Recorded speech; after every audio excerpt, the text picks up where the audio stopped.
Abomination. GNS Wraith. Starshot buoy. 1 AU from DeGrasse remains. Immoral. An abomination! The words ricocheted through Micah like a fragmentation bullet. He could hardly miss the fury in Duncan Cutter's voice when the NSA director had uttered them. This man is not an abomination! Harper's denial, hot and angry, cut through Micah's shock. He's the victim here, sir. Both of them are. Micah saw Cutter's anger turn to surprise, and then to chagrin as Harper spoke. The man raised placating hands toward her. I assure you, Miss Kinsley, everything I said was directed at the late Dr. Stinton, not at, Micah. His stumble was noticeable, and to the man's credit, he didn't try to gloss over it. Instead, he leaned forward and shot Micah a direct look. How should I address you, son? It was his other self who answered. My given name is Jonathan Micah Case, sir. For now, I'll go by Jonathan. He tilted his head. And he'll be Micah. Twin furrows appeared on Cutter's forehead. Exactly how similar are you two? Identical from what we can tell, sir. Micah exchanged a look with Jonathan. Even down to our memories. How is this possible? Cutter leaned forward, his eyes narrowed, intent upon his niece. I'm a simple man, Sam. I need simple words. The fewer syllables, the better. Sam nodded. Okay, then. Let's start with this. While the rest of DeGrasse was busy studying the plant life on Vermilion, Stinton managed to successfully clone it. Then he developed a way to replicate life from our planet, only in chiral form. Despite how dangerous that could turn out to be, muttered Harper. Sam shrugged. Yes, but that's what DeGrasse was built to do. Investigate chirality in a controlled environment to mitigate the risk, to figure out how it developed naturally in this system, and to try to replicate it. What he did wasn't technically illegal until he began experimenting on humans. Cutter nodded slowly. We knew they'd succeeded in cloning the local samples. Miss Kinsley's last report said as much. That's why we issued the directive to shut the project down and seal the records. Sam looked surprised. I never saw that. When was the directive issued? Cutter's expression grew grim. The morning the Taurus was destroyed. Micah exchanged a look with his other half. They were both thinking the same thing. The timing could not be coincidental. How did Stinton progress so quickly? Cutter asked. Gesturing between Jonathan and Micah, he added, Even illegal cloning operations can't recreate thoughts and memories. Stinton developed a prototype digital-to-biological converter unit that added a polarized spin to the molecules before the copy was 3D printed. Sam told him. But it didn't work. Harper shot Sam a dark glance. Until you figured it out for him, she muttered. Shock washed over Micah at those words. He saw the same mirrored in Cutter's eyes. The man reared his head back. You did this, Sam? A squeak sounded from deeper in the cargo bay, bringing the doctor a brief reprieve. Micah turned just in time to see a small furry projectile, Snotface or Sneaky Pete, he couldn't tell which, crash into Harper. The impulse sent the analyst careening away with a small shriek. He heard Duncan's startled exclamation as he launched himself after Harper to retrieve her. What the heck was that?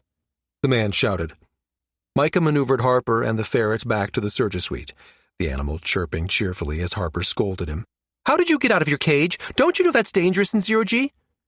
The ferret wriggled a paw at the analyst. Thumbs, he chirped. No lock, was bored. Say hello to new guy. He scrambled out of Harper's grasp and onto the bed, latching onto one of the straps that held Jonathan in place. Turning his nose toward the holoprojector, he bent his whiskers forward and peered curiously up at Sam's uncle. Sam moved to intercept just as the creature launched himself straight at Duncan's image. At the last second, she managed to snatch the ferret out of midair. Stop it, she scolded. He's not really here, he's just a projection. Besides, he can't hear you anyway. You're not in on the conversation. Rude, rude, rude! The ferret pushed against her hold, his outrage at being left out obvious, even to the one person not privy to what the ferret was saying. You're talking to it? Cutter asked. It's enhanced? Not an it, the ferret grumbled, while Sam pushed him into Jonathan's waiting hands before turning back to the holo. Yep, Meet Sneaky Pete, she told her uncle. He's one of the chiral copies, one of the few successful ones. She amended.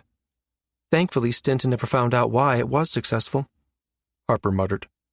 At that, a look of confusion crossed Duncan's face. How is it possible that you knew and he didn't?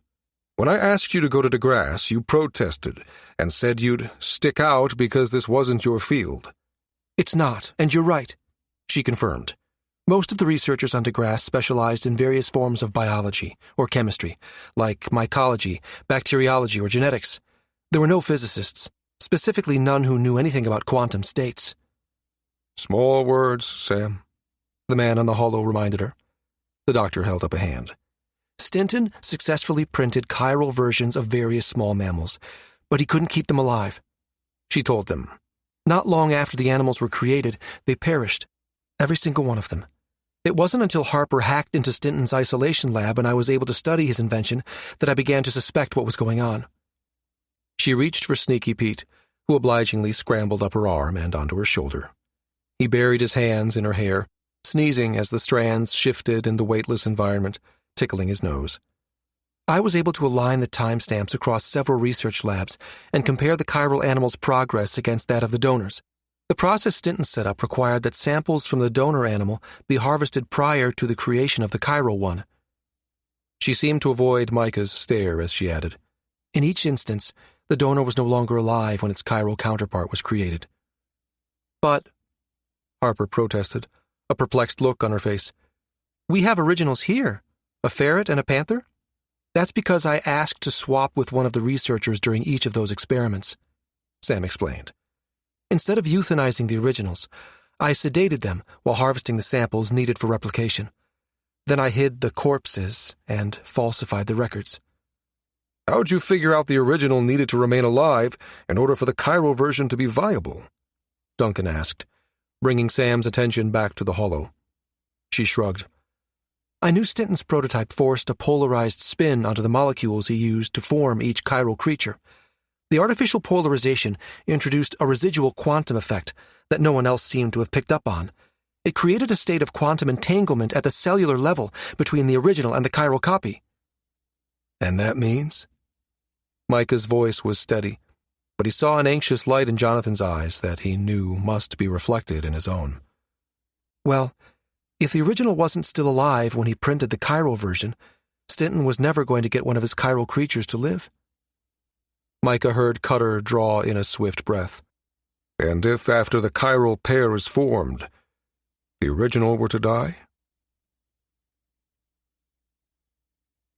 Entangled. GNS Wraith, Starshot Buoy, 1 AU from DeGrasse remains. Duncan Cutter's question had Micah reeling as if from a physical blow. He locked eyes with his other self as he reached down their shared mental pathway. Is he suggesting my existence is tied to yours? If you die, I die? Jonathan's expression shuddered. Not going there, bro. The doc might be a friggin' brainiac, but she'd be the first to tell you this is uncharted territory. Let's not borrow trouble. His attention snapped back to Sam when she spoke. We don't really have an answer to that, she said carefully. It's possible that, after a set period of time, the chiral twin has established a more stable mental neural stamp, for lack of a better term, and it would not be an issue. But you can't know that for certain, Cutter said. Sam shook her head, a look of deep regret crossing her features as she shot a quick glance at Micah and his twin. No, we can't. She straightened, sucking in her breath. At any rate, it was shortly after the success with the animals that we began to see a sudden uptick in accidental deaths on DeGrasse, she said. Cutter's gaze sharpened. You mean the mid-flight collision, he stated flatly. Your last report on the incident that killed those 2 pilots over a month ago said you suspected foul play. Is this still the case? He inquired. Yes, the doctor said. Captain Case went over the investigation himself after Harper acquired it. We think it was sabotage. Harper nodded. I did a bit of poking around and found a few private messages that connect the incident investigator with Clint Janis. It's circumstantial, I know, but it does fit with the bigger picture we're piecing together. And that is? That Janis was providing Stinton with fresh cadavers to experiment on. Harper's words were harsh, angry. Silence fell as the NSA director processed everything they'd told him. After a moment, the doctor cleared her throat. Micah looked over at her, wondering what new thing she was going to drop on her uncle. Duncan, Sam shot Micah a glance. I'm not sure what was transmitted from DeGrasse before it went up, but there might be a warrant out on me and Captain Case. After losing Jack Campbell, I was afraid to leave the captain alone in medical for Janice to find, so I faked his death. Yeah, I kind of doubt the reason they sent a Marine fire team after us with live ammo is because I went AWOL, Micah muttered. Cutter's brows rose. Live ammo? Micah nodded. Yes, sir, and apparently under Janice's orders, too. Cutter's eyebrows climbed once more. I'll have someone look very carefully into Janice from this end. It's sounding more and more like there's an Acadian connection. I'll append some records to the end of this transmission, Harper added after a moment. They'll bring you up to date on everything we know, and will include all the data we've gathered up to this point. Sam shot her uncle a pointed look. If we hadn't hatched our own plan to escape, all the research we're about to send you would have been lost. Nothing from DeGrasse would remain. Cutter straightened. Message received. Give me a few days on this end to get things in motion. Let's connect at the second buoy, and we'll discuss next steps. Sleeper Agent. Ministry of State Security, Central Prefecture, Eridu, Acadian Empire. Che Jaza found himself sharing ritual coffee with Rin Zhao a bit sooner than expected. Nodding politely in response to the barista's silent query, he extended his cup to the man. The barista bowed, taking the cup, and began the careful ritual pour. Rin Zhao looked over her steepled hands at Che as the attendant completed the ritual, the rich aroma of coffee rising to fill the air around them. That wasn't all that hung between them, Che could tell. He sensed an air of dissatisfaction emanating from her that had him treading very carefully. She nodded a dismissal as the servant bowed his way out of the office. Che waited politely until the minister had lifted her cup before retrieving his own. Rin Zhao waved her hand over her brew, inhaling the aroma on a slow, deep breath. Your earlier report did not indicate there were survivors, she commented. Che tilted his head, acknowledging the point. My apologies for the omission. The Alliance has always kept a small enclave on the planet. Our agent had hoped to be able to eliminate those as well, but could not do so without raising suspicion. It was a small cadre of researchers who rotate in to observe and take samples. What of this Alvarez she mentioned? Che stifled a sigh, lowering his cup.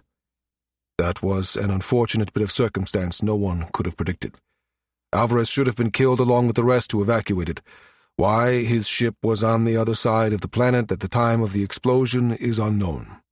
Time and chance happen to us all, Rin Zhao acknowledged with a rare and dry smile. It vanished in the next instant. His true identity, however, should have been known. Will he pose a problem for us? Che nodded. We suspect that was Admiral Tolan's doing. She kept his identity as an NCIC agent a closely guarded secret. Will he pose a problem for us? Rin Zhao repeated, placing more emphasis on the question this second time. No. Che was quick to assert. The NCIC's deputy director is one of ours. She intercepted the report Alvarez submitted and is handling it herself. Questioning orders. Alliance Navy pinnace, GNS York, 0.7 AU from Vermilion. Gabe and the chief warrant spent a few hours hashing out a plan for locating the stealthed ship, and then Hire left to try to wheedle a few favors from the ship's engineer. Gabe hit up the ship's captain for a few hours of dedicated sensor time to hunt for the Helios, and then headed back to his assigned cabin. He'd learned earlier in the day that the pinnace had a simulated shooting range programmed into its small rec room. He decided he'd treat himself to an hour's worth of practice and signed up for a slot later in the day, after he finished his workout.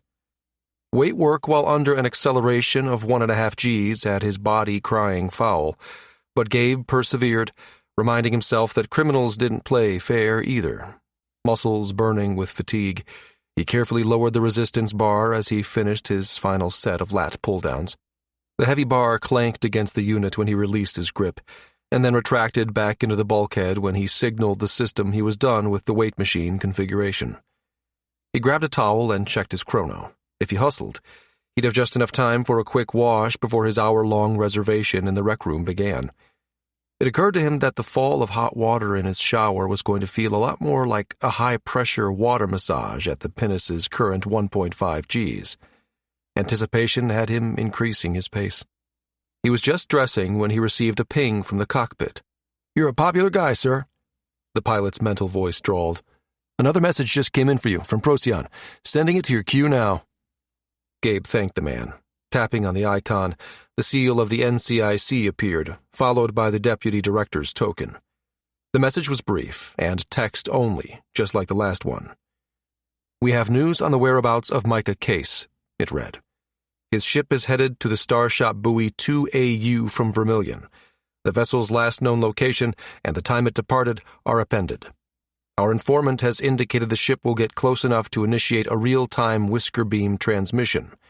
This will be your best opportunity to apprehend the subject." Gabe suppressed a flash of irritation as he read the next paragraph. "The monitoring and pursuit of Clint Janus has been handed over to another NCIC operative. Your primary objective now is to detain Case for questioning. He is to be considered armed and may have an accomplice." The message ended abruptly.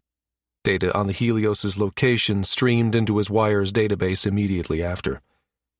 Gabe chewed on the inside of his cheek, not liking that he'd been removed from Janus's case entirely. The feeling that something was off continued to eat at him. The new orders didn't completely divert him from his investigation. His gut told him Case was involved in the DeGrasse situation in a significant way, but he could no longer ignore his instincts where the deputy director was concerned.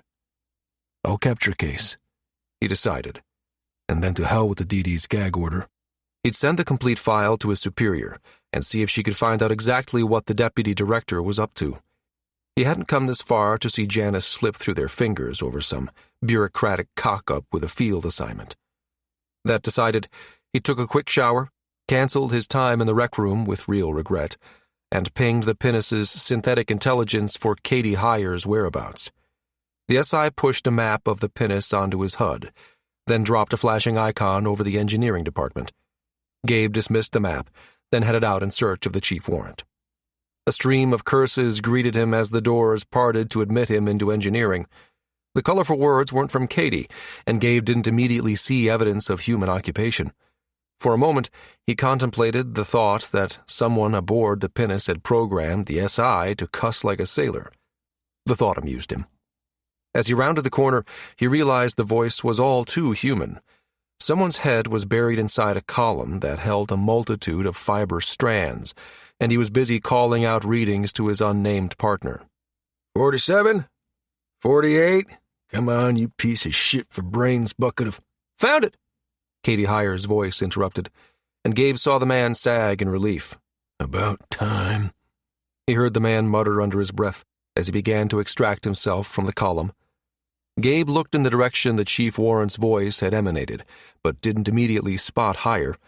Stepping past both man and column, he bent down to look under the engineer's control console when a flash of blue caught his eye. She was lying on her back beneath it, some sort of tool clamped between her teeth, and her arms extended up into the unit's guts as she tied off a series of connections. She stuffed them back up into the console, sealed the access panel, and then shimmied her way out from under it. Gabe extended a hand. She grabbed it with surprising strength and nodded her thanks as she popped upright. "What's up, boss? Hear anything new?" Gabe frowned and shook his head slightly, daring a glance at the engineer who was striding over, a smile creasing his face. He waited until the man had thanked her for her help before indicating with a jerk of his head that she should follow him out into the passageway. "Got a minute?" he asked when she joined him. "Minutes, hours, days," she shrugged. "Not a lot to do between here and the gate. I'm all yours." He sent her a curt nod. "Good. Let's head back to the AIC. I want another look at that map." He'd pinged the pinnace's captain on the way to engineering, asking permission to use the Action Information Center for NCIC business. Gabe sealed the doors once they were inside the AIC and brought up the tactical table once more. Narrowing the system map to a 2 AU radius, he tapped on the Starshot buoy, where the deputy director said Case was headed. Looking over at Hire, he asked, "How close do you need to be to one of these things to establish a real-time stream?" The confused look on Hire's face told her she had no idea what he was up to, but she answered his question anyway. 1,000 clicks? Closer's better. He nodded, then transferred the deputy director's data on Case's ship to the map in front of them. A ship's icon appeared beside a Starshot buoy, one the pinnace had passed almost half an AU back. Beside the icon was a timestamp, indicating when the ship had been spotted. Hire huffed out a breath. "Is that who I think it is?" Recalling her earlier comments, Gabe kept his response brief and his inflection non-committal. "Yep." He glanced over at her, giving her a moment to absorb the spatial awareness of their position and that of the Helios in relation to Loughton's near-space objects. "I just received information that says Captain Case is headed toward the next buoy in line," he said, pointing to the one at the 2 AU mark. "We need to get there before he does." He turned back to the map, noting the distance between the two ships. He started to ask his implant to do the math for him, but the tug pilot beat him to it. "If we assume its XL is 1G, she said, staring intently at the map, then depending on where and when we choose to flip for our D-cell burn, we could beat him there by a day and a half." Gabe watched her closely as she studied the layout. "And if we don't want them knowing we're coming after them?" Hire rolled her eyes at him and gestured to the map. "Not a hell of a lot of stuff out there to hide a big-ass fusion burn behind, boss, in case you hadn't noticed. Except—" Her voice trailed off, and she leaned in to study the map more closely, a finger tapping her lower lip thoughtfully. Gabe gave her a moment, but impatience won out. He sent her a verbal nudge. "Except," he repeated, turning to lean a hip against the table in an unconscious mimic of her earlier pose. "Except for that there," she murmured, pointing to the rocky planet. "It'll take some finagling, and you're going to have to convince the pinnace's pilot to do it. And good luck with that, by the way." He ignored her sardonic commentary and folded his arms, wordlessly ordering her to get on with it. "Okay." She blew out a breath and played her hands across the table, generating a dotted line track that indicated the pinnace. "If we set our flip point here, and we burned hard for about 5 minutes, and I do mean hard—" Her look told him that the burn she referenced wouldn't be anyone's idea of fun. She continued, "Then you should be able to go dark and coast the rest of the way in, using the asteroids scattered nearby to mask the thrusters you'd need for course adjustment. Bit of fancy flying for a few hours, but it can be done." He clapped her on the shoulder. "Good job, Chief. Now, tell me how we're going to find them once we get there." She looked at him and shrugged. "Not a whole lot you can do except look for a hole in space as they pass by."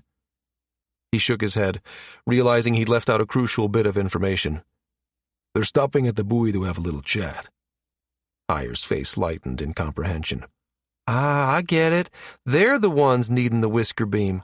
Thought you meant us. Well, then that's easy enough." Then she frowned and shot him a wary look. "Hope you don't expect some next-level shadow recon type move to pull it off, because I can tell you right now, I don't have one." She nodded to the map. "But if you can get me to the buoy with a few hours to spare, I can unleash a cloud of microdrones that'll be able to intercept a whisker beam. Slick as you please." "And once you've found that?" "Easy," she grinned. "Just follow the beam back along its reciprocal, and bang, you've got yourself a Helios." Adam's Rib. GNS Wraith, en route to Starshot buoy at 2 AU mark. Sam had just finished feeding the animals and was on her way to find Harper when she heard voices in the galley. She paused just before its entrance, listening. "Well, hell," Micah complained. "Oranges, too?" "No shit," came Jonathan's voice. "What does it taste like?" Micah made a gagging noise. "Like a pine cone got together with a citrus fruit and had a baby? Oh, man, that's gotta suck."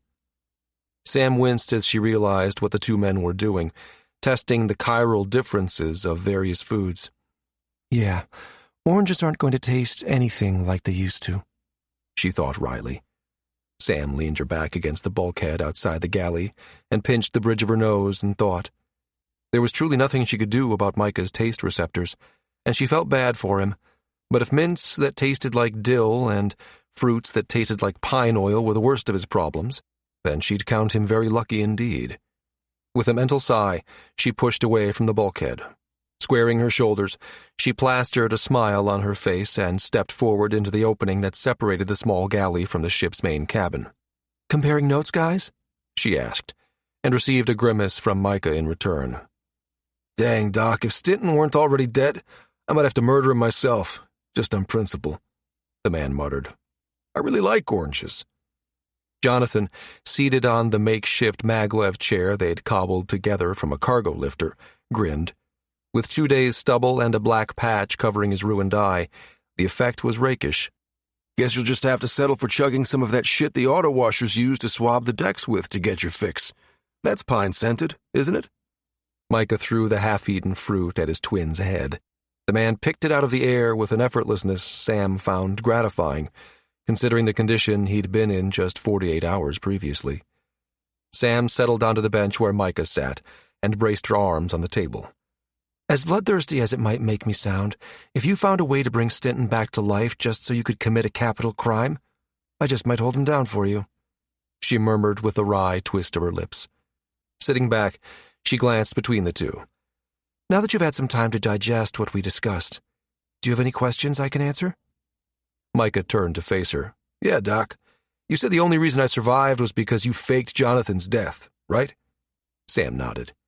If that's true, why did I wake up in the morgue? I would have thought they'd want to keep their success around a bit longer. Study me, or something. Sam looked down, hoping he couldn't read the guilt on her face. I may have inadvertently been responsible for that, she admitted. Micah remained silent, and she turned from him to Jonathan, who'd stopped peeling the orange and was staring intently at her. Her glance flicked up to Harper, who'd come to stand in the galley's entrance before settling once more on her patient. After I faked your death, she told Jonathan, I put you into medical stasis, so if they did attempt a chiral cloning, it would fail, she said quietly. And I would never be born.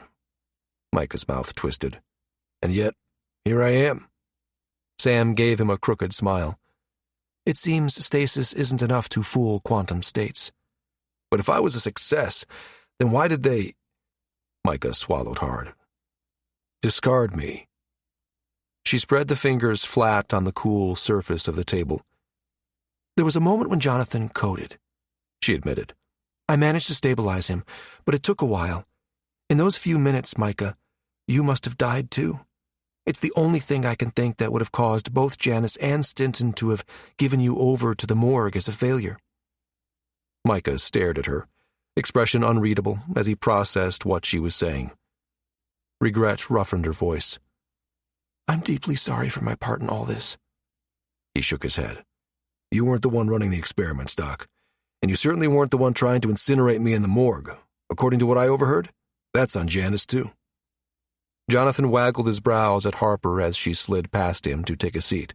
Good thing we had someone to hack the morgue's incinerators then, wasn't it? He said. Sam realized he was trying to lighten Micah's mood. It worked somewhat. Micah cracked a brief smile. Yeah, thanks for that, he responded, giving Harper a small nod before his serious gaze landed back on Sam. You know, between waking up in the morgue, getting shot at by Marines, dodging exploding space stations, and finding out I'm some sort of mirror me, Micah shrugged. There hasn't been much time to fill in the blanks.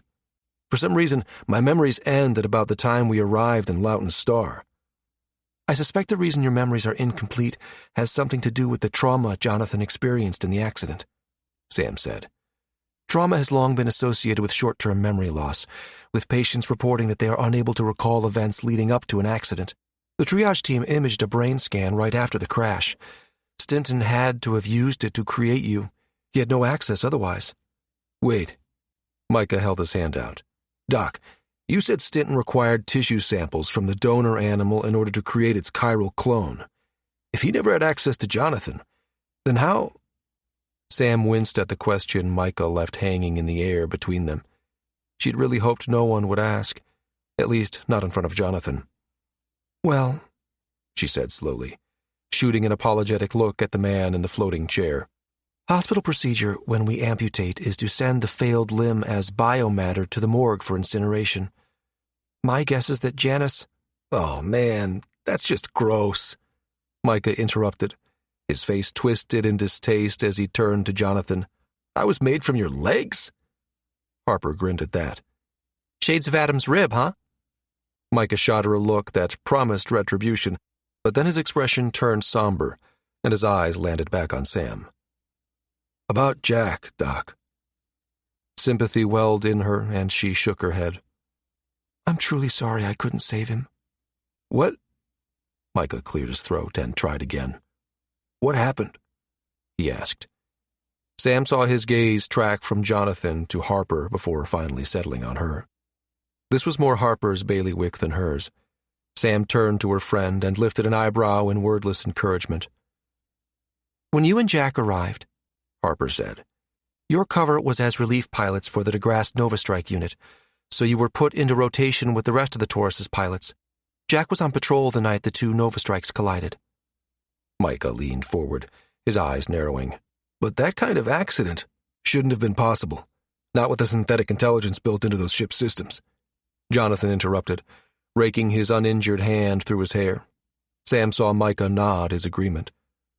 Unless you're being deliberately sabotaged, Harper agreed. And they were. Both systems were hacked. SIs were offline. Worse, the data fed to the two ships plotted a course that had them driving directly into each other. So, Micah cleared his throat. Stinton tried to clone him, too? Sam nodded slowly.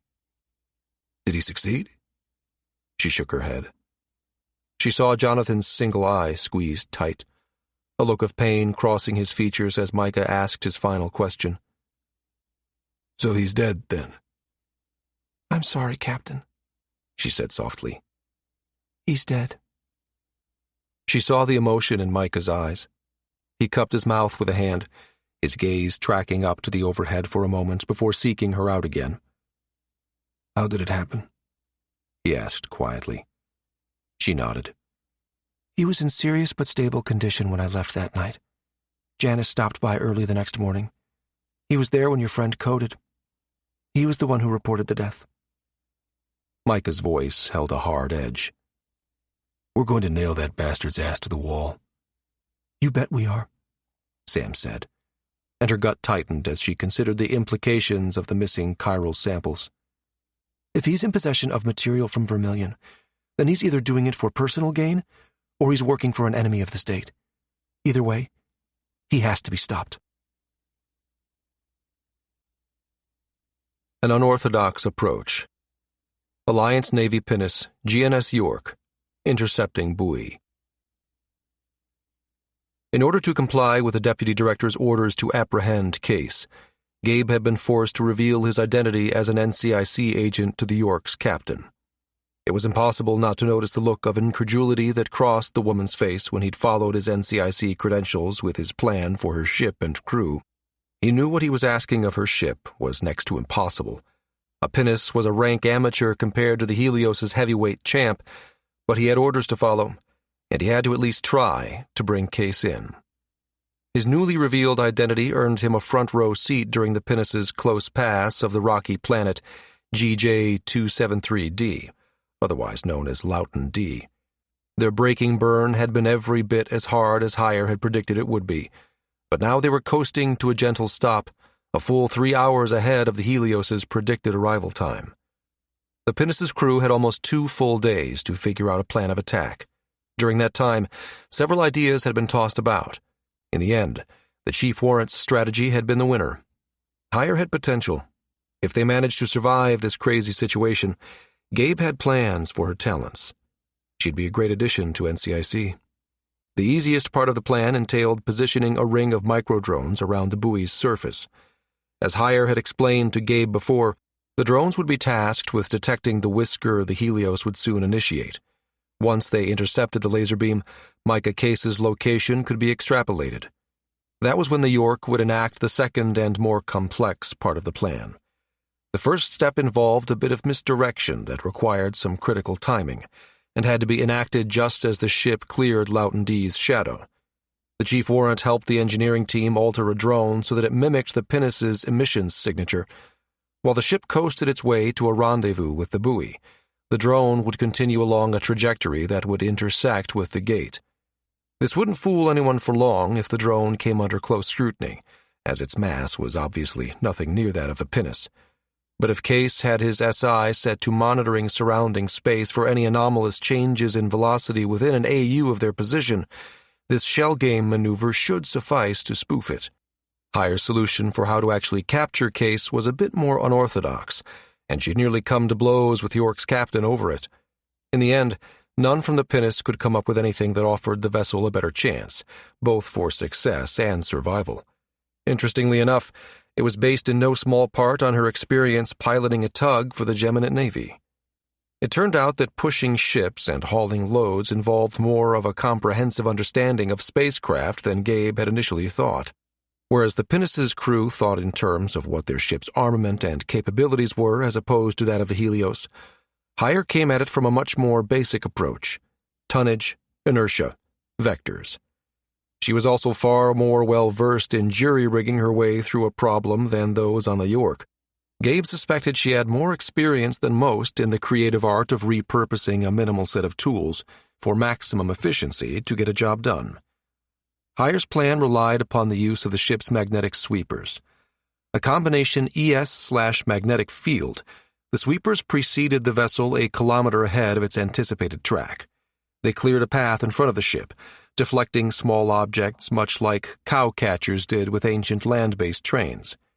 The York sweepers were modified so that, rather than deflecting the material, they captured it instead. After 2 days' work, the ship had collected a sizable amount of detritus, enough to scatter randomly around the circumference of the buoy. The resulting clutter produced enough sensor noise to easily disguise the asteroid buster mines Higher had liberated from ship's stores. The mines would work to get Case's attention, the equivalent of a warning shot across the bow. Gabe planned to set one off right before he ordered the man to surrender, but not before the pinnace had maneuvered behind the Helios. Woefully outgunned, Gabe knew the York had but one chance to take down the kind of attack craft Case commanded. This depended on two things: the element of surprise and the ability to deliver a point-blank, up-the-kilt shot right through the Helios's engines. He'd instructed the pinnace's captain to pull their punches. He didn't want the Helios destroyed, just disabled. She'd argued against this, pointing out that, should they fail to disable the Helios's drive and Case were to power it up, everyone in the pinnace would be killed by its exhaust emission. The captain wasn't wrong. Yet Gabe's gut told him that Case wasn't the kind of man to commit premeditated murder. Whatever had happened back on DeGrasse, and to whatever degree Case was involved with Janice, he'd bet a month's credits the man was in over his head. His actions so far had been those of a man running scared, not of a cold-blooded killer. Gabe had studied everything he could find on Micah Case. Higher had been right. The man was a decorated pilot with a distinguished service record. No, Gabe was convinced that, if things went balls up, Case would find a way out that didn't involve the obliteration of the York. He just hoped to hell it didn't come to that. Their trap set, Gabe had nothing to do but sit back and wait for his quarry to show up. Rendezvous. GNS Wraith, Starshot Buoy, 2 AU from Vermilion.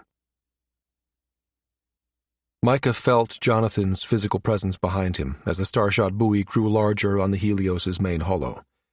He looked up to see the makeshift maglev chair hovering between the two crew stations. "You ready for this, bro?"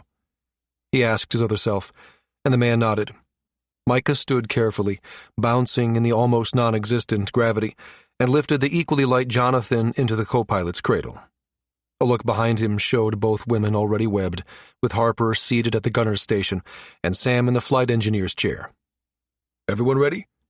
he asked. Harper gave him a thumbs up, and Sam nodded solemnly. Micah returned the nod and then settled into the pilot's seat. Interfacing with the Wraith's nav systems once more, he made a few last-minute course adjustments to the Helios and then brought it to a complete stop before the Starshot buoy. He heard Jonathan suck in a breath, and in the next moment, Micah felt his mirror twin handshake with Wraith as well. The two men met in the mental space reserved for the symbiotic relationship every Helios pilot had with its SI system. It felt different, weirdly like a mental echo. He shot Jonathan a quick look. "You feeling this, man?" Through their spooky quantum connection, he felt Jonathan's mental confirmation.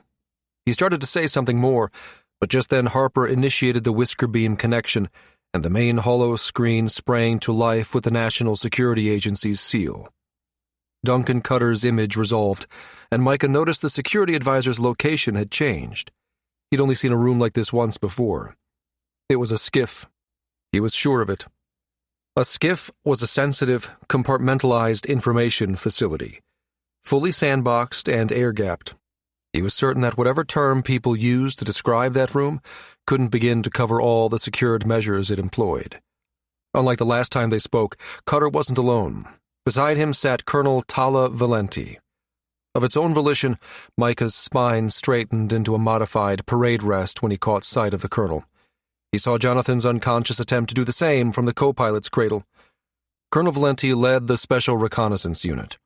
All Shadow Recon teams, Micah's included, reported to her. The last time he'd seen Valenti was the day Major Snell, their team lead, had briefed him for this mission. "Sam?" Cutter greeted. "Jonathan, you're looking better than the last time I saw you?" "Can't say I'm a big fan of being stuck in a maglev chair, sir," Jonathan replied. "But it's a fair sight better than the alternative, and I have Dr. Travis here to thank for that." Cutter nodded, and then the smile dropped from his face. "I believe you gentlemen know Colonel Valenti?" "Ma'am," Micah said, nodding. Jonathan echoed the same. The woman nodded back at them, then braced her arms on the desk and leaned forward, hands clasped. "Captains, the security director told me you've already received reassurances from him, but I'll add my voice to it. The unit has your back, both of you." Micah nodded wordlessly, thankful for the show of support. Cutter cleared his throat, his expression serious. "We think we've figured out Janus's agenda. It's not greed. We believe he's an Acadian sleeper agent." "You had an Acadian assassin with you on DeGrasse," the colonel added bluntly. "The SI program we had reviewing the data you sent flagged it." "What?" Harper's voice rose so high, it was dangerously close to reaching a pitch only dogs and augmented humans could hear. "We think she was there as Janus's handler," the colonel told them. "It also explains how Janus was able to get certain things accomplished that might, on the surface, appear to have been beyond his skill set." "How did this get past us?" Harper asked, and Micah gave her props for recovering so quickly. "I ran everyone on the Taurus past our database of suspects, and everyone checked out." Cutter nodded his understanding. "A recent exchange of intel with our counterparts in the coalition included dossiers on several Acadian operatives. Known to them, but new to us. The SI cross-referenced your data feed against the new intel and came up with this." The hollow image of the skiff was replaced by a woman's likeness. She was a study in browns, from her dusky complexion to her hair that looked like it had beads woven through it, pulled back into a tight braid. Micah glanced around at the others inside Wraith. The expressions on their faces held no recognition. They, like him, had never seen the assassin before. "Don't be surprised if she doesn't look familiar to you," Cutter remarked as he and Valenti returned to the screen. "They're notorious for their ability to be utterly forgettable." "Given what we know, we have to assume Janus and his accomplice will pass both the research and the samples to a contact on Levitt," Valenti added. She straightened, and, if possible, her expression turned even more severe. "We're operating on the assumption that the DeGrasse military was compromised. The picket at the gate may be as well. I'm sending a Marine over to escort you through to Procyon. He'll be landing on the carrier this afternoon, and will run interference for you." "Anyone we know, ma'am?" Micah asked. "You pulled his team out of that reconnaissance mission in Anyang a few years back. I'm sending his token over now," she informed them. Micah looked at Harper, whose fingers flew through the co-pilot's holopanel. "Got it," she said. She tapped on a floating icon, and brought up a secondary window that displayed the agent's identity. "Severance," Jonathan murmured, and Micah felt a pulse of recognition coming from his twin as a familiar ebony face appeared. Thaddeus Severance was a captain with the Alliance's 4th Reconnaissance Battalion, out of Cereba. A heavy worlder, the man was built like a tank and fought like a mean son of a bitch. Micah knew, because he'd seen the man in action. "Captain Severance has been read into this mission, so you can speak freely around him," the colonel told them. "He'll get you back through the gate and onto Levitt, and will stay to help apprehend Janus and recover any stolen material." To that end, Cutter took control of the conversation once more. "We've authorized the use of your Helios's Scharnhorst drive. Severance knows to look for your signature here." His visage was replaced by a hollow of the immediate gate area. The image then shrank, the hollow's map key helpfully providing tick marks that informed everyone they were now seeing the gate from a distance of 12 AUs. A sphere at the 10 AU mark shaded in red appeared next, with the gate at its center. The picket materialized several hundred kilometers from the gate's event horizon. A flashing icon denoted the carrier appeared at its center. "You're clear to jump from your current location, but remember," Cutter continued in a warning tone, "those drives don't play well with Kalabi Yao gates." Micah gave a terse nod and felt Jonathan do the same. An echo along their shared pathway told him the other man was thinking of the same memory he'd just pulled up from their training days.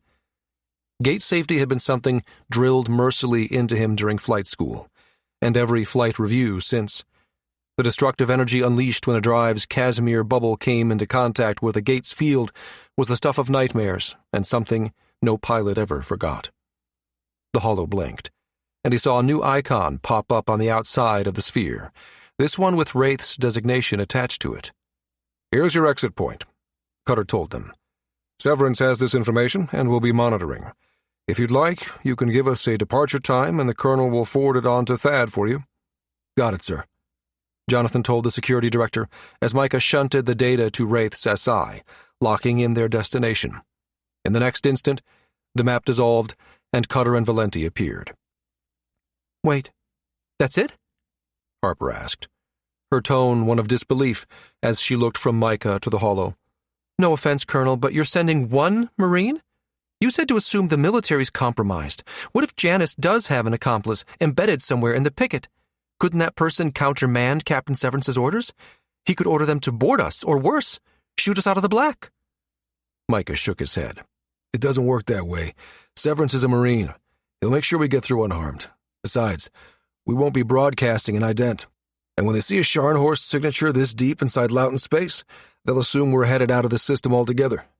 Jonathan added, "With the amount of gate energy at the picket line, it's unlikely they'll be able to separate our arrival energy from the background noise." Cutter cleared his throat, a smile teasing his lips at the skeptical look still on Harper's face. "Sometimes a smaller and more surgical approach is called for, rather than a show of force. That is doubly true in this situation, considering what we just learned." Cutter sobered, and then pinned them with a look. "I don't have to tell you how dangerous the situation is. Akkadian assassins are highly trained and lethal."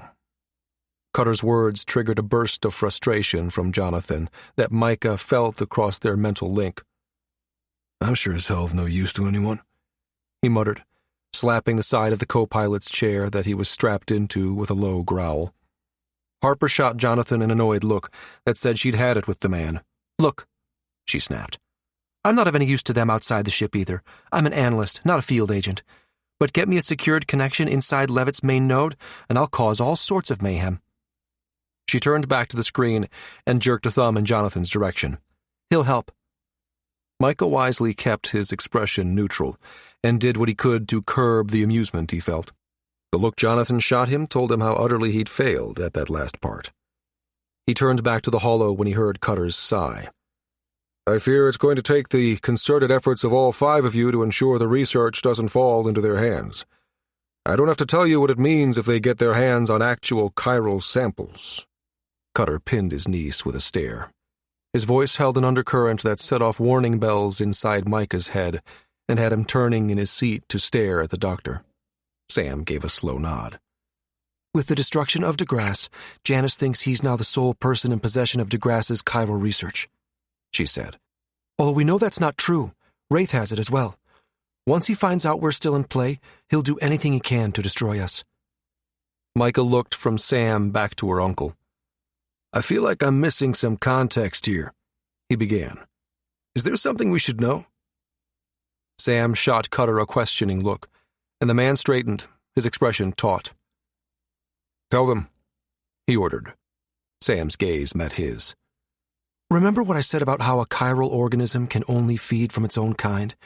That it can digest a substance from its mirror environment, but it gains no nutritional benefit from it? Micah barked a harsh laugh. Yeah, Doc, I don't think I'm likely to forget that. He saw her flinch slightly at that, but then she nodded, a silent acknowledgement of the bitterness he must feel. Well, what I told you isn't technically true. Or at least, she corrected, it's not always true that right-handed life in a left-handed world would starve. She hesitated, appearing suddenly uncomfortable. Micah shot her a get-to-the-point look. Okay, you know what photosynthesis is? How plants absorb energy from light to grow? When he nodded, she continued. Well, so do cyanobacteria. These microorganisms form the foundation of a planet's food chain. They produce the oxygen on every planet we've ever terraformed. They're the algae in every ocean, and they replicate through photosynthesis. She fell silent, and Micah processed what she'd just said. Oh, crap. Jonathan's mental voice ripped through his head, alarm pulsing through their connection as though it had been electrified. Micah's eyes had never left Sam's. They widened in realization as he came to the same conclusion his mirror twin had. Oh, crap is right. If she's going where I think she is with this? Sam nodded at his reaction. If they were able to introduce a chiral cyanobacteria into one of the oceans on any of our populated worlds, it would have no natural enemies, she said. Left-handed pathogens would have no impact on it. It could theoretically multiply very quickly. If that happened, it would eventually choke out the foundation of all left-handed life. With the collapse of our food chain... Her voice trailed off. A harsh curse was ripped from his lips as he studied her intently. Micah drew in a ragged breath as he prepared to put voice to their fears. Shit, Doc. It'd be the ultimate WMD. Warning shot. GNS Wraith, Starshot Buoy, 2AU from Vermilion. The silence that descended after Micah's declaration was pierced by the wailing shriek of a proximity alarm. Micah's head jerked up as Wraith's feed tagged a sensor ghost, portside, aft. In the next moment, the Helios bucked as an explosion from somewhere just off its nose shook the ship. Micah's world shrank to a world of sensor returns and instrument panels, control surfaces and weapons arrays, as he and Jonathan re-linked with the ship at the same time. He instantly noticed their connection was different than the previous time. It was at once the same, and yet infinitely deeper than their spooky action at a distance. It felt more complete, a melding of their two consciousnesses into one. The fidelity was such that their enhanced senses immediately intuited the presence of the York crowding the Helios's engines, although sensors gave no indication a ship was there, and no synthetic intelligence in existence would have posited its presence. In the same instant, and without conscious thought, the Micah/Jonathan merge side-slipped the ship, protecting her vulnerable flank. It was a move no human could have replicated, and it happened just in time. Wraith shuddered under a barrage of laser fire from the pinnace, its shielding dispersing what would have been a disabling shot had they not pivoted at that exact moment. The startled voices of Harper and Sam registered as if at a distance. The Jonathan-Micah merge had Wraith create a combat net, the thought of vocalizing his thoughts at the moment too burdensome to consider. "We have company," the Micah part sent to the women. Distantly, he realized the words held an odd, resonant echo, and his delivery seemed more rapid than usual, but he shelved it as unimportant. "Have your cradles configured for battle maneuvers." After an almost interminable pause, he heard Sam react, giving both Cutter and the Colonel an update. Harper passed along the attacking ship's ident, as well as a signal from the York. The Naval Criminal Investigation Command logo appeared, followed by a male voice speaking in commanding tones. Heave to and prepare to be boarded. The message repeated until Micah/Jonathan muted it. You take nav, I'll handle weapons. Micah wasn't sure where the thought originated from, him or Jonathan. At the moment, he didn't really care. The merged man sank more deeply into the connection, the cockpit fading away as Wraith's defenses came fully online. With it came an awareness that the dust cloud around the buoy was an artificial construct, there to hide something. Mines, perhaps? Yes, the merge agreed. He studied the situation, considering and then discarding possible actions and their various outcomes in a fraction of the time it usually took. The York had lost its best weapon, surprise. It had no hope of subduing a ship with the speed and agility of a DAP Helios, if those in the pinnace even knew of the Wraith's special pedigree. Unlikely, the merge concluded. Their mind turned next to the problem of leaving the area safely without loss of life. We need to put at least 50 meters between us and them before we activate the drive. The Micah portion of the merge sent. The part that was Jonathan brought up the image of the pinnace, rotating it and then tagging it, portside, aft. 8-ball, corner pocket. The Jonathan merge responded. Micah saw immediately what his other self meant. He had no idea if they were communicating in a way the two women could follow, though he suspected it was happening so fast neither would comprehend it. Harper's belated, "Pool? You've got to be kidding me!" suggested she might have gleaned enough to understand the Jonathan merge reference. They ignored it. They had to. They didn't have time for explanations. We need to be here. The Micah part of the merge highlighted a location in space, for the two minds to line up perfectly. An image of the pinnace rotated before the image. Tap the first one, right there. The Jonathan part thought, highlighting the spot. Push it into the other one at this speed. Both will reach the ship within seconds of each other and should detonate on contact. The Micah part agreed. It'll cost them their port maneuvering thrusters. Pain in the ass, but easily repairable. The Jonathan merge nodded. One of Wraith's tungsten rounds ought to do it. He reached out to the map, tracing a reciprocal from the mine on Wraith's screen back to where the Helios would be positioned. Time slowed, resumed its normal march, as Micah surfaced partially from the merge. "Ought to do what?" he heard Harper demand. The Jonathan/Micah mental merge held a beat frequency resonance to it that Sam was certain originated in the unique chiral connection they shared. The physicist and Sam itched to study it, but now was hardly the time. Neither man seemed willing to speak, choosing instead to use Wraith's combat net to communicate. "We're going to use their own minds against them," the twinned voice sent. "Line them up, use a tungsten round as a cue ball. The bullet's impact will push the first one toward the York. The mine will accelerate faster than they can maneuver. It'll push them out of our way so they don't take damage when we spin up the drive." "By shooting at them," Sam stated flatly, doubt coloring her voice. "By setting off a directed charge," the voice corrected. "Although from their point of view, they might think we're shooting at them." "Nice of you to acknowledge that, guys," Harper muttered under her breath.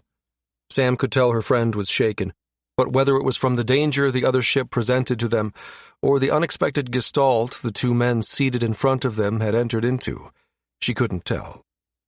"Pass these coordinates to Cutter and have him tell Severance that we'll be exiting Scharnhorst space in—" The pause in the twinned voice was so brief as to hardly be noticeable, and then it was back. "Exactly 37 minutes from the time we engage the drive. We'll give him a countdown, but honestly," the merge chuckled, "he'll know it the minute we lose contact. Communications don't work in Scharnhorst space." In a blink, the voice was gone from her wire.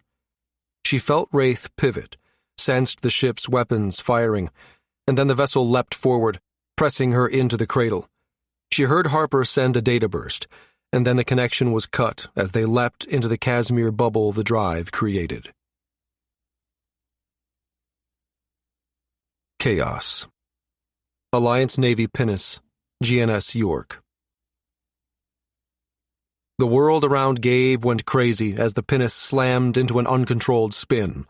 Lights dimmed, red alert klaxons sounded, and Gabe fought vertigo as the vessel corkscrewed drunkenly about its axis. "Damn it, Alvarez, now look what you've done!" The captain's furious voice cut across damage reports being read from various stations on the pinnace's command center. "Looks like you called it, boss," Hire drawled from her position behind him as she clutched the back of his seat. "That sure ain't no killing blow. That was a precision strike." Gabe would have sworn there was admiration in the chief warrant's voice. "Yep," she said after a moment, and Gabe realized she was studying a display. He turned to face her, and she grinned back at him. "Took out her port thrusters, pretty as you please, and with one of our own mines, too. If I don't miss my guess, that was a move straight off a billiards table." "Scharnhorst signature!" The cry came from one of the pinnace's crew, and Gabe whipped his head around in time to see the Helios's icon wink out on York's main screens. He banged his fist against his seat in frustration. "Damn, boss." A low whistle accompanied Hire's drawn-out exclamation as she continued studying something on her screen. "I can only hope to be that good someday." Her words cut through Gabe's angry mental self-recrimination for not accurately judging how Case might act when cornered. Of course, I thought we'd be covert enough to get off that first disabling shot, which would have made the cornered issue a moot point. An apology to the ship's captain was on the tip of his tongue when Hire interrupted him. "Hey, boss, thought you might like to know. The damage I'm reading is something this boat should be able to repair in under a day." She informed him in a low voice.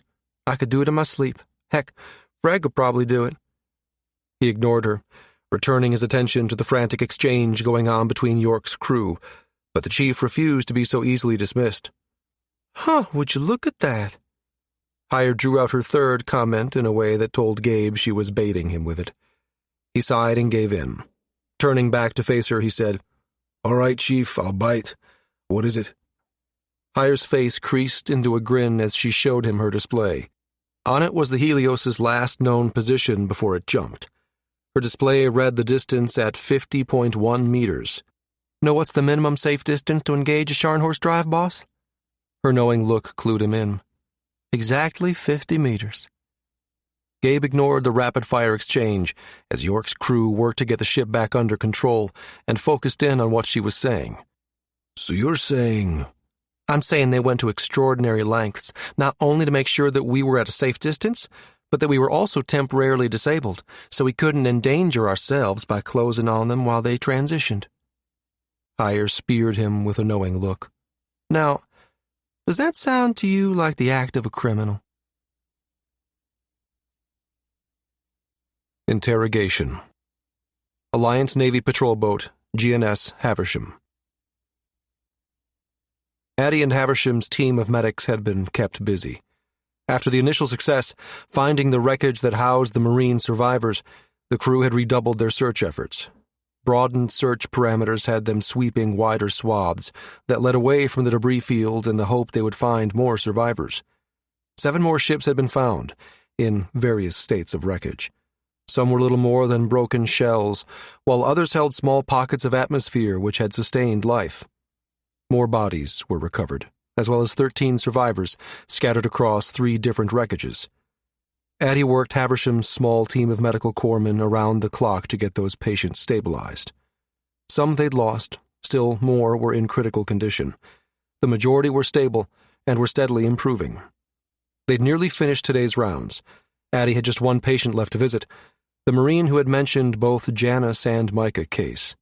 "1 more, Doc, and then you can call it a night," her assistant told her. "It's that sergeant, bunked down in that mess hall up ahead." She accepted the plaid sheet he handed her and studied the Marine's vitals. Momentary doubt hit her. "Am I crazy to think I can do this on my own?" she wondered, but knew it didn't really matter. This was an opportune time to question the man, and they needed answers. Gabe hasn't responded, and that can only mean he hasn't heard back from his people. She resisted the urge to reach out to him again, asking if he'd heard back yet. He would have told her if he had. "We have no way of knowing who we can trust on this ship, which means I have to do it myself. I can do this. I have to do this."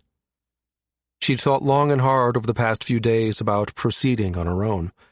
The man had given no indication that he recalled his fevered exchange, although she'd yet to be alone in a room with him. She'd question him under sedation, It was the only way she could safely do so. She'd never be able to hold her own against an augmented Marine otherwise. She brought her mental debate to a halt and turned to the medic who had accompanied her on her rounds. "I've got this one," she assured him. "You're way past due for a break. Check back with me in half an hour, okay?" The relief on the medic's tired face was clear, and he left with more energy than he'd shown all shift. Addie reached out for Haversham's communications officer one last time. "Have I received any messages from New York?" she asked, not holding out much hope. Surely if Gabe had sent her a message, they would have contacted her to let her know. The lieutenant's avatar shook his head. "No, ma'am, but if you need to reach them, you can do it real time now. We have a buoy back in service here." Addie was surprised. "How did we manage that?" He shrugged. "Haversham performs routine maintenance on the Starshot birds while we're on patrol. We had one we'd taken out of service in our hold, so the engineers got it up and running." "Well, that's good news. Thank you." As she entered the mess hall, she caved and tried to reach Gabe one final time, but the ship didn't answer. She dropped a request into the queue for him to ping her back, and then walked toward the area partitioned off for her patient in the back. The man looked like he was sleeping, though his hand was fisted, fingers working around some object he held. "Face it," she admonished herself. "You're on your own. Just get it done." Stepping toward the Marine, she activated her bracer, dialing in a dose of medication that would have him drowsy and compliant, yet alert enough to respond to questioning. Bending over him, she placed her bracer against his neck and injected the serum into him. "All right, Sergeant. Let's see what you can remember about what happened back on DeGrasse, shall we?" she whispered under her breath, and then, while she waited for the medication to take effect, turned the man's head to inspect his wounds. Before she had time to react, she felt him kick one of her legs out from under her. She tried to right herself, but felt his hand wrap around her wrist while the other hooked behind her elbow. In an explosive move, he yanked her forward. Suddenly, she found herself face down on the gurney with the Marine on top of her. Whatever he'd held in his hand was slapped against her neck, and she found herself cut off from the ship net, unable to call for help. In the next instant, he snaked his arm around her neck. She jammed her bracer-clad hand back against the Marine's thigh, injecting him with more of the serum. He cursed. "Shouldn't have done that, Doc." He released the hand at her back and replaced it with his knee. The action torqued her spine painfully. "I was going to let you live. Now, I'm not feeling so charitable anymore." Her feet pushed against the deck as she tried to get her feet under her, and he dug his knee into her back harder in response. The arm about her neck tightened, and her vision began to tunnel. Both her hands flew up and wrapped around his arm, and she ordered her bracer to deliver a strong sedative, then pumped it into the Marine's forearm. How he wasn't passed out, she didn't know. He had to be blocking it somehow. "Damn it!" Along with his curse came the sound of a weapon being unholstered, and the arm around her neck loosened minutely. She blinked the spots from her vision, just as the cold barrel of a pistol settled under her chin. "You have 2 seconds to reverse the effect of the drugs you injected me with, or I'm going to shoot you. Do you know what a pulse weapon like a cusp will do to your brain at point-blank range?" The words were barely a whisper, the Marine's mouth beside her ear. Addie believed him. She reached mentally for the bracer and had it send instructions to the nano inside the Marine's body, neutralizing the drugs. Her hand, still wrapped around his arm, sent a stimulant to counteract the ones that had already released into his bloodstream. After a moment, he eased the pistol away, though the pressure of his arm around her neck remained steady, just shy of triggering ischemia. "Okay, start talking." The Marine's voice remained low and threatening. "Who else knows about my connection to Janice?" "I don't know what you're—" The weapon's barrel stroked her neck, tapped lightly against it. "You didn't think I was coherent enough to see your reaction when I mentioned his name that first day? Or to hear you mention that bastard Case's name?" He laughed. "Well, you're right about that. My implant recorded your tender ministrations, Doc. Since then, I've had plenty of time to get caught up. Tell me what I want to know, and I might let you live." Addie fought past the panic and tried to focus. "Stall him," she told herself sternly. "Think. You have a medic coming back to check on you in half an hour. Just keep him occupied. The arm around her neck tightened, and she felt herself losing consciousness. Talk! The man hissed, easing up on the arm around her neck once more. Everyone knows about Janice, she rasped. He's on the courier ship, headed to the gate. Not what I asked you, Doc. The gun's barrel pressed hard into the soft tissue under her jaw, forcing her head back. Try again. Who knows about me? You aren't getting another chance. Janice left you to die, along with the rest of us. She forced the words out. He's long gone. Why do you care? A soft laugh. My bank account sure as hell doesn't, as long as I remove all evidence that I was involved in anything he did. Time's up, Doc. Tick-tock. A sound came from the mess hall's entrance, and she heard the Marine utter another low curse. His arm clamped around her carotid arteries like a vice. Her vision grayed. Sorry, Doc. Time's up. Distantly, she felt the gun's barrel move lower. Her body jolted, and she felt as if someone had just punched her in the chest. There was a fiery sensation, and her world went dark. Harbinger. Alliance Navy Pinnace, GNS York. The atmosphere on York's bridge was one of intense focus, interspersed with hostile glares shot Gabe's way. It was obvious he was no longer welcome there. Heyer's attempts to paint Micah Case in a good light hadn't endeared him to any of them. Criminal or not, that pilot just broke my ship. The captain glowered at Heyer before turning her gaze to Gabe. I'm holding you personally responsible for this, Alvarez. Don't you have somewhere else you two need to be? We have work to do. Gabe looked at Heyer and tilted his head toward the hatch. She nodded, unbuckled, and headed toward the exit. He followed right behind. AIC, he murmured, and she nodded again to let him know she'd heard. They'd just made it to the AIC's hatch when York's pilot contacted him. The man's voice was noticeably cooler than the last time they'd spoken. Excuse me, sir. You received an automated request from Dr. Moran on the Havisham. She asked you to ping her when you had a moment. Thanks. Gabe waved Heyer through and then followed her inside while he connected to the ship net. It routed him through to the buoy that floated just forward of the pinnace's bow. He grew concerned after waiting several long seconds for Addie's token to respond to his ping, and contacted Haversham's comm officer instead. Lieutenant? He asked. Do you know why Dr. Moran's not answering? There was an awkward pause. Sir?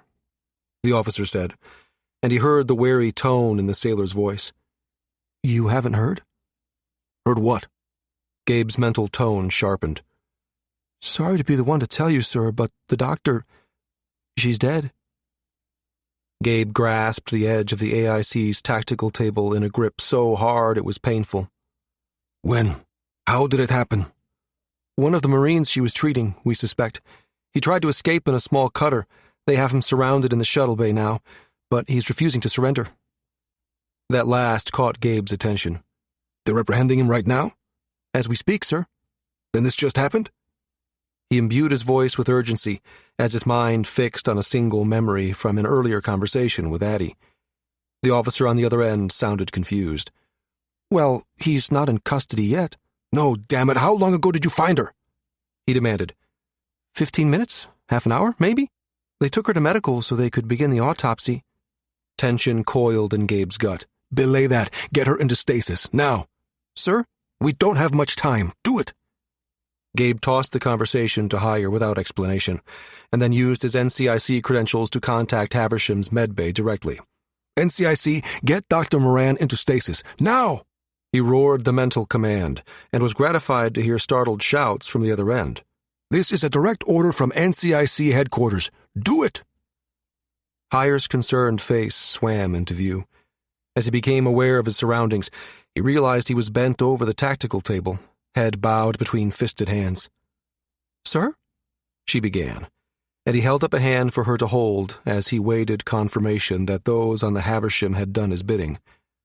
A voice came onto the connection, the security token on the other end identifying it as Medic First Class Wilson. Sir? The voice was strained. She's in stasis, but... Report, he snapped, cutting the man off. Straightening, he nodded to Hire, then brought her into the conversation with Wilson. Dr. Moran was with one of the injured Marines when a corpsman stopped by to see if she needed help. The medic explained. The medic heard someone running away as he approached, and then he found her. Gabe heard the medic's mental voice falter, and felt a flare of remorse for the harsh way he'd been riding the corpsman. Go on, he said, pitching his tone to be more gentle. She'd been shot. The voice on the other end made a sound that was a cross between a sob and a sigh. He tried to triage, but it was a torso shot, point blank. We'd lost her. Exactly how long ago was this, Wilson? He asked as gently as he knew how. Think. It's important. He got the sense the man was checking his internal chronometer. Sometime between 10 and 15 minutes, sir, the medic told him. Gabe cradled his head in his hands and realized they were trembling. He took a deep breath and felt Hire's hand land on his shoulder. Dr. Moran told me that she can usually resuscitate a patient if she can get them within 10 minutes after brain activity stopped. Gabe paused a beat, considering his words carefully. The medic's avatar nodded. Yes, as a general rule, that's true. And did you? I don't know, sir. The weapon the Marine used on her, it did a lot of internal damage. None of us on Haversham have the skills to treat this level of trauma. To be honest, sir, it was just me on shift. Everyone else was scattered throughout the ship, treating patients. Hire's hand tightened on his shoulder. Wilson, let's keep the possibility that Dr. Moran might be revived between us for now, okay? No need to get anyone's hopes up. And besides, Gabe's eyes met Hire's. It's possible that Marine could have an accomplice. You get what I'm saying? He heard a gulp on the other end. Perfectly, sir. And for now? Gabe grimaced as he added this last. Continue to refer to the doctor as a corpse. Even as the thought formed, his mind rejected it. I'll order a guard placed on the stasis unit just in case, and say it's to protect the evidence of the Marine's guilt. Understood, sir. Wilson's mental tone was barely more than a whisper. Good man. Carry on. Gabe dissolved the connection and pushed himself upright once more. You okay, boss? Hire's words were quiet, her face drained of its usual color, the news of Addie's attack hitting her hard as well. No, Chief, I'm not. This entire situation is one huge cluster. Why do I keep feeling as if we're either being played or we're one step behind the bad guys, and they know our every move? Machinations. Central Prefecture, Eridu, Akkadian Empire. Rin Zhao had invited Che to an exclusive club for dinner. The restaurant was run by those in the service to state security, and its private dining room was both sandboxed and secure. The meal had been superb, the service impeccable. Rin Zhao studied him over the rim of her after-dinner drink. This man, Micah Case, the one our asset is using to derail Alvarez. This man is resourceful, yes? Che exhaled. More so than we would like, apparently. Either that, or Alvarez is an incompetent fool. But the deputy director reports Alvarez is one of the NCIC's best agents. Che made a sound of agreement, swirling the wine in his glass. The deputy director set Alvarez a difficult task. Pitting a pinnace against the Helios is hardly a fair battle, he pointed out. Silence fell between the two as Rin Zhao contemplated his words. Janice initially acquired Case for Stinton's experimentation. Rin Zhao broke the quiet, her voice thoughtful. Yet preliminary reports said Stinton failed and the man had died. Clearly this is not so. Shall we assume then that Case is of value to us? Unknown, Che admitted, bringing the wine to his lips for a slow, thoughtful sip. But he was experimented on, and Janice appeared to think him worth acquiring. When he discovered Chase was alive, he used our assets on the grass to try to recapture him. I see, Rin Zhao murmured, her eyes narrowed in contemplation. We should think on this. Perhaps once Alvarez manages to capture him, we should find a way to acquire him. You say Alvarez believes him to be a person of interest in the de Grasse incident? Yes, Che replied, with possible ties to Stinton's murder. Rin Zhao looked up sharply at that. I was given to understand that the murder had been staged to look like an accident. Che set his drink down carefully, using the action to gather his thoughts. The assassin did the best she could, given the circumstances. Janus has already been disciplined for his actions. Rin Zhao's lips tightened in displeasure. Not enough if he ends up being the reason this operation fails. Che thought a moment. We have another asset in Procyon we can activate. Someone high up who can manufacture evidence to further implicate Case, if we wish to use him. Rin Zhao's eyes narrowed. He is very well placed. I thought you were holding him for an operation worthy of the effort it took to embed him. True, Che admitted. But if played correctly, we may be able to activate him without tipping our hand. He straightened. I will travel to Cereba and oversee this myself. Rin Zhao lifted her glass to the light and contemplated its amber depths. Setting it down once more, she nodded. Very well, then. So it shall be. A thought suddenly occurred to Che. With great deliberation, he brought his wine glass to his lips and took a sip. He rolled the wine around in his mouth as he turned the idea over in his mind, savoring the concept in much the same way he did the notes of melon, citrus, and jasmine that landed on his tongue. Nodding to himself, Che set the glass down and looked Rin Zhao in the eye. He allowed a slow smile to spread across his face. This could work in our favor, you know, he murmured after a moment. Rin Zhao looked intrigued, and Che's smile widened. He leaned forward, resting his forearms on the low table between them and pushing his wine glass to one side. If you recall, we've determined that Janus cannot be eliminated due to his special knowledge of the unique biology found in Loughton's star, he said.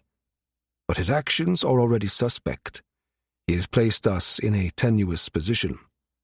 Yes, we know all that, Rin Zhao said brusquely. Go on. If possible, Che's grin grew even wider. Patience, Minister. This will be worth it, I swear. He spread his hands. What if we were to stage Janus's discipline as if he had been held captive and tortured by Acadia? Not only would it exonerate him from suspicion, but as a victim, he would become a sympathetic figure. An unsung hero, if you will. One of the few survivors of the de Grasse incident. And serve to cement him even deeper into the Alliance's scientific community, no doubt. Rin Zhao's eyes glimmered with a mixture of approval and sardonic amusement. Do it. Tell the assassin to make it look convincing. Che's eyes turned dark. Oh, she will, Minister. She is one of the Guild's finest. It will be a work of art. I guarantee it. Damage control. Alliance courier ship en route to Loughton Gate. In a star system a light year away, on a courier ship headed for its gate, a chime sounded.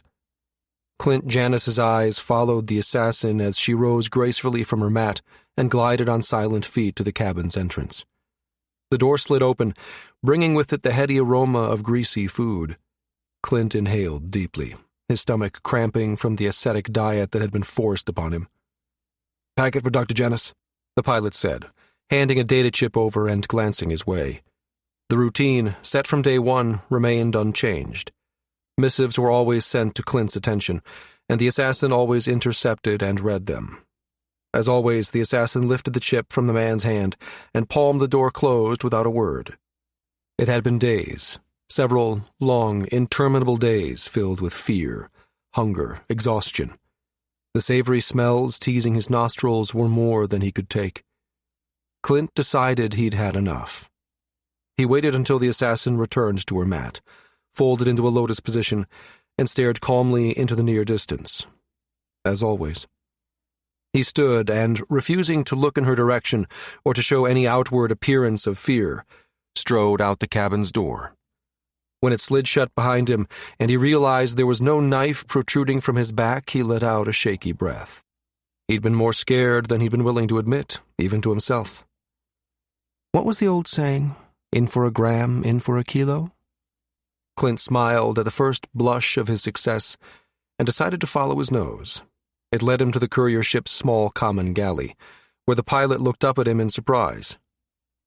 "Never thought I'd see the likes of you outside that cabin, mate. Hungry?" The man pushed a basket of fish and chips toward him. Clint thought he'd never seen anything more appealing in his entire life. "Thanks," he said, with a quick jerk of his head.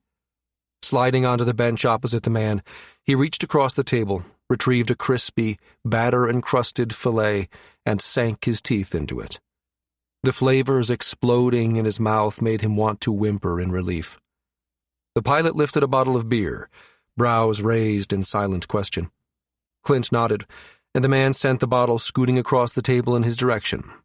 Clint lifted it, tilted his head back, and took a healthy drink. When the cool, hoppy flavor hit the back of his throat, he actually did let out a small moan. "Yeah, mate." The pilot sent him a knowing look. "Figured you two were in training or some back there. You can only do so much before you need a wee bit of a break. Know what I mean?" Clint set the beer down on the table and began to draw circles onto its surface with the bottle's condensation. "You don't know the half of it, my friend. Not even close." He sat for an hour, maybe more, conversing little and drinking more, relaxing for the first time in more than a week. I should have stood up for myself earlier, he thought, pleased with the evening's outcome. He looked up with a smile as a sound alerted him to a presence at the galley's entrance. The assassin's expression remained unchanged, and yet somehow he knew he had been judged and found wanting. When she spoke, her words confirmed his fears. "You have had your reprieve. Come, we have work to do." She disappeared as silently as she had arrived. Clint briefly considered the idea of staying in the galley for another beer, to drive home the point that he did not report to her. But his sense of self-preservation took that moment to awaken from its temporary slumber, providing a vivid mental image of her deadly skills. He rose and, with a last regretful look at the galley, followed her back to their shared cabin. The assassin was once more in a lotus position on her mat. Unaccountably relieved, he lowered himself to the mat she'd assigned him. When he looked up, her eyes were trained on him, expressionless and cold. "So?" He cleared his throat. "What was the message this time?" "You may regret asking that question," she murmured, her voice without inflection. "Your actions under grass have garnered additional attention." Clint tensed at her words, wishing he could take back his query. The assassin continued to hold his gaze. "The chip held 2 bits of information. There was a data transfer from cases shipped to the National Security Director's office. It contained evidence connecting you to Stinton's cloning project." Clint opened his mouth to protest, but no sound came. She continued. "You owe your continued existence to the fact we have an agent in the NSA's office. He is at work now, manufacturing evidence to implicate someone else in the deaths you orchestrated on Stinton's behalf. Fortunately for you, the evidence they have gathered was mostly circumstantial and linked to your security token. You will play the unwitting victim." "That is fortunate," Clint swallowed. "And the second thing? What else was on the chip?" "Apparently, our NCIC agent has a mind of his own. He was explicitly instructed not to share details of the investigation with anyone other than the deputy director, and yet he did." She frowned in disapproval, the most emotion Clint had ever seen her express. "The Geminate Navy lacks discipline in general. This man's actions are a prime example. This would never have been tolerated in Acadia." "What happened?" Clint's words were low, barely audible. "He became suspicious of his orders. He shared the details of his investigation with his immediate superior. The deputy director's loyalty has been cast in doubt, and her use to us as an agent may have reached its end." Her cold gaze swept the room, then returned to land on him. "Your actions may cost Acadia years' worth of careful effort and strategic placement. I deeply, regret that you are still necessary to the cause, but Citizen General Jauza informs me that you are the only biochemist in a position to understand what to do with the research we have appropriated from Lauten's star. Intense relief suffused Clint when he heard this. Moments later, he realized how premature, how fleeting, that feeling had been. You have become an embarrassment to our people and to our way of life. I have been instructed to remedy that. Do you recall your first lesson when you arrived for training on Acadia as a youth? Her gaze drilled into him, and he froze, prey caught in the crosshairs of a hunter's reticle. Punish the body, harness the mind. The words reverberated through him as memories from the worst 6 months of his life resurfaced. Junction was a brutal school, its intent to break a person utterly before building him or her back up into the image of the ideal Acadian soldier. Ah, yes. The sibilant words slipped softly across the assassin's lips. I see from your expression that you do. This is good. She nodded, then in one fluid motion stood and began to approach him. Your mind requires harnessing, Clint Janus. We have 23 days in which to accomplish what would usually require months. She tilted her head, studying him from those black eyes. Such rigorous instruction is not without consequence. It will take its toll, I am afraid. Your body will bear the marks for some time. Clint recoiled at the coldness of her smile. Ah, but I am remiss. I forgot to mention the final bit of information that was contained on that chip.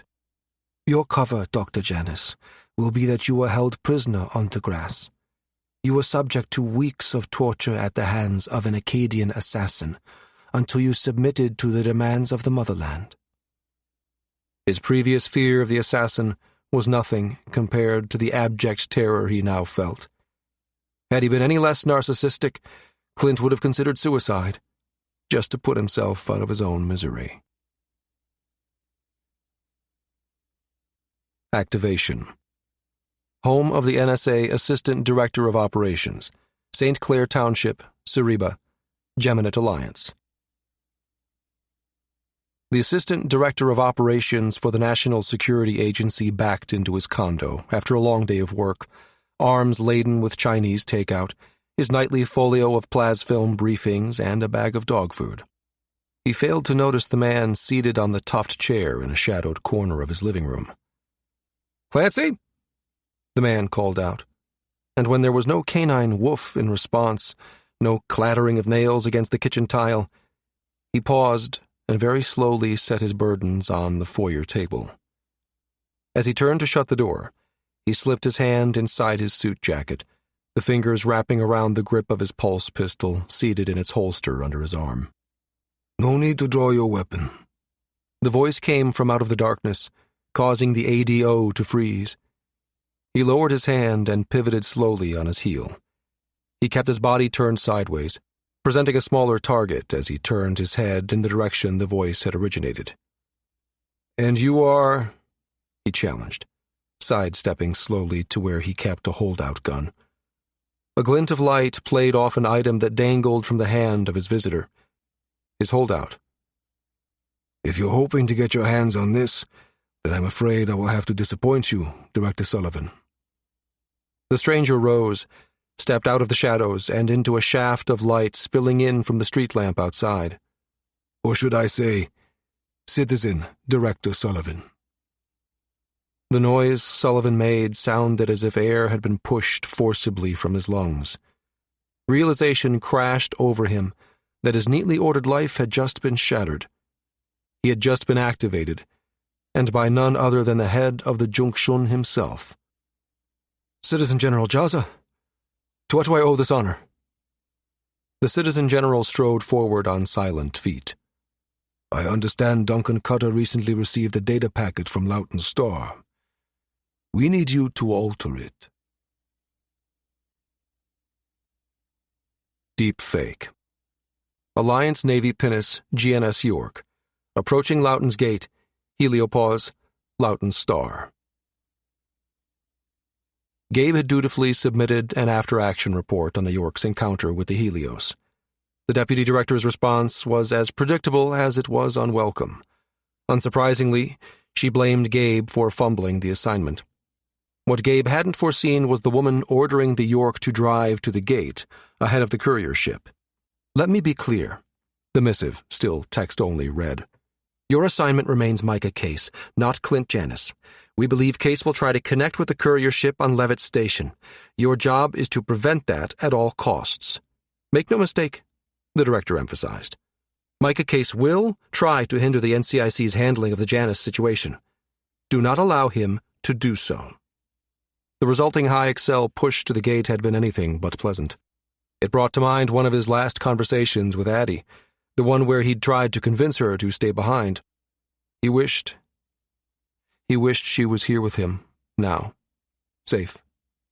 Instead, the doctor's body, still in stasis, was on its way back to Procyon under the watchful eye of a guard Gabe had personally vetted. It was all he could do for her now. After the attack, Gabe had asked Haversham's captain to search for any recordings she might have made, anything that could shed some light on the assault. The search had yielded no results. The Marine who'd attacked her had committed suicide that same night in Haversham's brig. This was no coincidence, Gabe was certain. Someone had gotten to the man before he could be questioned, but no one could provide evidence to substantiate his suspicions. Unable to do anything else for Addie, Gabe spent the rest of the trip to the gate reviewing what he had on Micah Case. He asked Tyre to help him review their skirmish with the Helios, hoping it might give him better insight into the man. Despite the many hours they spent poring over the records, they never could figure out what they'd done to tip Case off. The pinnace made it to Loughton's heliopause mere hours before the courier ship arrived. Freed from his crash couch for the first time in days, Gabe was in his quarters when a final packet came through from the deputy director. Once again, the message was text-only. This time, however, it held an attachment, a security feed from DeGrasse's flight deck. When he accessed it, Gabe saw that the file had an NSA watermark overlaid in one corner. The designation told Gabe the feed had been analyzed and remastered by the agency's crack team of data techs. The fact that it had been sent to him meant the information they managed to salvage must hold evidence pertinent to his case. Interestingly, the timestamp indicated he was looking at something that predated the fatal Nova Strike collision. The footage showed a lone figure approaching one of the fighters. An overlay popped up, identifying the vessel as one of the two doomed ships flown by Ettinger and Campbell. As he watched the feed, the figure rounded the tail of the craft, ducking inside its cockpit. It appeared at first as if a scrambling device had been employed to baffle any sensors. He was unable to make out who the individual inside the vessel might be. Then, for a brief moment, the sensor feed cleared, and Gabe realized he was looking at the part of the feed the NSA's techs had processed. "I'll owe them one, if their cleanup gets us a read on who the bastard was and what he was doing." Moments later, Gabe got his wish as an ID token appeared, superimposed over the image of the man inside the craft. The ID belonged to Micah Case. The muscles in Gabe's jaw bunched as he watched the figure on the feed secure the cockpit. He watched as Case cautiously peered around the nose of the ship. The man jerked back, flattening himself against the cowling until an automated security drone flew past. Case waited a few long seconds, then went to the next craft, his actions mimicking what he had done to the first vessel. "That murdering son of a..." Gabe's hand clenched. "I'd like to get my hands on whoever paid him to betray his fellow pilots like that." The evidence before him dispelled every doubt he'd entertained over the past 10 days about the deputy director's motives. It drove away the suspicion he'd begun to harbor that someone was framing Case. The feeling of being misled while the true culprit escaped faded in the face of overwhelming evidence from an unimpeachable source within the Alliance. His doubts were replaced by a grim determination. He knew what he needed to do, and he didn't need the deputy director's reprimand to jostle his elbow and galvanize him into action. Appended to the attachment were 3 simple sentences. "Your orders remain unchanged. Case intends to rendezvous with the courier ship at Levitt. Use any means necessary to subdue and apprehend." Severance. Approaching Alliance carrier GNS Rappa. Loughton's Gate. Heliopause Loughton Star. Scharnhorst space was odd. Sam knew that, with Wraith encased in a cashmere bubble, there should be no physical sensation of motion. Studies had shown the atmosphere inside retained the same characteristics as normal space. Yet she would have sworn that the air had a different quality to it. Not all of it could be attributed to the tension, now palpable, that hung between the pilots and their passengers. The animals felt it too. Sam heard mental grumbling coming from both pairs, the restlessness they telegraphed through their evanescent connection.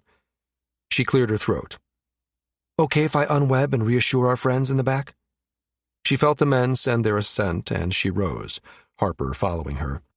Sam didn't like the wary look she saw in Micah's eyes.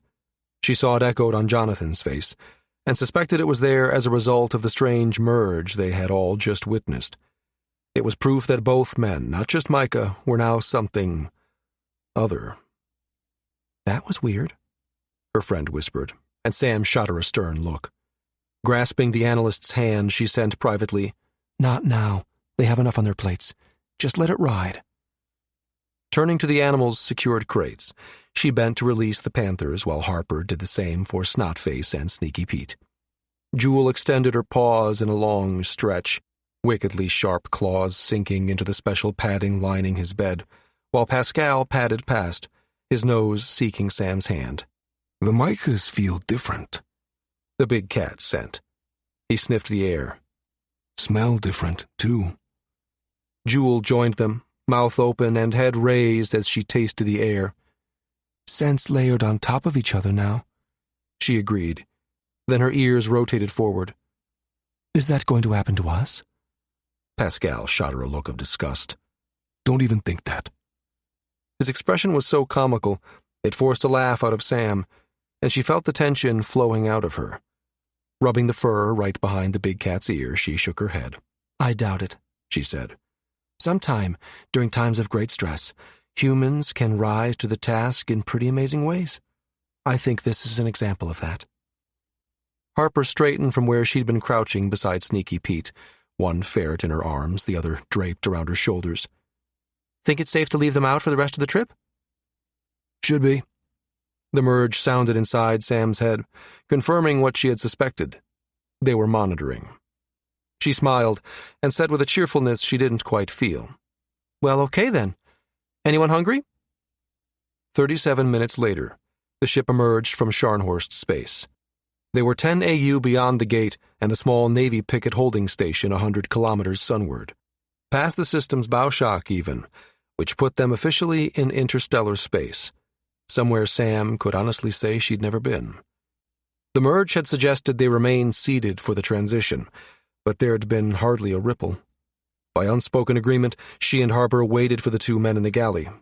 Several long minutes later, Micah appeared, pushing Jonathan's chair in front of him, expression guarded. The merge faded when Micah pulled out of Wraith's systems and came back to himself. He stared straight ahead for a moment, mentally poking at his mind, wondering if his thoughts were now his own. They are. Micah sliced a look at Jonathan. Dude, you just proved that wrong. Nah, I figured you were thinking the same thing I was. Jonathan's tone turned tentative. That was a real trip, bro. Not sure what happened back there, but it seemed to have made our connection stronger. Yeah, feels like there are more points of contact, maybe, in the connection itself. He clarified, glancing over his shoulder at the empty cradles and the shadows he could just make out in the galley. He sighed. Guess we'd better go face the music. Minutes later, he was staring warily back at Sam as the doctor stood at the threshold between the galley and the crew cabin. Want to tell me what happened?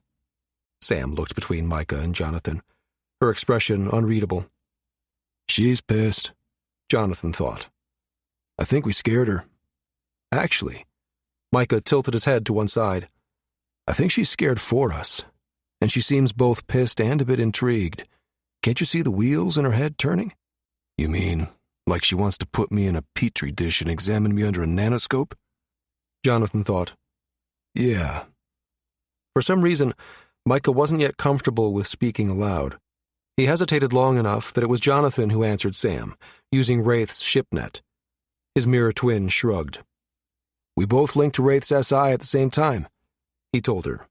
"And when we did, something just seemed to snap into place." Sam's eyes narrowed at Jonathan's use of the net. She extended a hand, the one with her medical bracer wrapped around it. Slowly she reached for Jonathan's head, her glove-encased fingers running lightly through his hair. Her hand came to rest at the base of his skull as she looked intently into his one good eye. "Everything's nominal," she murmured softly, then turned and repeated the process on Micah. It felt oddly like a caress, and he blinked at the sudden thought, pushing it hastily away lest Jonathan catch it. A shaft of amusement passed through him, and he realized he'd failed when Jonathan's voice entered his mind. "Huh, didn't feel like that to me. Anything I should know about? Oh, twin o' mine? Something going on between you two?" Micah mentally flipped the man off. "Maybe I should ask you the same thing about Harper." That earned him the same gesture. He returned his attention to the woman in front of him. Her eyes met and held his for a long moment as she studied him intently. From where he was standing, he could see the filaments in her eyes reflecting off Wraith's lighting, and he knew her medical optics were online. "Are we going to live, Doc?" he sent jokingly, and his words brought a faint smile to her lips. She stepped back, lowering her hand and breaking their connection. "Well, I can't find anything medically wrong with you, at least not without a deeper scan with better equipment." She frowned. "Or a better doctor to look you over. This isn't exactly my specialty." "You'll get no complaints from me," Jonathan quipped. Micah saw the curious light reappear in Sam's eyes. "Any reason you two are using your wires to speak instead of two sets of perfectly functioning vocal cords?" He shifted, uncomfortable with the probing question. "Maybe it takes time for what happened to wear off?" She tucked her free hand under her bracer. Tilting her head to one side, her voice grew soft. "Can you tell me more about what you both experienced? Did you feel any different when you were connected to such a degree?" Micah thought back to the merge. He lifted a shoulder in a half shrug. "Might have been a bit faster at some things." "Oh, we were." Jonathan sounded positive. "Faster, more aware of our surroundings. We shouldn't have been able to sense that ship, at least not so quickly, and there's no reason for us to have suspected that they had hidden mines in a cloud of space dust, and yet we knew, on both counts." Micah considered that a moment. "Yeah." He drew the word out. "It was like some kind of intuition. We were hyper-aware of minor things, like the fact the concentration of space dust around the buoy was unnaturally high. Stuff like that was what tipped us off, I think." Sam nodded. "Sounds like you entered into a gestalt with the ship's SI. By the way, that's something the Alliance is going to want to study when we get back," she warned, then turned and moved into the galley once more. Micah followed, pushing Jonathan's chair. "I agree with your assessment about the intuition, too." She tossed back at them from over her shoulder. "It fits the definition. The subconscious brain is constantly cataloging things, observations we don't even realize we've made, micro-expressions, and other tiny details that the waking mind isn't even aware of. This can result in some astonishing leaps of logic." A look, almost of envy, crossed her face. "At any rate, I expect that your merge will fade a bit with time. It already has, to a degree, hasn't it?" She halted and turned, pinning Micah with a shrewd gaze. He looked down at Jonathan, and his eyes clashed with the man's lone eye. He turned back to her, and she nodded as if they had confirmed her suspicions. She resumed her walk. "Just let me know once things feel like they've stabilized, if anything is different from when we left DeGrasse. I know I've said it before, but we're in uncharted territory here." 3.5 days later, Wraith was vectored into the flight deck of the Alliance carrier, GNS Rappa. After crossing the threshold, the Helios was directed to a cradle some distance from the vessels assigned to the massive carrier. Sam sat in anxious silence as Micah set the Helios down and put the ship into standby mode. He kept the external sensor feed running on the main holo, which allowed them to see the small force of armed guards approaching the ship. Sam exchanged a concerned look with Harper, but she refrained from commenting as Micah unwebbed and exited the cockpit. The faith both Micah and Jonathan had in this Marine of Colonel Valenti's seemed unshakable. Seeing the firepower held in the hands of the soldiers moving to surround the Helios, she fervently hoped it wasn't misplaced. Micah moved to stand beside the hatch, and Jonathan retreated into the galley. Harper took up a position at its entrance, blocking Jonathan's chair from sight. Sam stayed put in the flight engineer's cradle. She felt Micah's gaze pass over her in a quick assessment before he turned and cycled the hatch open. Immediately, a figure shouldered its way through the guards to greet them. "Severance?" It was the first word Sam had heard Micah verbalize since his gestalt with Jonathan. In response to his greeting, the beefy, barrel-chested man strode up the ramp, enveloping Micah's outstretched hand in a firm grip. Ducking inside, he gave the soldiers a wave, and they nodded respectfully and dispersed, setting up a defensive perimeter. "Better shut that hatch at me." The brief statement, uttered in a deep Cajun drawl, was delivered with the slap of a meaty hand onto Micah's shoulder. He straightened, and Sam found herself the object of his regard. The intensity of it was an almost physical thing. Thaddeus Severance was a mountain of a man, with ebony skin, short, curly hair, and a square jaw that looked like it was made of granite. The man's easygoing nature overlaid a restrained energy that seemed to suck up all the remaining space in Wraith's cabin. "You must be Doc Travis," he said with a flash of white teeth, then nodded at Harper, who stood just inside the galley's entrance. "And you're that NSA analyst Cut has been raving about. Nice to meet you." "They have dossiers on you, too," Micah said in a dry tone, and the big man laughed, a sound that seemed to ring off the bulkheads. "You best be worried about your own damn dossier, hoss," the Marine drawled. "My record's as lily white as they come." He slouched casually against the far bulkhead, and Sam thought she might not have ever encountered a man as comfortable in his own skin as this one. "Where's the other one?" "Right here." Jonathan's voice came from behind Harper, and she stepped aside so that Severance could see.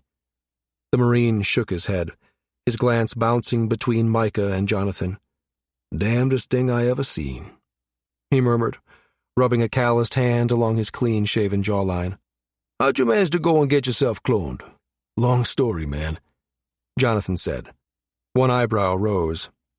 "Which one are you, the original?" Jonathan nodded, and Severance opened his mouth to speak. Micah didn't give him a chance. "And I'm not a clone," he said, baring his teeth at the Marine. Thad laughed at that, then pointedly looked Jonathan up and down. "The way I see it, you got yourself a bit of a high-mileage problem there, mon ami." He jabbed a thumb in Micah's direction. "Might need an upgrade to come up to 2.0 specs here." "Can it, Severance?" Jonathan uttered the words with a growl, which only made the big man's grin grow wider.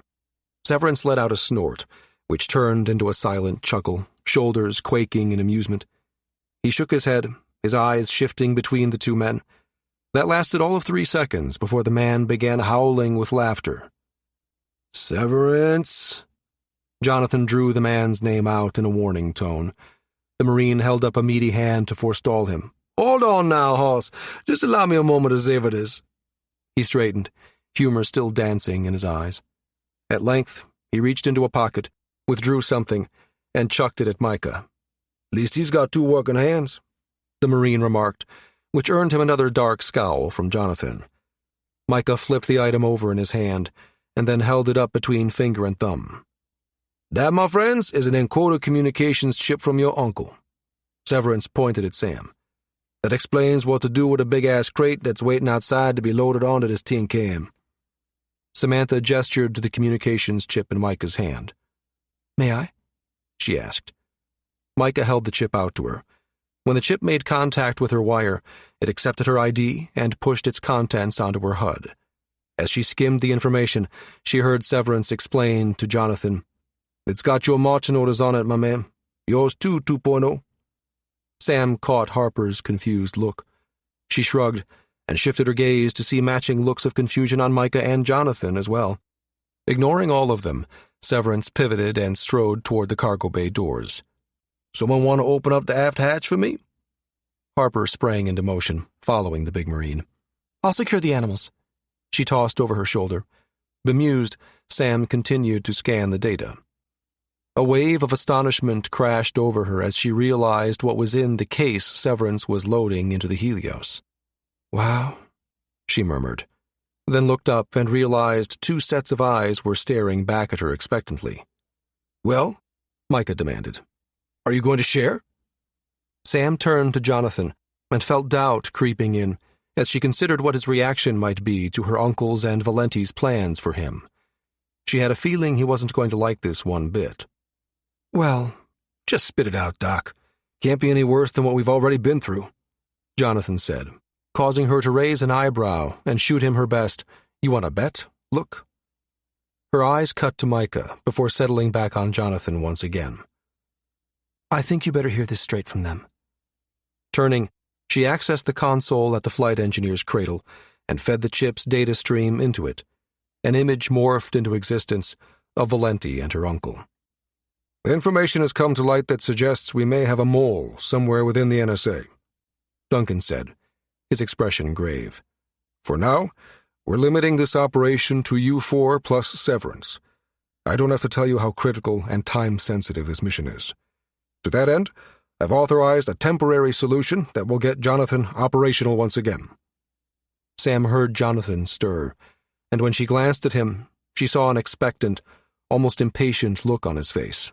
Oh, but wait until the other shoe drops, she thought, knowing what was about to come. I'm not so sure you'll feel the same way after you hear what they have planned. Colonel Valenti took up the explanation.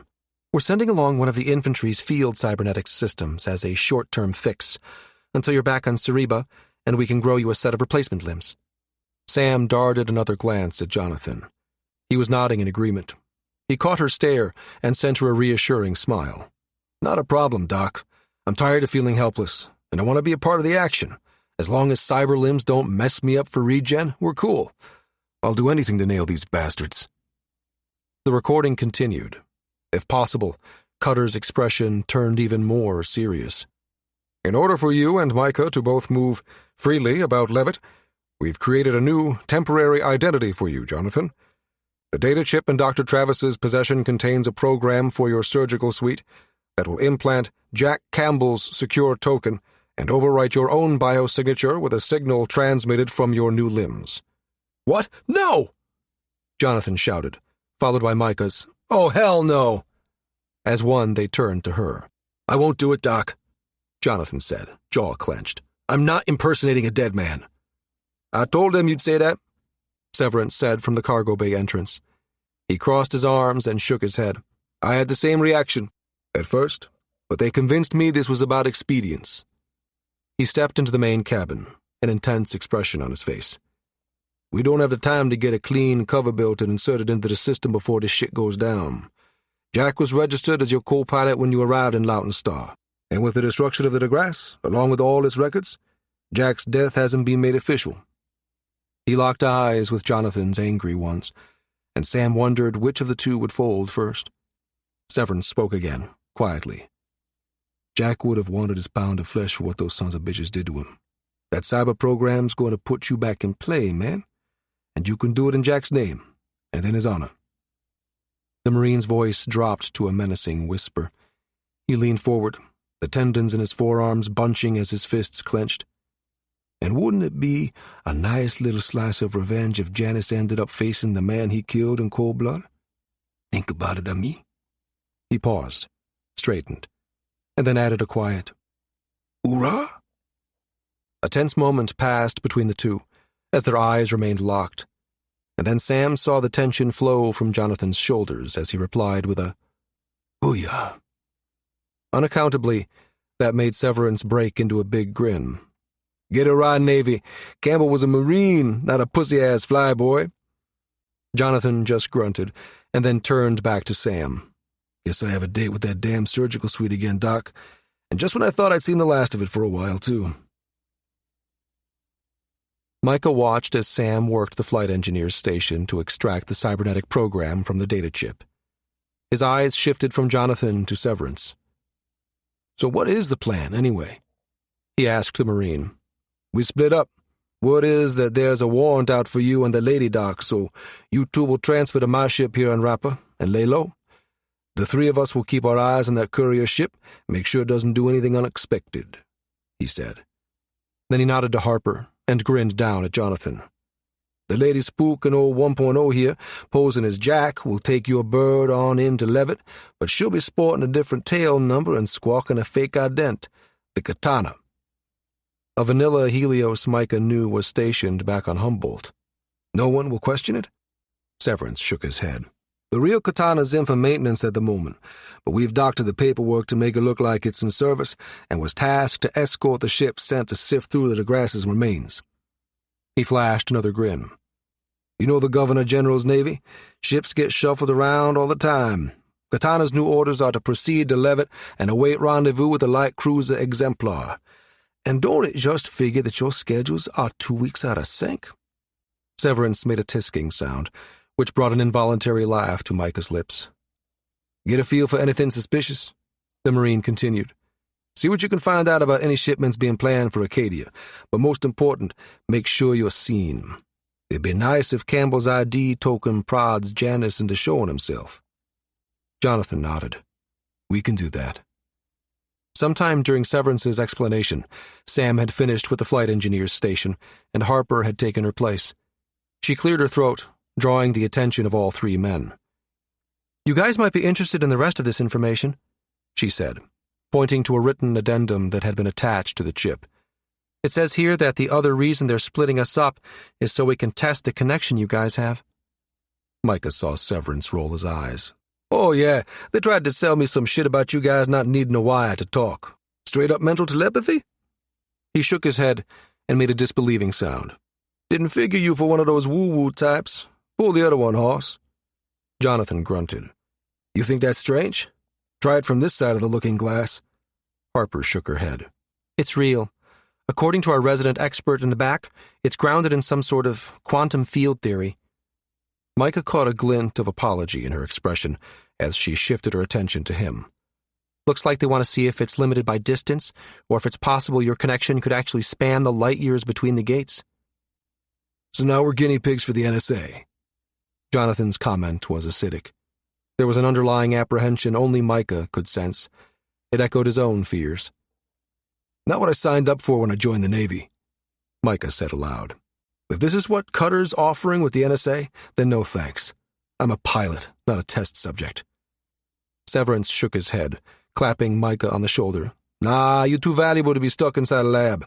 Then again, what'd you expect when you joined the wrong branch, ami?" The Marine shook his head in mock sorrow. Micah gave him a small shove. "Rather be a space jockey over a jarhead any day, dude." He shot back. "Remember, you're just as stuck on this side of the gate as I am. What's worse than being a guinea pig? Pulling babysitter duty for some damn courier ship." Thad's brows drew together. He lowered his chin and frowned. "Don't remind me," the Marine rumbled in a warning tone. Harper smirked at them both. "Well, I, for one, am happy to do my patriotic duty," she said, then nudged Jonathan's chair. "Especially if it means wandering through malls while Space Shock here gets used to his new metal legs. Levitt's duty-free stores kick ass.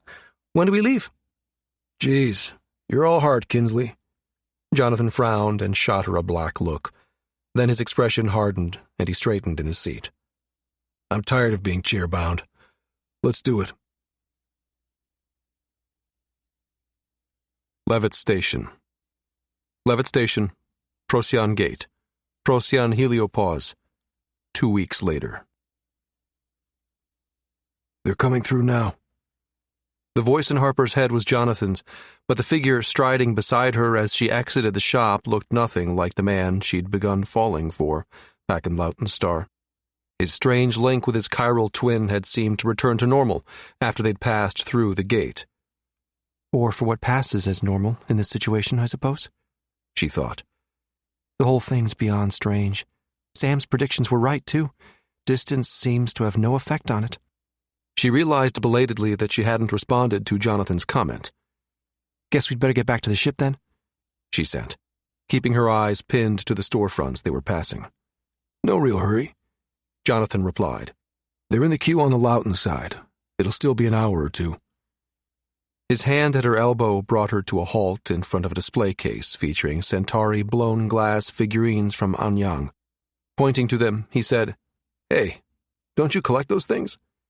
You have to stop avoiding me, Kinsley. We're supposed to be a team. She took a deep breath and turned to face him.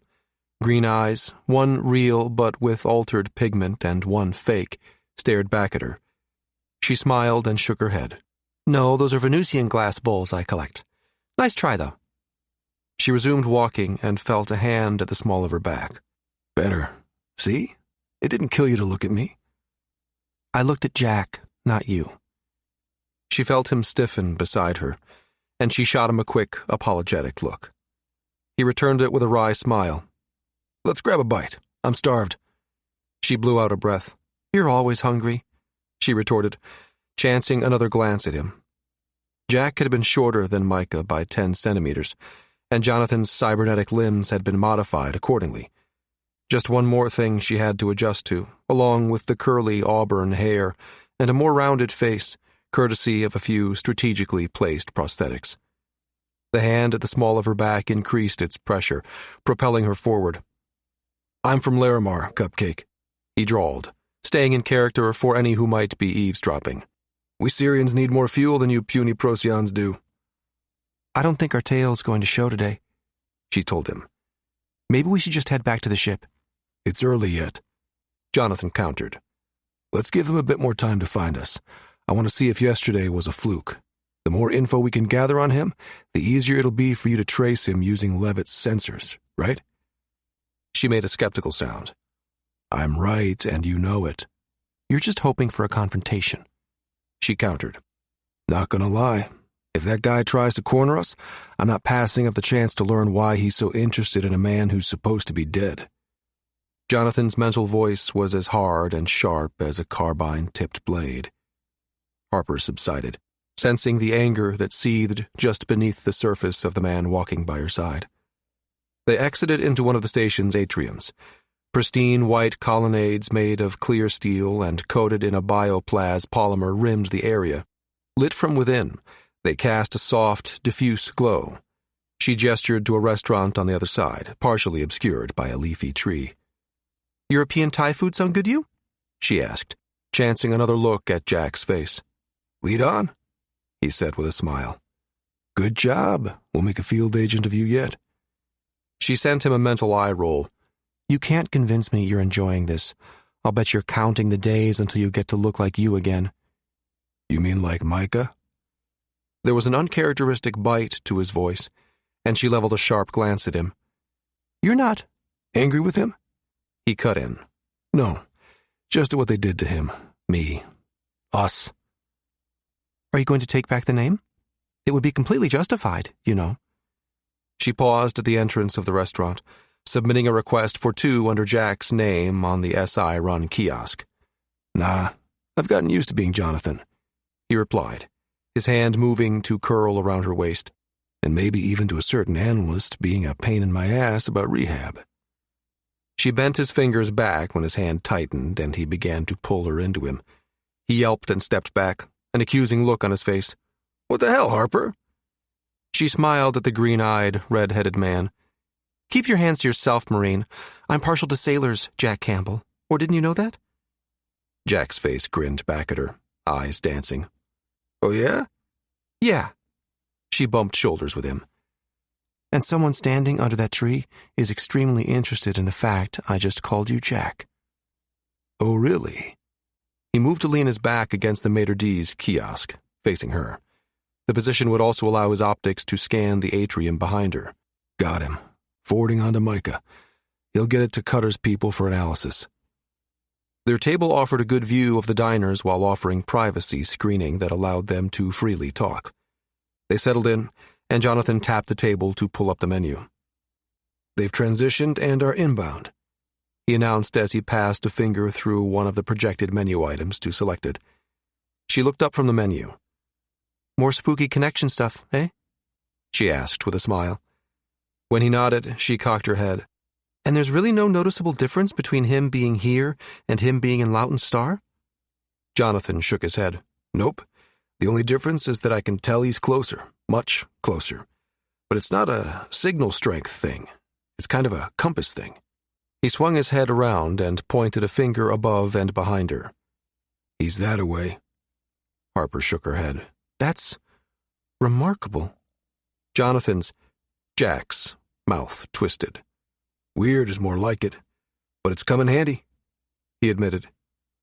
They finished their meal and left to return to their ship's berth, appearing outwardly oblivious to the tale they'd picked up just outside the restaurant. The sensors Harper had installed in the bag slung over her shoulder provided them both with a feed on their surroundings. They saw the moment their tail was joined by a second man.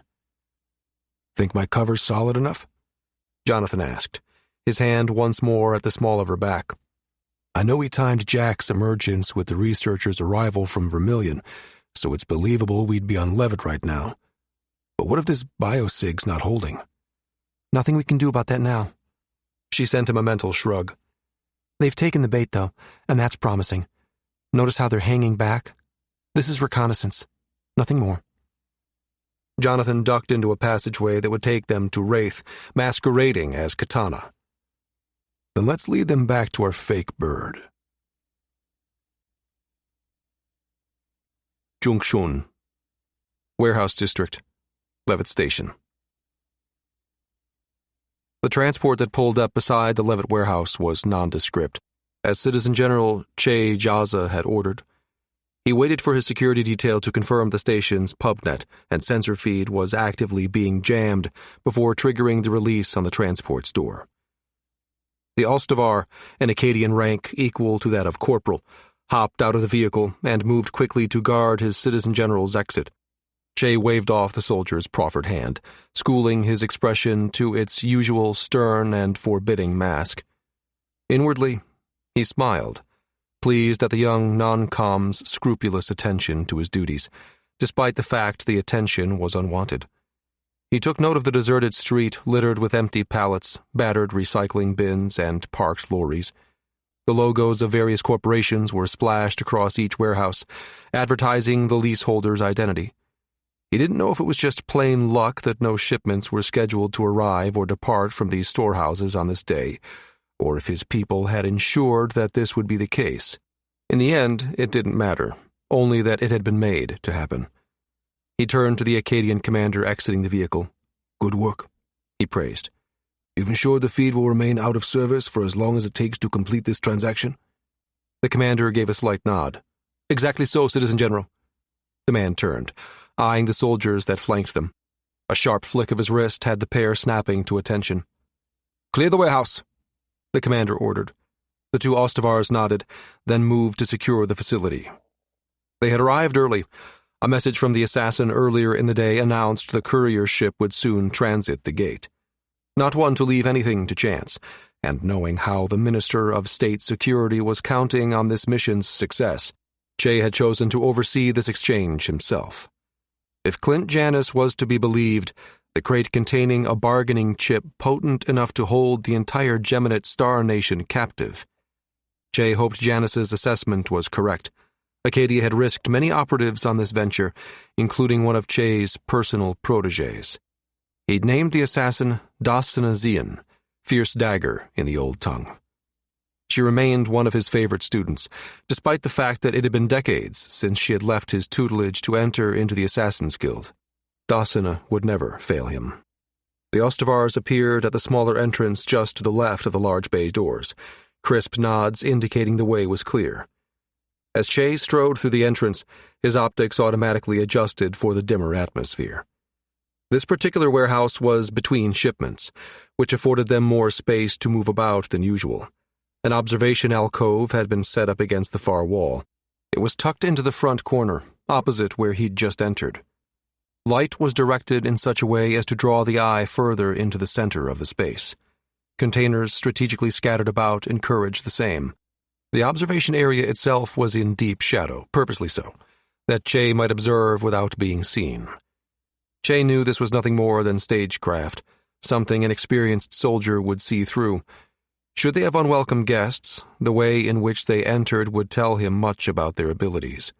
Would they conduct a quick sweep, Slicing the pie to identify the location of any possible adversaries? Would they launch microdrone surveillance, thus giving away their own location to anyone with the tech to trace a localized EM signal back to its source? Jay found himself intrigued by the possibilities, anticipating the afternoon's events more than any exercise in a long time. He almost hoped an adversary would show up. Almost. Jay knew, better than most, that keeping an operation covert was the only certain way to ensure that a plan was executed flawlessly. No battle strategy ever survived contact with an enemy, at least not fully intact. He settled into the shadows with the patience born from long years running operations such as this, and considered the arrival of his assassin. Jay regretted that he wouldn't be able to look Clint Janus in the eye to gauge the man's mettle for himself. Dasina would have stamped out the vein of impurity within the biochemist. Of this he had no doubt. Janus would be molded once more into a useful tool, worthy of the Premier's army. As he waited, he called up the most recent reports from the assets they had stationed here on Levitt to see if anything new had cropped up. Jay had familiarized himself with Acadia's on-station resources prior to his arrival, as any good soldier would do.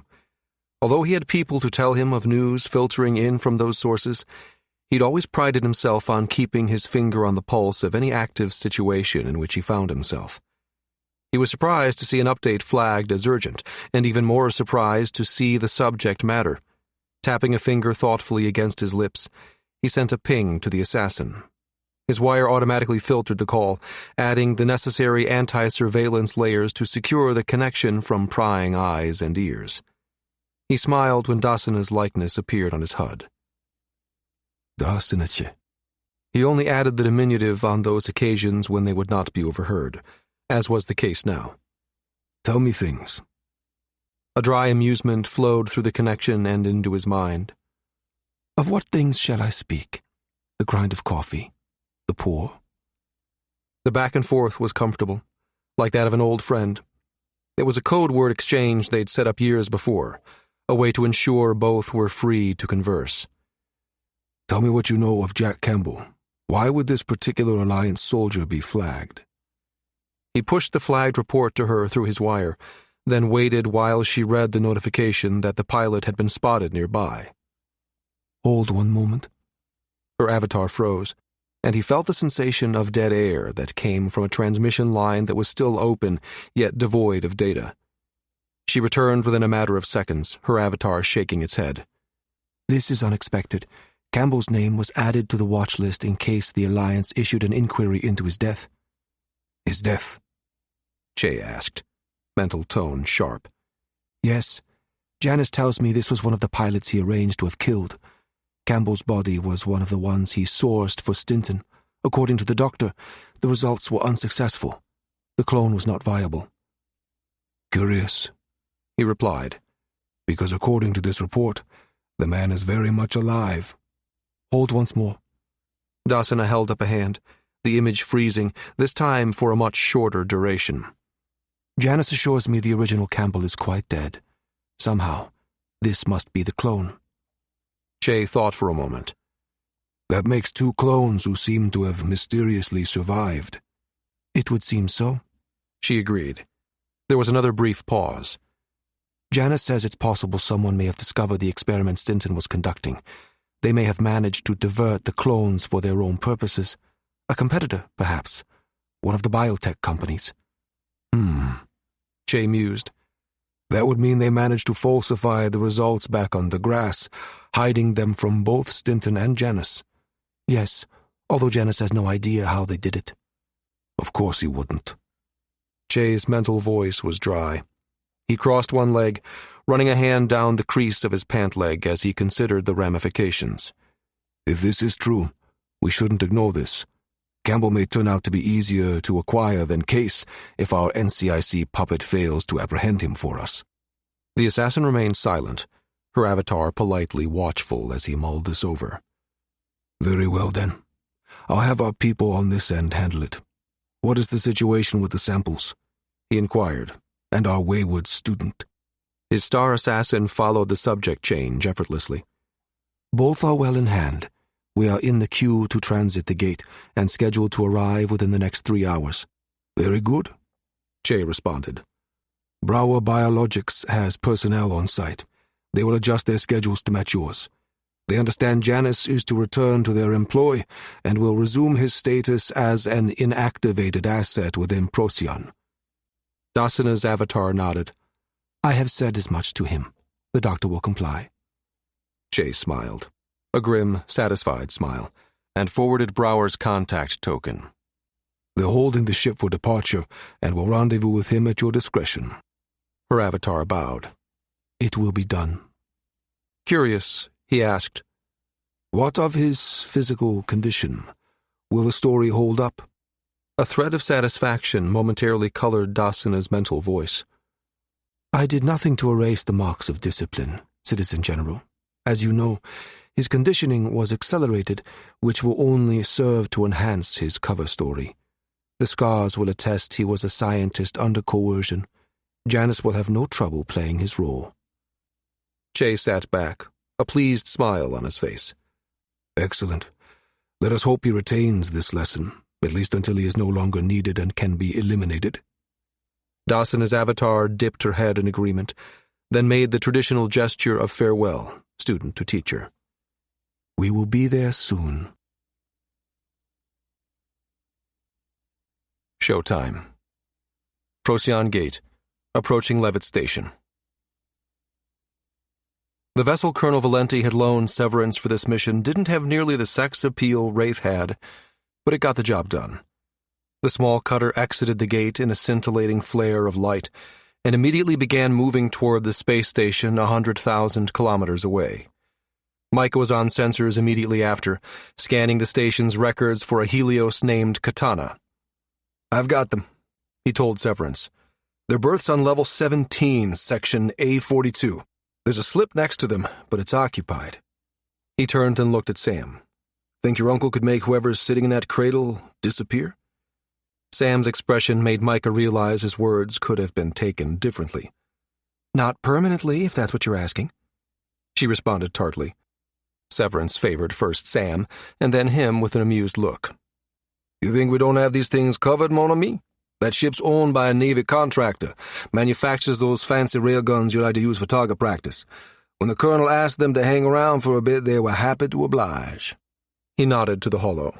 Right about now, I suspect that ship's requesting clearance to depart the station, inbound for Hawken. Micah grunted. Thought of everything, have you? The Marine shook his head. I'm not your damn Navy 2.0. We Marines know how to get shit done. That elicited a cough out of Sam that sounded suspiciously like a smothered laugh. Micah sent her a glare that promised retribution. Yeah, he told Thad. But how are you going to guarantee we're assigned that berth? O ye of little faith. Thad tisked as he made a minor adjustment to the cutter's approach vector. Micah rolled his eyes and had his wire connect him with Levitt STC. Seconds later, he sat back, scrubbing the stubble on his jaw with a resigned sigh. Okay, he admitted. I'm impressed. They came back with that exact slip assignment. ETA, 40 minutes. 3 levels down and half a dozen slips spinward, the pinnace York had just settled into its assigned berth. Gabe was up and grabbing his go bag before the all-clear sounded. He knew the clock had started, could feel it ticking away like a metronome in the back of his brain, spurring him onward. He'd done a lot of thinking en route to the Procyon system, trying to put all the pieces together, starting all the way back to the day he'd stood in Addie's office, reviewing the medical charts on the 3 dead pilots. The one data point that seemed out of place was the DeGrasse fire team's admission to Samantha Travis that Janice had sent them after Case. Perhaps they'd had a falling out over what was in that crate aboard the courier ship.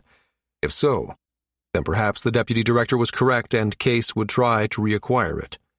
That crate was the other thing Gabe had spent a lot of time considering on the flight here. If he'd learned 2 things in his career, the first was that there was truly no honor among thieves. The second was that things could just as easily go missing on a military base as they could in the civilian world.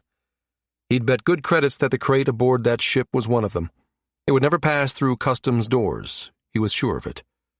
Then there was the fact Levitt was a joint-use spaceport. He was pretty sure the crate wasn't going to end up on the military side of the station either, but he couldn't rule it out. Bottom line, he needed to find a way to tag that crate before it slipped through his fingers and disappeared. In order to do that, he had to be there when they unloaded. The courier ship was scheduled to dock within the next 3 hours. He intended to be there when it did. Pausing in front of the cabin assigned to hire, he sent her a quick ping. "What's up, sir?" His mouth twitched at her lazy humor. "Ready to go, Chief? I'm outside your cabin." A thread of mirth came across his wire. "Got you beat, sir. I'm at the hatch already." "I should have known." Pivoting, he skirted a few ratings and headed for the ship's main hatch. "Be there in 5. The moment their feet hit the dock, he motioned for her to follow. His NCIC credentials had given him access to the SI that ran the base's traffic control. He knew where the courier ship would be berthed, and had inserted an unobtrusive bit of monitoring code into the system that would alert him if the ship's berth assignment changed. As they walked, he launched a counter-surveillance cloud that would allow him and Hire to talk freely as they traversed the station. The cloud of microdrone jammers and scramblers would require a level 10 clearance to countermand. No one on Levitt, save for its base commander, had the authority to do that, and the man was currently away. Gabe knew. He'd checked. "Did you get it?" He slanted a look her way as they rounded the bend and stepped into a lift that would take them down 3 levels. Instead of answering, she reached into the bag that hung cross-body at her side. "You know these things are illegal," she commented as she pulled out the tagger and handed it to him. The small tool was shaped like a pistol. He turned it over in his hand, thumbing it on and checking its load. Satisfied, he tucked it inside a utility pocket on the outside of his pants leg, where he could quickly access it. "Illegal? Not if you're NCIC, Chief," he said, then amended, "Well, not if it's Navy issued. I take it this isn't?" "Off the books, just like the special agent ordered, sir." Her grin was cocky, irrepressible. "Good. All Navy-issued tags are registered in a database. If we're dealing with a mole inside the military, this could tip our hand, and it wouldn't do us much good." He shot her a look. "If we tag it, only to have it conveniently disappear on us." Her lips firmed, and she gave him a sharp nod. "Copy that, boss." The lift opened, and he led her down a passageway that spilled into a long utilitarian dock. Cradles lined the left-hand side, most of them occupied. Stacks of crates, assorted maglev lifters, and sundry other pieces of equipment littered the bulkhead on their right. "Nice to know Levitt hasn't tidied itself up any since I was last here," he thought with some relief. "Shouldn't be too hard to find a place to hole up until they dock." Luck was with them. The space across from the courier ship's assigned cradle had a jumble of crates stacked loosely against its bulkhead. They were arranged in a haphazard fashion, with gaps big enough to accommodate both himself and Hire.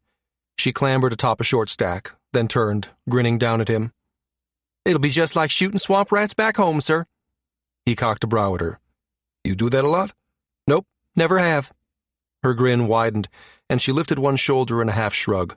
"Heard the phrase from a buddy of mine. Sounded good, so I kind of appropriated it, if you know what I mean." Shaking his head, he hoisted himself up beside her. One look at his chrono told him they still had another 2 hours and some change left. He settled in for the wait. "Hire?" She looked over at him, but didn't respond as he slid onto the crate next to her. "Got anything in that kit of yours that will make a crowbar?" His question had surprised her. He could tell. "Sir? Those are illegal." Her tone was cautious, almost polite. She was right, they were. A crowbar was a brute-force lock-picking program that borrowed click assembly techniques used in chemistry to rapidly alter the properties of existing nanolocks. Preloaded common codes, or bricks, gave the crowbar a jump start, pushing a cascade failure into the lock that cracked it wide open.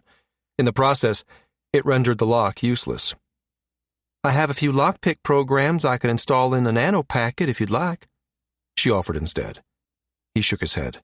"Damn things are too courteous for my needs. By the time it sends its pretty please request for access, the people I'm hunting will have ordered whatever's inside to self-destruct." He settled back against the bulkhead and speared her with a look. "Don't tell me you never tried your hand at programming a crowbar, somewhere along the line. Every mechanic worth his weight in creds experimented with one, somewhere along the line in their misspent youth."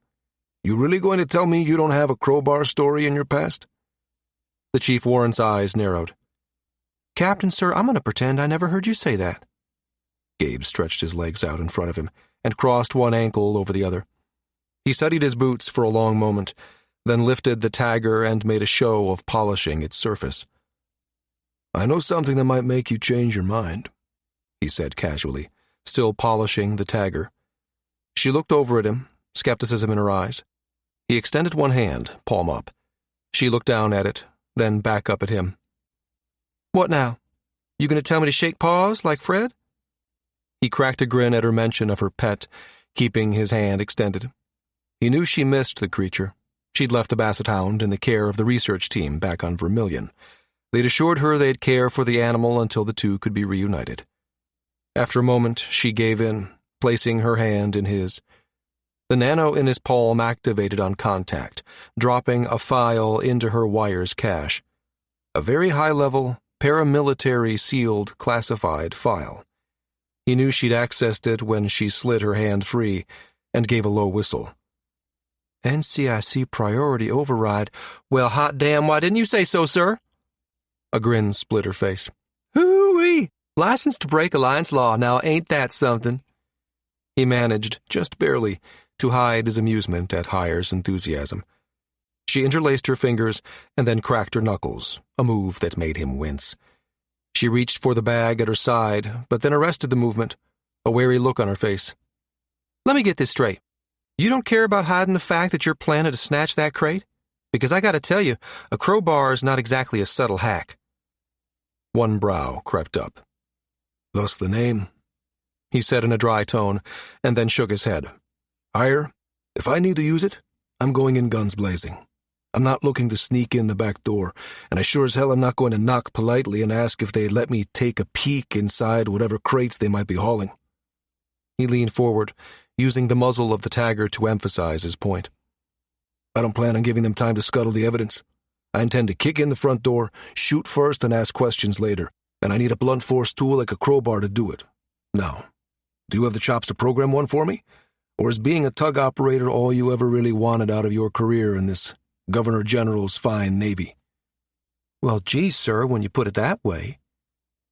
They sat in silence for a while, Hire humming absently to herself while she worked. She shuffled around inside her kit, even slid past him and disappeared for half an hour with a murmured, "Back in a jiff, sir." While he awaited her return, he accessed the base's STC to check up on the ships coming in on final. The courier's berth hadn't changed. While he was in the system, he scrolled through recent arrivals, trying to get a feel once more for the ship Case would be on. Out of habit, he scanned for any Helios arrivals, but nothing pending showed up. Other than the Helios-class ships based at Levitt, there were only a handful of that type berthed on base. None held the tail number he was looking for, or the designation of Wraith. Not that he expected it to be that easy. Case might be a saboteur, but he wasn't stupid. Gabe's eyes caught on a berth that had opened up beside one of the Helios spaceships that had been on station for days. A Navy cutter was assigned to it, scheduled to arrive shortly before the courier. Curious, he reached for the ship's flight plan. The cutter's home base had been scrubbed. Even Gabe's Class 10 access wouldn't gain him any information. Oh, you shouldn't have done that if you wanted to avoid prying eyes, he murmured to himself. While the cutter's identity was hidden, there was no real way to hide the ship's trajectory, especially from STC sensors. He ran the base's traffic feed backward, noting the ship's arrival time at the gate and cross-referencing it against the gate's cycle. Bingo, he said softly, ignoring Hire's curious look as she scrambled back up on the crate beside him. The ship had originated in Loughton's star. His gaze landed once more on the berth the cutter had been assigned, then shifted to its neighbor. The Helios named Katana had been berthed on Levitt going on 2 weeks. Unusual for a ship of its type, although a quick search revealed the fact that it had been reassigned to the light cruiser Exemplar, which wasn't scheduled to arrive for another few days. On a hunch, he ran the calculations for the time it would have taken Case's Helios to arrive at Loughton Gate.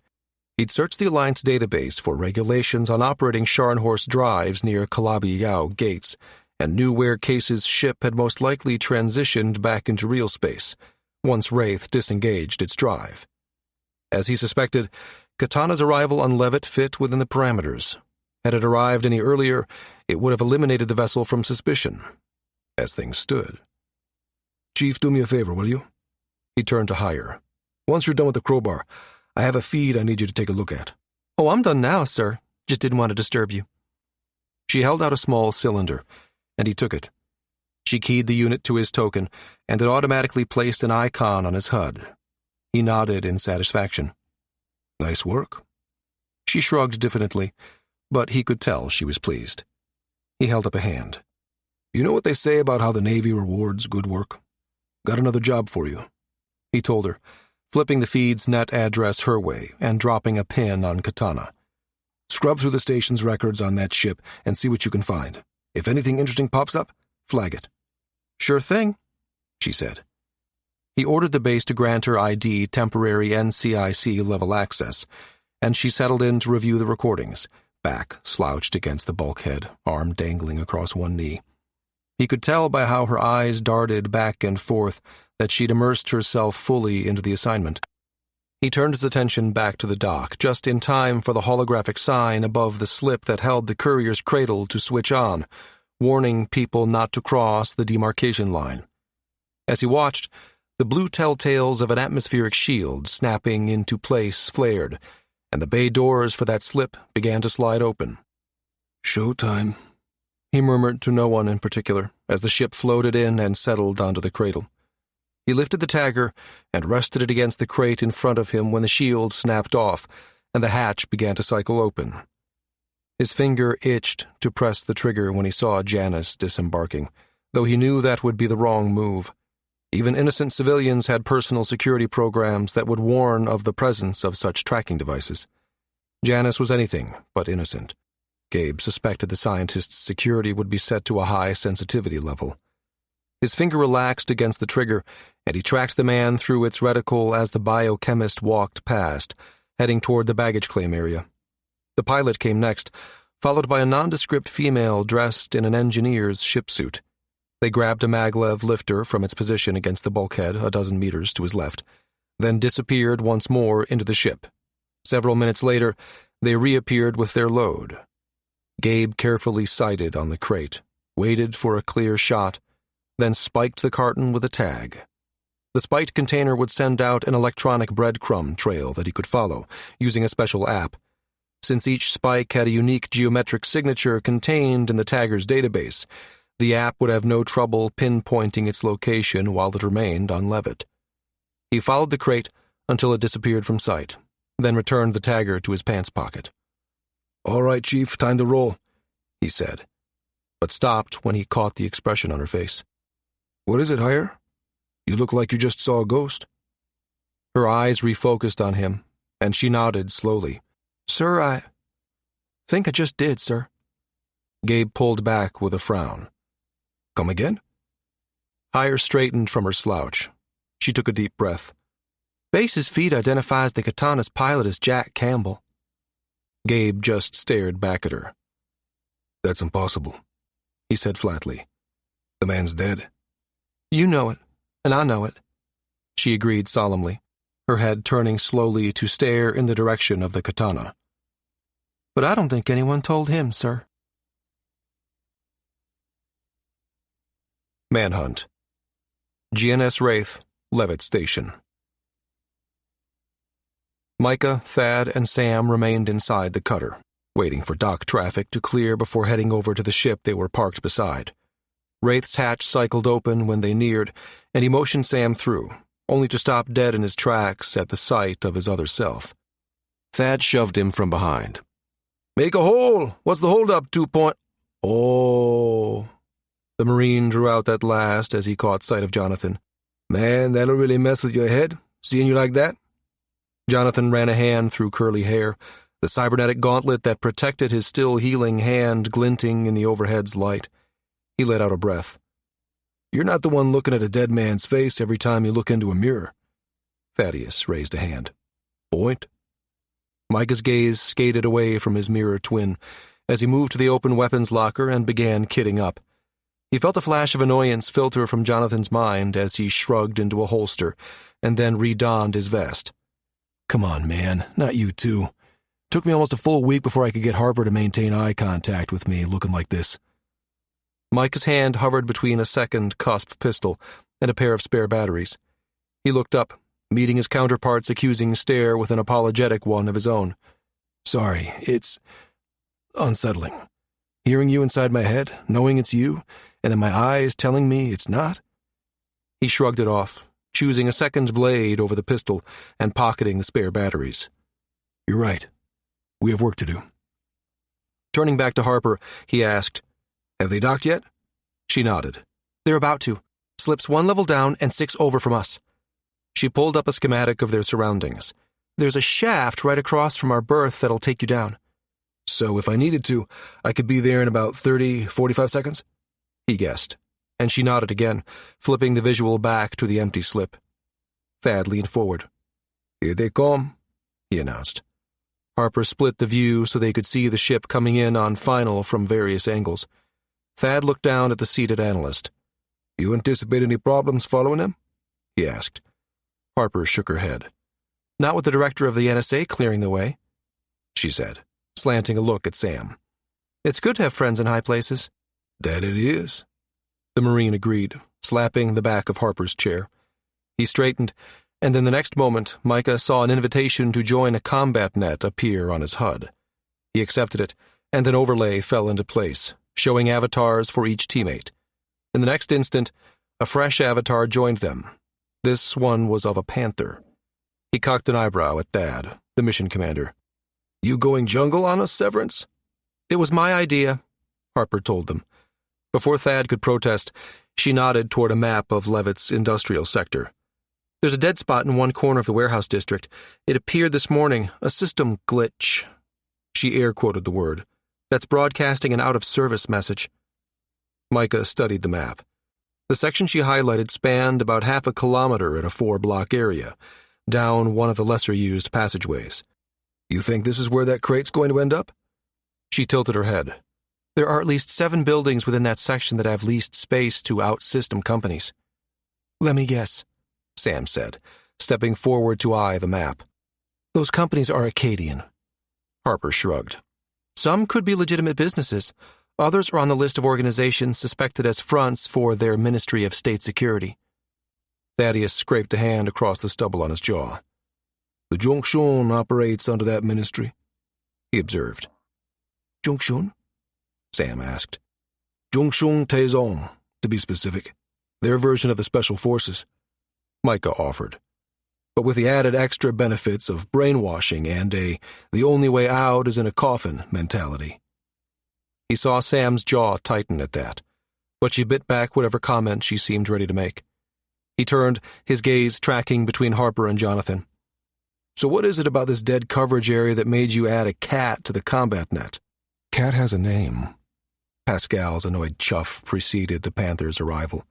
He padded in from the galley, eyes slitted and laser-focused on Micah. You still owe me that steak. Thad cracked a grin. Damn horse, haven't you learned by now? Never owe a cat anything. Give 'em a centimeter, and they'll extort the crap out of you. Pascal shot the Marine a baleful look out of jewel-green eyes. For you, I charge double. Thad shouted a laugh and slapped his thigh. I like your attitude, cat. Good, because you're partnering with Pascal, Harper announced. Wait, whoa, slow down here. Thad frowned at her, arms crossed. I'm running this op. Agency girl, not you. Let old 1.0 take the cat. Name's Pascal. Thad lowered one eyelid in a squint. It can be Starkiller Deathstroke for all I care. You're not coming with me. Harper merely smiled. We need Jack, she emphasized the name, to confront Janice. For obvious reasons. We need to shake him up, catch him off guard. Coming face-to-face with someone he killed is the best way to do that, remember? True, but Pascal's presence could dilute that effect. And before you say it, Micah and Sam are out too. Pascal would bring them too much attention. The APB issued on DeGrasse is still active, so it'd be too risky. Micah felt Sam's gaze on him, and he met the concern in her eyes with a look of assurance. despite the misgivings he had about exposing the civilian doctor to an active mission. She'd already been shot at once, twice if he counted the warning shot from York. The odds were high that it would happen here again today. Yes, but we weren't planning to split up, Micah reminded Harper. Sam and I are with Thad. Not anymore, you're not, Harper corrected, dropping 2 pins within the 4-block area shaded in a transparent red. These are the 2 most likely destinations for our crate. You'll need to split up if you're going to cover them both. Jonathan stepped in, waving the vest he held in his hand. It looked like it was made from the same mottled gray material as the Space Battle uniform, or SBU, Thad currently wore. Come on, soldier boy, Jonathan said. It'll be fun. You guys will be twins. Pascal posing as a working cat, patrolling Levitt with his marine handler. What could go wrong? Micah heard Sam smother a laugh at that, earning her a scowl from the big marine.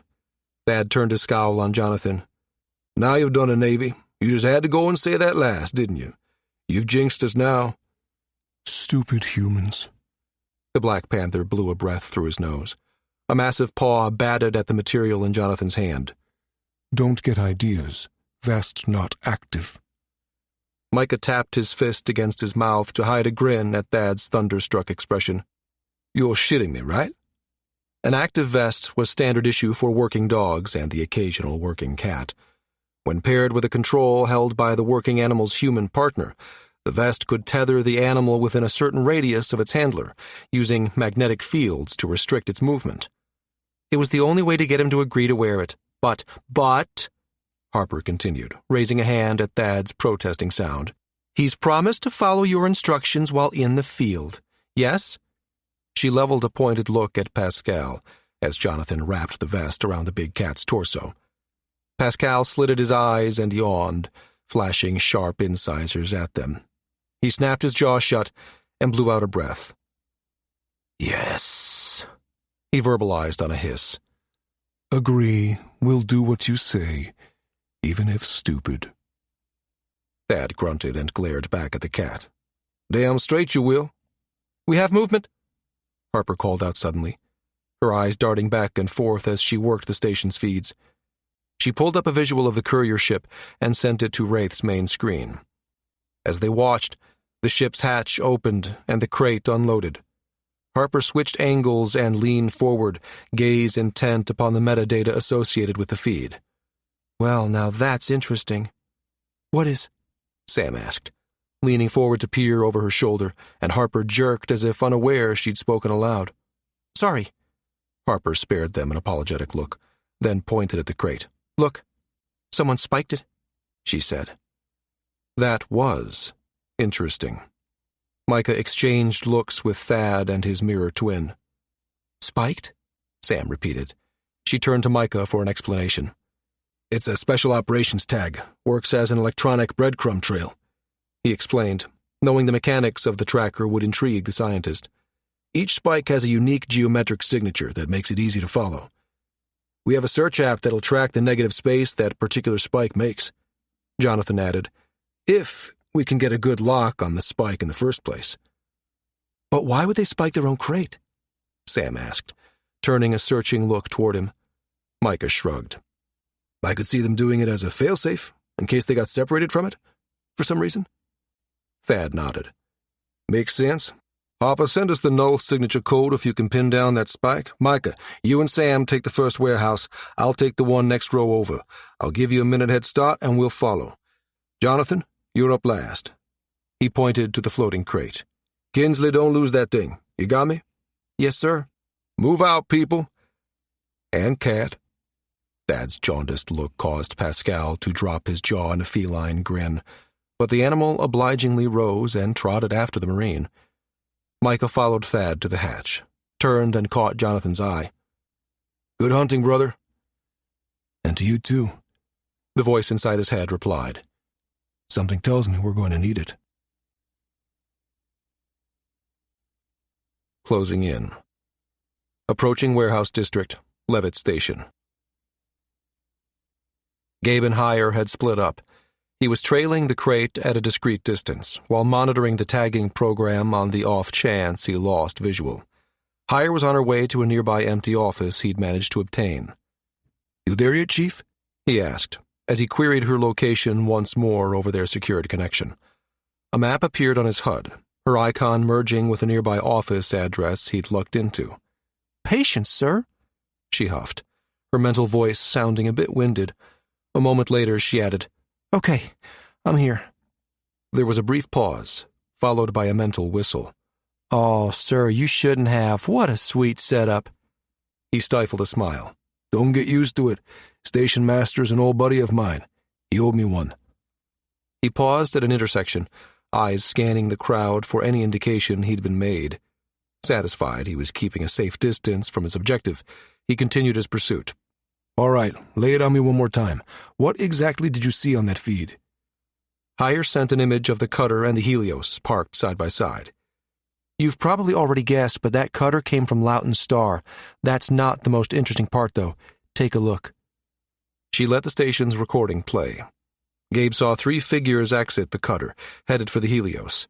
The chief highlighted the figures, and a standard interrogation popped up, cross-referencing them against an Alliance database. All 3 refused to resolve. "Well, now, isn't that interesting?" Hire's avatar shot him a knowing look. "Ain't it just?" she sent. "Guess we'll just have to do it the old-fashioned way. Check this out." On his HUD, the image zoomed as Hire manipulated it. The man on the left was a hulk of a man, dressed in Marine SDUs. The figure on the right was scrambled, the signature indicative of active counter-surveillance. The build suggested it could be Micah Case. Someone had slipped up, though. The person beside him was clearly identifiable. It was Samantha Travis. He stopped in his tracks. "Good work, Chief. That's what I needed to see. 100 credits that ship is Case's wraith."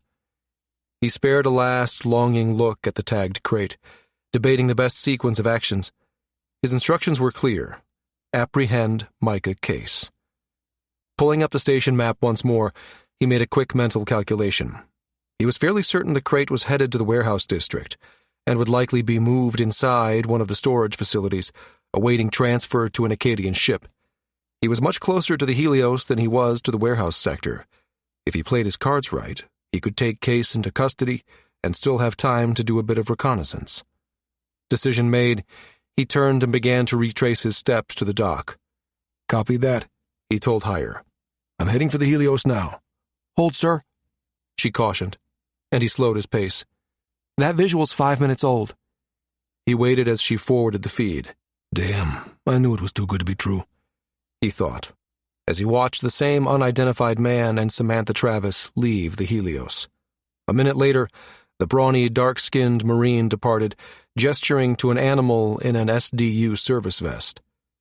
Gabe smiled in grim satisfaction as the database finally returned an ID on the man. Captain Thaddeus Severance, Special Reconnaissance Unit, GA Navy. That wiped the smile right off Gabe's face. How'd someone from the unit become involved in all this? Just what in the hell is going on here? A sliver of unease crawled up his spine, doubt creeping in as he questioned once more who was on the side of right and who was wrong in this crazy, mixed-up situation. Not that it mattered. He was going to bring Case in for questioning, regardless. He'd have to trust those higher up to sort everything out. Although Severance followed Case and Travis at a discreet distance, it was clear that all 3 were headed in the direction of the station's warehouse district. In some respects, this made his job much simpler. Case, Travis, and the crate seemed to be converging in one location. The problem Gabe now faced was the Marine. He'd felt confident he'd be able to subdue both Case and Travis without an assist. With the Marine added into the mix, he knew there was no way he'd be able to get a drop on them. It looked like he'd soon be the one owing the station master a favor. He began to mentally compose his request for backup.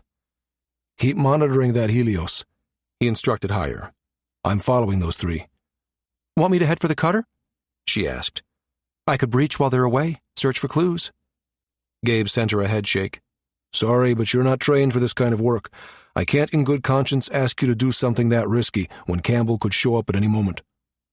Hire's avatar shot him a cheeky grin. "Oh, I'm good at not getting caught, sir." Gabe stopped at an intersection to let a large trolley trundle past, laden with boxes. He rolled his eyes, though he kept that expression to himself. Don't want to know about your escapades, Chief. Not right now. He started up again, only to stop abruptly as the feed showed Campbell exiting. Heads up, sir. I see him. Gabe was surprised to see the man turn in the other direction, toward baggage claim and the station proper. Now that's odd. His thoughts raced as he racked his brain for the reason behind the man's choice of direction. Is it possible he's following Janice? What about the woman they left behind? Heyer's question cut into his speculations. Harper Kinsley, she's agency. NSA. Has a good record, too. Wonder how she got mixed up in all this. Gabe admitted the chief warrant made a good point. He approached the lift, absently thanking the soldier who held it open for him. He leaned against the back wall, arms crossed and head down. Unseeing eyes traced the patterned metal beneath his feet as he turned the puzzle pieces over in his mind, seeking the right fit. Gabe straightened, pushing away from the back of the lift. Okay, Chief, I've changed my mind. As long as you can keep a feed up that'll trace Campbell's progress, I'll clear you to approach the Helios. See what you can get out of Kinsley. He sent her a warning look. If Campbell looks like he's returning, you leave. Got it? Sir, yes, sir. Heyer's avatar snapped a smart salute.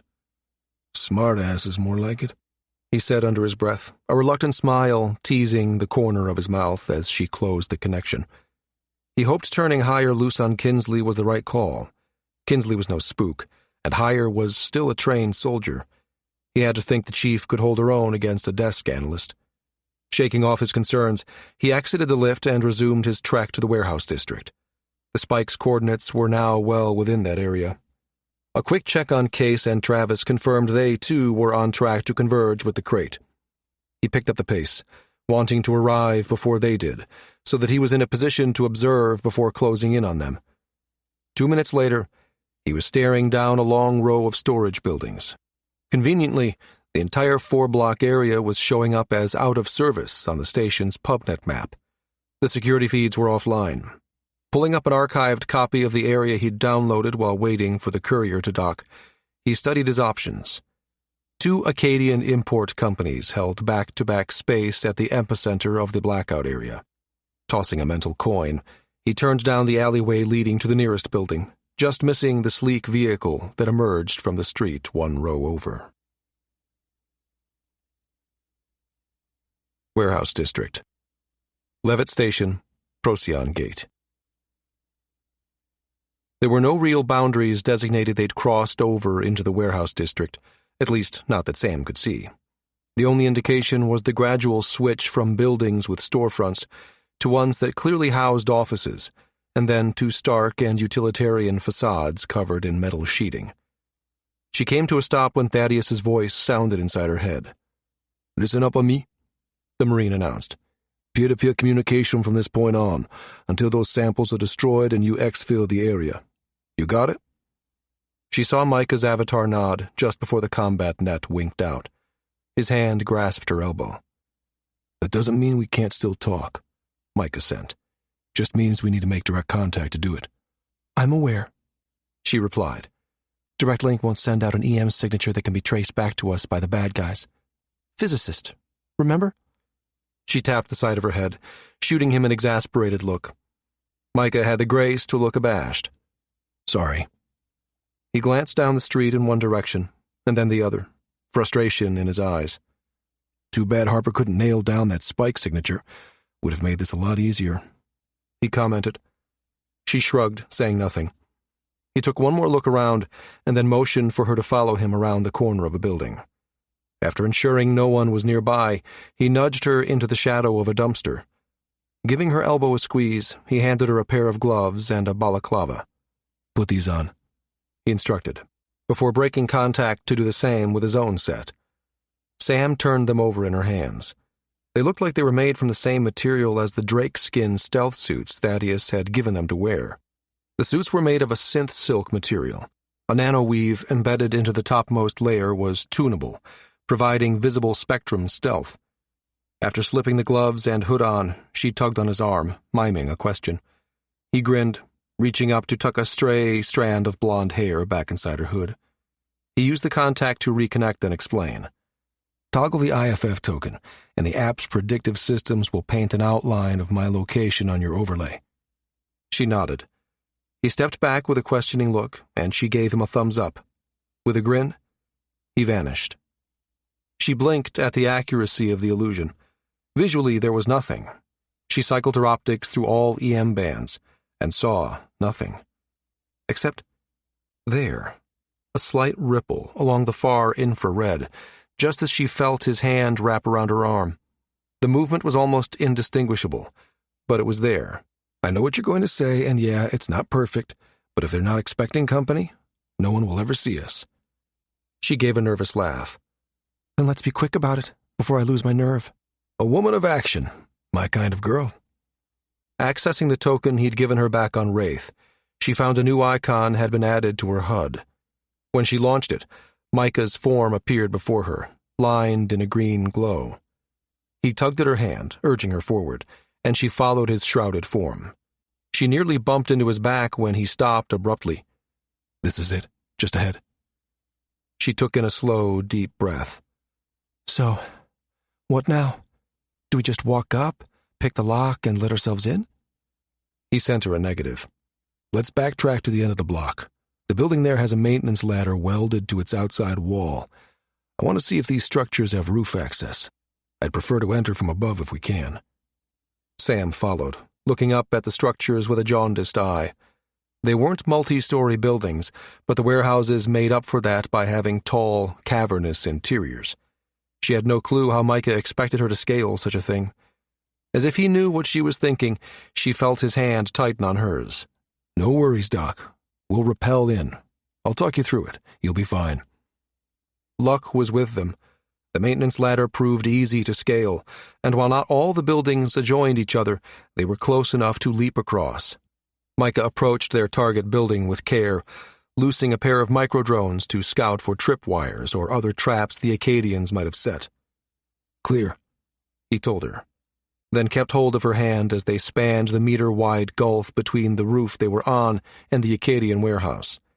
She expected Micah to set off for the ventilation shaft that shoved its way through the center of the warehouse roof, but he didn't. Too obvious. His amused voice filtered into her mind. Besides, ductwork is both flimsy and notoriously loud. Real covert ops doesn't work like tri-D-vids. I didn't think they did, she retorted. But you make a good point. So now, where? He showed her the feed from one of the microdrones. There's a row of transom windows along the other side. We'll breach from there. Thad had come to much the same conclusion Micah had, but he was damned if he was going to carry a 50-kilo animal up a maintenance ladder, and he was damned sure not going to let the cat ride on his back, not with the wicked 3-centimeter-long claws the animal sported. Instead, he opted to breach the building across the street, one whose ownership was known and had been dismissed as not a factor. With the knowledge that he needn't worry about enemy combatants awaiting him behind closed doors, he made short work of the lock and nudged Pascal's flank to get him to move inside. That makes 5 steaks you owe me. The big cat's voice rumbled inside his head as he brushed past Thad, causing him to smile. Put it on my tab. Thad looked around for a way to reach the transom windows running along the front of the building and found a maglev lift off to one side. He took a moment to consider the possibility that someone might pick up on his use of the equipment, but deemed it an acceptable risk. The unit came to life almost silently, and he steered it and its load of crates under one of the windows. Clambering atop the pile, he slid the window open and then reached into his harness vest for the grappling hook and sturdy carbine-jacketed line stashed inside. With a pneumatic puff, the grapple shot across, its unique hook and nano catch embedding itself just above the transom on the target building. He pulled a pair of traverser hand grips and connected them to the line. Similar to Ascender's climbers used, it gripped the line when locked but slid freely when open. A direct link connection to his wire allowed him to switch the mechanism's open and closed states. He motioned Pascal up, and the cat gained the vertical distance in one giant leap. He looped the length of the carbine line through a special reinforced channel that ran along the spine of the vest the cat wore, and then hoisted the cat through the window. 25 stakes, Pascal growled, clearly uncomfortable dangling 8 meters above street level. Thad reached around the animal to grip the traversers and swung himself free of the building. Don't get any ideas, he warned the cat. Claws into the vest, not the human. Hot breath hit the back of his neck as Pascal chuffed. 50 stakes, and we not leave the way we came. You keep those claws to yourself, hoss, and you've got a deal. Not a horse. Thad chuckled softly as he began the repetitive release and slide motion that would pull them across. The time it took to cross the line was the longest 5 minutes Thad had experienced in a very long time. The constant mental threats of evisceration hadn't helped any, but not because he held any real concern about them. They were funny as hell, but distracting. He was fast learning that Panthers didn't care much about operational security. In the end, it proved completely unnecessary. The warehouse was empty. The crate wasn't there. Correcting misconceptions. GNS Wraith, Levitt Station. Harper whipped her head around as a noise from behind signaled she was no longer alone. She stared in shock at the stranger approaching from the rear, pistol aimed at her head. Her gaze bounced around the Helios' cabin, and she cursed mentally when she realized the nearest weapon was tucked neatly away in the weapons locker, 3 meters away. But who the hell would have thought I'd need one on our own ship? Hands up where I can see them, the stranger said, and Harper complied. How did you get in here? She demanded, rising from the engineer's cradle and taking a step toward the locker. The pulse pistol in the other woman's hand jerked, arresting her movement. Unaccountably, the woman grinned. Lockpick, she announced with an air of pride, and Harper realized the tall, gangly woman had actually answered her question. Well, someone came prepared, Harper thought, sardonically, as the woman waved her back to her seat. Too prepared, she mentally added as she realized there was a local jamming field preventing her from calling for help. The woman's mention of the Navy's breaching app brought a flare of quick anger. Those are for military use only. Using one to interfere with a federal investigation is illegal, she snapped, then waved a hand at the air around them. So is jamming a security agent's comm frequency. The other woman's expression grew cynical. Not too original, Kinsley. Thought you might try for something a bit more creative than that, at least. She sauntered toward Harper. Harper folded her arms and cocked her head. Sorry, I'm a bit busy right now. Feel free to show yourself out, and don't let the hatch hit you in the ass on your way. She turned back to the console with a bravado she didn't feel. Jewel, can you hear me?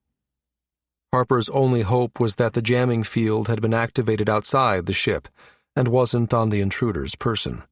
The only response was a snort that came from the stranger. Can't tell who you're trying to reach, but I caught that EM pulse your wire just tried to send out. She shook her head. If possible, her grin widened as she circled a finger over her head. Jammer I'm using's pretty flashbang, too. Not something you're going to be able to get past anytime soon. Harper shoved the cradle back and glared at the invader. Who gave you the right to break into this ship? She demanded.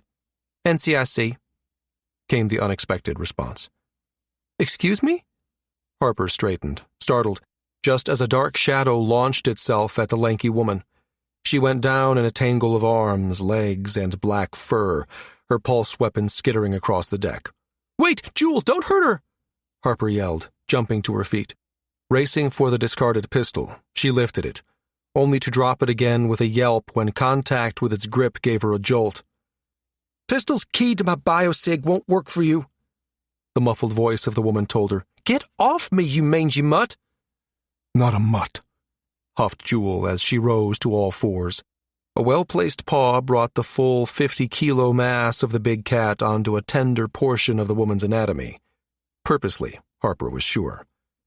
She winced in sympathy as the other woman jackknifed up and shoved the cat off her. Mangy cat, she snarled, scooting across the deck to put a good meter between herself and Jewel. The panther sniffed and began cleaning her face with her paw, giving the intruder her back. Harper snickered. "Oh, you're in trouble now," she commented. "You're being snubbed." "Smells like dog." Jewel shot the woman a baleful look. "Mangy dog." The woman bristled. "Fred is not mate." She cut herself off. "What in stars am I doing arguing with a cat at a time like this?" Harper tilted her head and fixed her with a narrow-eyed look. "Good question. Let's start with your NCIC claim. Who sent you, and what's the NCIC doing, crashing an NSA investigation?" Seeing ghosts. Levitt Station Customs, Procyon Gate. Clint Janus stood on the outskirts of the baggage claim area, where he and the assassin had parted ways. She had gone to ensure their inside man deflected the crate from the prying eyes of the customs inspectors. As for him, he knew his orders. He was to rendezvous with Brower Biologics' corporate cruiser and resume his place as a biochemist in the private sector. He would do so without complaint. After he took a moment to just breathe, his gaze roamed the station, allowing the crush of bodies and the noise of the crowd to wash over him as he took his first unguarded breath in more than 3 weeks. Clint's hand shook and he clenched it by his side in an attempt to still the betraying tremor. A newly formed ridge of flesh at the center of his palm pulled uncomfortably at the motion. He could feel it all the way through to the back of his hand. The scarred line of tissue was courtesy of his most recent round of reconditioning with the assassin, her karambit, and the special tabori needles she employed to ensure the wound would never truly heal. Each time he flexed it, made a fist, wrapped it around a tool, the roughened tissue would make itself known to him. A gift, the assassin had told him, a permanent reminder that his life was not his own. He belonged to Acadia. As if the raised welts crisscrossing his back weren't reminder enough, the shipsuit he wore scraped against the tender, still healing wounds, evidence of his torture at the hands of Acadian nationals. He pressed the thumb of his unscarred hand into the center of his palm as he looked around at the passing throng. He envied them their carefree lives, yet at the same time he despised them for the freedoms they took for granted. His gaze lifted, taking in the arched colonnades that rose 5 stories to the station's clear steel roof. The buildings that ringed the perimeter of each level glowed, alternating white and polished chrome facades gleaming in the discreet, indirect lighting. Prosperity everywhere. Mere weeks ago, he'd luxuriated in it. Now it made him ill. The station's transparent canopy provided an unimpeded view of local traffic making its way to and from the gate. Tiny pinpricks of light moved in sweeping arcs, all meticulously choreographed by Levitt's space traffic control. Holographic feeds were projected at regular intervals across the canopy, providing an up-close view of each transit. He watched in a sort of sick fascination as the gate flared and swallowed yet another ship, bound for destinations unknown.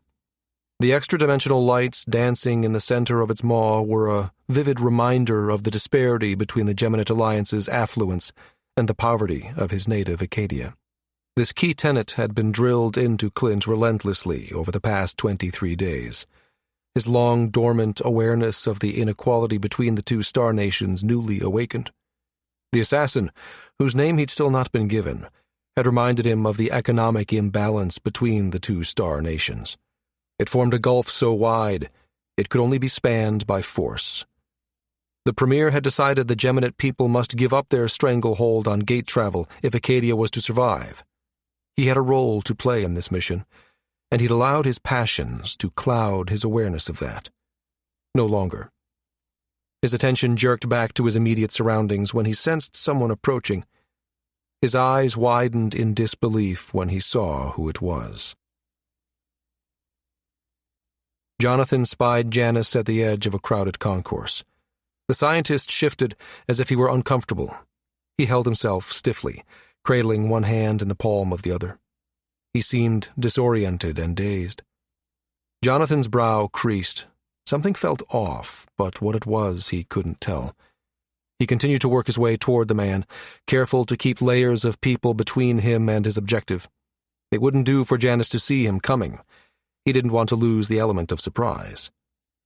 Jonathan slowed as the crowd ahead of him cleared, quickly ducking behind a young family fussing over their luggage. He trailed behind them until they passed a kiosk 3 meters from his objective. He pretended to study the selection of imported Martian candies as he scanned the area for accomplices. Janice appeared to be alone. Jonathan used a thick knot of businessmen traveling in a tight circle as cover to shift to the next kiosk. A quick look around assured him the situation remained unchanged. He took a moment to study Janice more closely before stepping out and making his move. The expressions playing across the man's face as he stared out at the crowd seemed to range from distaste to anguish and despair. He saw the man's eyes lift, and he followed his gaze where a gate transit could be clearly seen. Turning, he caught a flash of anger in the man's eyes, quickly masked. Something wasn't adding up, but Jonathan could see no reason not to continue with the mission. "Starting approach now," he informed Harper, the only person on the combat net, now that the others had passed into the warehouse's red area. "Copy," she replied. A quick scan confirmed his immediate surroundings were satisfyingly bare. He waited until Clint's attention was directed away from the kiosk. Then he made his move. Stepping out from behind the small, automated shop, he began a slow, deliberate approach. Janice stiffened and turned, some sense of self-preservation warning him he was being stalked. When his eyes landed on Jonathan's Jack Campbell visage, they widened, shock and disbelief chasing over his features.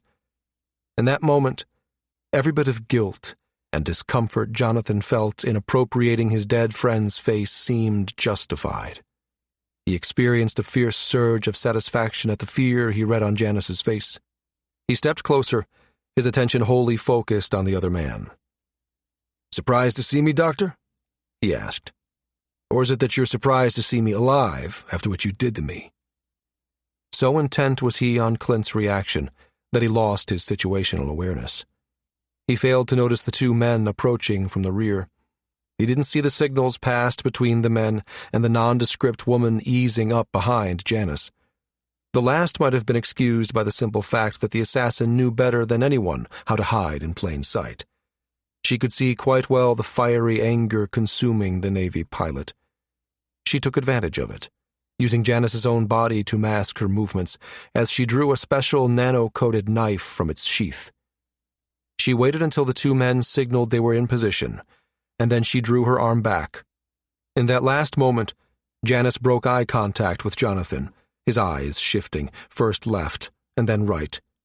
The fear on his face melted away, replaced by a crafty expression. Wary, Jonathan began to turn, but it was too late. The assassin had loosed her blade. Transom windows. Warehouse District, Leavitt Station. Searing pain shot through Micah's chest, and he stumbled back, taking a knee as he reached for the invisible blade that he felt buried hilt deep just above his heart. His hand met empty space. In an instant, he realized what had happened, and he lurched to his feet, reaching out to his other self. "Hang on, brother, I'm on my way." He reeled, unable to complete the thought, as his connection with his mirror twin crackled, stretched, and then broke with an almost audible snap. It was such a powerful surge, Micah was certain Sam must have heard it. His vision blacked, and he crashed to his knees once more. He shoved the balaclava back as he grabbed at his head, willing the effects to clear. Sam appeared in front of him, her hands covering his. "What is it?" she sent urgently. "Jonathan, he's been stabbed. I've lost our connection." Sam gripped his hands, hard. "Show me where, Micah. On your own body. Exactly where." He turned the nanoparticles in his suit back to the visible spectrum and pointed. She palpated the area gently. "Here?" she asked. He nodded. "He can't be dead, right? I'm still alive. That means he's either alive or if he's dying, then I might not have long." She pulled back, stopping him. "Hang on. That wasn't even a theory. That was just a WAG. There's no way to know either way. We've discussed this." He stared at her, his need to help his chiral twin clawing at him on a visceral level, a desperate grasp for survival so strong he felt like he was fighting for his own life. WAG? She smiled. Wild-assed guess. He gave her what he knew must look like a weak smile. He straightened, turned away, dragging her toward the transom window. We need to get to that crate, now, while I still can. Gabe grunted in irritation at the view the microdrone was sending him. The warehouse was filled, but with rows upon rows of long, flat containers marked Pashmina, nothing that remotely resembled his crate he was tracking. The tracking app placed the spike against the far back wall of the warehouse, but clearly it wasn't there. He sent a recall command to the drone, letting his head fall back against the dumpster he was using to shield himself from curious passers-by. The warehouse had a wide facade, spanning a full block. Streets ran along either side of it, with no rear access. In a way, he was relieved the crate wasn't there. He'd not relished a frontal assault of the building, though he would have done so if necessary. Gabe stepped back into the street, his gaze traveling its length as he paced and thought. He refreshed the tracking app, pinging the spike on the crate once more, and saw its location shift slightly before settling. Eyes narrowing in speculation, Gabe strode several meters to his left. He watched the display carefully, saw the spike wobble and rotate, the icon indicating its location jumping from one spot to the next, and then back again, as if the program couldn't decide exactly where its target was. He palmed his face, scrubbing at it in frustration. It made sense now. The black market tagger Hire had given him didn't have the same military-grade precision as one issued by the Alliance Navy. That meant the crate could be in one of the adjoining warehouses behind the one he'd just searched. But which one? Just pick a street, Alvarez, he thought, and do it fast. Time's running out. Swearing to himself, he turned and began to jog toward the street on his left. He slowed to a sedate pace as he rounded the building, his eyes taking in the area without appearing to do so. He released the microdrone once more, sending it winging toward the warehouse's roof as he studied the building for possible access points. Motion caught his eye, from a row of transom windows that ran along the roofline. He kept his pace even, not giving away what he'd seen, while he directed the drone to get him a better view. One of the windows was being eased open. He smiled in grim satisfaction when he caught a flash of blonde hair as Samantha Travis's balaclava snagged on the window's frame and pulled free of her face. In the next instant, she'd snatched it back down, but the damage had been done. Gabe knew where the crate was now. Better yet, he knew where to find Micah Case. Thaddeus slapped the stealth shroud back down over Pascal's face for the fourth time in as many minutes. Can't see, the big cat grumbled, and Thad cuffed him lightly. Can too, soldier. Now pay attention. We're about to go into a hot zone. They'd seen a utility vehicle pull into the street that housed the building Micah and Sam were entering just as they made it to the corner. Thankfully, a stack of haphazardly piled pallets stood between them and the truck, which was where they now stood, waiting to see where it would land and who it would disgorge. He peered through the slats and watched as it came to a stop in front of the target warehouse, and two thugs dragged a bloodied body from the back, hoisted it between them, and carried it inside. His hand fisted in Pascal's vest at the same time the cat emitted a low, almost soundless growl. Jonathan, the panther sent, and Thad's jaw worked as he fought to contain his anger. I saw, he responded, looking down at the cat after he'd wrested his rage under control. How do you take your Acadian steak? Green eyes flashed in an ebony face. Bloody and rare. My kind of cat, he murmured softly. Come on, let's go hunting. Sam kept her eyes fixed on the cable spooling between Micah's hands rather than the 15-meter drop to the hard ceramicrete surface below. With his hands sheathed in stealth gloves, the ascender grips he held would have seemed to be moving magically under their own power, except for her suit's predictive overlay. Release, slide, lock. Release, slide, lock. The routine was mesmerizing. One grip would move, and then the other, the line playing out above them as they slowly descended. She startled when her feet touched the floor. Micah disengaged the grips. She saw them disappear somewhere inside his vest as she coiled the excess rope.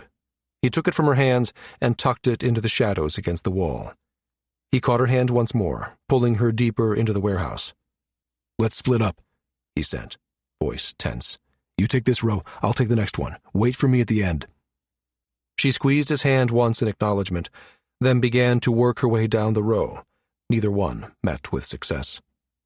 Micah nudged her toward the next row and began the process again, but she pulled on his hand to stop him. "Wait, let's try closer to the front first," she suggested. "They're going to want to move this thing quickly. Maybe they didn't take the time to conceal it." Micah paused, then sent her a nod, leading the way on silent feet. He drew to a stop when they reached an area that had been cleared of boxes. A low whistle sounded inside her head, and he made room for her so that she could see what he saw. "Good call, Doc." She stepped up beside him. "Looks like that's our crate," she agreed. "They kept it on a maglev, too, so it's ready to move at a moment's notice." He stopped her when she would have moved toward it. "All I need you to do is confirm," he cautioned her.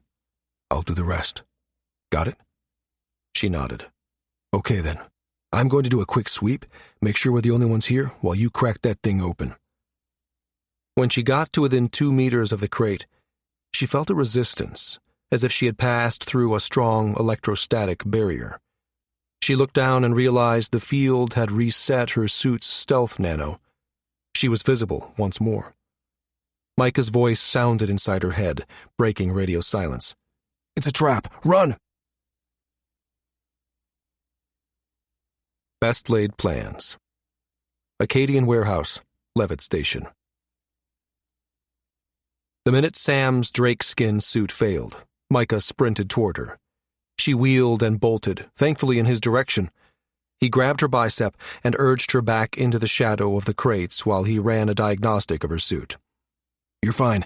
It didn't fry the nano, just reset it," he told her. "Stay low while I take care of whoever set that trap." He wasted no time heading for a nearby pile of crates, activating his smart carbine lattice as he ran. Few outside the Navy knew the nanofloss woven throughout a pilot's body had a handy side effect outside the cockpit. They enhanced muscle performance. Artificial receptors embedded along the axons and dendrites of his neural circuitry did much the same for his reflexes.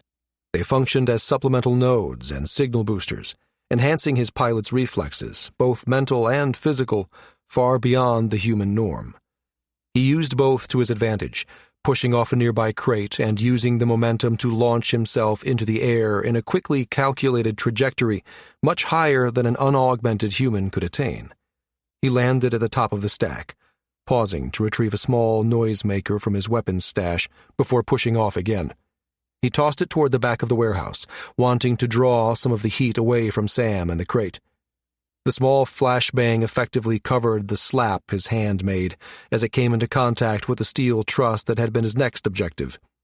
Piking himself onto its narrow ledge, he crouched in the shadow of a cross brace as he took stock of the situation.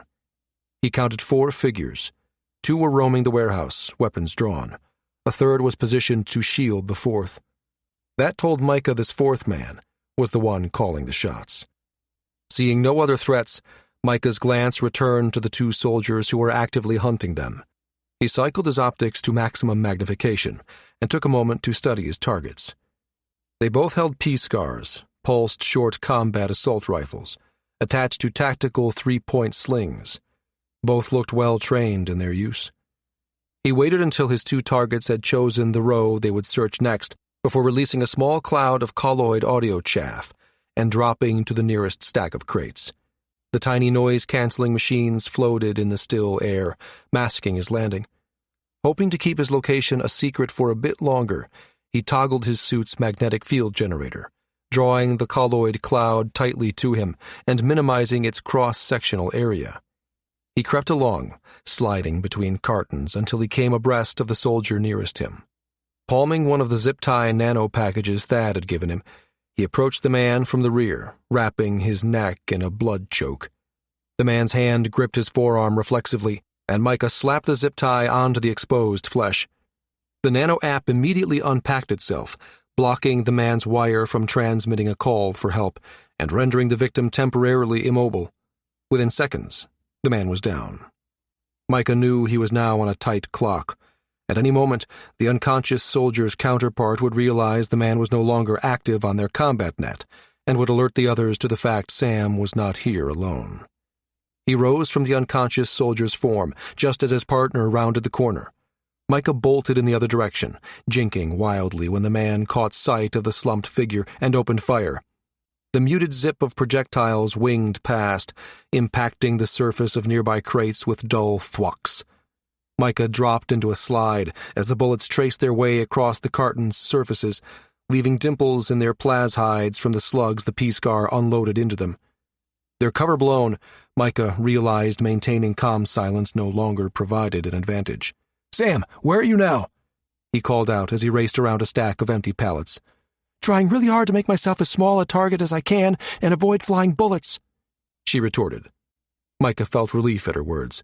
"Stay away from the front of the warehouse. There are 2 others in here with us besides the asshole trying to kill me." She sent her assent, and he refocused on the man in pursuit.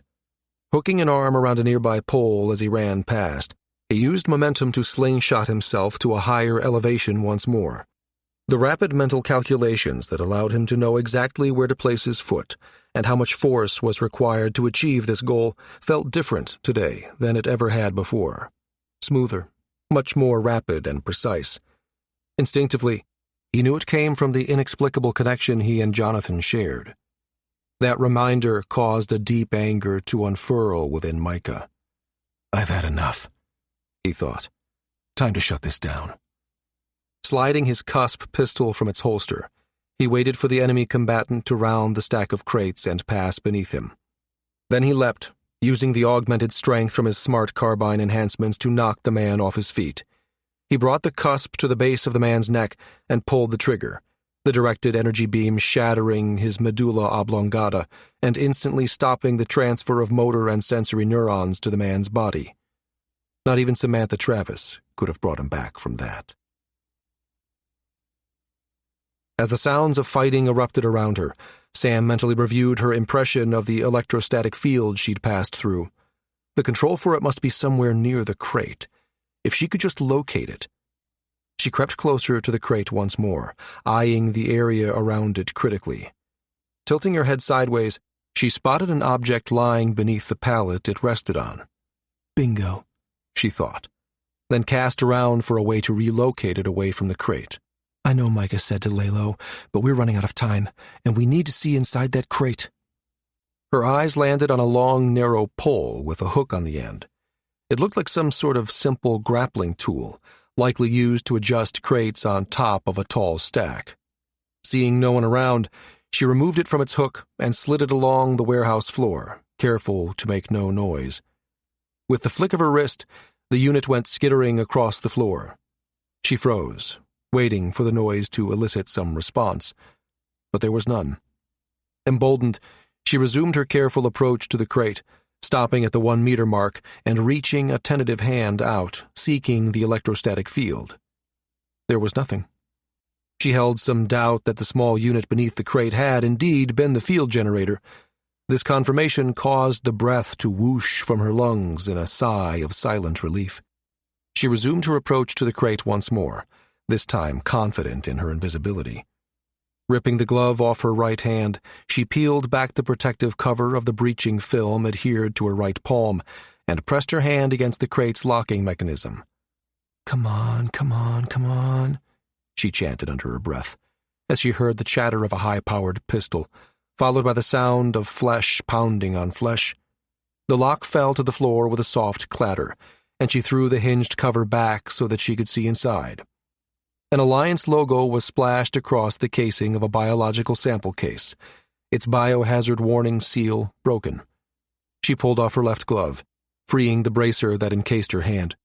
Using the bracer to crack the seal on the sample case, she sucked in a hard breath when she saw its contents.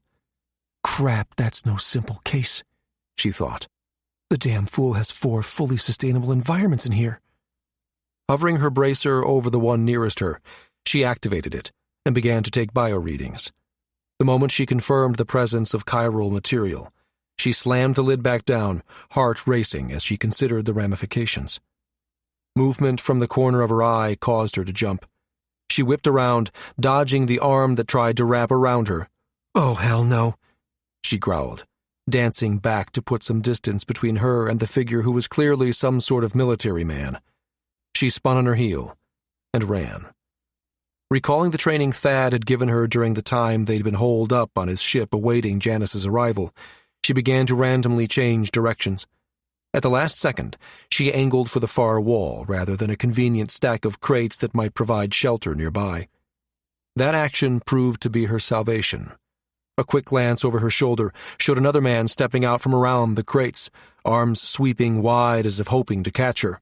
She allowed herself a small, smug smile as she slowed her pace and crept quietly into the shadows.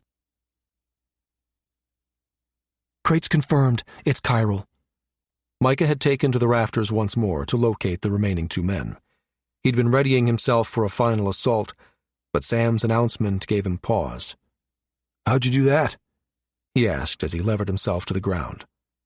"Found the thing that decloaked the suits and got rid of it." Her tone was smug. She had a right to be. That could make things much simpler for them. "Are you back against the wall again?" he asked after a moment. "Yes." She fed him a visual of her location. Micah flexed the fingers of his stealthed hand, the one not holding the cusp, as he thought. Coming to a decision, he reached for the explosive charges that would destroy the chiral samples. "Okay then, let me set the charges. Then we can detonate the crate and leave. Stay there, I'll come get you." He skirted the warehouse, keeping pallets between himself and the two remaining Acadians. He was halfway to the crate when a voice rang out. "Captain Case!" He stilled, cocked his head in the direction of the voice. "Captain, we have your man. Shall we make a trade?" Hostage. Acadian Warehouse, Levitt Station. "Sir." The Acadian commander stepped in front of his general, blocking him from following after Dr. Travis as she made her escape. "We need to leave. It is not safe here." Che stifled a flare of annoyance. He was not some doddering old crone who needed her hand held. "Patience, Commander," he sent in a sharp tone, then paused as a report came in. Smiling, he lifted a hand. "All is well. I've received word. Reinforcements have arrived." The commander's head jerked back. "How many?" "2, and some leverage that will close the deal in our favor." The confusion in the commander's eyes would have been comical under less serious circumstances. As it was, Che merely nodded toward the warehouse door as it opened, and 2 Acadian agents entered, a man's body slung between them. "Dead or alive?" the commander asked. "Alive, just. He is one of the experimental samples, and is to remain alive until our scientists can study and dissect him." Che didn't wait for the commander's response. He strolled out into the open, ignoring the man's aborted attempt to lay a restraining hand on him. The fighting had ceased, his 2 Ostivers dead, thanks to a man who, by all reports, could not possibly be alive. "Captain Case!" he called out, motioning the 2 agents to bring the body and set it beside the crate. "I have your man." Silence was his only answer, but it was nothing more than Che expected. "Captain, I thought you Geminet soldiers lived by a credo. What would Jack Campbell say when he hears you left him behind?" He heard a muted gasp, but nothing else. He waited several long moments, then nodded to one of the agents. "Very well, then. If your comrade means nothing to you, then he is no longer of any use to me." The agent raised his weapon and aimed it at the bloodied form of the man, slumped on the warehouse floor. A deep-throated growl sounded behind Che. It was the last thing he heard before his world erupted in blood and chaos. Micah let out a hoarse yell. He broke into a run, cursing, knowing he was too far away and had no clean shot. "Stop!" he roared, but his voice was drowned out by the ripping snarl of a panther in full attack. Micah skidded to a halt as Pascal launched himself at the Acadian holding the gun. At the same time, the head of the man next to him exploded in a spray of blood and brain matter.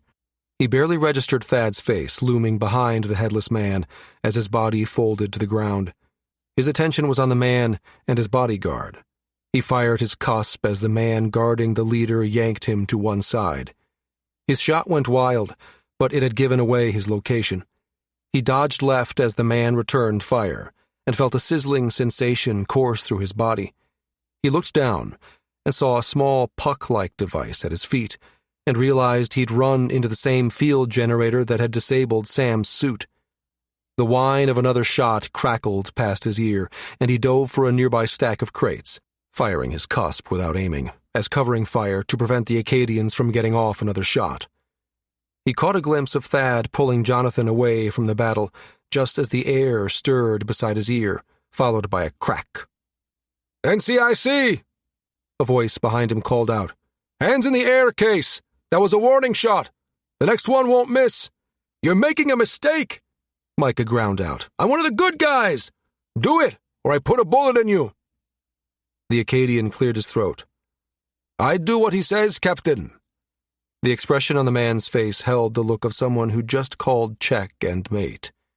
He tilted his head and slid a meaningful glance to one side before meeting Micah's gaze once more. Micah ripped his eyes from the Acadian to where the man had indicated. Sam stood frozen, her balaclava in the hand of a woman he'd seen somewhere before but couldn't place. A woman who held a knife to the doctor's neck. Slowly, he lifted his hands. "Toss the weapon to me, nice and easy," the voice behind him instructed. He did, and he heard footsteps approach, kicking the weapon further out of his reach.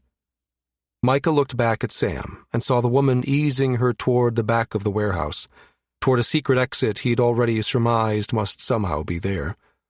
He shot a desperate look toward where he last spotted Thad, but the Marine and Pascal were nowhere to be seen. He glanced over at the two Acadians, but they had disappeared. "Damn it, they're getting away!" He started to turn, but a warning sound from the man behind him had him halting the movement. "Look, whoever you are," he tried again, imbuing his voice with as much urgency as he could muster. "I'm working for Duncan Cutter. Check with the NSA office. He'll vouch for me." "He's right, Agent Alvarez." Micah's head shot up as two women burst through the warehouse's door, followed by a phalanx of Marines who began to systematically spread out. He realized with a start that the person who had spoken was Harper. "We've been played, boss," the lanky woman beside the analyst said. "The deputy director's being taken into custody. We have a direct link to the NSA's office. They're standing by to speak with you to confirm Captain Case's innocence." Micah heard the man beside him sigh. "We good?" he asked the stranger behind him cautiously. "Yeah, we're—" Micah didn't wait for the man to finish. "Private, with me!" He barked to the nearest Marine and raced for the back of the warehouse. He was met with a solid wall, but that didn't stop him. "Start scanning," he ordered. "There's a door here, and we need to find it." He turned as three more Marines joined them. "I need you to get to the other side of this warehouse. One of the Acadians took Dr. Samantha Travis hostage. We're getting her back, understood?" "Sir, yes, sir." The Marines saluted crisply, then set off at a dead run. "Got it, Captain." Micah turned at the exclamation, only to see an expression of frustration cross the Marine's face. "Damn it," the private said. "It's not responding." A man Micah had never seen before stepped up beside the Marine. "Here, let me," he said, holding up a small cylinder. Micah recognized the voice. It was the man who had held him at gunpoint. The Marine looked to Micah for direction. He nodded, and the private stepped aside. The man wasted no time. He slammed the cylinder against the seam, and within seconds, a section of the wall slid free, and Sam came tumbling through. The stranger reached for her, but Micah was faster. "You okay?" he asked, as he began a search for any obvious wounds. She nodded and pushed his hands away. "I'm fine, just a little shaken." She was staring at him oddly, her face drained of all color. He pulled her closer, shielding her from the NCIC agent's sight. "You sure about that, Doc?" he said quietly, and she nodded. "That was the Acadian assassin, wasn't it?" Her voice sounded strained. She gave me a message for you. Micah's head reared back. What was it? Her eyes clouded with concern. She said to tell you, you're a hard man to kill, Captain Case. Skiffs and Stones. St. Clair Military Hospital, Humboldt Base, Cereba, Geminate Alliance, Procyon B. It took 2 days for things on Levitt to be sorted out so the team could head home. Jonathan was moved to the station's hospital, and that's where Sam ended up spending most of her time. She'd been the one to ask for the 2-day delay, preferring Levitt's medical facilities over Wraith's portable surgery suite. Jonathan hadn't protested. Harper identified the woman who'd pulled the knife on Sam as the assassin Valenti had told them about. The news sent a jolt of anger and adrenaline through Micah that was so strong it caused sympathetic reactions in his mirror twin. Unfortunately, that had occurred in the middle of a medical procedure. The spike in Jonathan's vitals had the surgical team confounded until Sam figured it out. Micah would have been amused by how well Sam could channel a pissed-off drill instructor had he not been the subject of her ire. Neither the assassin nor the man Micah privately labeled the mastermind had been found, despite the security sweeps ordered by Levitt's station master. No one was surprised by this. The station was simply too big, and their quarry too skilled for any other outcome. Harper had sent the feed from Micah's wire to Cutter and Valenti, and the colonel recognized her Acadian counterpart instantly. The presence of such a high-ranking officer on Levitt had been cause for some concern, resulting in an increase in station security at all gates across inhabited space. Cutter authorized one more Skarnhorst jump to bring Wraith to Cereba. Upon their arrival, the Helios had been diverted to an unmarked hangar inside Humboldt Base, and everyone aboard escorted to a secured wing at the base's military hospital. Jonathan had been in and out of regen surgery, while Micah and the rest of the team had been kept busy writing after-action reports and answering questions.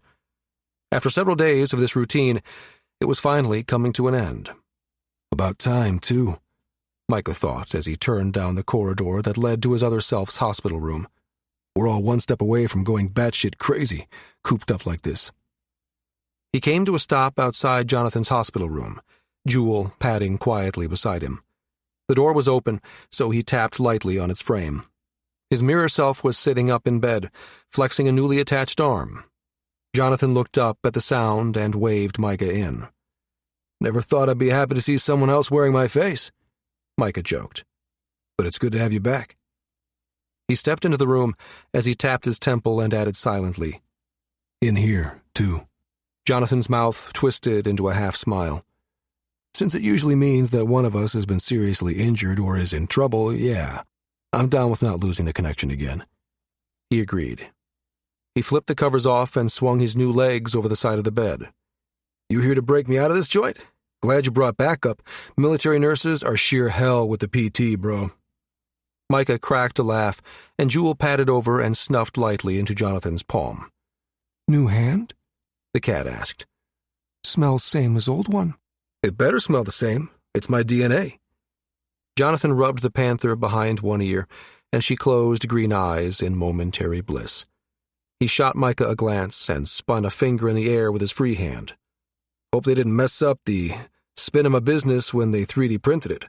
I'd hate for it to wither away because it can't feed on regular molecules. Micah grinned and dug into his pants pocket. I have pills for that, if you want some. Nah, they just make me do PT for that too, I'm sure. Jonathan grumbled, rising from the bed. Outwardly, he knew the man had borne it in stoic silence. Inwardly, however, Micah had caught an earful, a complete mental diatribe, actually, as Jonathan raged against his tormentors during their morning sessions. From what he'd been able to tell, it had been rough. The medical staff had put his mirror twins' new limbs through their paces, and they'd ruthlessly forbidden him to cheat by using his lattice's augmented strength. Micah studied his other self for any sign of weakness or fatigue, and was relieved he appeared to have none. Okay, brother, get dressed. Cutter's ordered us in for a debrief. While Jonathan shucked his hospital scrubs and donned a fresh pair of SDUs, Micah stepped back and reached into the corridor to snag the maglev chair he'd brought, just to tweak his other self. As expected, Jonathan scowled. Oh, hell no. He pointed to the chair. Get that thing out of my sight. Doctor's orders. Micah tried to keep a straight face, but saw the moment his prank failed. He smirked and dodged the wadded-up scrubs Jonathan pitched in his direction. Asshole. Dumbass.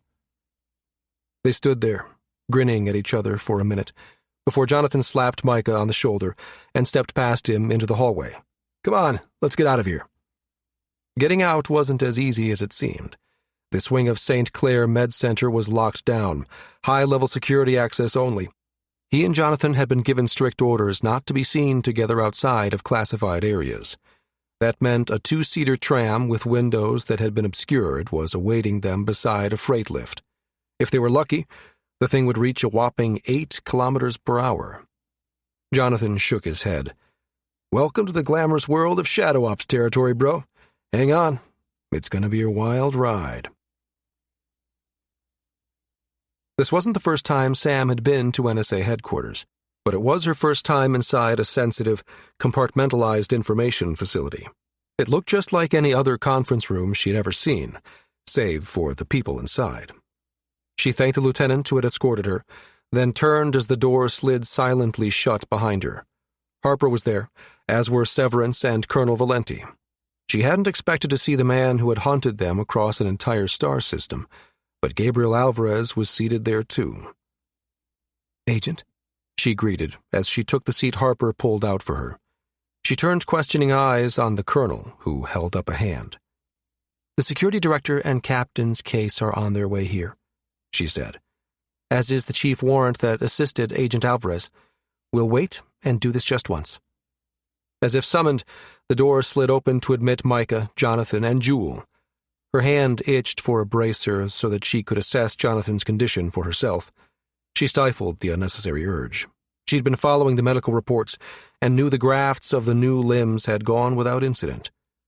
Chief Warrant Katie Hires stepped in behind them, looking lost and a bit intimidated by her surroundings. Sam saw Alvarez wave her over, and the woman moved to sit beside him, relief on her features.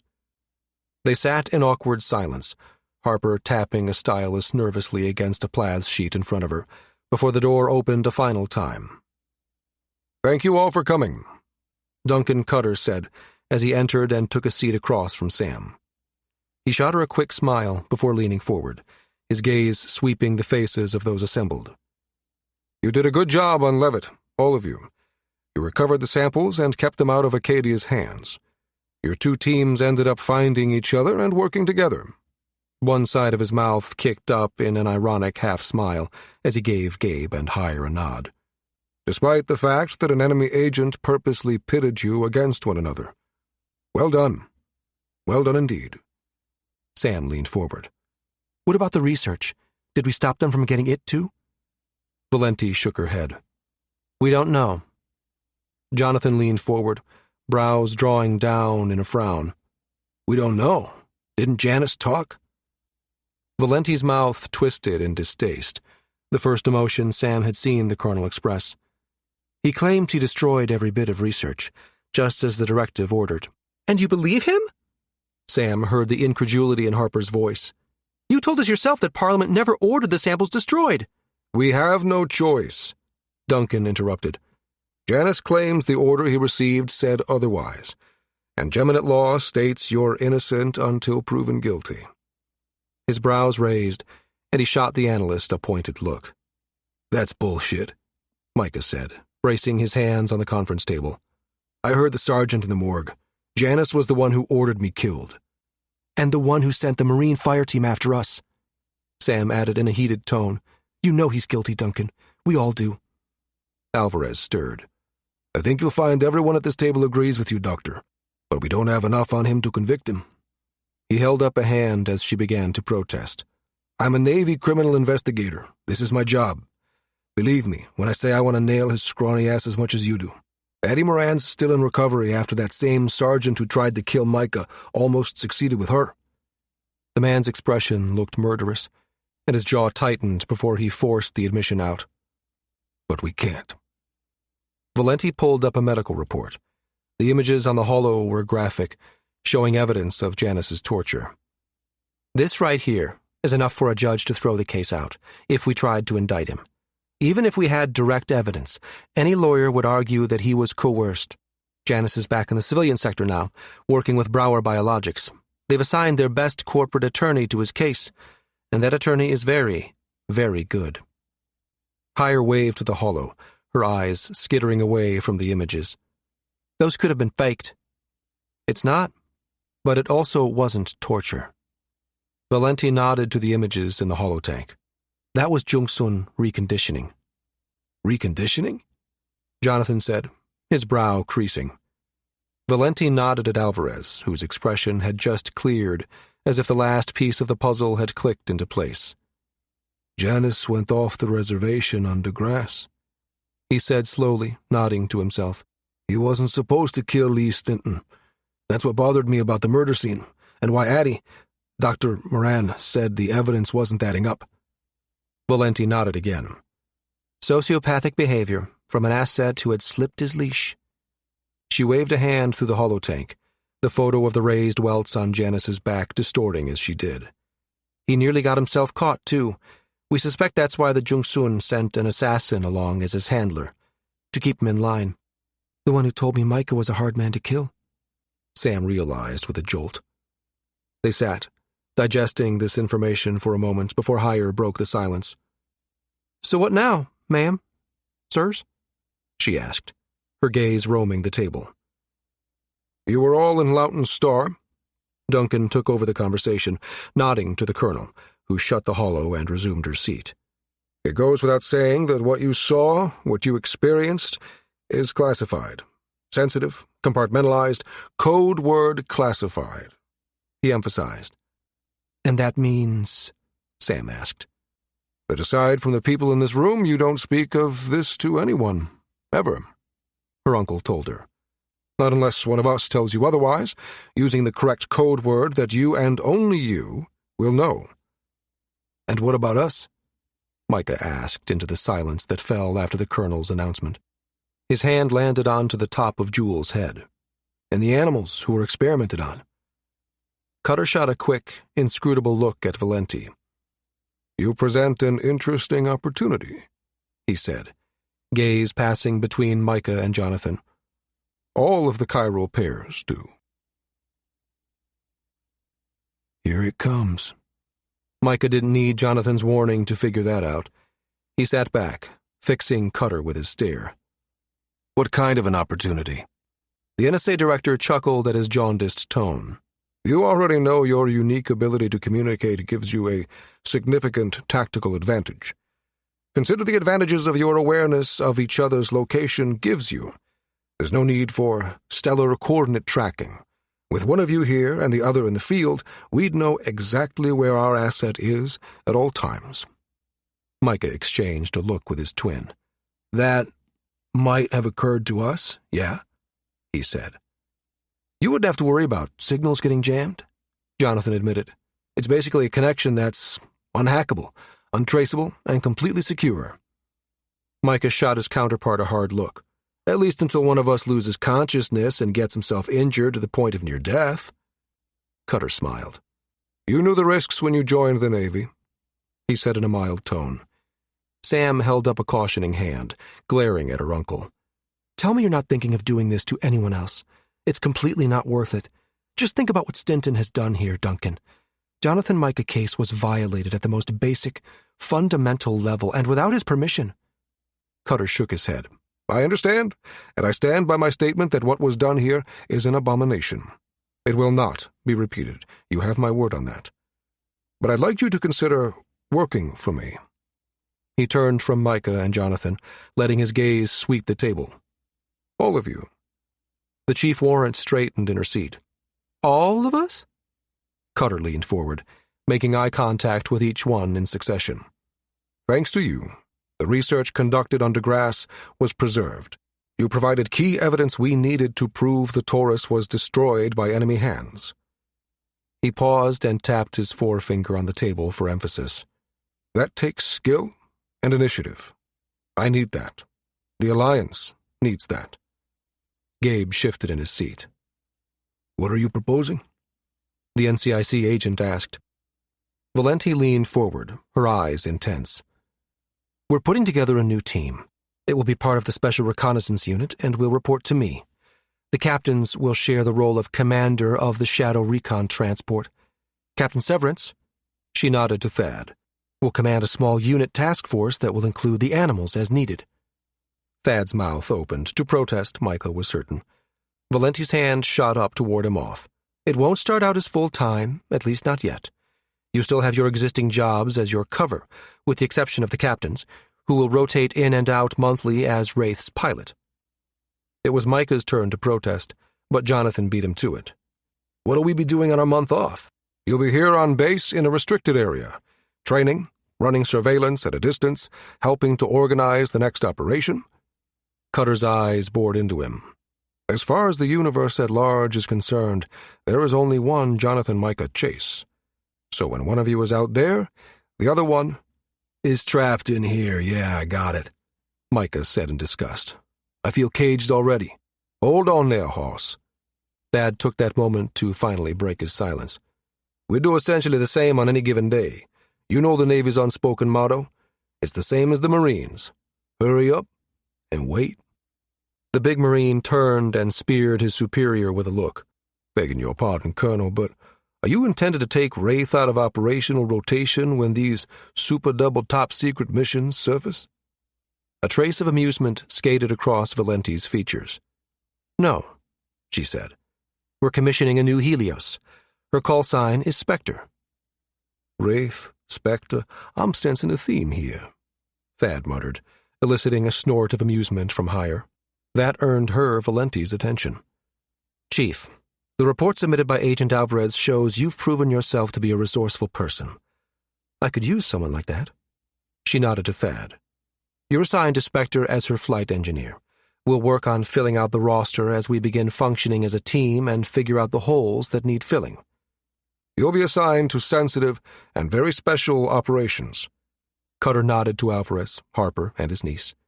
"You three will be on call to help out as needed. I'm depending on you all. Something tells me the situation in Loughton's star is far from settled." Sam watched as the lift doors closed behind the rest of the newly formed team before turning to look at her uncle. They were the only ones left in the skiff. "You think Janice gave Acadia the research, don't you?" she said quietly, and he nodded. "I can't afford not to think that way, and to prepare for the worst." His gaze intensified. "I know biochemistry's not your specialty, Sam, but I need you for this.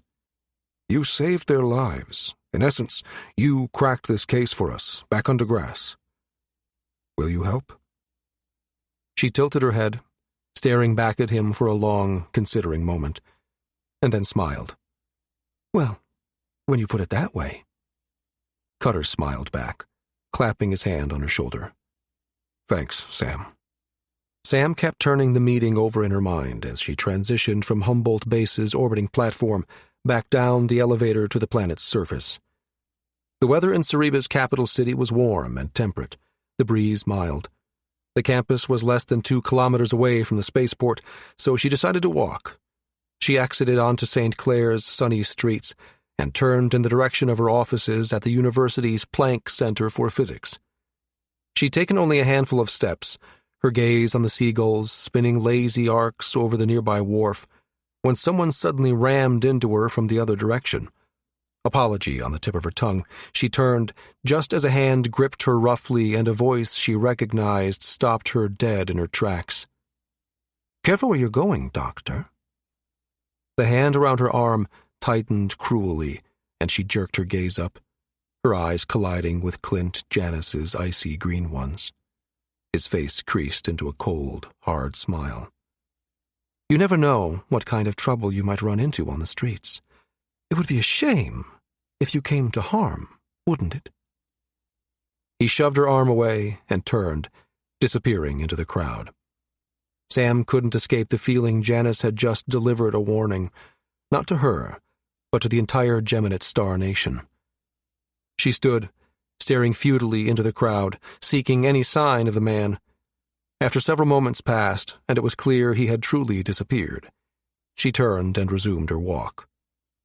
The sun shone just as blue-white and warm as it had earlier, but she couldn't suppress a shiver of apprehension. Something told her the threat that had surfaced a light year away around a different star was still very real and more active than they could possibly know.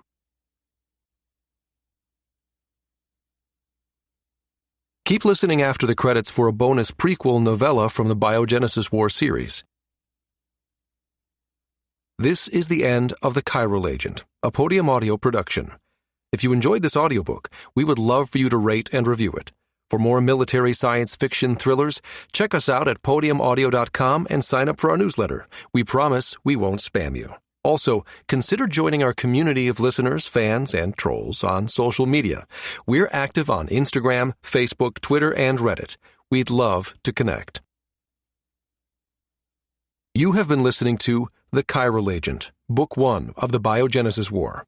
Produced by Troy Otey. Written by L.L. Richman. Performed by Tom Taylorson, a member of SAG-AFTRA. Text copyright 2020 by L.L. Richman. Production copyright 2020 by Podium Audio. All rights reserved. The Chiral Conspiracy, a Biogenesis War prequel novella. Prologue. Super Earth, Loughton Star, uninhabited, annexed by Geminate Alliance. The probe sent by the Geminate Alliance Navy exited Scharnhorst space 2 astronomical units away from the planet.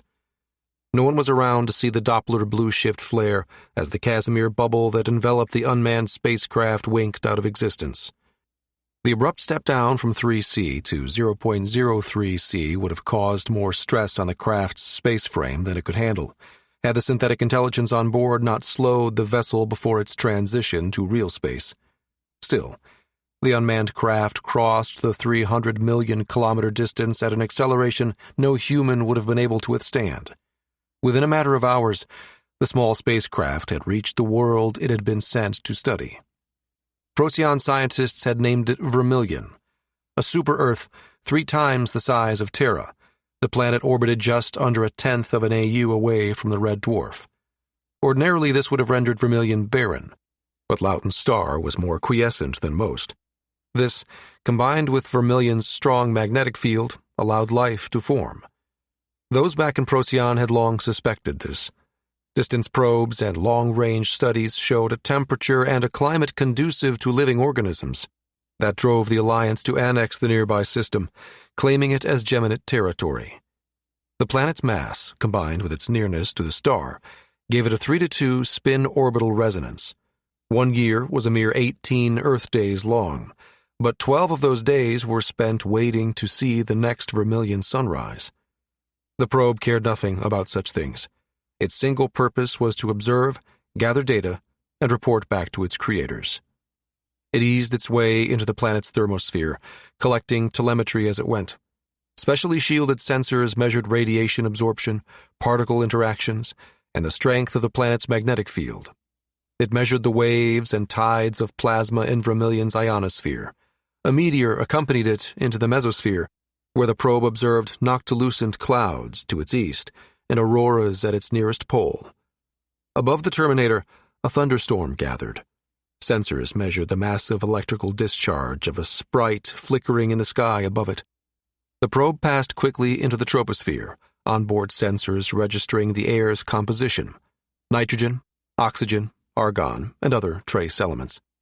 As it entered the stratosphere, the SI scanned the planet's surface for an appropriate landing site. It adjusted the probe's course, aiming for a stretch of land on the planet's daylight side, just shy of the terminator. It came to a gentle stop on a rocky shelf jutting out from a field of verdant foliage.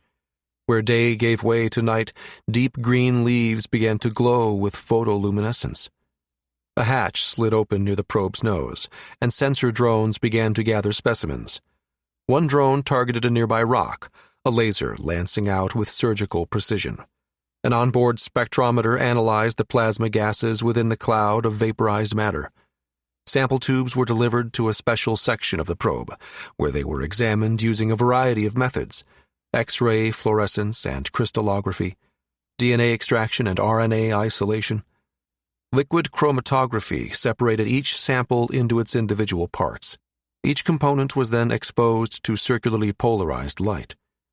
Had the SI on board been capable of emotion, it would have been disquieted by the results from this final experiment. Instead, it dispassionately gathered the data and then transmitted it to an orbiting communications buoy the probe had deployed upon arrival. When the message arrived in Procyon, it was met with a mix of excitement and deep consternation. Heated arguments ensued.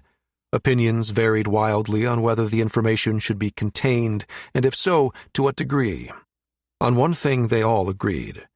Vermilion should be paid another visit. Very, very soon. 1. Pirate Station, Straits of Sargon, Acadia, Alpha Centauri A. The pirate station smelled like old socks. Correction. NCIC Special Agent Elodie Sear thought, old socks worn throughout Hell Walk at the end of recon. She'd become inured to such smells during active duty, first as a Marine, and then later when she joined the Navy's Special Forces. She'd left the Special Recon Unit 4 years ago to pursue a career with Navy Criminal Investigation Command, but some things just stuck with you. Even when you'd rather they not, Elle thought, stifling a sigh. Her previous life was also responsible for her current situation. She'd been taken hostage with 3 others, and was now trapped inside an ancient space station with an envirosystem that should have been red-tagged before she was born. The cuffs around her wrists looked like they'd been forged in a prior century, too, but they did the job. The zip-tie nano-package they'd slapped on her neck before shoving her inside the holding area did the rest. The app blocked the wire in her brain, cutting off all comm and network access. On the plus side, she could still walk and talk. The zip ties they'd used back in the unit were far more robust. They also infiltrated body mods, rendering them inoperable. They also seized control of the smart carbine lattice that reinforced most spacers' bodies, imposing paralysis. The pirates should have gone for the more comprehensive version, but they hadn't wanted to lug their prisoners' inert bodies around. If Elle had anything to say about it, their laziness was going to cost them. She had a stash of breech nanobots tucked in the shaft of her left boot, but with her hands behind her back, she'd have to be a contortionist to reach them. Still, it was worth a try. She shifted, and the guard's attention snapped to her. "Don't move," he warned. "Just trying to get more comfortable." She kept her voice even, but continued tucking her legs under her. "Legs straight now," he barked, jabbing the service end of his combat rifle at her, and she froze. Okay, she said, extending them back out. "We're good." The guard frowned at her, but didn't respond. He seemed impossibly young, with a face that looked as if it had never seen stubble. The hard look in his eyes told her he was well aware of the impression he made, and was determined to overcome what he saw as the stigma of youth. In the unit, we would have taught him how to cultivate that misconception and use it to his advantage. She shook the thought off, resuming her slow perusal of the room. There wasn't much here that could be used to subdue the guard, but that didn't stop her from studying its confines. Her focus shifted abruptly when she felt a faint nudge against her shoulder. She kept her eyes trained on the baby-faced guard while she let herself lean against her fellow prisoner. Fingers brushed against her wrist, followed by the sharp scrape of metal as a piece of wire tapped against her palm. Her expression remained unchanged, but she felt a flush of satisfaction as she wrapped her fingers around it. "Well done, Quinn," she thought. Charles Quinn was still junior enough to be called Proby, though Elle didn't. The NCIC office on Hawking was understaffed at the moment, so it was just the two of them, and he didn't need the hazing. Besides, she'd take one Quinn over 3 average workers any day. The man was resourceful and had impressive recall. This tiny scrap of wire was the perfect example. She'd mentioned her skill with ancient mechanical locks once in passing, but he'd obviously remembered it. Better yet, he looked for a way to take advantage of it. As she bent the wire into 2 opposing 90-degree angles, Quinn worked to distract the guard. Nodding to the 4th person they'd taken prisoner, he asked, "Don't you think you should check on her? A hostage is no good to you if she's dead." Elle's fingers traced the upper portion of the lock, gently easing the wire in and applying upward pressure. She felt the ratchet lift. The guard glared at Quinn. "She's fine. Now shut up." Holding the wire in place, Elle flexed her hand, pressing against the cuff. She felt the teeth begin to slowly slide through the opening. "I don't see her breathing."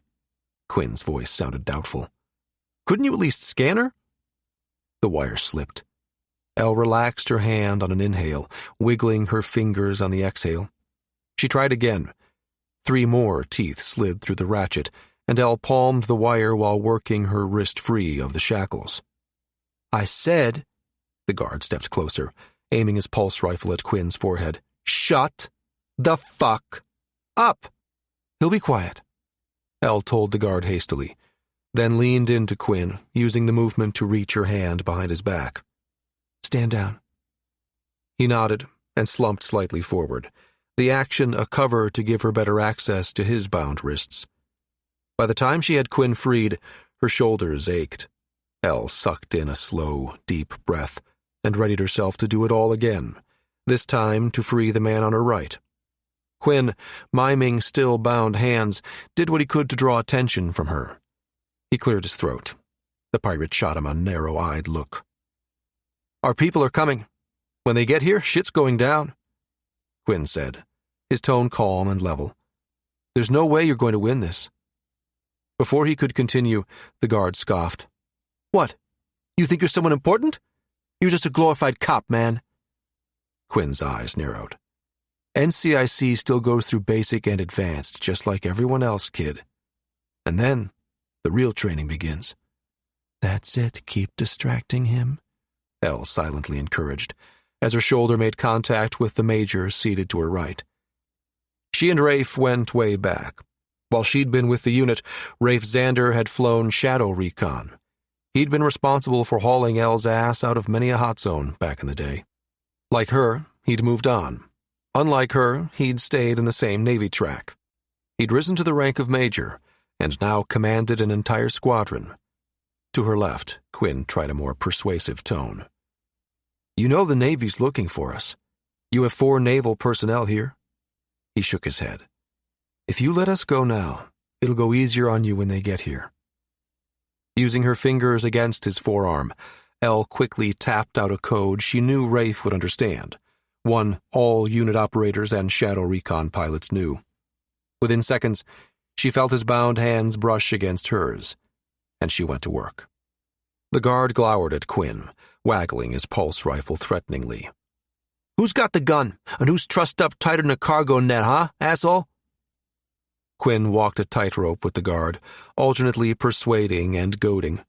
At times, Elle thought she should mentally rename Babyface to Redface. Just when she began to worry Quinn had provoked the guard too far, he backed off, only to begin again a few seconds later.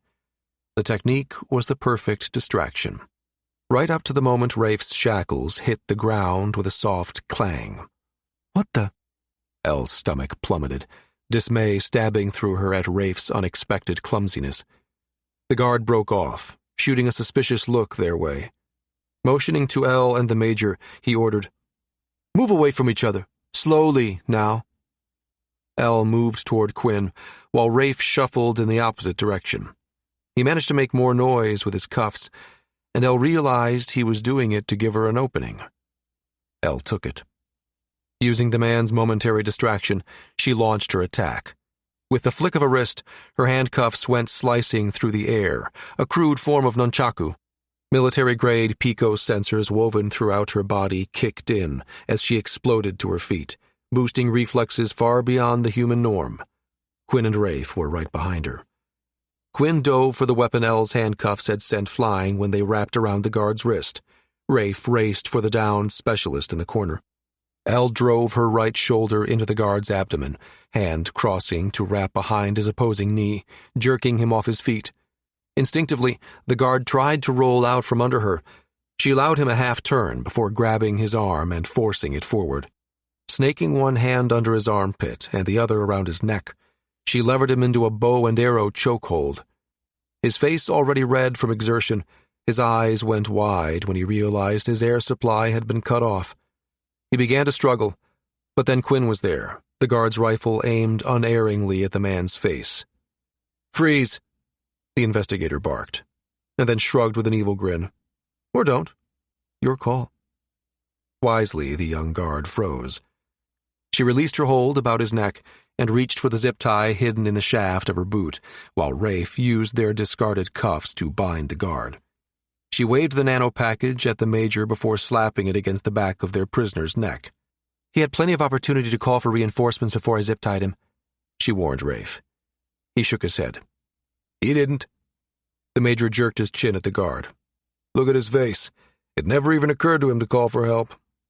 Elle glanced down at the guard and realized Rafe was right. The guard's face had reddened once more, only this time in embarrassment at the major's words. The look in his eyes, about the only expressive thing allowed him under the influence of Elle's more comprehensive zip-tie, clearly telegraphed his dismay. Shaking her head, she gave Babyface a pat on the cheek, and then rocked back on her heels. Careful not to cross Quinn's line of fire, she rolled to her feet. Rafe shot her an unreadable look. "You ready to get out of here, Sarge?" Elle couldn't quite hide her flinch at his use of her old rank, but she covered it by motioning to the fourth prisoner. "Okay, fine. I'll get the door. You grab her." Rafe lifted a brow. "You've forgotten the way we do things in the Navy? Last I recall, majors give sergeants orders, not the other way around." Elle scowled at him. "I'm not a sergeant any longer," she reminded him. "You're combat. I'm NCIC." "Ma'am, yes, ma'am," he said, amusement coloring his tone as he stepped toward their prone companion. Narrowing her eyes, she stood there a moment, studying him. Rafe's actions weren't adding up. She wondered what side game he had going on that he wasn't telling her. He shot her a knowing look, which told her exactly nothing other than he knew his actions had her mystified. Elle shook her head, dismissing Rafe and turning to Quinn. She motioned for the door. "You know there's a good chance they have at least one more standing outside. They hear the door opening, and they'll have weapons drawn before you can get a bead on them." Quinn nodded, brows drawing together. "The thought had occurred to me," he admitted. "Got any suggestions?" "Yeah." She drew the word out thoughtfully, playing out the scene in her mind. Placing her hand over the door's control mechanism, she deposited a round of breaching nano into it. It synced with the software in her wire, showing her a lock that was easily a decade or more out of use. "Okay," she murmured. "That'll be easy enough to pick." She looked over her shoulder at Quinn and then Rafe, who had the fourth hostage hoisted over his shoulder in a fireman's carry. "Stay clear of the door," she instructed Rafe, waving him over toward Quinn. "Quinn, open the door on my mark. Be prepared to back me up like you did when we took out Babyface. Got it?" Quinn nodded, and both men stepped back against the bulkhead. Elle moved to the opposite side of the door, crouching low to the deck. "On 3. 1, 2. Quinn triggered the door, and Elle propelled herself up and into the guard who had turned at the sound. An oof sounded from the pirate as he landed on his back, his weapon clattering to the deck. Peripheral vision told her Quinn had engaged another guard just as the man beneath her rolled. Elle barely escaped the fist that came crashing down toward her face, jerking her head to the left at the last moment. She thrust her fist upward in what looked like a cross jab. The man's chin jerked back instinctively, but she wasn't going for the chin. Instead, she hooked her fingers around the bony scapula ridge that ran just behind the top of the man's shoulder and pulled. That action levered Elle up while propelling the man toward the deck. The pirate was now face down, with Elle on top. She reached for the pistol strapped to the man's right thigh, but the pirate tried to buck her off. Elle fought to put the man in a grappling hold, but found herself suddenly airborne. She landed against the bulkhead with a soft grunt, just as she heard the click of a combat rifle and a low guttural, "Freeze." Elle recognized that voice. She looked up and saw familiar brown eyes, narrowed on the guard she'd been battling. The owner of those eyes gave her a quick look, his smile a brief slash of white against an ebony backdrop, before turning back to glare at the pirate. Thaddeus Severance was a powerhouse of a Marine, as charismatic as he was strong. Al had learned long ago she was defenseless against the captain's easy charm, so she wasn't surprised to find herself grinning back at him like an idiot. The man had won her over the moment they'd first been introduced. Elodie had always hated her first name, had felt it far too flowery for a Marine. His first words had put paid to that. Elodie. He'd rolled the word around in his mouth, his signature smile curving slowly about his lips. Now that there is one badass name. She'd thought he was hazing her, until he explained. Never met someone whose name spelled out what would happen if you messed with her. He'd shaken his head in admiration. Elodie. Elodie. Sweetest combat name I ever heard. Elle shook off the memory and rolled to her feet as Thad spoke. The words, though clipped, were spoken in a distinctive and familiar twang as he tilted his head down to indicate his tactical vest. Zip ties right pocket. Antidote code left. She nodded, reaching for the nano package. Thought you needed rescuing, Ami? He said in a low rumble only she could hear. Glad to see my intel was wrong. I never say no to a helping hand, she murmured in reply, bending to slap the restraint on the guard Thad had pinned. Thad gave a low "oorah," and then snapped his rifle back out to cover the passageway, and she crossed to apply the zip tie to the third guard and hand out antidotes to Rafe and Quinn. As Elle scooped up the rifle that had gone flying when she first tackled the guard, Thad nudged the pirate. Come on, couillon. Get up. Elle shot Thad a quick glance as she helped haul the pirate to his feet. You alone, Captain? Nope. Jack's with me, as are Asha and Boone. Elle saw the look that Thad leveled at her when he mentioned those last two names. Asha, the medic who'd kept her alive after the IED exploded, killing Mike, their teammate. Boone, the man who had taken her place as the team's sniper while doctors worked to rebuild her. She managed to keep her expression neutral, but only just. Moments later, she saw the icon for a combat net pop up on her overlay. You're about to have company, she heard Boone warn Thad as she joined. Headed your way. Thad swore. How the hell did they know we'd sprung the prisoners? He demanded. Coincidence, maybe? Jack's voice sounded doubtful. But they're inbound, half a click aft of your position. A map appeared, showing icons denoting friendlies in green, tangos in red. 5 reds were converging on them from 3 different directions. That's no coincidence. Move out, Thad ordered, gesturing them to follow. He turned and shot the major a questioning look. Need help with that hostage on me? Rafe shook his head. I'm good. Lead on, Captain. Elle fell into a run behind Thad as the big Marine raced toward the hatch and the Shadow Recon ship she knew awaited them. Quinn followed, Rafe bringing up the rear. 5 years, she thought. It's been 5 years since I was last with the team. How the hell did I end up back here? 2. GNS Wraith, Straits of Sargon, Acadia. Wraith's cockpit was tense and quiet. All 4 members of her crew focused on keeping the ship's tenuous connection to the pirate station hidden from its residents. Asha and I will flank them. A voice came across the Marine combat net they were monitoring. We'll drive him to you, Boone. Wait, one.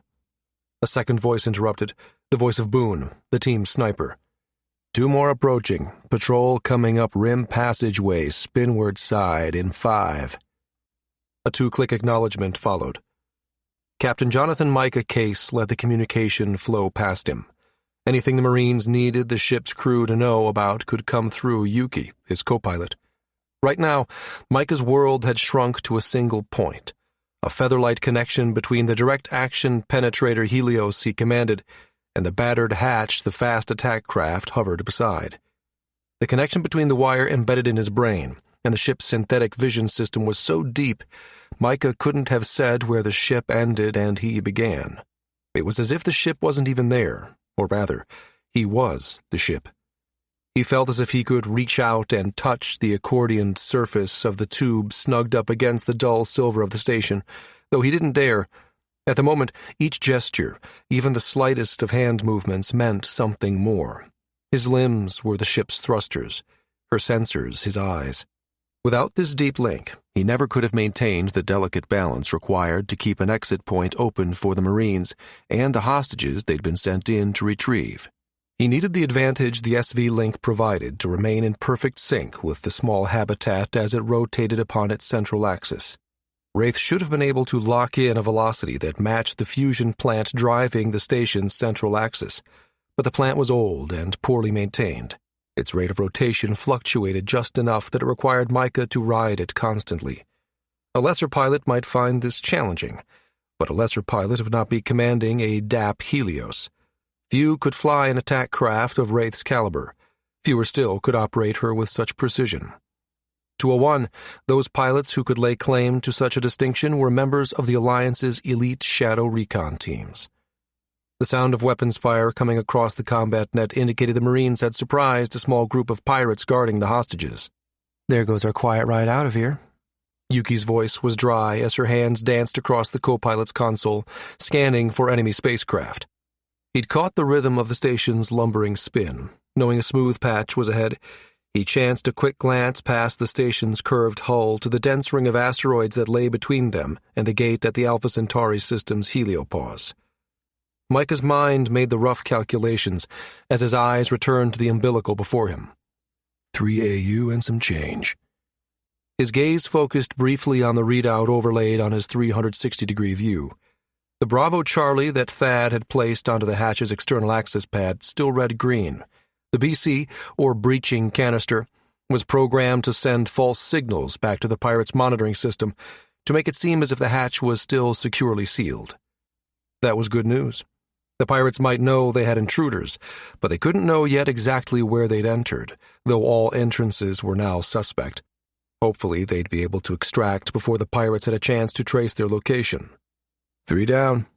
Jack, Thad's second. Make that 4. Asha. Last one's yours, Cap. Got 'em. Thad. On the heels of her comm came Boone again. Perimeter's clear. No more words were said, but everyone aboard Wraith knew what would be coming next. It was time to exfil. The ship's open hatch began to fill with Marines in powered battle armor. Micah monitored both interior and exterior feeds as the first to arrive launched himself through the umbilical. The man wrapped gauntleted fingers around a handhold, piking himself into the ship with economical movement. In an instant, he had reversed his position, bracing to receive the hostages. It was then that Will noticed they had company. 2 technicals just launched. The flight engineer and crew chief sang out from the cradle behind Micah. Will pushed the feed to him with accompanying data that laid out the specifics of each craft. Both were improvised fighting vessels. One was a small cargo tug with a railgun bolted to its undercarriage. The other was an ancient comm relay satellite that had been retrofitted with a pair of 5mm lasers. The speed at which they shot from the small station's shuttle bay belied their ungainly appearance. Turning in a tight arc, the noses of both crafts aimed for the open hatch. Inside Wraith, the hostages were being pulled inside, one by one, Marines hot on their heels. The first Marine hauled El Sear through the opening and then turned, his hand already extended to catch the next hostage. El braced on the other side of the hatch, assisting with the catch and urging the hostage to make a hole for the next person inbound. 3 seconds later, Micah heard a "Go, go, go!" as Thad sealed the end of the umbilical and pushed it away from the hatch. "Maneuvering," was all the warning Micah gave the team. He kicked the nose over, dipping down and away from the 2 vessels attempting to flank Wraith on both sides. He spared a glance at an internal feed and was relieved to see Thad being hoisted into the ship. Boone reached past him to pull the umbilical in after he cleared the opening. Micah cut the feed when the ship registered full hull integrity and returned his attention to the aggressors on his tail.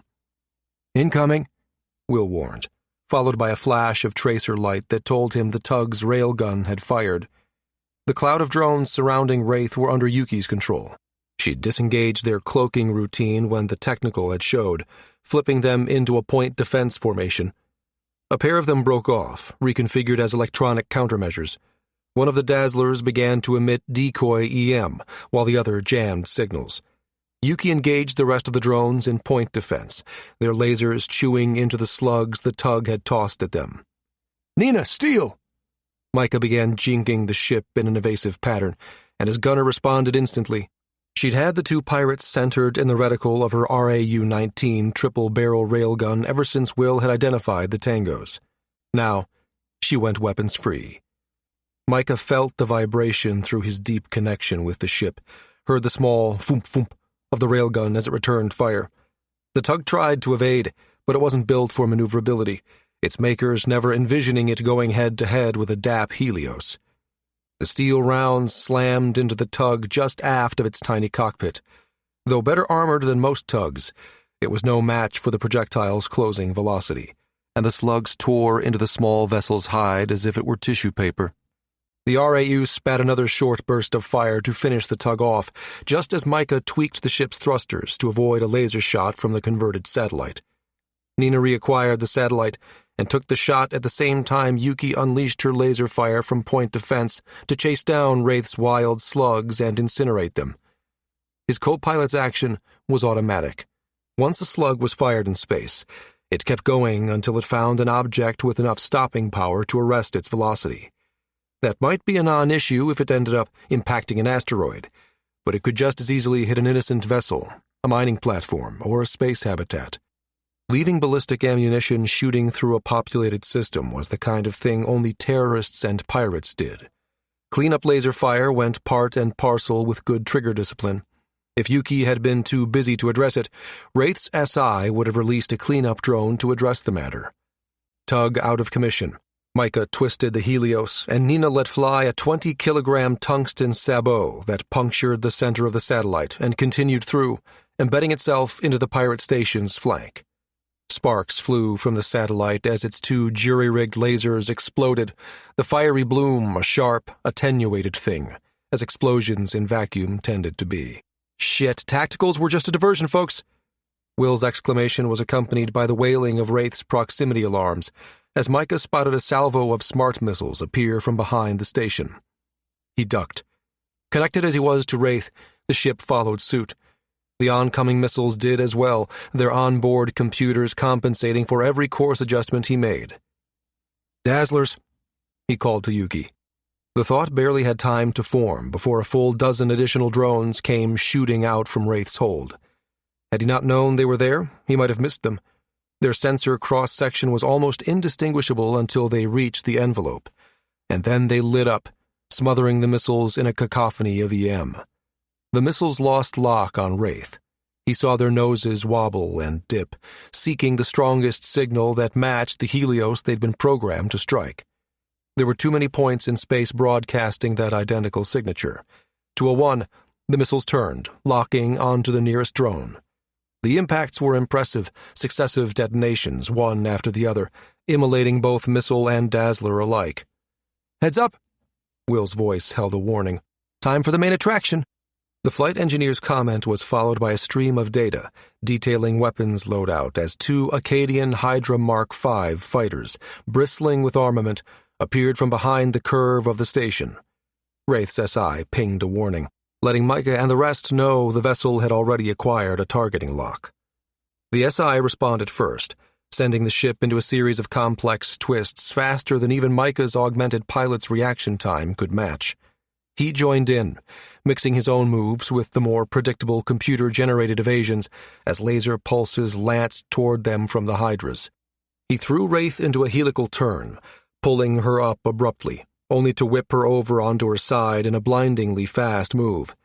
He did it again, and again, corkscrewing through the black in a series of increasingly complex and unpredictable moves, while Yuki and Nina hammered at the attacking vessels.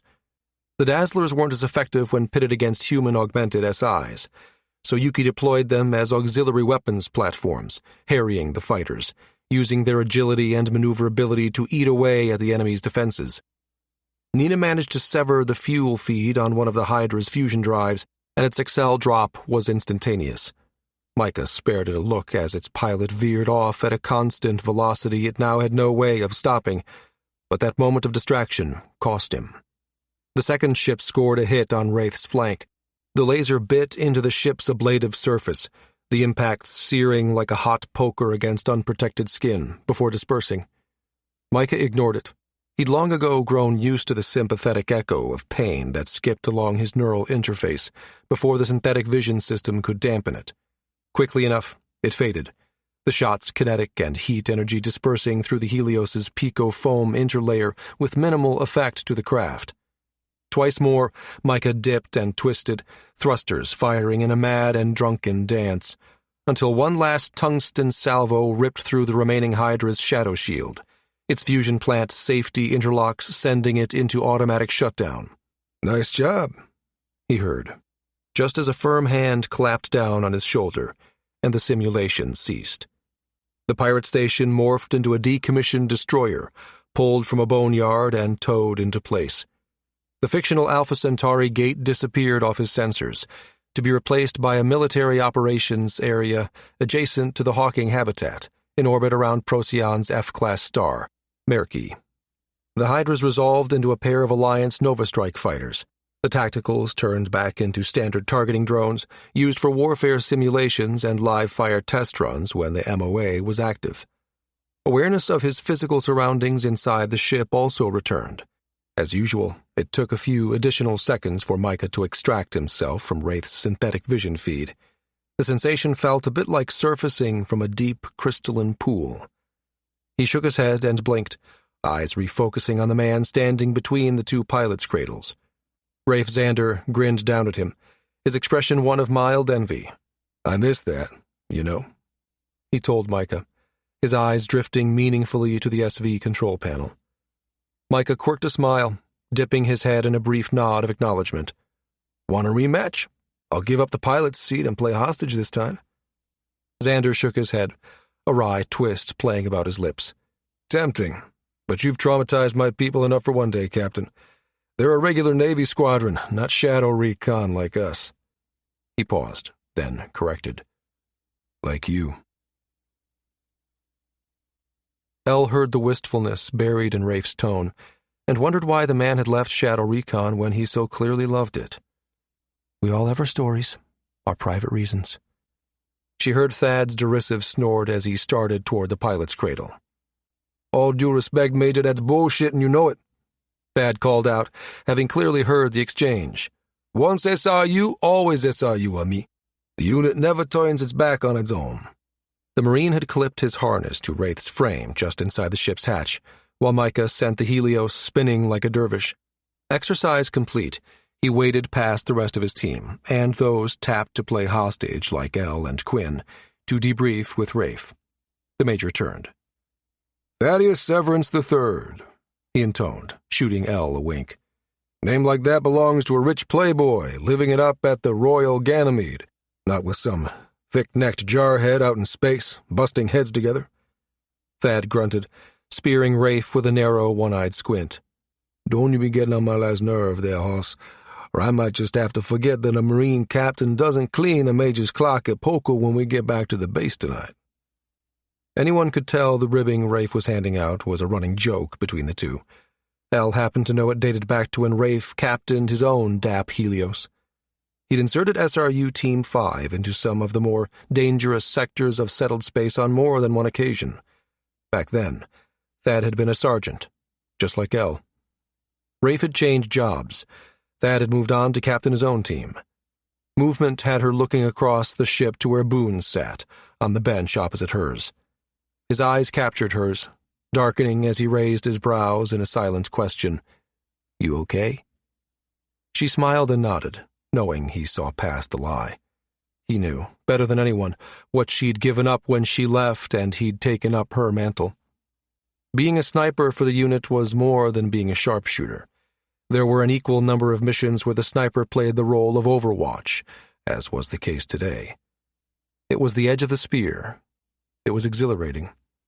It was also where she'd been unable to stop her teammate from triggering an IED that caused explosive decompression, blasting Mike out the jagged hole of a habitat service hatch before she could reach him.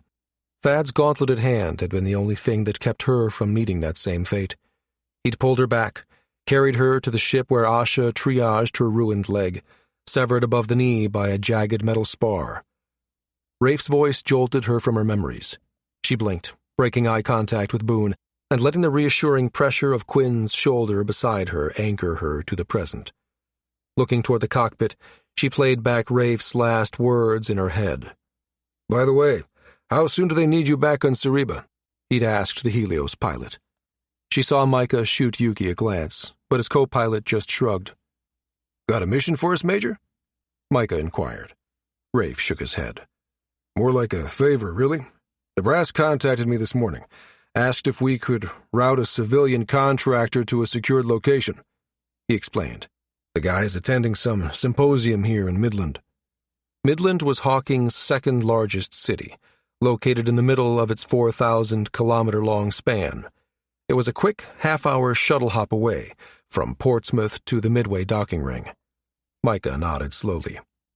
I'd have to clear it with Major Snell back on Humboldt, but I don't see a problem. Where's he need to go? It's on your way. Well, close enough, at any rate, Rafe amended, causing Elle to wonder what secured location he was talking about.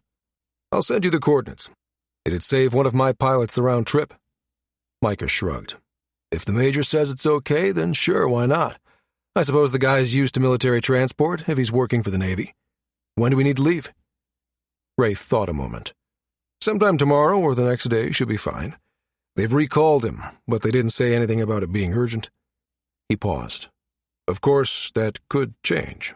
You know how it goes. Micah grunted, but didn't otherwise comment on Rafe's vague response. They all knew how these things worked. Rafe grinned abruptly, straightening. His gaze swept the ship, encompassing Thad's team and the flight crew. Slapping a hand on the back of Micah's chair, he added, "Which means—" His eyes lit briefly on Elle, laughter dancing in their depths. "There's plenty of time for the Marines and Shadow Recon to pay up. You guys owe my Navy crew a round of drinks. Now hold on there, ami." Thad folded his arms and lowered his head, shooting the Major a one-eyed glower. Rafe's brow rose. "The bet was that you couldn't get in and out undetected." He leveled a finger at the unit leader. "My people detected you." Just like that, everything snapped into place with crystal clarity. "That's because you gave us up to them," Elle cut in accusingly, shouldering her way forward. "The handcuffs, the fact they knew we'd escaped. You were a ringer." Rafe grinned at her, his gaze flipping from Elle to Micah, and then back to Thad. "All's fair in war, folks. I never said the pirates wouldn't have a plant hanging back with the hostages, now did I?" Elle saw Micah stifle a grin as Thad stood glowering at the Major, before shaking his head and stomping aft. "Damned fucking pissant Navy pilots," they heard him mutter, the words a cadence matching his every step. "Hoorah," she heard Rafe murmur under his breath, eyes pinned to Thad's retreating back. "Gotcha." 3. National Security Agency, St. Clair Township, Cereba. Mir, Procyon B. Geminate Alliance. The office was a tastefully understated blend of statesmanship, technology, and high-end security. Its occupant, the director of the Alliance's National Security Agency, privately thought of it as a gilded cage. Duncan Cutter's job forced him to spend far more time inside its walls than he cared. It bred a sense of restlessness he found he could rarely shake. The feeling tended to spike during times of national crisis, when issues that threatened the Geminate Alliance's security came to the forefront, like they did today. A noise alerted Cutter that someone was approaching, but the report open on his holoscreen demanded his attention, and he resolutely kept his eyes glued to the data stream before him. "Duncan?" The word was followed by a quick rap on his open doorframe. Cutter spared a quick look at his AD, waving him in. The assistant director jerked his chin at the open door, a question in his eyes. Cutter grunted. "Go ahead and close it," he said in a resigned tone, his eyes returning to the report. Sullivan laughed quietly, triggering the doors shut behind him. "You know what drives your protection detail nuts that you insist on leaving your door open? Yet, surprisingly, they still manage to do their jobs," was Cutter's dry riposte. He gestured to the display hovering above his desk. "You read the Vermilion report?" he asked. Sullivan nodded. Sounds a bit dire, Cutter continued, watching carefully for the AD's response. Sullivan's mouth twisted, and he dipped his head in reluctant agreement. It has the potential to be, or so the science geeks say. Cutter steepled his fingers and stared thoughtfully at his subordinate.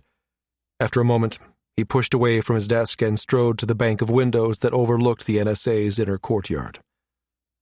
How concerned are they that this discovery could pose a threat? He asked. He heard the rustling of fabric behind him, and knew it for the Teil it was. Sullivan had a habit of adjusting the cuffs of his suit jacket when he was nervous.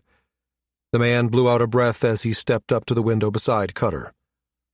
Pretty concerned, Sullivan admitted. But I can't decide if it's because they aren't sure what Vermilion's ecosystem could do to us, or because they do know and it scares the shit out of them. Cutter barked a humorless laugh. They're hedging their bets, then. Sullivan coughed. You could say that, yes. The AD waited while Cutter mulled over the implications. By now, Cutter knew his subordinate was used to his manner of working through a problem. Where some people talked things out and others paced, Duncan tended to go preternaturally still, his entire being focused inward as he turned a problem over in his head, examining it from all angles. After a good 5 minutes had passed, Cutter stirred. Inhaling a long, deep breath, he turned and faced Sullivan. Have them move the portable gate to Loughton Star, he instructed, and notify Admiral Toland that her research station's about to be relocated. The gate he referred to was a Calabi-Yau gate, a novel technology recently developed by the Alliance. The Geminate claim that it had transformed interstellar travel was no boast. The gate's ability to fold the higher dimensions of space-time, allowing instantaneous travel between one inhabited system and another, had connected distant star systems for the first time in centuries. The integration of local markets into a true interstellar economic system resulted in a robust growth in trade between the various sovereign systems. At Cutter's mention of sending DeGrasse through one such gate, Sullivan jerked his head back, surprise evident. You want to move the station to Loughton's? He repeated, his tone dubious. That's an awfully tall order. Are you sure it's warranted yet? Cutter looked at Sullivan with mild incredulity. It's not as if they haven't done this before, he reminded the man. They moved it into Sirius's planetary nebula when they were studying the increased output of Big Blue. Well, yes, but Duncan. And while they were at it, they developed an entirely new class of mobile magnetic shields for the Helios attack craft. Cutter reminded him, tone sharp. Sullivan raised a hand in unspoken capitulation.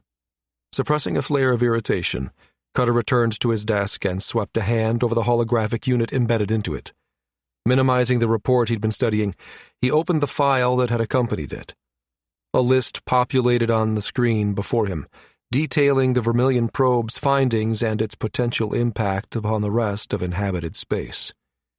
He turned to Sullivan, one brow lifted. Did you read the addendum? He asked. When the AD shifted uncomfortably, Cutter passed a hand over his face, suddenly weary of this discussion.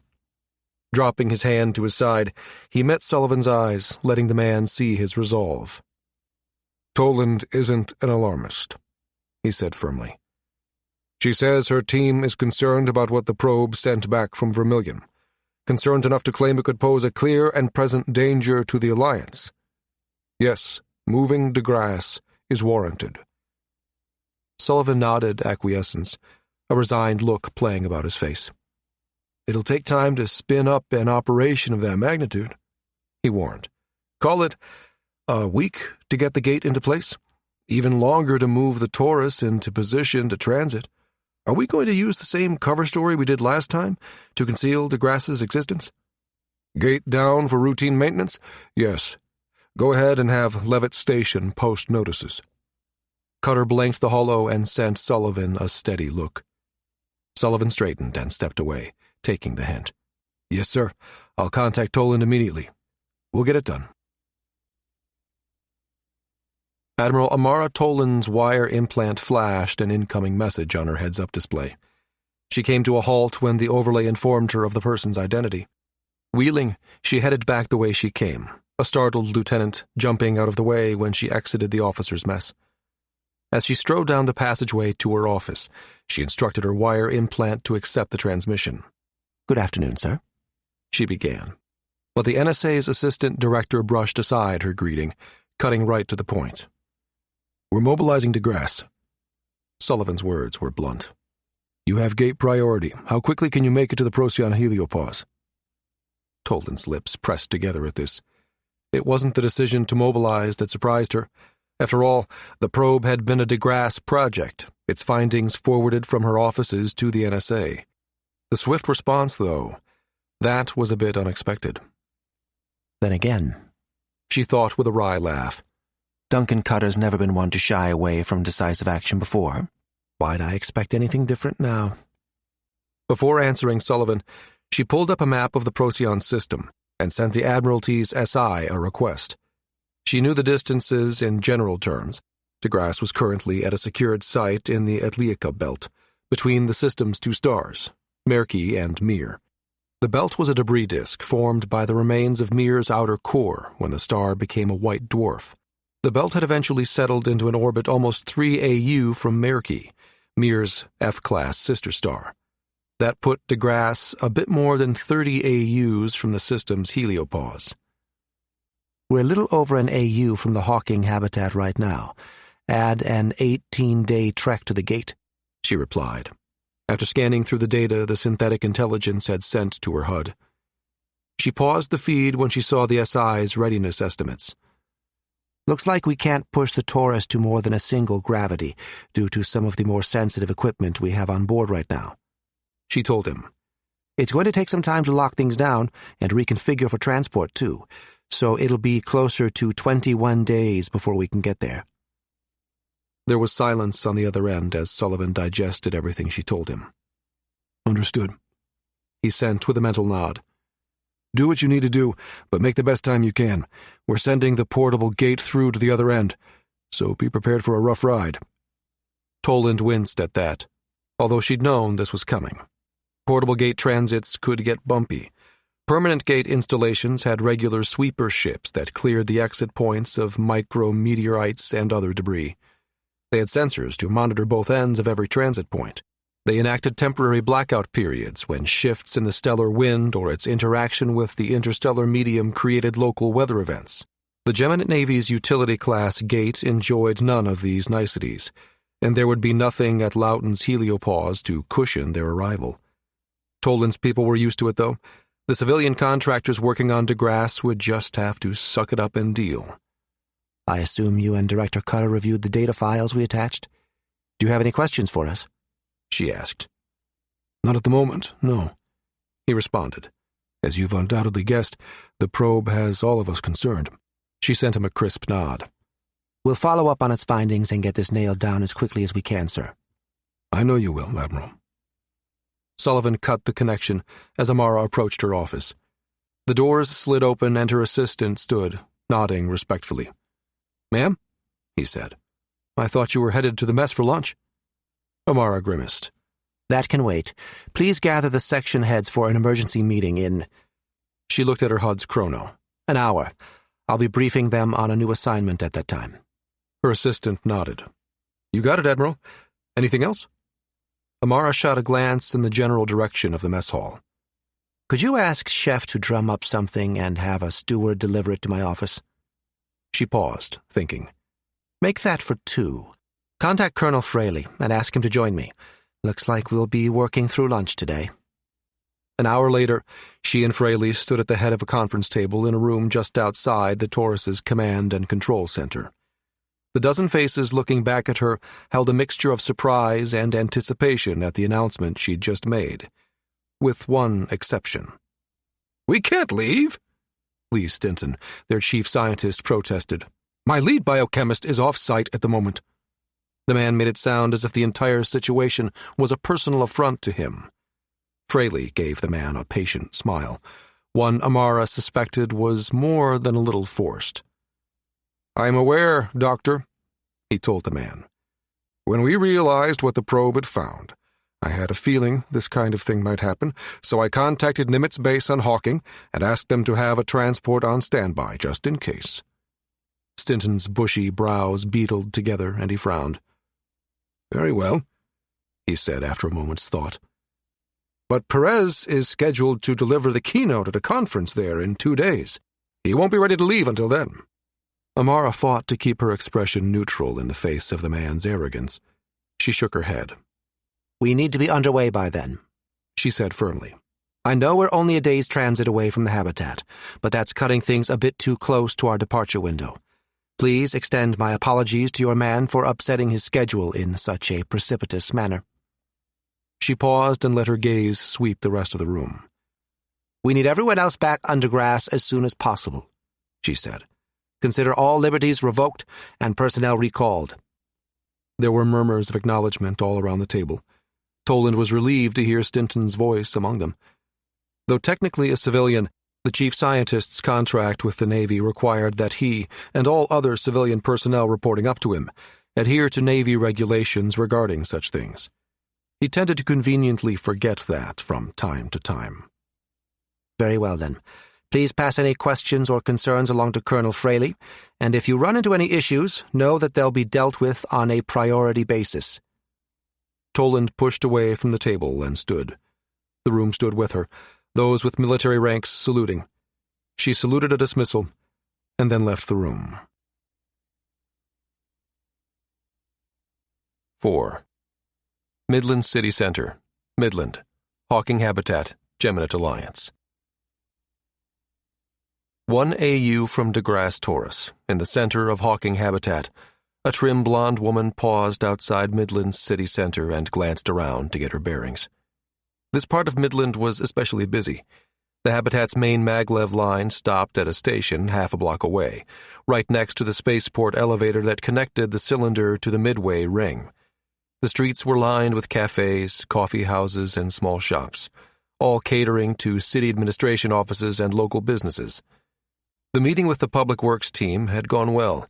Samantha Travis had hoped to be able to wrap things up earlier so she could do a bit of exploring, but she knew her time had been well spent.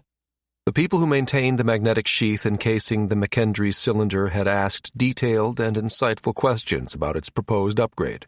Cassandra DeWitt, the city's head engineer, had a razor-sharp intellect and a laid-back charm.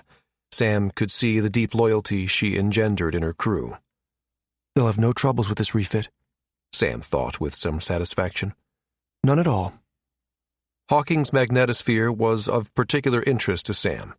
She'd been one of the physicists behind the new design, had been instrumental in developing the artificial element that generated a more efficient magnetic field. So when St. Clair Physics Laboratory asked if she'd travel to the habitat to manage its first practical deployment, she jumped at the chance. She'd never visited Hawking. She'd been too busy for travel, first with undergrad studies and then later with her residency at the medical center. After that had come the opportunity to join the university's physics laboratory. There never seemed to be time for anything else, other than the occasional trip to Humboldt, the spaceport that hung in geosynchronous orbit above Cereba. She was pretty sure that didn't count. It had taken 7 long days to get here, cooped up in a cabin the size of her apartment's lavatory, but Sam had loved every minute of it.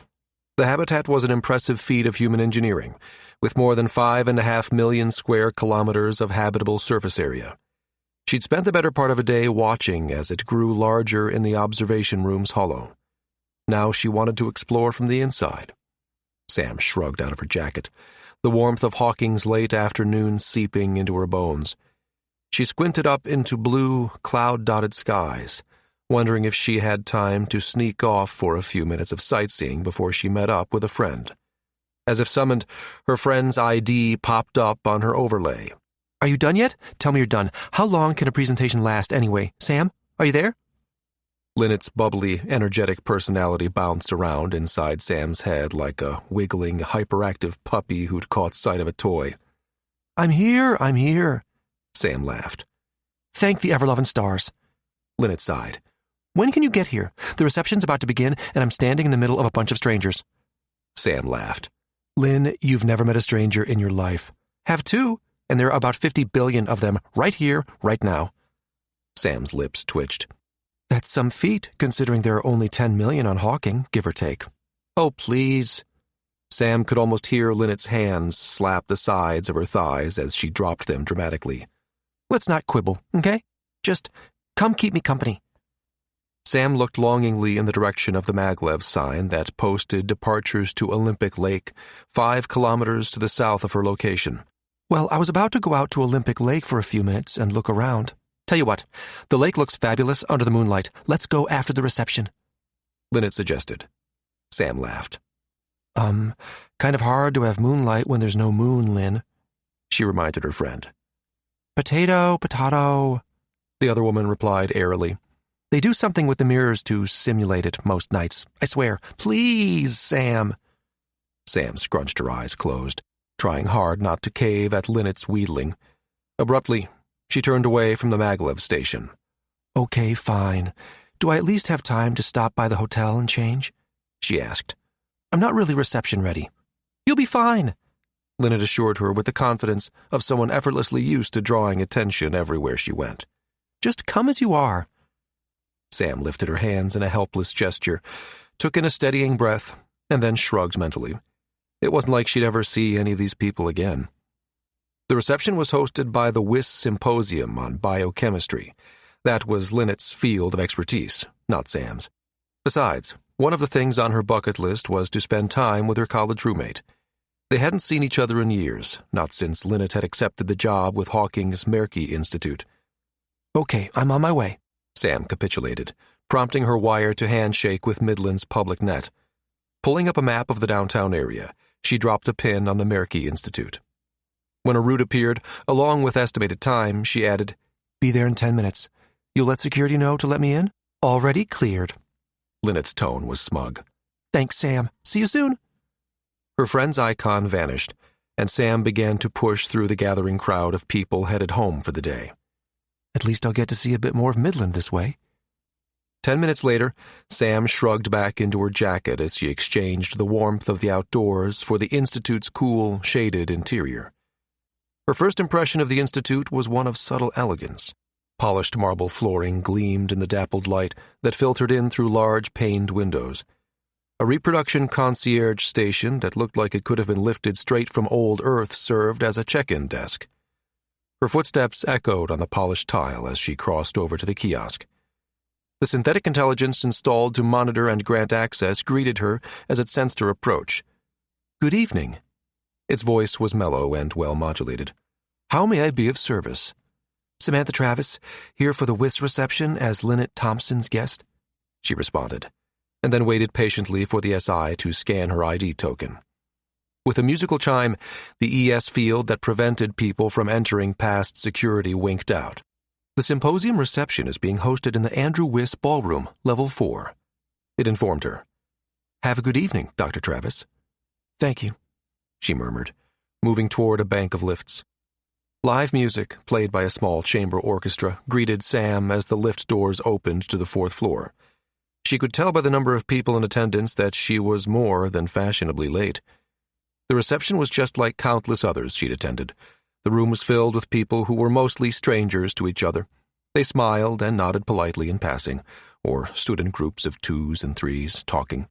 Spying a public lav, she ducked inside and took a moment to reprogram the nanothreads of her blouse and pants into a draped material more appropriate for a reception. After a moment's thought and a critical look in the hollow, she tuned its sensible navy into a deep cerulean. Pressing the lapel of her jacket with her thumb, she triggered a pre-programmed set of instructions built into it by the manufacturer and then gave it a quick shake. The unstructured jacket easily fell into the shape of an evening wrap. Combing her fingers through her hair, she made a little face at her reflection and slipped back out into the crowd. "Lynn, I'm here." "Oh, good. That was fast. Where are you?" Lynette's voice was flooded with relief. "Just stepped off the lift," Sam responded. "Stars, there's a crush of people here." "I know." Lynette's mental laugh was mischievous. "Free booze. The eternal crowd pleaser." Sam smothered a laugh as she skirted a small clutch of people. "One of the courtesy bars is set up just to the right of the lifts," Lynette added. "Let's meet there." Sam angled in that direction, her gaze easily spotting her friend. Linnet stood to one side of the courtesy bar, avoiding the scrum of people crowding in for a drink. She waved, bouncing a bit on her toes. "About time," Linnet muttered. "I love my career choice, but I really hate these gatherings. I'd much rather spend my free time at a concert, going for a run, or out at a bar with good friends." "You're at a bar," Sam pointed out with a small tilt of her head toward the nearby queue, and Linnet scrunched up her face. "Did you miss the part about with good friends?" Sam laughed. "Good point." Linnet was a rare extrovert in a field that drew mostly introverts into its ranks. She also didn't sit still very well, a fact that had always amused Sam when they were in school. The biochemist's sharp mind and almost eidetic memory were two things that helped the vibrant brunette get through the most grueling aspects of graduate school and, later, medical school. "So, did you see the latest on the Newsnet this afternoon?" Linnet asked, giving Sam a nudge and pointing to a spot away from the bar where they could more easily talk. "Nope," Sam said as they moved. "I've been up to my neck in refit work today. What's got you so excited?" "Well," Linnet paused dramatically. "The probe the Navy sent to Loughton Star has transmitted its telemetry back." She paused and shot Sam an expectant look. Sam hid a grin at her friend's enthusiasm. And? Linnet leaned in, drawing the word out in a manner intended to entice before her voice dropped to a whisper. "Rumor has it that the probe found chiral life." Sam laughed in disbelief. "You don't believe that, do you?" "Why not?" Linnet's eyes gleamed with excitement. "Can you imagine? Actually finding right-handed life after nothing but centuries upon centuries of left-handed life would be impossible," Sam interrupted. It was commonly understood that there was a distinct way atoms were oriented when found in nature. The building blocks of life bonded together in a very specific, left-handed manner. "Just because we've been unable to get mirror image molecules to live outside the lab doesn't mean nature hasn't found a way," Linnet protested. She lifted a hand to deflect Sam's protest. "I get that the odds of finding it are next to zero, but what if the rumor's true? Wouldn't that be the coolest thing ever? And wouldn't you just love to study it?" Sam pursed her lips, considering. "Maybe. You'd have to be very careful with it, though. There'd need to be protections in place." Linnet waved a dismissive hand. Yeah, of course, but I'm talking about getting your hands on never-before-studied material from an unexplored planet. That would be cool, regardless of its left or right-handed orientation," Sam admitted. "Of course it would. Right-handed life would just be a huge bonus," Linnet said in a dreamy tone. "You're drooling, Lynn," Sam teased. "Kind of more than most people would over the sexy new person they're dating." Linnet shot her a look. "Don't judge." "Wait." Sam straightened, eyes narrowing. "It's not just the science, is it? There is a guy involved, I should have known. Who's the lead scientist behind the probe?" Linnet shrugged. "Well, it's a Navy probe, so I suppose it's their chief scientist." "Lee Stinton?" Sam made a face. The man was older and, as she recalled, married. That didn't sound like Linnet's type at all. "Well, he's got a pretty impressive biochemist working for him," Linnet added, not making eye contact. "He might be here, at the symposium." "Now we're getting somewhere. Name, rank?" "Bill's a civilian contractor," Linnet protested. "He doesn't have a rank." "Oh, Bill, is it?" Humor laced Sam's tone. "Spill, sister." "His name's Bill Perez, and he specializes in synthetic biochemistry. And no, I've never met him," Sam's friend admitted. "He's the Day 3 keynote." "Sounds like a smart guy," Sam commented, and Linnet nodded vigorously and then gestured with her wine glass. "There he is, 4 o'clock, dark gray suit, curly black hair, about to be accosted by one of your favorite people." Sam looked in the direction Linnet indicated, and winced internally when she spied Bill Perez shaking hands with a man they knew from grad school days, Clint Janus. "Poor guy," Sam muttered. "Maybe you should go over there and save him from Mr. God's gift to the sciences." Caught mid-sip, Linnet spluttered a laugh into her glass. "You have to admit, Janus knows how to work the system. He could charm a snake if he tried." "He is a snake," Sam countered hotly. At her words, she could feel Linnet's gaze swing back to her. "You're thinking about the time he almost killed that woman, aren't you?" Linnet observed. Sam's mouth twisted at the memory, but she remained silent. Clint Janis had been a first-year med student, shadowing residents like Sam at the time. The man was not cut out to be a physician. Fortunately for all concerned, he'd realized it as well. His career change to biochemistry had been a source of huge relief to Sam. You still think he did it deliberately? Lynette persisted, and Sam gave her friend a reluctant nod while continuing to stare at the two men. Yes, I do. I saw the malice in his eyes, Lynn. He masked it quickly enough, but the patient he was treating that morning during rounds was a real bitch, and we all kind of wanted to strangle her. Sam shrugged. He very nearly did it. You're sure the medical nano he had loaded into that ampule would have killed her? I'm sure. He knew it, too, although he covered it quickly enough when I called him on it. Sam replied absently, her eyes still narrowed on the man they were discussing. Twice now, Janis had looked away from Perez, his manner distracted. To Sam's knowledge, the man had never behaved like that before.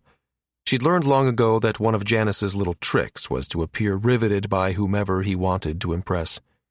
He was not acting that way now. His distraction was so out of character. It was like a beacon that drew Sam's curiosity. She followed the direction of his gaze, but the only person she saw was a member of the catering staff the Institute had hired for the event, tucked into a shadowed alcove. How odd.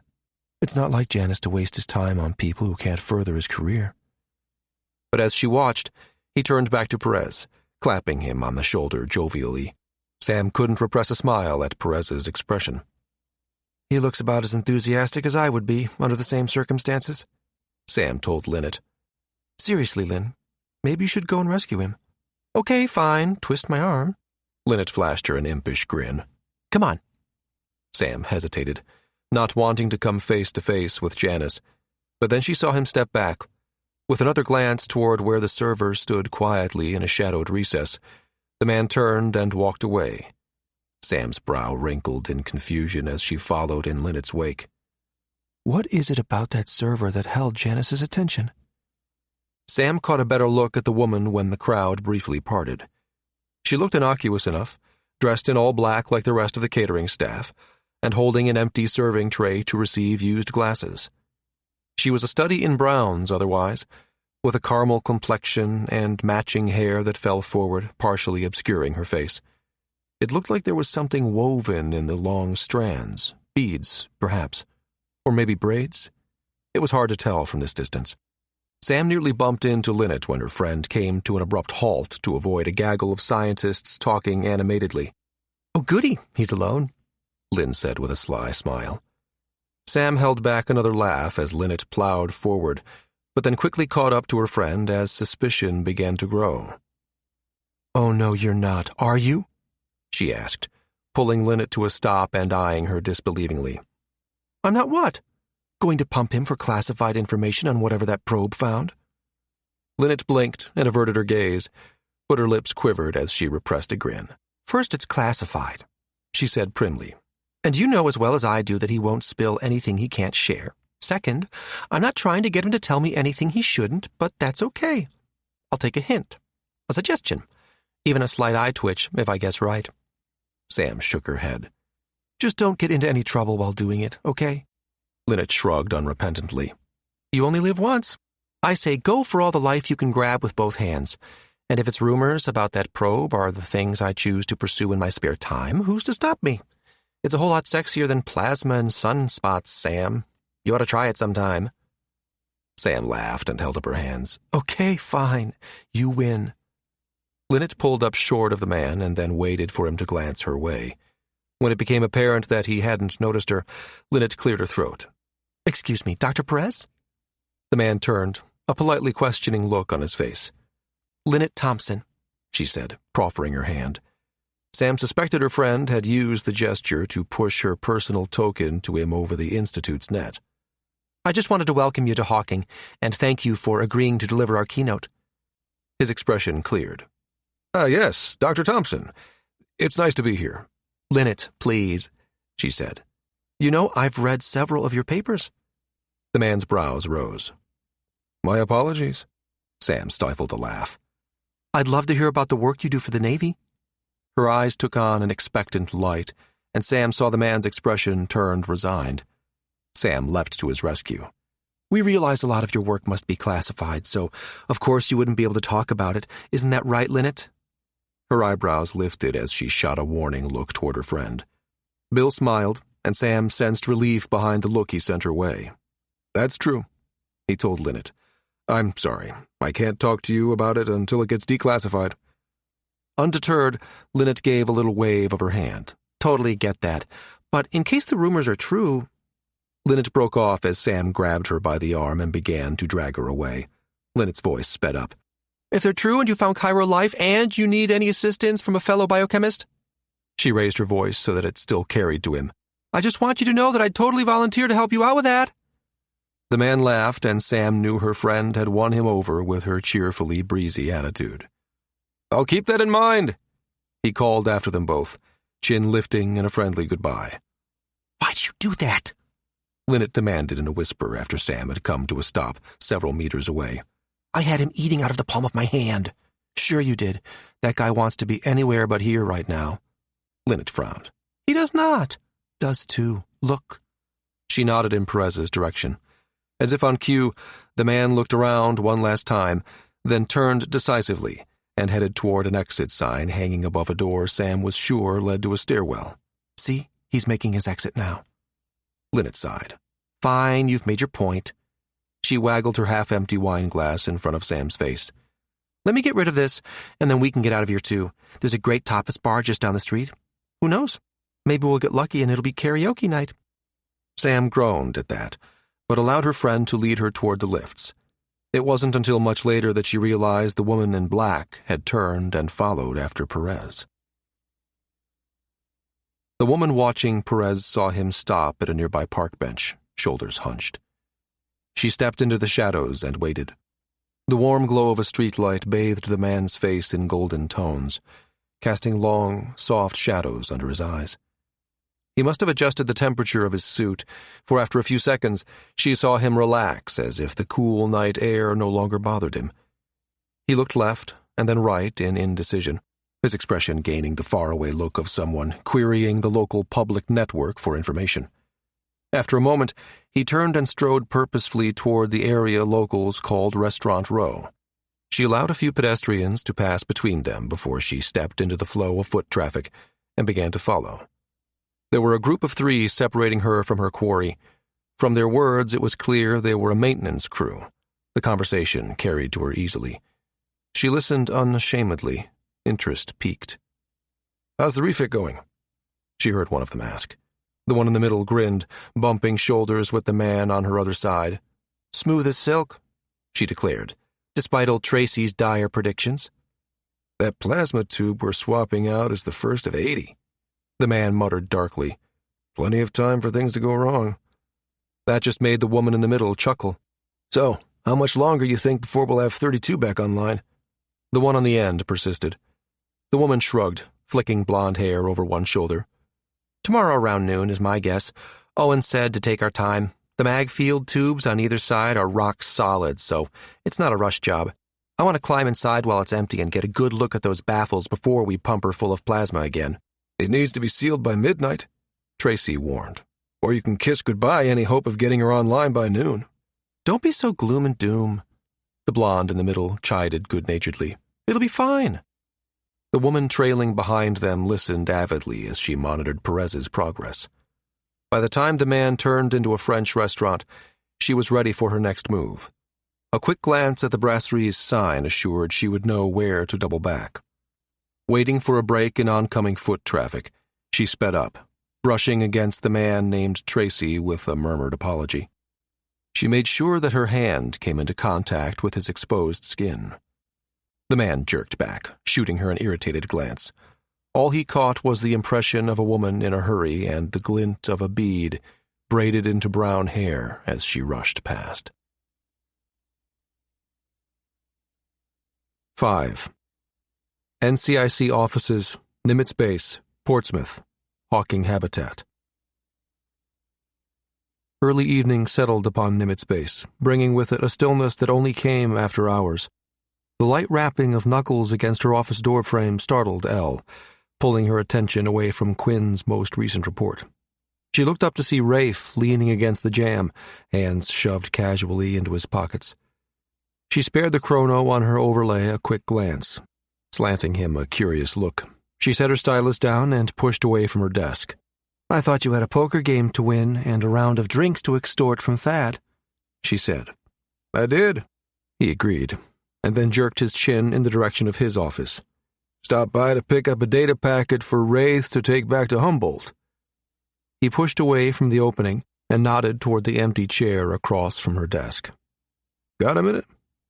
Elle stared at him, wondering if this had something to do with today's exercise. Shrugging, she gestured to a nearby chair. "Be my guest." As he crossed the distance from door to chair, she indicated the built-in chiller behind her. "I've only got a couple of beers left over from that batch the Portsmouth brewery made for the Munich Oktoberfest last month," she said. "Want one?" The left side of his mouth kicked up in a smile. "Won't say no to that." Sliding her chair back, she retrieved the bottles, handing his over before opening her own. She waited until he'd taken his first drink before squinting at him questioningly. "All right, I'll bite. What's on your mind that couldn't wait until tomorrow?" Instead of answering, Rafe gestured with his bottle in the direction of Quinn's office. "Your sidekick gone for the day?" She nodded, reining in the impatience that flared as he deflected her question. Rafe nodded, tipped his bottle back for another long drink, then cradled it in his hands. Eyes fixed on the beer, he asked, "You okay after today's op?" The look he sent her from under lowered brows held a veiled concern. Elle pressed the heel of her hand hard against her upper thigh, massaging the juncture where the cloned limb had been attached just above her knee, as she considered how to respond. Her doctors had been shocked to learn she could identify the surgical site just by feel alone. They'd been quick to point out that the bulk of the cloned leg was bio-identical to the one she'd lost. The nerves responsible for propulsion and balance, though, those had been too fine to 3D print. Instead, medical nano had been injected into the printed leg while it was still encased in a hydrogel scaffold. It was there that the tiny machines had painstakingly assembled the complex network of fibers that sent and received messages to her brain. Her new nerves were made of the same stuff that formed the web of military-grade smart carbine lattice injected into every soldier at the onset of their first tour. The artificial endoskeleton, made of a carbine nanofloss, wrapped around bone, organs, and sinew. It hardened automatically during high delta-V maneuvers, forming a protective shell around critical structures. It enhanced a soldier's strength, speed, and agility when on the battlefield. Her lattice had become a natural extension of her physical body long ago. She'd assumed the new leg would be no different, yet the signals from the new limb held a brittle, hard edge. Worse, the synthetically woven nerves triggered a transient neuropathy, a pain that never truly went away. Rafe knew all this. It wasn't his Helios that had flown her team on that particular op, but the teams were close-knit. He knew about the explosive decompression that had taken her leg, on a platform not too much different than what today's pirate station had been set up to look like. He knew about her slow road to recovery as well. "Am I okay?" She repeated his question back to him in a deliberately neutral tone, and then blew out a slow breath as she fought to contain her exasperation. "Don't I look okay to you?" Rolling the beer between his palms, he studied it, as if it held the answer to all of life's mysteries.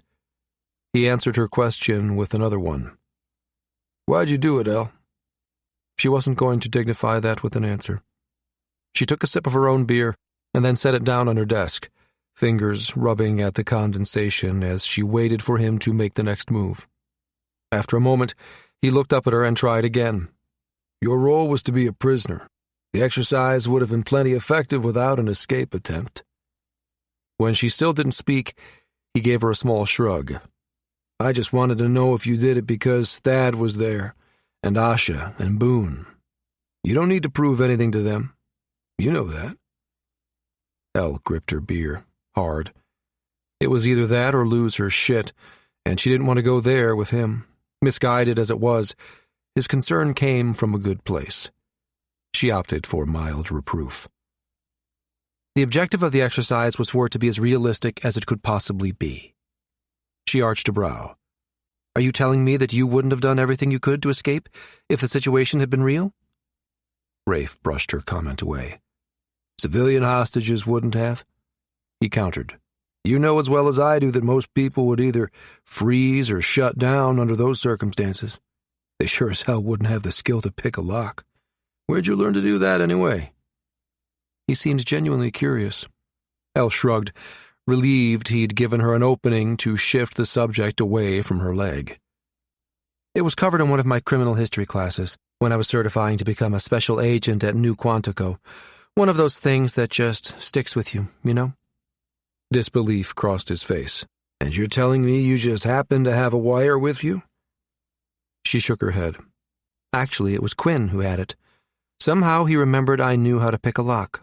I only mentioned it to him in passing several months ago. She shook her head. Guy's got a wicked sharp memory. Rafe flashed a grin at her. Fletcher tells me you've got a wicked sharp chokehold, too. She grinned back at him, happy the air was clear between them once more. By the way you're talking, I assume Fletcher's that Navy kid that was guarding us, and not the man whose legs I swept out from under him? She asked. At his nod, she lifted her beer and pointed it at him before taking a swig. Kid needs to learn to own how he looks. Underestimating a person is an advantage he won't always have. It's something he shouldn't discount. I told him as much in the after-action report.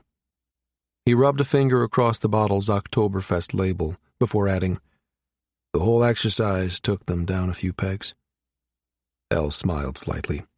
Hopefully, it'll keep them from getting too cocky out in the field. She gave him a direct look. Any other reason you came by?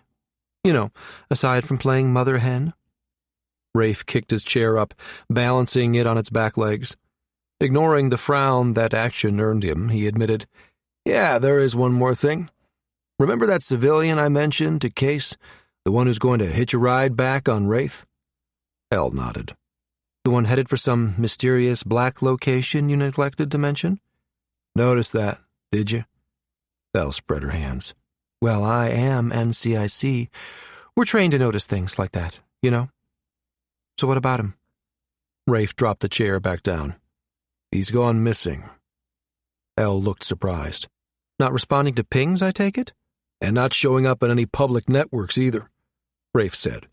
We conducted a sweep of the habitat, and we're not picking up his security token anywhere. Gone off the grid, then, she murmured. I wonder why. I was hoping you could help me answer that question, he said. I reached out to Marisol, too. Marisol Asado? Hawking's chief of police? She asked. And he nodded.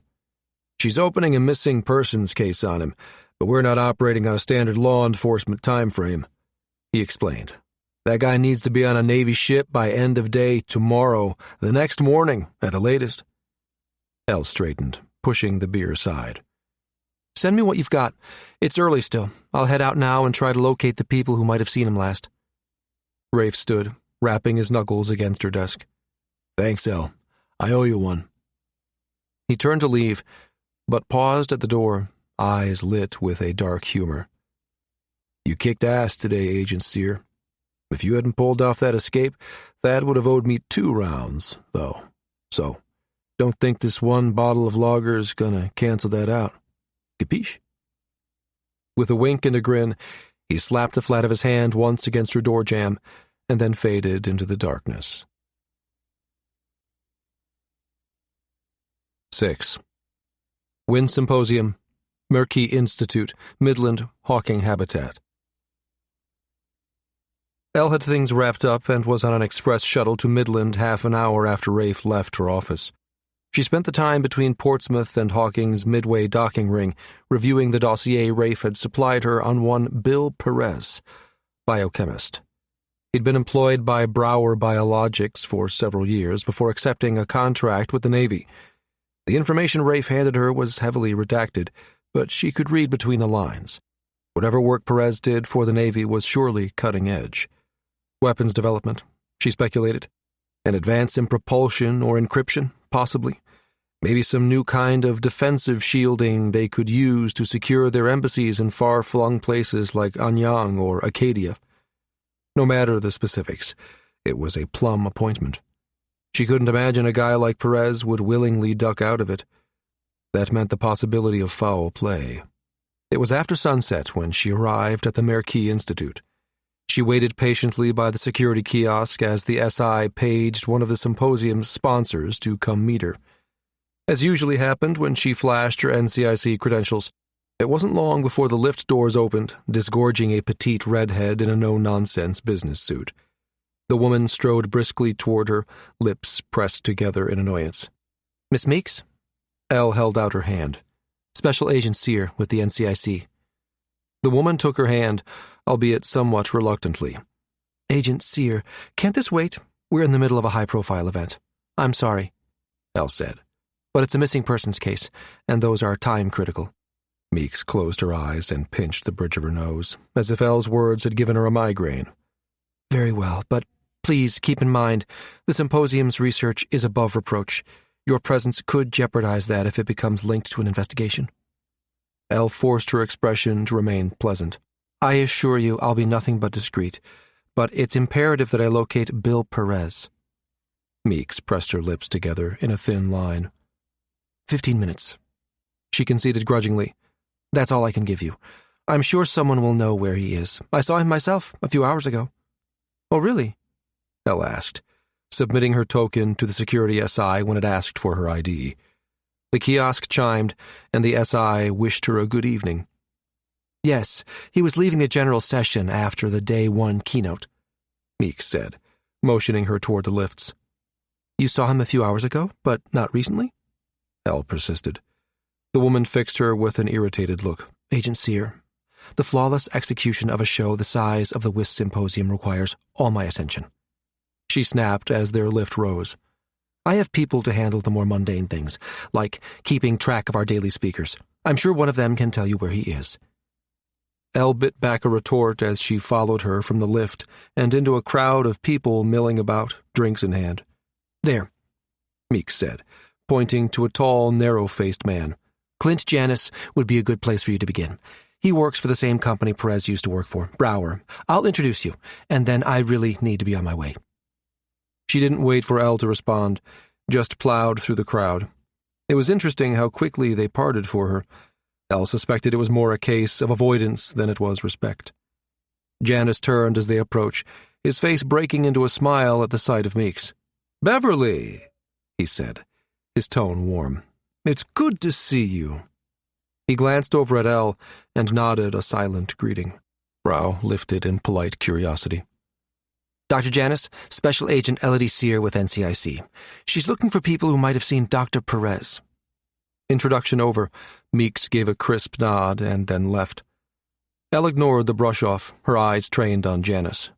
The man's pleasant smile had frozen when he heard who she was. It was subtle, but Elle had been trained to observe such micro-expressions. She suspected he was the type who was only civil to those who could further his career. If there was more to it, though, Elle intended to find out. She thrust her hand forward, stepping in close. "Oh, I'm not here on business, Doctor," she said, plastering a friendly smile on her face and leaning in to whisper conspiratorially. "I'm just doing a favor for a colleague."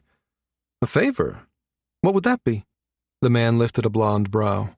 The light green eyes that stared down at her in bemusement were set into a lean face with high cheekbones and a chiseled chin.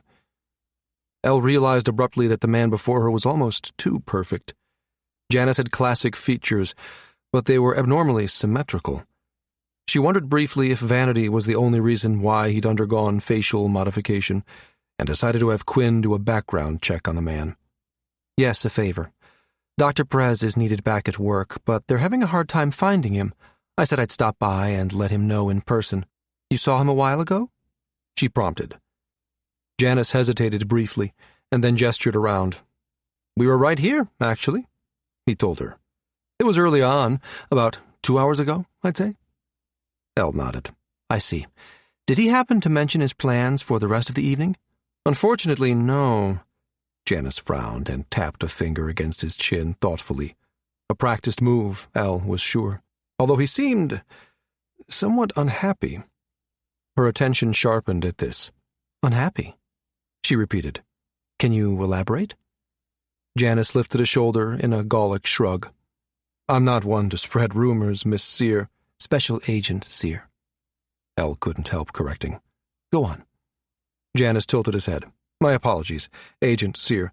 What Bill told me was in confidence, you understand. Peer-to-peer, if you will. As a professional courtesy, I'm reluctant to break that trust. He raised a hand to stop her incipient protest. But since this is important, I'll tell you.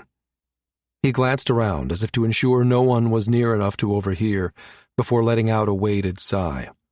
Bill expressed dissatisfaction with his job. The man confessed. He indicated he was ready to break ties with the Navy, said something about not being comfortable with what they were doing or how they were going about it. Elle nodded, but did not otherwise respond. The practice of using silence to draw someone out had a long, storied history. People invariably felt the need to rush in and fill the void. Janice proved to be no different. After a long moment, he sent her an impatient look. Do you understand what I'm telling you, Miss Sear? He said, a sharp edge creeping into his voice. I'm saying that it's quite possible the man can't be found because he doesn't want to be found. I see, she said. Regardless, I still need to find him. Other than his expressing unhappiness with his current job, did he say anything else that might indicate where he could have gone? Janice made a show of clasping his hands together, tenting his fingers and tapping them thoughtfully against his lips. He cast his eyes up and to the right, and he slowly shook his head. No. He drew out the word slowly. I'm afraid not. What about anyone else you might have spoken with? Maybe after you two parted? Her words triggered something, and for a brief moment, Elle thought she saw relief flash in his eyes. Yes, actually, Janice said, straightening. 2 women approached him just as I was walking away. Elle cocked her head, and when he didn't immediately continue, prompted, Their names, Doctor? His mouth curved into a slow smile. Let's see. One was Lynette Thompson. She's a biochemist as well. She works for the Institute and is attending the conference. But the other... Elle wondered if the malice in his gaze was real or if she was imagining it. The other was a physicist by the name of Samantha Travis. Now, what would she be doing at a conference on biochemistry, I wonder? He asked. Elle's gaze sharpened. No love lost between those two, she thought.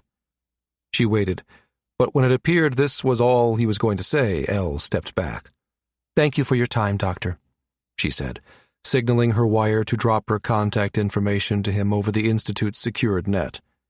If you think of anything else that might be helpful, please give me a call.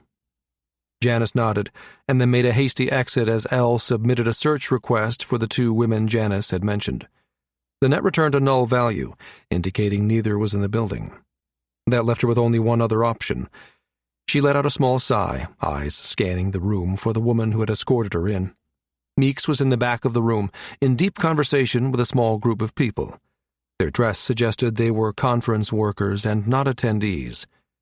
She pitched her voice to Carrie as she approached the small group. Pardon the interruption, but I need to locate 2 additional people who were here tonight. Their names. Meek's voice was abrupt as she pivoted to face Elle. Doctors Lynette Thompson and Samantha Travis. She waited while Meeks accessed the Institute's security record, something Elle couldn't legally do without a warrant.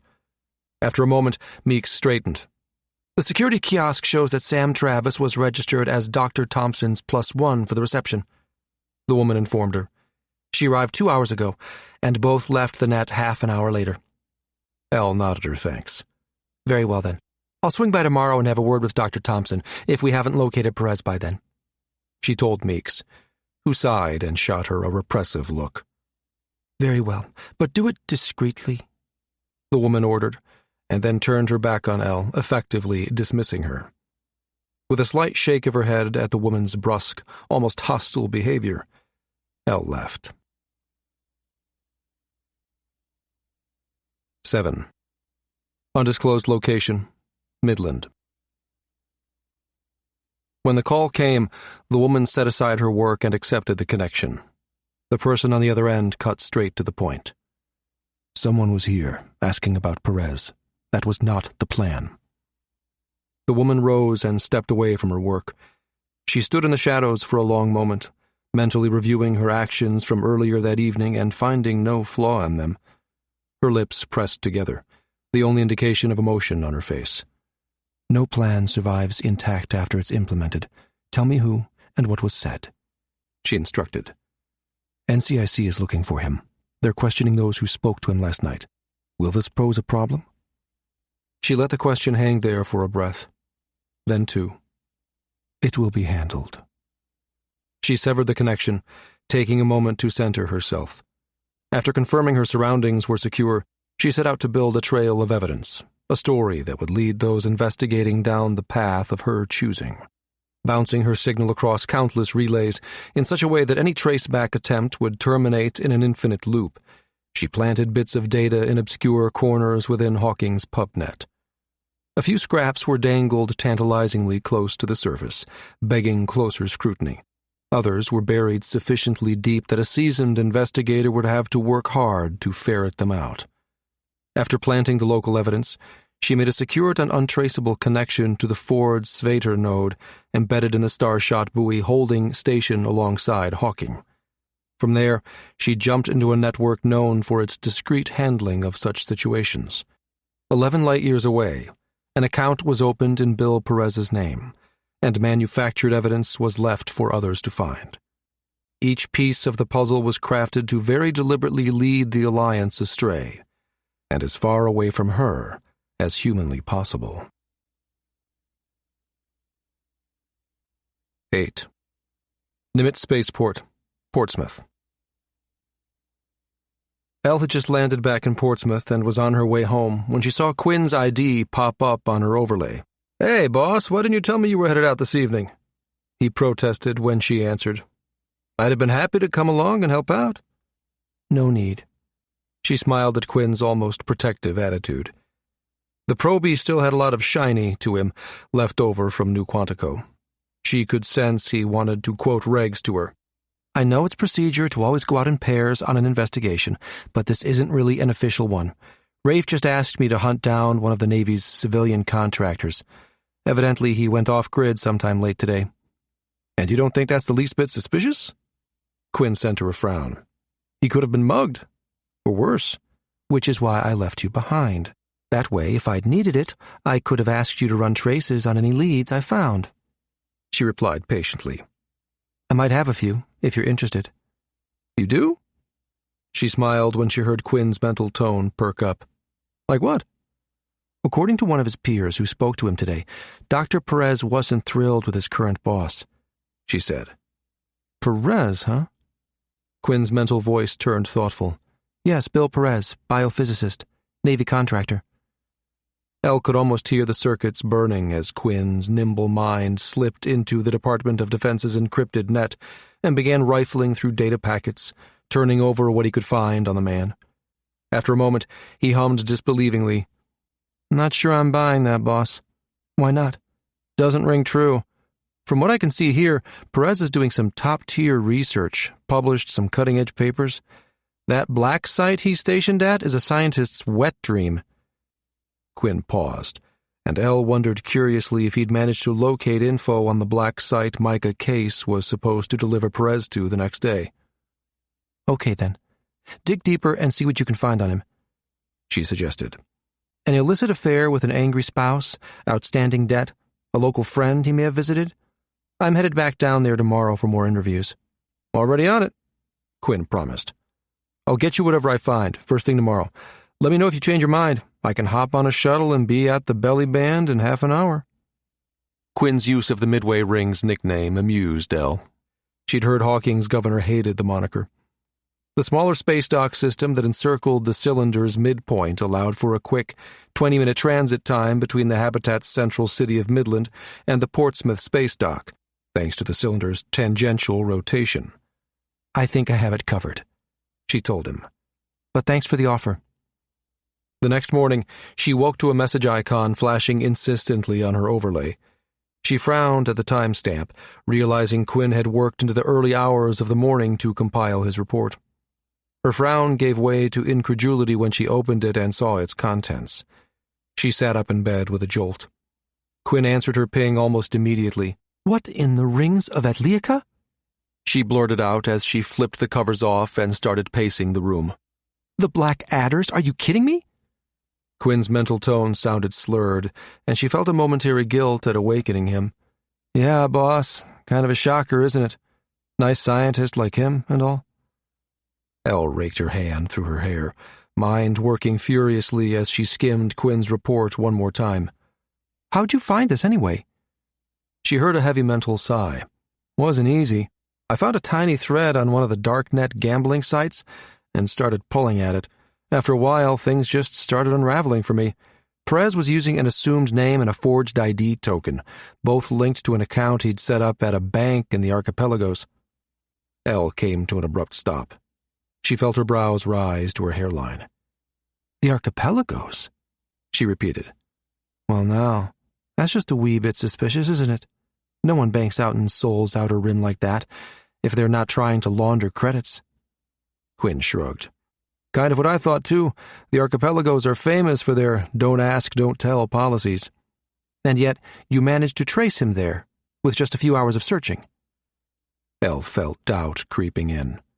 Hey, I'm really good at what I do, Quinn protested. Not saying any different, but isn't it a bit convenient that this shows up just as I start asking around about him? And how many biochemists do you think know how to get their hands on a forged ID? I agree. Linking an archipelago account to a gambling site wasn't his smartest move, Quinn conceded. But everyone falls victim to stupid from time to time. So he's in hock to the cartel for... So much that he's lucky they didn't feed him to the fishes years ago, Quinn replied, his tone blunt. Those dust suckers. Elle shook her head, padding to her closet for a change of clothes. Okay, then. I'm headed back down to Midland to interview the 2 women Janice mentioned last night. Get some rest. When you wake, see if you can't find proof the cartel's active on Hawking right now. Will do, boss. Quinn sent out a yawn. Elle signed off, and then reached for Rafe. She didn't waste time with pleasantries when he accepted the connection. Check this out, she said tersely, pushing the data Quinn had sent over to him. 30 seconds later, he erupted in a string of curses. You on your way down there? She sent him a mental nod. Still have 2 possible witnesses to interview.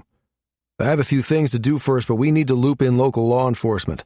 I'll set up a meeting with Midland's police chief so we can update her. He dropped a map to her overlay, a locator icon flashing on a Midland coffee shop. Meet me there in 2 hours, he instructed, and then he was gone. Half an hour later, Elle slipped aboard the 805 just as the maglev's doors were closing. Dropping into the first free seat, she opened the additional information Quinn had handed off and began to study it as the maglev car sped toward the spaceport.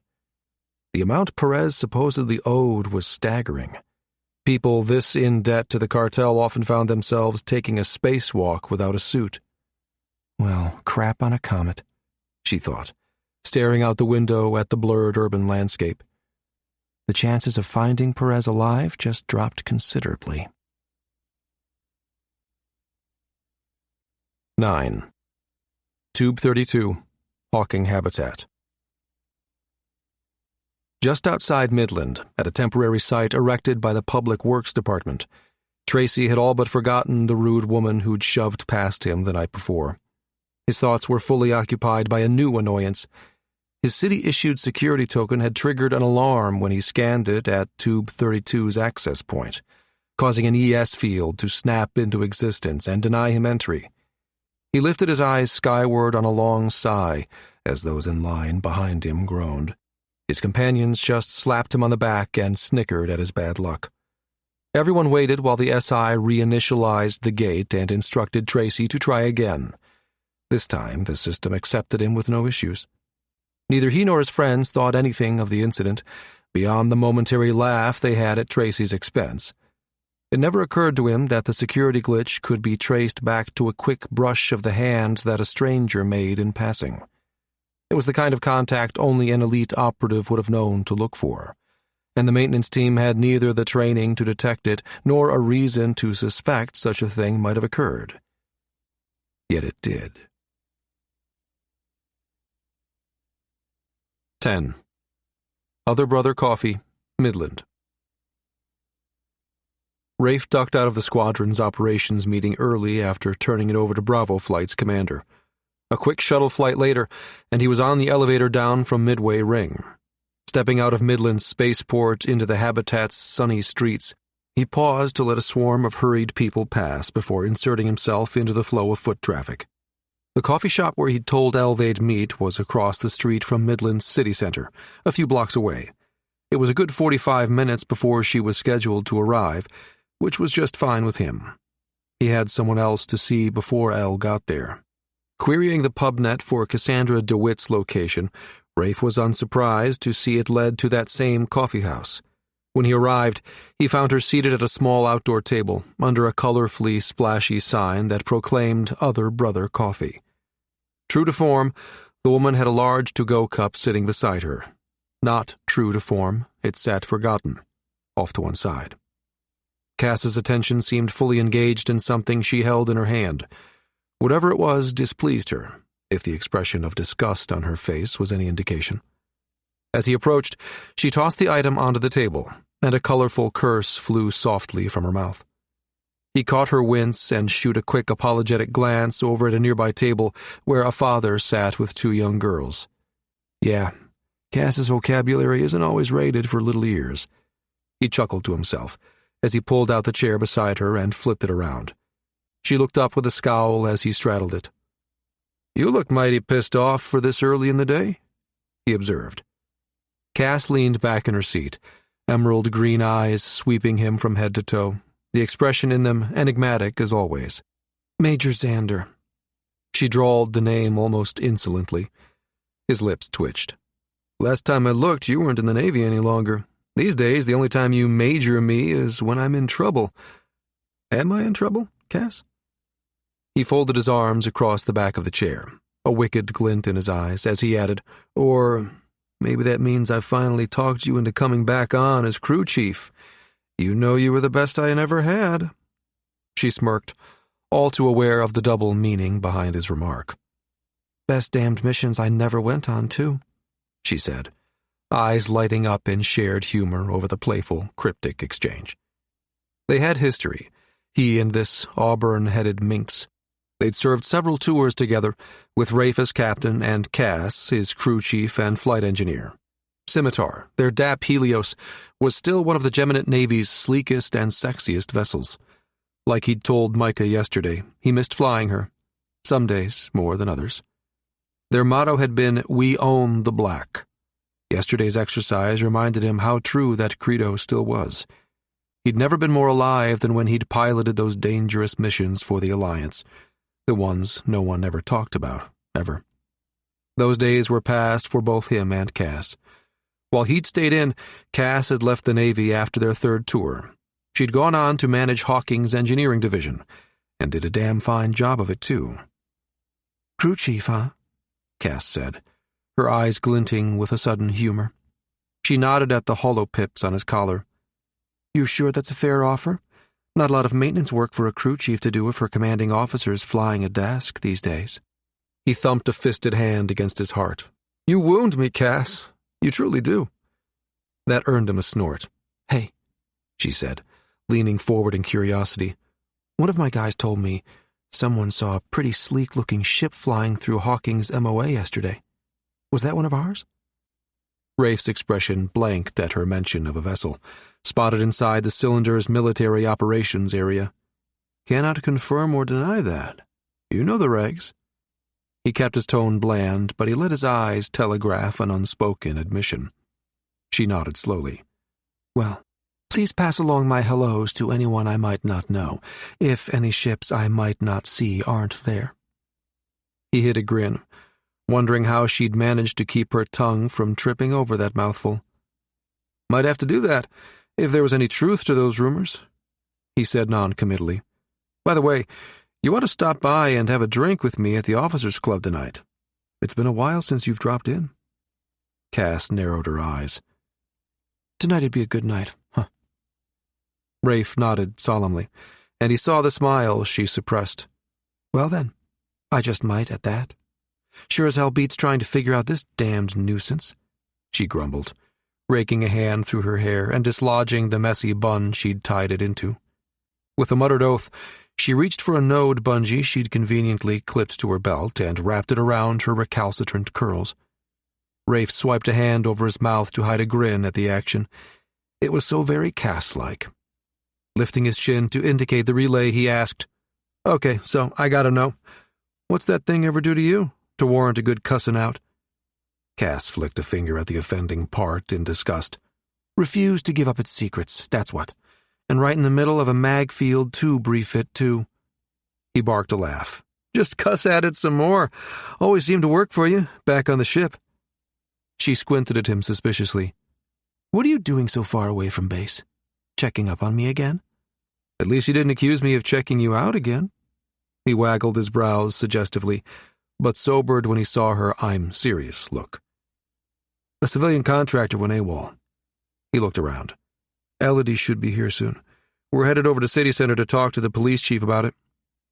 Cass nodded and then tilted her head curiously. "Sounds important?" He nodded, not elaborating. Cass being Cass, she let it drop. "What about you?" he asked. "You decided to go AWOL today, too?" Her thoughtful expression morphed back into a frown. Reaching for her coffee cup, she jiggled it in disgust when she found it empty. "Nope," she said, drawing the word out and popping the P as she sat back and indicated the street. "I'm waiting on that physicist over there." Rafe turned and saw a woman with short blonde hair standing in front of the city center building, in animated discussion with some of Cass's maintenance team. "She the one St. Clair sent you to assist with the upgrade?" Cass nodded. "We've been at it all morning. Figured it was time for a break. She had a few things to wrap up and told me to go on ahead." He lifted a brow and reached for her coffee, tilting it so he could see inside. "Can't argue that logic." Cass grabbed the cup from him, but then paused, the expression on her face telling Rafe she had an incoming ping. Most wouldn't have noticed, for she hid the distraction well. He just happened to know her better than the average person. He rose. "More?" he mouthed, motioning to her empty cup, and she nodded an absent thanks, handing it over. Elle walked up as he stepped up to the counter. She waved away his unspoken offer to get her a drink, and moved to one side while he grabbed a coffee for himself and a refill for Cass.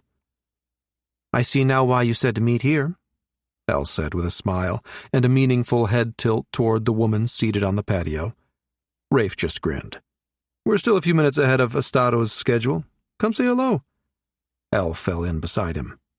"You get a chance to look at the data more closely?" That wiped the grin off his face. "Sure did." He heard the hard edge in his own voice. He glanced over, seeing an answering gleam in Elle's eyes. "This is more your jurisdiction than mine, but something feels off." "I agree," she said quietly, but then fell silent when they came to Cass's table. He set her refill in front of her and flipped his chair back to its proper orientation. Elle pulled up a seat next to them. Cass's gaze snapped back into focus. "Hey, Elle," she greeted as she took a sip of the fresh brew. "Trouble back at the plant?" he asked, lifting his own cup for a careful sip. "Yeah, with one of the tubes. Its plasma core developed some turbulence, and that kicked it out of superconductivity," Cass explained. Rafe saw confusion cloud Elle's expression. "It can't be superconductive if there's any resistance to the electrical current, right?" he said, with a wink at Cass. "Resistivity has to be zero, and that can't happen if there's any turbulence in the flow." Cass lifted a brow, a smile playing about her lips. "Give the Major a gold star." He jerked his chin at her. "I had a good teacher. So, your fancy exotic plasma is acting up, huh?" "That shit's about to get a whole lot fancier with the refit, but yeah," Cass said. "Its field strength has dropped by over 60%, so it just volunteered to be the next tube we upgrade." "Yikes," Elle said, leaning forward, concern etched into her face. "Isn't that dangerous for it to drop that low?" "Ordinarily, no, since the tubes are designed to overlap. We could lose one altogether and the tubes on either side would compensate for it." Cass's eyes took on a slightly worried look. "But the tube that's acting up is 2 over from the one they're in the midst of upgrading." Rafe swirled his coffee cup, looking into it thoughtfully. "You worried about that?" he asked. Cass made a face. "Never been a fan of tightrope walking without a net." She shrugged. "There's not a lot we can do about it, other than get 32 up as fast as we can. As long as 33 holds, then 34's fluctuations and 32's refit are a non-issue. Rafe saluted her with his coffee. Here's to 33, then. May it live a long and healthy life. That earned him an eye roll. She turned and pointed to the blonde physicist, who had made it across the street and was now hovering politely several tables away. And that's why I have a wingman, all the way from Cereba to back me up. We'll stay on it until we get it figured out. Rafe nodded. I know you will. You always did. On the ship, and now here on the habitat. Speaking of ships, she said, leaning forward, eyes dancing with an interested delight. I also heard they've added some really innovative new materials on the current DAP design. She let her voice trail off as she waggled her eyebrows at him. Elle smothered a laugh, and Rafe pushed back from the table, pointing a stern finger at Cass. Drinks, he ordered. Tonight.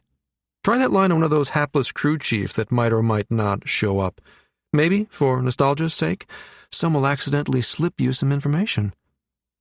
He stood and then dipped his chin in warning, giving her a mock stern look. Just don't try pumping the squadron's CO about it. Even if I happen to know him personally? She shot him an innocent look from under arched eyebrows. He grinned wickedly. Hell, Cass, we've been married for how many years now? You should know better than that. I never kiss and tell. Elle groaned as she pushed her chair in. Seriously, you two? Get a room. Cass's grin now matched his, green eyes twinkling. Been there, done that. Bought the condo. 11. Other Brother Coffee, Midland. Sam hovered between the coffee shop's cool interior and its sunny, table-strewn patio, chai tea in hand, hesitant to interrupt. She waited until the man and woman with Cass walked away before approaching the engineer's table. Sorry, Sam began, with a small gesture in the direction of the two who had left. Was I interrupting something?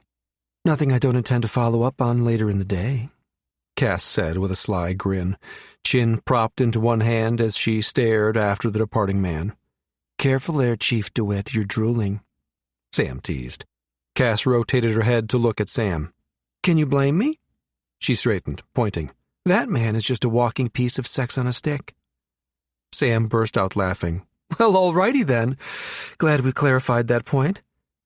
Cass tore her gaze away and refocused on Sam. I'm sorry. What now? Sam laughed. Why do I get the feeling there's history between you two? She said, taking a seat. Cass looked smug. History, future, and everything in between. Sam's bewilderment must have shown on her face, for the woman laughed. Rafe and I are married, she explained. Sorry, should have introduced you. Sam felt a twinge of remorse. I'm sorry. I hope I wasn't intruding, she began, but Cass waved away her protest. No worries, she assured Sam. He's just here looking for some biochemist named Perez. Sam realized with a jolt that she recognized the name. That must be the man Lynette had introduced her to the night before. Bill Perez? I met him last night. Cass straightened. You saw him? Yes. Sam wondered at the intent look that crossed the engineer's face. He was at that reception I left early to attend. That's odd, Cass murmured, as if to herself. I'd better let Rafe know. They seem to have misplaced him.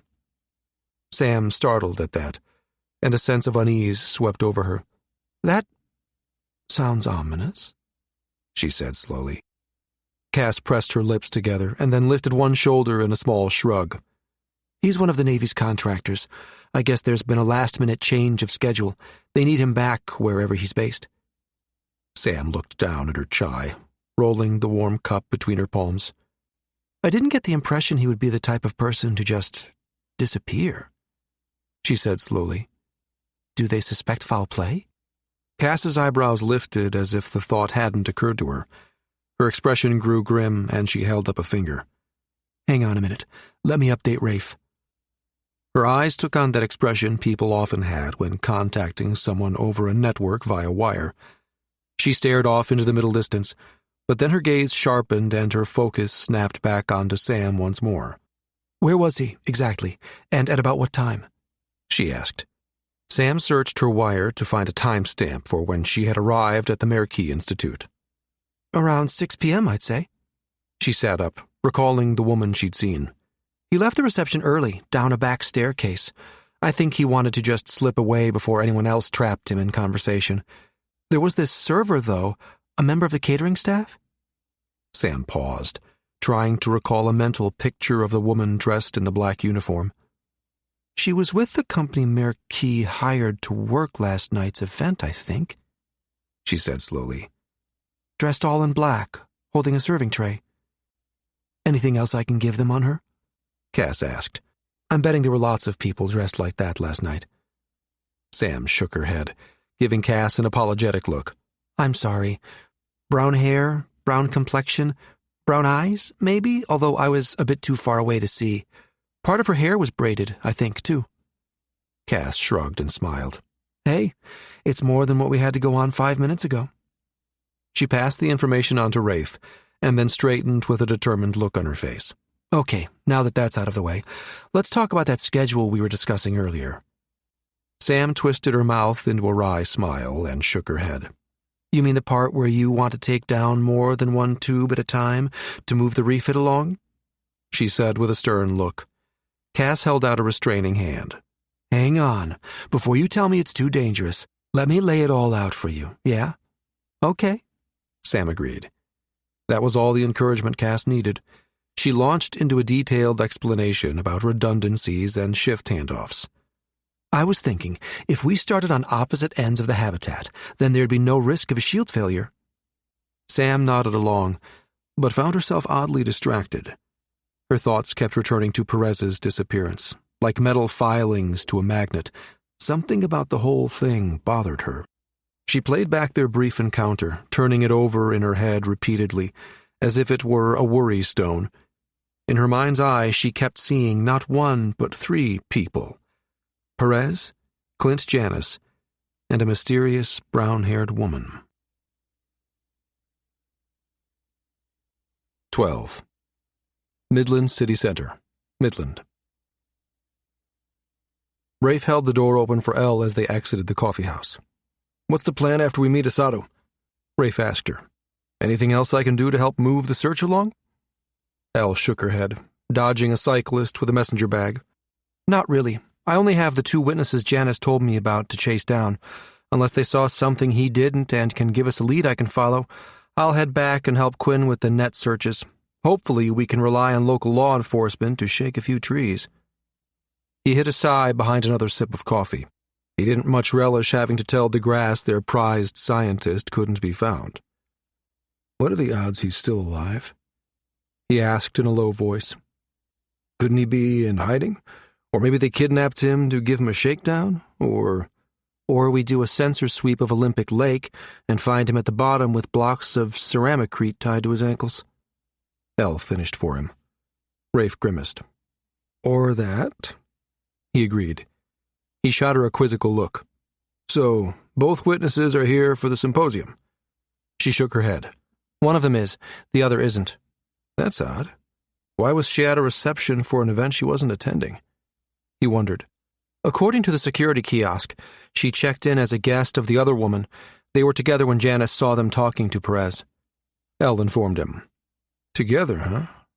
Rafe rubbed the flat of his palm against his jawline and slid her a sidelong look.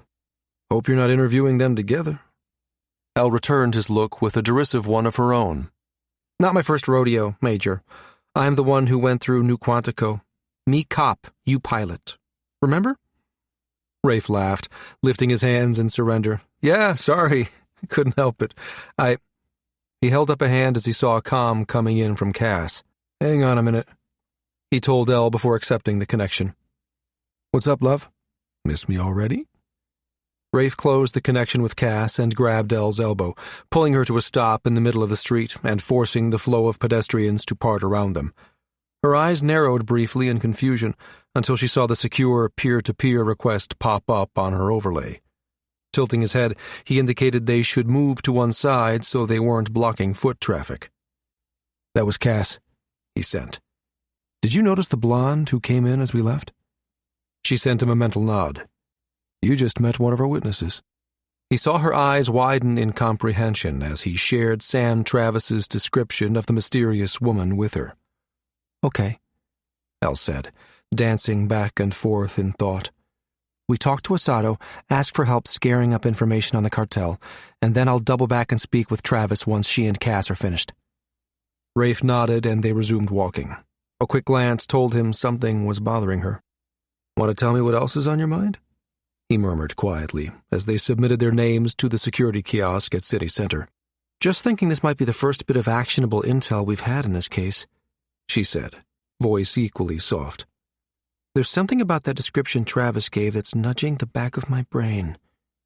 Her voice trailed off, but before Rafe could question her further about it, he heard the voice of Chester, Hawking's police SI. The prototype was one of several synthetic intelligences now housed in humanoid frames and deployed throughout the cylinder's law enforcement offices. Like the ones the Navy was field testing in a few select Marine platoons, this one's features had been purposefully altered to avoid the reactions so many people had to the uncanny valley of creatures that appeared to be lifelike. Major Xander, the SI greeted as it ambled toward them. Special Agent Sear. The police chief is waiting. This way, please. Their meeting with Asado proved to be short. It turned out there'd been no cartel activity in months. I'm not saying the cartel's not active on Hawking, the police chief added. We just haven't seen any sign of them. She promised they'd add the unknown woman to the bolo on Perez.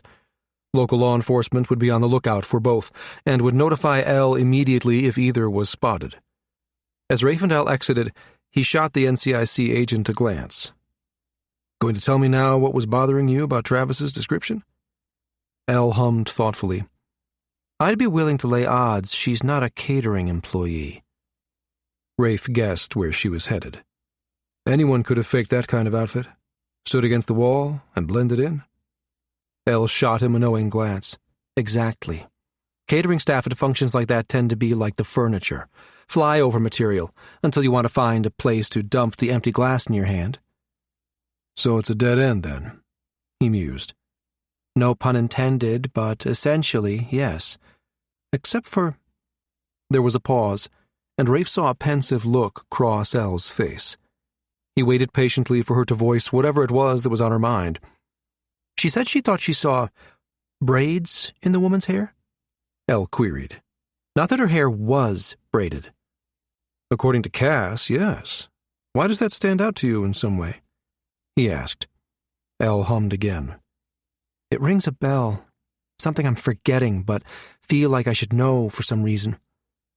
She shook her head, a frustrated expression crossing her face. I'll put Quinn on it and see what he can find. 13.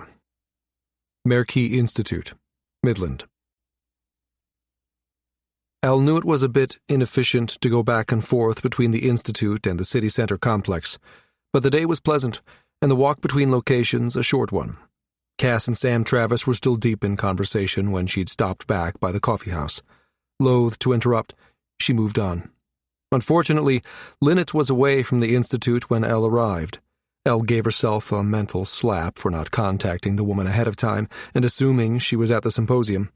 Linnet answered Elle's ping readily and promised to contact her the moment she returned from her meeting. While at the Institute, Elle managed to convince Meeks to part with last night's security feed, a small but significant win. Unfortunately, the catering company had been a bust. None of the people hired to work the event matched Travis's description of the woman. Meeks gave Elle a cold stare when asked if she'd seen anyone matching that description. We're done here, Miss Sear, the woman said abruptly. The Institute has been more than helpful. If you need anything else, take it up with our legal department. Elle let out an annoyed breath as the woman stalked away. Well, that went well, she muttered to herself as she walked to the lifts. She was on her way down to the Institute's lobby when she spied Clint Janus. She hurried from the lift, calling his name. For a moment, it looked like the man was going to ignore her. He moved to enter a different lift, but she sidestepped, planting herself in front of him. Realizing he could no longer avoid her, the man plastered on a smile. Miss Sear. Doctor, if you could spare a moment, she began, but he quickly interrupted. I'm afraid this is a bad time, Janus said, but she overrode him, her palm rising to cut him off. And I'm afraid this can't wait. A witness has described a person of interest to us, and I need to know if you happen to see this woman as well. She stated firmly. Janice swallowed, his Adam's apple bobbing with the motion. Well, when you put it that way. The hand she used to forestall him now moved in a gesture of invitation. How about we step over here where we can speak more privately? I promise it'll only take a moment. He followed her silently several meters away from the bank of lifts. A person of interest, you say? Is that code for suspect? She knew he was trying for joviality, but the slight waver in his tone told her it was backed by nerves. You don't need to worry about possible repercussions, Doctor, she assured him. I assure you, whatever you've seen, whatever you tell us, will remain confidential. The suspect, as you put it, will never know. He nodded jerkily, his gaze on the lobby behind Elle, as if assuring himself no one he knew saw him speaking with her. I have to tell you, if your witness was Dr. Travis, she has a history of seeing things that aren't there, he said suddenly. His strange comment piqued her curiosity. Oh? Janice's eyes shifted. Yes. Well, back in medical school, I accidentally dialed the wrong drug into a nano-injector, and she accused me of trying to kill the patient. I'm sure that was just hyperbole, sir. Janice's mouth twisted bitterly. She brought me up on charges, Agent Sear. Does that sound like a rational person to you? This conversation was not going the way Elle had envisioned, but it did explain why Janice had tried to cast suspicion on Travis last night. She couldn't allow his animosity to impact the investigation. Besides, if Perez had been made to disappear and Janice were to spread the word that Travis was an eyewitness, it could endanger the woman. We're veering off topic, Doctor. She sharpened her tone.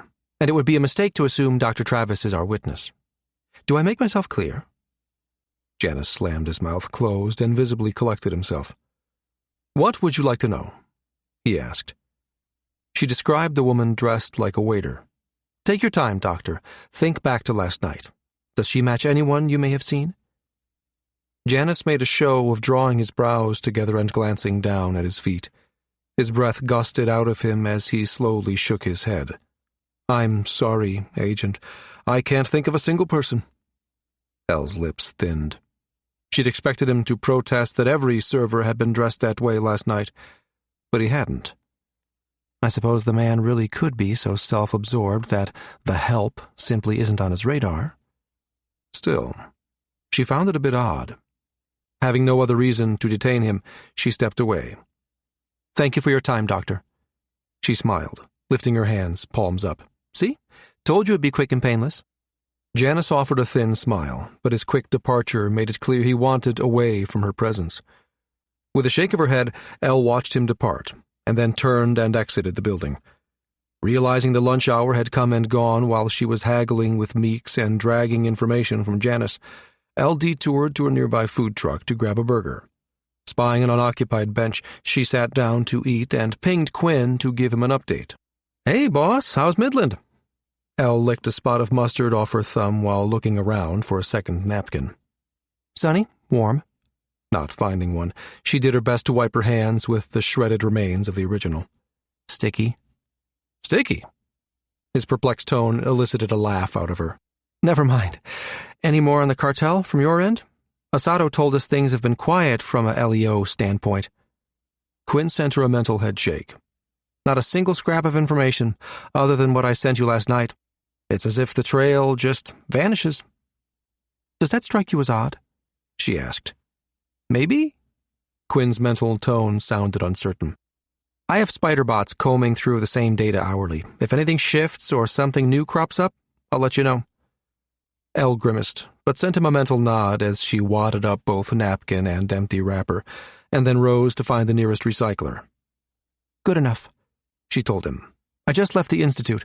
They're sending you a feed from last night's event. Already came in, he told her. Anything in particular you want me to look for? Yeah, she said, and quickly sketched in the information Cass had relayed on the woman Sam Travis had seen. Quinn's voice sounded thoughtful. Elle waited, but when he didn't follow up, she prodded him. Spill, she ordered. What's going through that big brain of yours? Braids? He asked. and Elle stopped in her tracks when she heard him repeat the same thing she'd said to Rafe. When he continued, his words had the fine hair on the back of her neck rising. Was she sure they were braids and not beads? 14. Undisclosed location, Midland. They're looking for you. The words didn't exactly catch the woman off guard. In her profession, hardly a day passed when someone somewhere in the settled worlds was looking for her. She said as much to the person on the other end. That earned her an exasperated look.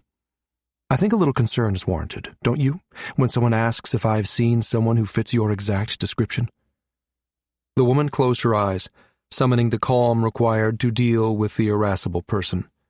Details, please. I need them, if I'm to handle this properly. The individual made an impatient noise, but then complied. Someone, like Lynette Thompson, saw you leaving on Perez's heels. Noted. And now that you have told me, this is no longer your concern. She let an edge of warning creep into her tone as the statement settled between them. It was enough. Fine, she heard, and then the connection severed. She rose gracefully to her feet in the shadows of the simple hostel room she'd appropriated from its former occupant. Using her usual combination of electronic relays and SI cutouts, she searched Midland's PubNet for information on Lynette Thompson. Minutes later, she had what she needed. Plan in place, she slipped silently from the room. 15. Downtown Midland. The noontime sun was beating down on Elle as she made her way back to city center. As she joined a small group of people at the corner waiting for traffic to clear, her wire notified her of an incoming call, one that originated outside the habitat. The ident flashing on her HUD had a Navy tag, but its origin was curiously blank, and its encryption level was high.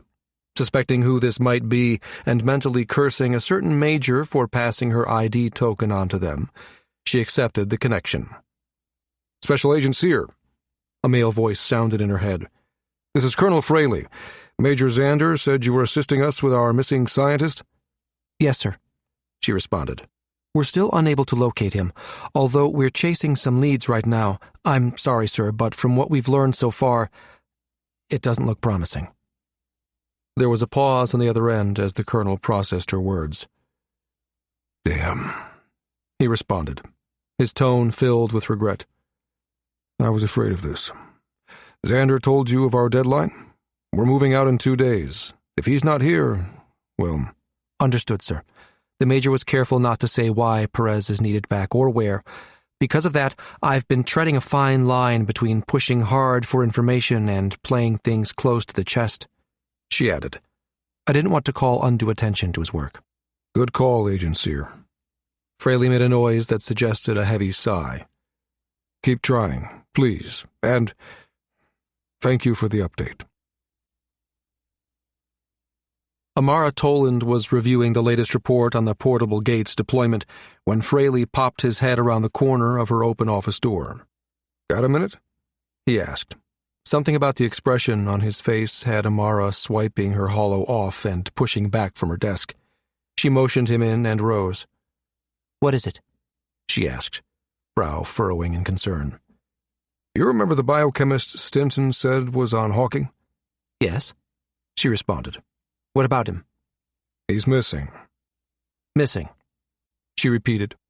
Fraley nodded, expression grim. Well, the habitat should have plenty of resources available to find him. Check with Nimitz Base. Already did. They've enlisted NCIC and local law enforcement to help track the guy down. He shook his head. Nothing, so far. He's disappeared, seemingly into thin air. Hawking's a big place, Amara observed. 10 million people. It's easy enough for someone to disappear, if they really want to. I know, Fraley agreed. The special agent working the case says Perez's profile doesn't fit any of the usual reasons someone would have for going off the grid, though. She said... Amara nodded at him to continue when Fraley abruptly cut off. Well, the colonel said with a shrug. She suggested there might be foul play involved. She also said an investigation like this could take weeks, possibly months, to resolve. Amara straightened, her expression hardening. We don't have that kind of time. We need to be underway in 2 days. Fraley nodded. I know, which is why I've gone ahead and approached Stinton about this. He insists he needs a biochemist of Perez's stature to accomplish what we're being sent to Loughton Star to do. Says we'll have to replace him if we can't find him, but in no way can we leave without someone in place. Amara huffed out a breath. Lousy timing for one of our people to fall victim to a crime. Fraley nodded. That possibility hasn't escaped us. She jerked her head up at that, sending him a sharp look. Us? Exactly what did you say to make someone think the timing might be suspect? Fraley held up a placating hand. It was just Xander and Agent Sear. He was Shadow Recon. She's former SRU, he remarked with a pointed look. All I said was Perez is a high-value asset. That's it. Tension flowed from her shoulders at his response, and she nodded a silent apology. Well, she sighed. Do what you can to round up Perez. In the meantime, ask Stinton about other options to backfill in case they can't find the man in time. Yes, ma'am, Fraley said, and with a nod, disappeared from her office entrance. Fraley was not looking forward to delivering the bad news to Stinton. The man had the habit of treating everyone in the military as if they had no educational background. That grated on Fraley's nerves. The Geminate Navy owns some of the most complex pieces of equipment anywhere in the Alliance. Exactly who does he think operates and maintains all those highly sophisticated naval ships, anyway? Was his aggrieved thought. The Navy Sciences program was one of the toughest around. Shaking his head to banish his irritation, Fraley pulled to a stop outside the Advanced Isolation Laboratory. He paused briefly to confirm Stinton was inside, and then used his security token to enter. If Stinton didn't like the intrusion, he could take it up with Toland. He followed the sound of voices, stopping in surprise when he realized Stinton had partitioned off a back section of the lab. This is new, he thought, approaching the area. He could tell by the sounds coming from inside that the scientist was constructing something. Coming to a stop just outside the alcove, he peered in. Stinton was there, as were a few of the crew from the Taurus's machine shop. They were lowering a piece of equipment Fraley couldn't see down into a large casing. He heard a muffled voice calling out instructions and bent over to spy a third figure, one of DeGrasse's engineers, on her back, guiding the equipment into position. Stinton's voice sounded from behind the device, his tone a blend of annoyed and impatient. Just like every other time I've seen him. Fraley cleared his throat, but he supposed Stinton couldn't hear it over his own ire and the scraping noise of metal on metal. Stepping into the crowded alcove, Fraley pitched his voice to be heard over the din. "Dr. Stinton!" he shouted. And when that didn't catch the man's attention, he stepped closer, tapping one of the crew on the shoulder. With a nod, he indicated the woman should move out of the way so that he could take her place. Whatever Stinton was commissioning was heavy. Fraley could tell that from the way the equipment swayed under his hand as they swapped places. He looked up.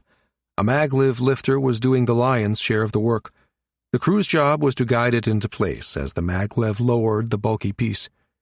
Fraley reversed his gaze, and his brows drew down in concern when he realized the engineer's face was directly in line with the heavy piece. She would be crushed should the lifter fail. The woman was either very, very sure of herself and her equipment, or she liked to live life a bit dangerously. Perhaps it was a bit of both. Fraley had seen enough. Using the override his executive officer status gave him, he connected to the maglev lift and froze it into position, ensuring its safety interlocks were engaged before he let go of the heavy piece of machinery. "Dr. Stinton!" Fraley called out once more. This time his voice carried to its intended target. The scientist's head jerked up, ready to light into the person who dared interrupt the procedure. "Colonel Fraley," he said in a tone that could barely be called civil. "Doctor?" Fraley gestured to the main part of the lab. "A minute of your time, if you please." Stinton made an annoyed sound, but followed without additional complaint. "You should have contacted me via duet," Stinton said. "It would have saved you a trip down here. I can't talk now. This is a terribly inopportune time." "Duet?" Fraley interrupted, and Stinton's expression turned disgruntled. Yes, duet. Direct uplink evanescent telecom. It took a moment for Fraley to process what the man was talking about. Oh, you mean the wire? His memory was fuzzy on detail, but he vaguely recalled the company that invented the wire had patented it under that acronym. The name had never taken hold. As was the case with so many household items, someone had coined a much more common name. Forever after, duet had been simply known as the wire, and that had been that. No one ever called it by its proper name, except, apparently, Lee Stinton. Fraley found that immensely funny. He fought to keep a straight face as Stinton's bushy brows lowered, and the man stared disapprovingly up at Fraley. Its official nomenclature is duet. It's a sign of disrespect for its inventors not to use the name they chose to describe it. I fail to understand why people can't grasp— Excuse me, Doctor, I'm sure you'd like to get back to whatever it is you're building. Fraley interrupted. Yes, my prototype. Stinton began on an inhale, but Fraley forestalled him by the simple expedient of talking over the man. I'm afraid you're going to have to do without Dr. Perez, he continued smoothly. We've been informed that Perez is nowhere to be found. I can't— Unacceptable! Stinton spluttered. Perez is my senior biochemist. He's invaluable to my team. I can't be expected to achieve what we projected within the estimated deadlines without him. That may well be true, sir. However, no one on Hawking can locate him. We'll have to delay our departure, then, Stinton declared, and Fraley shook his head. Not happening, sir. Orders straight from Director Cutter at the NSA. Fraley paused, and shot Stinton a piercing look. You can, however, replace him if you can find someone near enough to our location to rendezvous with us in time. Stinton opened his mouth to protest again, but then paused, contemplative look crossing his face. Actually, now that you mention it, he trailed off, expression thoughtful. Bill was attending the WIS symposium. Let me take a look at their roster. I hate to lose Bill, you understand, but maybe— The man hummed, tapping a meaty finger against his bottom lip, and Fraley knew the man was accessing attendee information over his wire. Excuse me, he thought sardonically. The duet. After a moment, Stinton straightened with a decisive nod. I'll give you two names. Lynette Thompson would be my first choice. If you can't get her to sign on, then— His face twisted into a quick grimace. I suppose Clint Janis will do? Fraley nodded. Very good, Doctor. I'll have someone in communications reach out to the two individuals and see if one of them will accept. 15 minutes later, DeGrasse's communication officer of the watch linked with the Ford Svater node housed in a starshot buoy holding station in the black, 1,000 kilometers above the research Taurus. The officer uploaded 2 messages. 2 messages arrived at Hawking's starshot buoy. One was delivered, the other was not. No one noticed the carrier pulse that hid amongst the streams of data coming from the starshot buoy. The woman responsible covered her path exceedingly well. The message for Clint Janis she left alone. The one marked for delivery to Lynette Thompson she deleted. 16. Merkey Institute, Midland. For the second time today, Elle was headed back to the Merkey Institute. As she walked, she mulled over Quinn's odd words. When he'd asked if Travis was sure she'd seen braids and not beads, she'd felt unease slither down her spine. It sounded eerily familiar, a memory of something she'd once heard. No matter how hard she tried, the memory remained elusive, buried in the recesses of her mind. When asked, Quinn had demurred. Might be an old wives' tale, he'd said. Let me hunt it down first. I don't want to influence the investigation on hearsay. Elle stepped through the Institute's entrance and into its cool environs, looking around for a woman who matched Thompson's description. She was a brunette seated on one of the lobby sofas, foot bouncing restlessly at the end of a crossed leg. The woman's head turned just as Elle's overlay identified her. Lynette rose with a smile and started forward. At the same time, Elle heard a small, explosive pop. The sound was one she hadn't heard in years, and yet it was unmistakable. In an instant, her cusp service pistol was in her hands.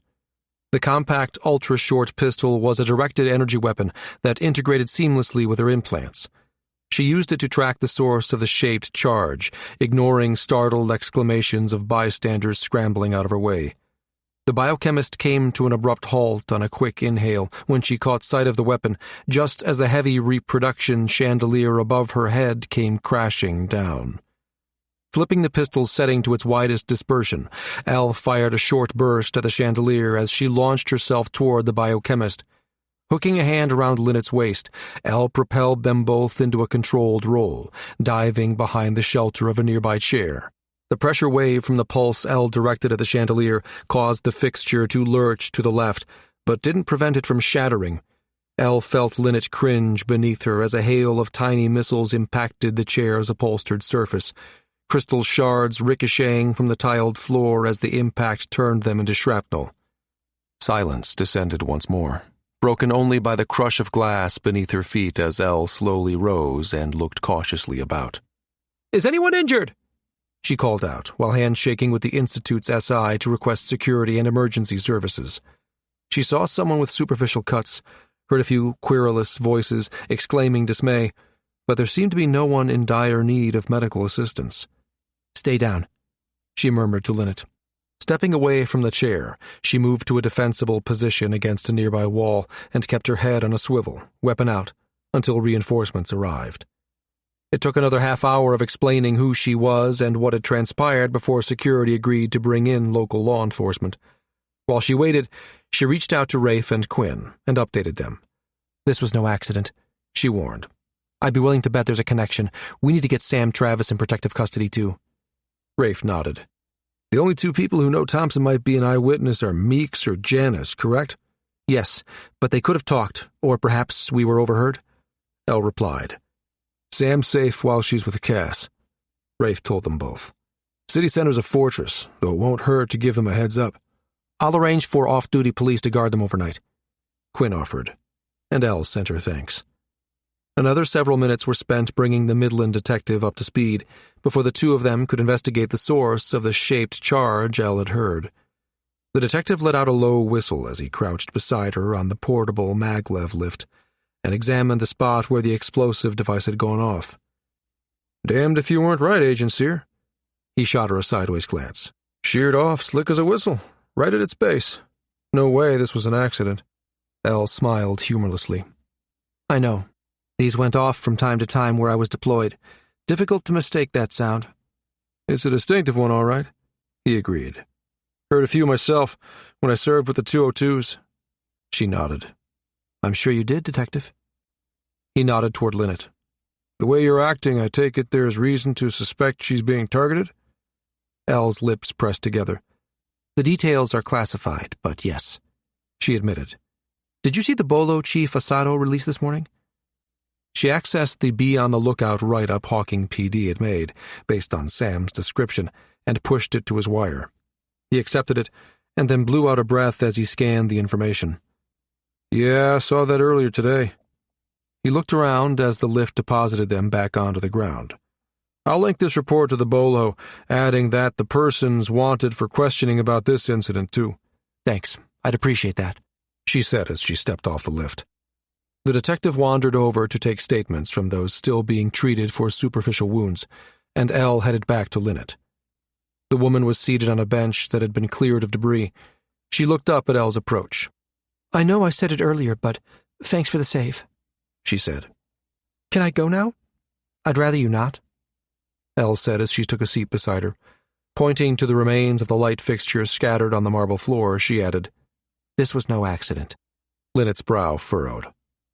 "Why would anyone purposely destroy a chandelier like that?" "In order to harm you." Elle kept her voice calm, her expression steady but firm. A look of shock crossed Linnet's face, followed by denial as she began to shake her head. "I think you saw something you shouldn't have yesterday, you and your friend, Samantha," Elle persisted. Concern for her friend clouded Linnet's eyes. "I haven't seen anything out of the ordinary. But Sam, if she's in danger, we have to warn her." Elle held up a hand. "Already taken care of," she assured her. Dropping her hand, she asked, "How well do you know Bill Perez?" A look of confusion crossed Linnet's face. Dr. Perez? Not at all. I just met him for the first time last night. Why? He's missing, Elle said bluntly, taking Linnet's elbow and pulling her to her feet. We believe he's been kidnapped, and you may have seen the one who did it. Linnet's mouth fell open, disbelief in her eyes. I can't even... Elle motioned her toward the exit. Let's get you over to where your friend Sam is, and then we'll talk more about it. Okay? 17. DeWitt Zander home, Portsmouth. Later that night, Cass was jolted out of a sound sleep by an emergency call. "Ma'am, sorry to bother you," Joe, her night manager, said, "but we have a situation." The voice in her head vibrated with tension. What's up? She shoved the covers off and rolled into a sitting position. Turbo, their overweight tabby cat, grumbled his discontent at being relocated from his place at the foot of the bed. Absently, she reached a hand to give him a scratch along his spine, but he moved to Rafe's side, just out of reach. Ingrate, she thought. At least the middle of the night call hadn't disturbed Rafe. He was at the base, working late. "You know how 34 was down by 60%? "Yes," Cass sent, jaw cracking as she lost her fight with a huge yawn. "Well, it's dipped to 20% strength and—" Cass scrubbed at her bedhead, taking a moment to tug on one strand in frustration. Stars, man, just spit it out. She heard the guy blow a quick breath before blurting out, 33 just blew. Totally failed. Gone. Kaput. Cass's blood ran cold as she realized what that kind of exposure meant for those living in that sector of the habitat. Holy, with 32 down for the retrofit, that's 3 tubes in a row. All the redundancies. They're gone. Bolting to her feet, she rapped out a quick mental, I'm on my way, and then cut the connection. As she raced to her closet, she ordered her wire to connect with the governor's office, using an emergency code she'd never had occasion to activate for something of this scale. Come on, answer already, she mentally chanted, while she grabbed the first shirt her hands landed on. She heaved a sigh of relief when the connection snapped into place. This better be good. Finn Davies' voice was as sleepy as she'd felt when Joe had first contacted her. It is, she sent tersely, slipping the top over her head. Shield failure, Sector 33. She heard the quality of his mental tone change as shock washed over him. There was no hint of drowsiness in his voice when he responded. I'll notify Asado, he said, and get her to mobilize law enforcement, both municipal and federal. What else do you need? Let her know everyone in Sector 33 needs to be removed immediately, she replied, while shoving her legs into a pair of pants. The apartment holo began to ping, and when she saw who it was, added, Hang on, sir. My night manager's on the house holo. It made sense he'd try to contact her here. Her personal wire was squawking the emergency code and couldn't be overridden while speaking with the governor. Holy shit, I just put the governor on hold, she thought in a detached kind of horror as Joe's face popped into existence. Worry drew deep grooves into his forehead, bracketing either side of his mouth as he stared back at her. Talk to me. What's going on? She demanded, grabbing for a hair tie and pulling her unruly curls back into a ponytail. Radiation levels are stable, he began, his eyes shifting to look at something on his overlay. No indication of imminent solar particle events, just the galactic cosmic rays we have to worry about, and the daily dose rate. She nodded her understanding. Davies is mobilizing law enforcement to help round people up and get them to designated shelters, but that'll take time. And it's stopgap at best, I know, Joe added. He sucked in a deep breath. I've called in all shifts, and I reached out to Dr. Travis, too. They'll rendezvous with us at the plant. Just wanted to let you know now so you didn't waste the time doing it yourself. Thanks. Be there in a few. She waved the holo off and returned to her closet for a pair of boots while reconnecting with the governor. She quickly summarized Joe's news for the man. I'll get out of your way then and let you get to work, Davies replied. Think your husband can help us out? I'm declaring that sector a state of emergency and sending Nimitz Base a formal request for assistance. Informally, ask him if the base can't loan Asado some troops to help out. You got it, sir. Glad you pinged me, Cassandra. I assume you're headed to City Center? I am. Building's got a shield, so it'll be safe to work there. Good. He responded. And then there was a brief silence before he returned. My security detail is here. They're taking me to the shielded bunker at Nimitz base. Send me regular updates, or reach out if you hit an obstacle that I can help remove. Thanks. Cass scrubbed at her face as the governor disconnected, her mind running through possible scenarios to explain the system failure. Coming up with a blank, she shook her head, tossed food in a bowl for Turbo, and then exited their apartment. The problem gnawed at her as she made the quick trip to Midway and then City Center. Except for 34's fluctuation and 32 being down, the status lights had read green across the board for all tubes when she'd left just 3 hours earlier. What in all of crystalline space has just happened to 33? 3 tours in the unit had trained Elle to go from sleep to full wakefulness in a heartbeat.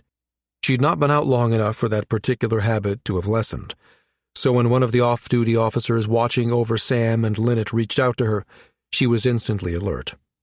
"Sorry, ma'am, but we've just been pulled off the case," he said, mental tone tinged with regret.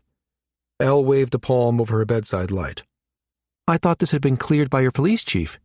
Do I need to run interference for you?" Surprise tinged the officer's voice. "You didn't hear? Emergency in Sector 33. Magnetic sheath is down there. All available personnel have been ordered to assist with the evacuation." Elle sat up. "Understood. Can you send me the codes for the remote surveillance units? I'll head out now and take cover for you." "Good luck getting here," the man warned. "All transportation's being appropriated for the emergency evac." Good point. Thanks for the heads up," Elle replied. She dropped the connection and then reached out to Nimitz base to requisition a transport, only to discover those, too, had all been seconded to hawking law enforcement for emergency assistance. "Best I can do for you is a 2-person flitter and a pilot in training," the soldier at the motor pool told her. "I'll take it. Can you have them ready for me in 15 minutes? "Will do, Agent Sear," the man assured her. It had been a few years since she'd opted to wear tactical gear, but her gut was singing to her, and she'd learned ages ago not to ignore that feeling. Her hand settled on the case that held her drakeskin armor, keyed to her ID token. With a decisive twist, she opened it, donning the carbine-reinforced skin suit. Next came weapons, most of them concealed, except for her service pistol. The cusp was standard issue. It wouldn't draw undue attention. 5 minutes later, she was out the door of her townhouse. Something about the timing of all this struck her as odd. It's crazy to think this shield failure is linked to Perez's disappearance or the attempt on Thompson's life, she told herself. But what if it was? 18. Midland Plaza Hotel, Midland. Sam jolted awake as a priority ping overrode her wire's sleep cycle. Blinking in confusion, she saw a name she vaguely recognized on her overlay. She almost dismissed it, but just then the hotel's fire alarm started howling. With no hope of getting back to sleep anytime soon, she accepted the incoming call. "Sorry to bother you, ma'am," the voice said, "but one of Hawking's mag-field tubes just failed." Sam's eyes widened. "I'll be right there." "Sam?" Lynette's sleepy voice called out from the adjoining hotel room. "What's going on?" Sam's head jerked up. She'd almost forgotten Lynette was there. After she'd arrived at City Center yesterday, Lynette in tow, Agent Sear had relayed the news about the incident and had insisted the 2 women accept protection. They'd settled on Lynette staying at the hotel with Sam, a pair of off-duty police officers posted outside their upgraded suite. Her mind shied away from the surveillance devices she knew were installed at the room's entrances and windows, additional protection against an unknown enemy. "Fire drill," Sam called out belatedly, standing and shrugging into her clothes. Lynette muttered a protest she couldn't make out. Sam smiled and padded over to where Lynette was sacked out. Feeling around in the dark for the room's illumination panel, she palmed the light on. "Ow, stop it!" Lynette complained, burying her head under her pillow. "You know these things are always false alarms. I am not going down." Sam dragged the coverlet off her friend. "Not this time." "No, go on without me." A hand appeared from behind the pillow, waving weakly before dropping back down to the bed. "Go on. Bye now. Night-night." Sam began to laugh, but it was cut off abruptly when her personal dosimeter app sounded a warning. It was a tool so ubiquitous to her job, Sam had forgotten to turn the app off. It was set to automatically handshake with a building's radiation detection program when she entered. Usually, that was any number of labs located in the physics laboratory at St. Clair. Upon their arrival at Hawking, the app had connected with the Habitat's mag shield monitoring system without Sam even noticing. She was damned glad now that it had.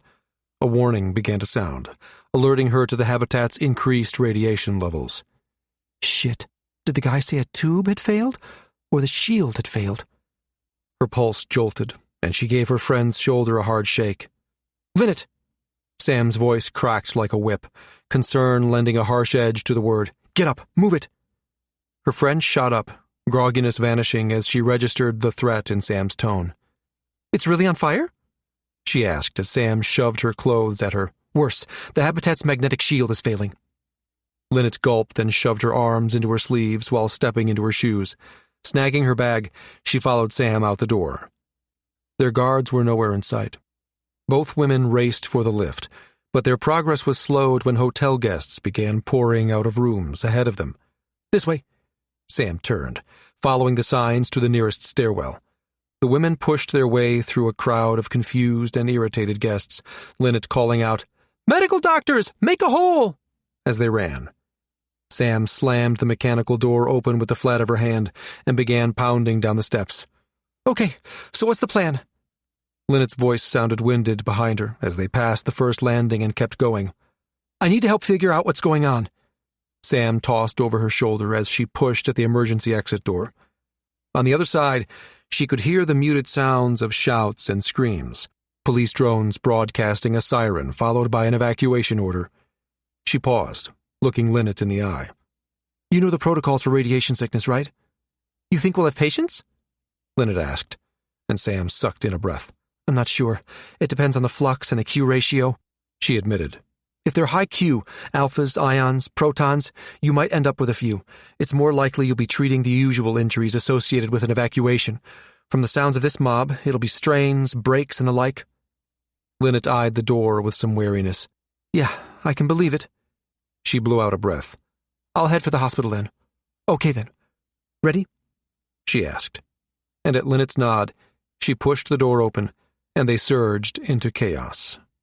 Sam's first thought was to try to reach Cass as she fought her way through the rushing crowd. Her initial attempt was met by an SI that refused to connect her.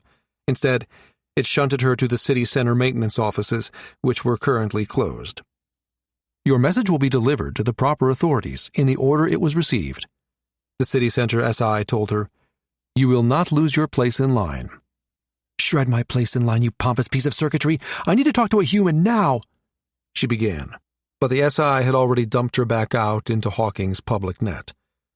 Clenching a fist and looking around in frustration at the mass of people on the streets, she worked her way through the crowd, angling toward city center as she thought who to call next. A quick glance at the notifications on the pubnet caused her to stumble when she caught sight of the size of the evac order. It was for an 80-kilometer-wide swath of the cylinder. "Holy mother of all novas," she thought. "That's 16,000 square kilometers of space. That has to mean a tube has failed." Sam kept an iron grip on Linnet's arm, pulling her along behind her.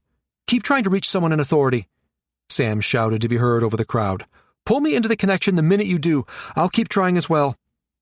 She spied a pair of law enforcement officers, directing people to designated radiation shelters. Both were dressed in full powered armor. "Good," she thought. "That'll shield them." She headed for the nearest one, and as she drew closer, she realized some of them had military insignias. "Excuse me," she called out. But the Marine working crowd control interrupted her, ordering Sam to follow the flow of people to the nearest shelter. She resisted, and the Marine grabbed her roughly by the arm. "Sergeant!" she snapped, slamming her security token against the Marine's personal shield. "Look at the damn ID! I'm a radiation physicist, damn it! Just pass my token along to the people up the ladder and ask them how I can help." "Sorry, ma'am." The Marine stepped back, then after a pause waved another soldier over. Get these two over to the task force command center, Private, she said. Linnet backed away from the woman and pointed to Sam. I'm a medical doctor, headed for the hospital. She's the one you want. The soldier nodded. Ma'am, yes, ma'am. Turning to Sam, she gestured a gauntleted hand. This way, Dr. Travis, please. 15 minutes later, a skimmer deposited her at Midway's city center, where the private handed Sam over to a pair of military MPs guarding the entrance.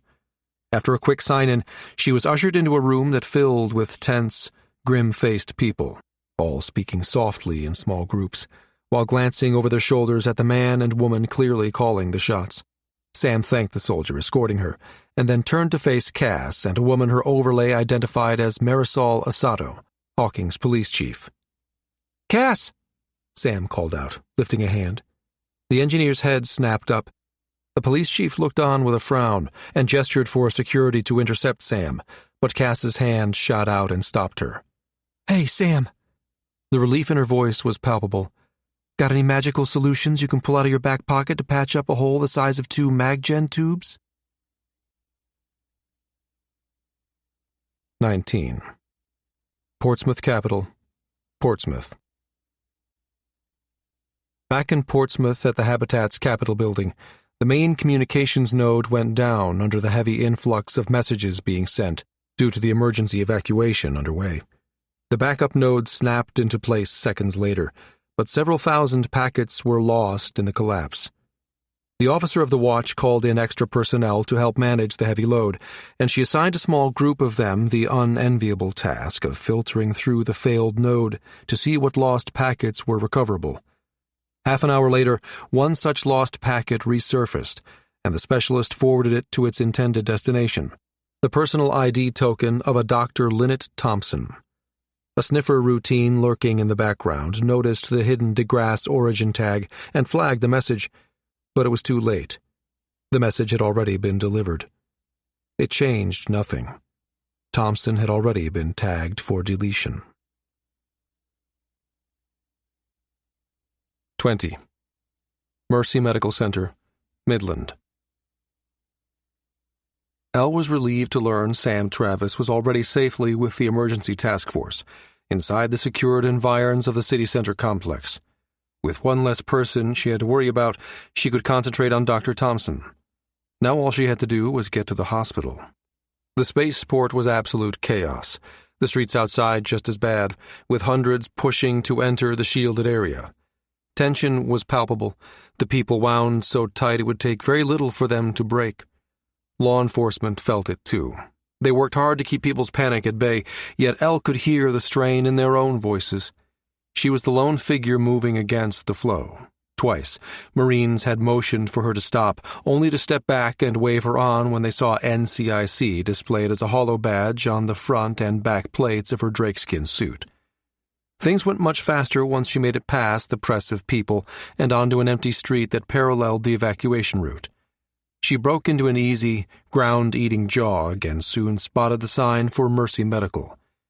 The hospital was one of Midland's designated shelters, which meant there was a steady stream of people trying to get inside. Ignoring the occasional indignant shout, Elle pushed past, reaching mentally for Mercy's hospital net the moment she was within range. Thompson's ID token was a welcoming sight when she queried the system, and it listed her as active on site. It seemed the doctor had made it to Mercy Medical Center without incident after all. Elle let out a relieved breath and set out in the direction of the flashing icon indicating the doctor's location. She stopped just short of the emergency room and peered in.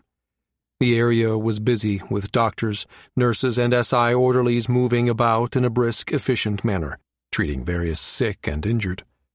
Elle turned to study the area as she connected with the security SI overseeing this section of the hospital. Her credentials once more paved the way, and within a few minutes she was tapped into surveillance feeds and had set up a small suite of defense drones. Feeling marginally better about the safety of her charge, she began a slow perimeter sweep, analyzing possible threat vectors. Quinn's call came as she began her second circuit. "I have news," he announced. DeGrasse decided they couldn't wait any longer, but they still need someone to fill Perez's position. They pinged to tell us they sent out offers earlier today to a couple of people to see if they couldn't get one of them to fill the position temporarily. Something about his tone of voice warned Elle the other shoe was about to drop. And? She prompted. And the two people they contacted are Lynette Thompson and Clint Janis. Elle came to an abrupt halt, thoughts racing. Hold on here. When did they extend the invitations? Earlier today. Well, Quinn amended. Seeing as it's 0400, technically it was yesterday, but... Stars! She exclaimed. Maybe that's why Thompson was targeted. I thought it was because she saw Perez's kidnapper. But what if... Her voice trailed off. Boss? Quinn's prompt effectively jogged her elbow. Well, what if the goal all along has been to sabotage DeGrasse's mission? If they need a biochemist that badly, then Perez's disappearance would do it. That would also explain the attempt on Thompson if they think to replace him with her or Janis. About that, a priority message just came through from Colonel Fraley. Quinn paused a beat. He said Clint Janis accepted the offer and would be taking Perez's place on the transport tomorrow. Today. Find Janis, she instructed. Warn him he could be in danger. I'll stay on Thompson, though now that it's been decided Janis is going, she may be in the clear. Consider it done. Anything I can do to help out from this end? He asked. Elle looked around at the increasingly crowded hospital. Can you tap into the hospital feed and let me know if you see anything suspicious? There's too much going on here for me to stay on top of it all. You got it, he assured her. I'll ping if I see anything suspicious. 21. Emergency Task Force HQ, Midland. Off to one side of the city center conference room, Cass's maintenance techs had set up a command center. As Cass motioned her through, Sam saw a bank of holoscreens had been set up. They were projecting the feed from SI-piloted drones, flying over the downed tube. How's it look? She asked, pulling up a seat behind them. Owen, Cass's first shift section chief, glanced up. Perfect. Not a single thing wrong that I can see. Well, that's a problem, she murmured, gesturing to the controls with a questioning look. He handed them over, and she ran through the sequence once more. Owen was right. There didn't seem to be anything mechanically wrong with Tube 33. Behind her, Sam heard Cass's contralto mix with Rafe's deep bass rumble. The Major had shown up just after Sam arrived, to help coordinate base personnel with law enforcement. He stood between his wife and Hawking's police chief, listening to the latest report from the governor. Biggest problems is livestock, she heard the governor say over the main holo. Most of Bright Star Ranch is located in that sector. Sam stepped away from the drone feed to hear more, looking questioningly from Davies to Cass as she joined them. Our biggest ranch is in the middle of the hot zone, Cass told her. 30% of our proteins aren't vat-grown. They come from livestock raised in the lands that abut the Flint Hills. Sam's eyebrows rose. Aren't those the mountains that run along the lake? Cass nodded. Its backside is all tall prairie grasses, owned and operated by Bright Star. She shook her head. There's no possible way to evac a bunch of... Cattle? No. Davies's chuckle held absolutely no humor. Sheep? Stars. Sheep are even worse. No way, Cass. The governor dragged his hand across his face wearily, and she could see him leaning heavily against a desk in the Nimitz bunker. This is going to be a substantial hit, he murmured. Nothing we can't overcome, but the cylinder's going to feel it in the coming months. Davies shot a look at Asado. You know you're going to have to forcibly remove Tinker and the crew. They're not going to abandon the ranch willingly. Asado grimaced and shook her head. I'll send a team out there now. She glanced at Sam. How long do we have before the radiation levels become too high for us to do evacs? Let me check, Sam said. She had her dosimetry app update with the cylinder's STC space weather station and drew in a sharp breath. Guys, we have a small problem. The room fell suddenly silent, and she realized she now held more than just the attention of Cass, her husband, the police chief, and the governor. Her words had caused everyone in the room to drop what they were doing. Tense, frightened faces stared back at her from all corners of the room. What is it, Doc? The Major prompted, bringing her attention back to him. Sam sucked in a sharp breath, her gaze sweeping from him to Cass and then to Davies. The weather station's just picked up a buildup. A solar particle event is imminent.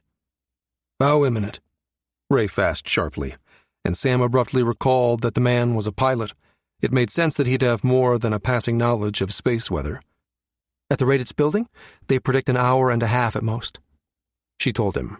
Turning to the police chief, she added, "Until then, if your people are in powered armor, they'll be fine.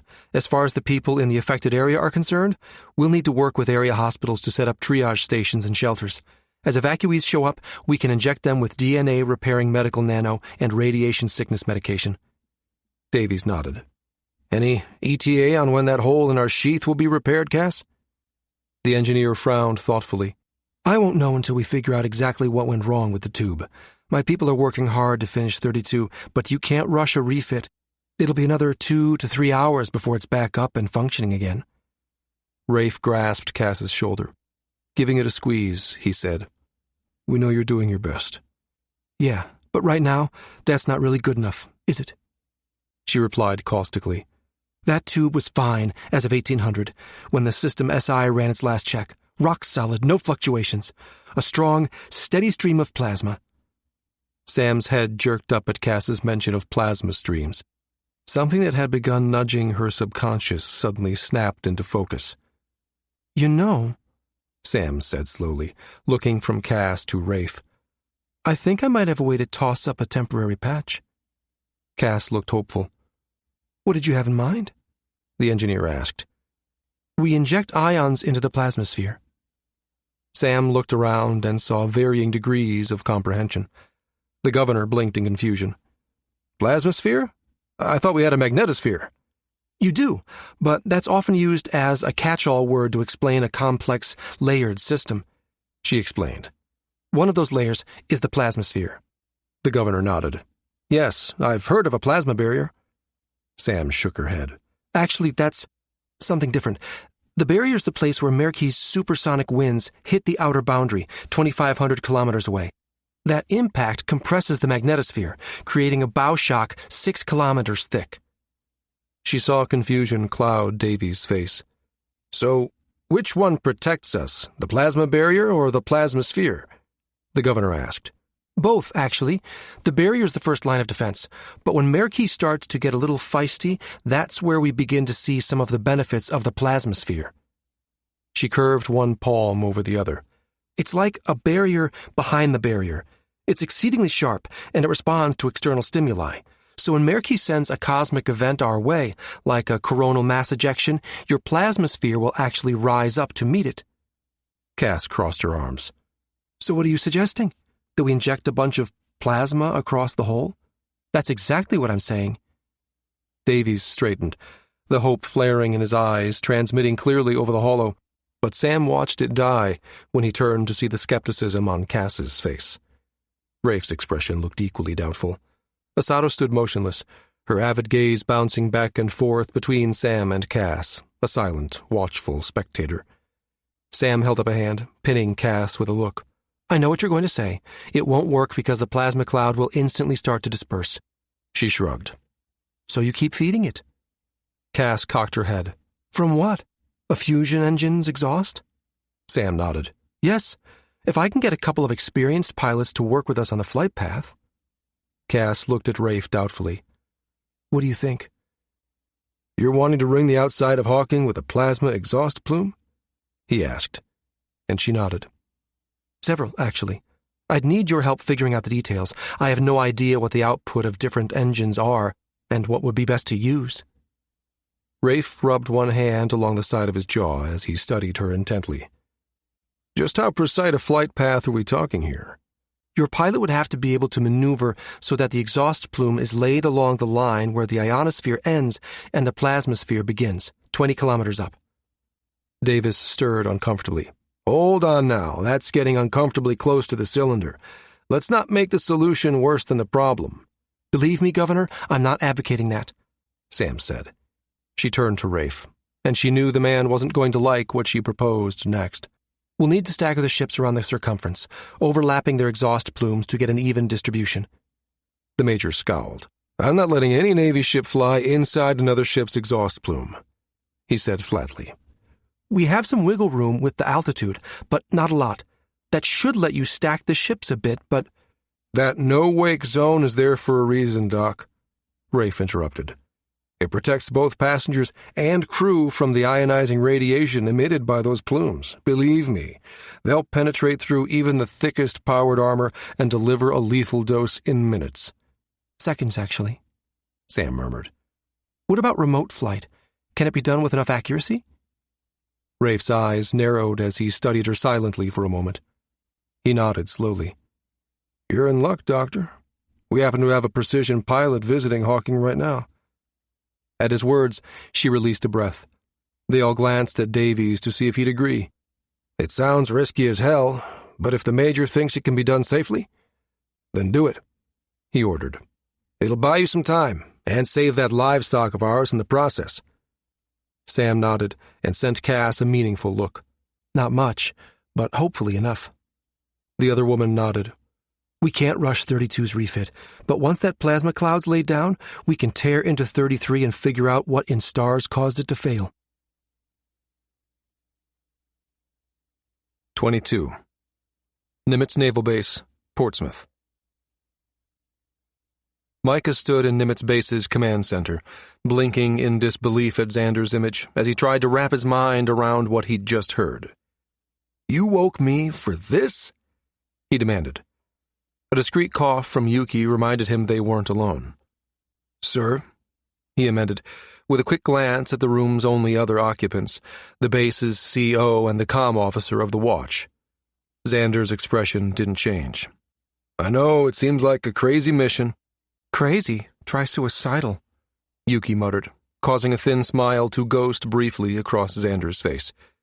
He gave her a brief nod, acknowledging the truth of that statement.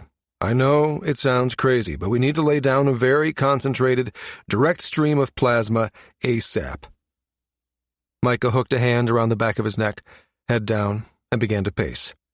I don't need to tell you how dangerous this is.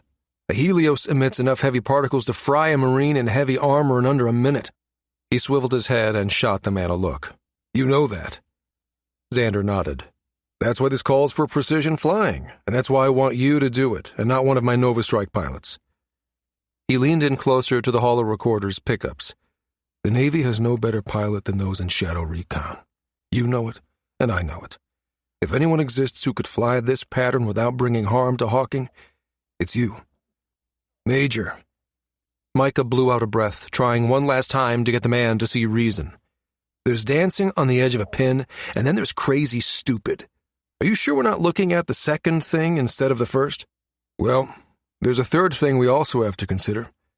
Xander's brows drew together, sharp lines creasing his forehead. Hawking's Space Weather Center just warned there's a GLE coming. It'll hit Hawking in about an hour. Micah heard Yuki's sharp intake of air at his mention of a ground-level event. GLEs were at the extreme end of solar particle event, and presented a bigger hazard than a standard SPE. He scrubbed his face with one hand and stared at the overhead. Way to bury the lead, Captain. A quiet snicker came from where Yuki stood beside him. Okay, say we actually consider doing this. Exactly what does this nutcase of a physicist want us to do? Off-screen, Micah could hear the caustic words of a woman carrying clearly over Xander's mic pickups. This nutcase is happy to send you the specs for how much of a plasma cloud we'll need, the voice said. But I need an answer now. Can you do it? Or should I be looking for another way to get this done? Lives are depending on this. Micah's brows climbed into his hairline. Spicy, isn't she? He commented privately to Xander, causing the man's stern visage to break momentarily into a brief smile. Son, your words, not mine. Micah spared the comm officer a glance. Can we get a cross-section of the area the Major's talking about up on a secondary screen, please? Yes, sir. The lieutenant nodded, and within moments an image hovered beside Xander. Major, you have the emission specs for a yard tug you can share with our esteemed nutcase over there? Xander's lips twitched, but he nodded. What are you thinking? Micah shot Yuki a glance. I'm thinking about slaving 4 pairs of uncrewed tugs to our control, staged every 90 degrees around the circumference. He returned his gaze to the holo. Ask her if that'd create a thick enough plasma cloud.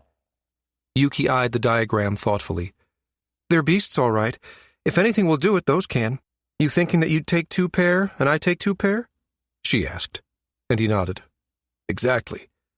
Micah then turned to the CO. I'd feel better holding station outside the cylinder. I can set Wraith on autopilot, let the SI keep her in place, but I'd feel better if there was a human element involved.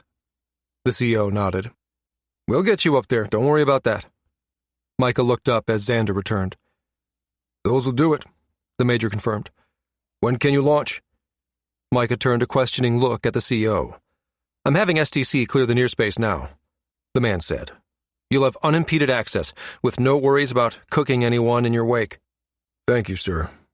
Xander's relief was evident.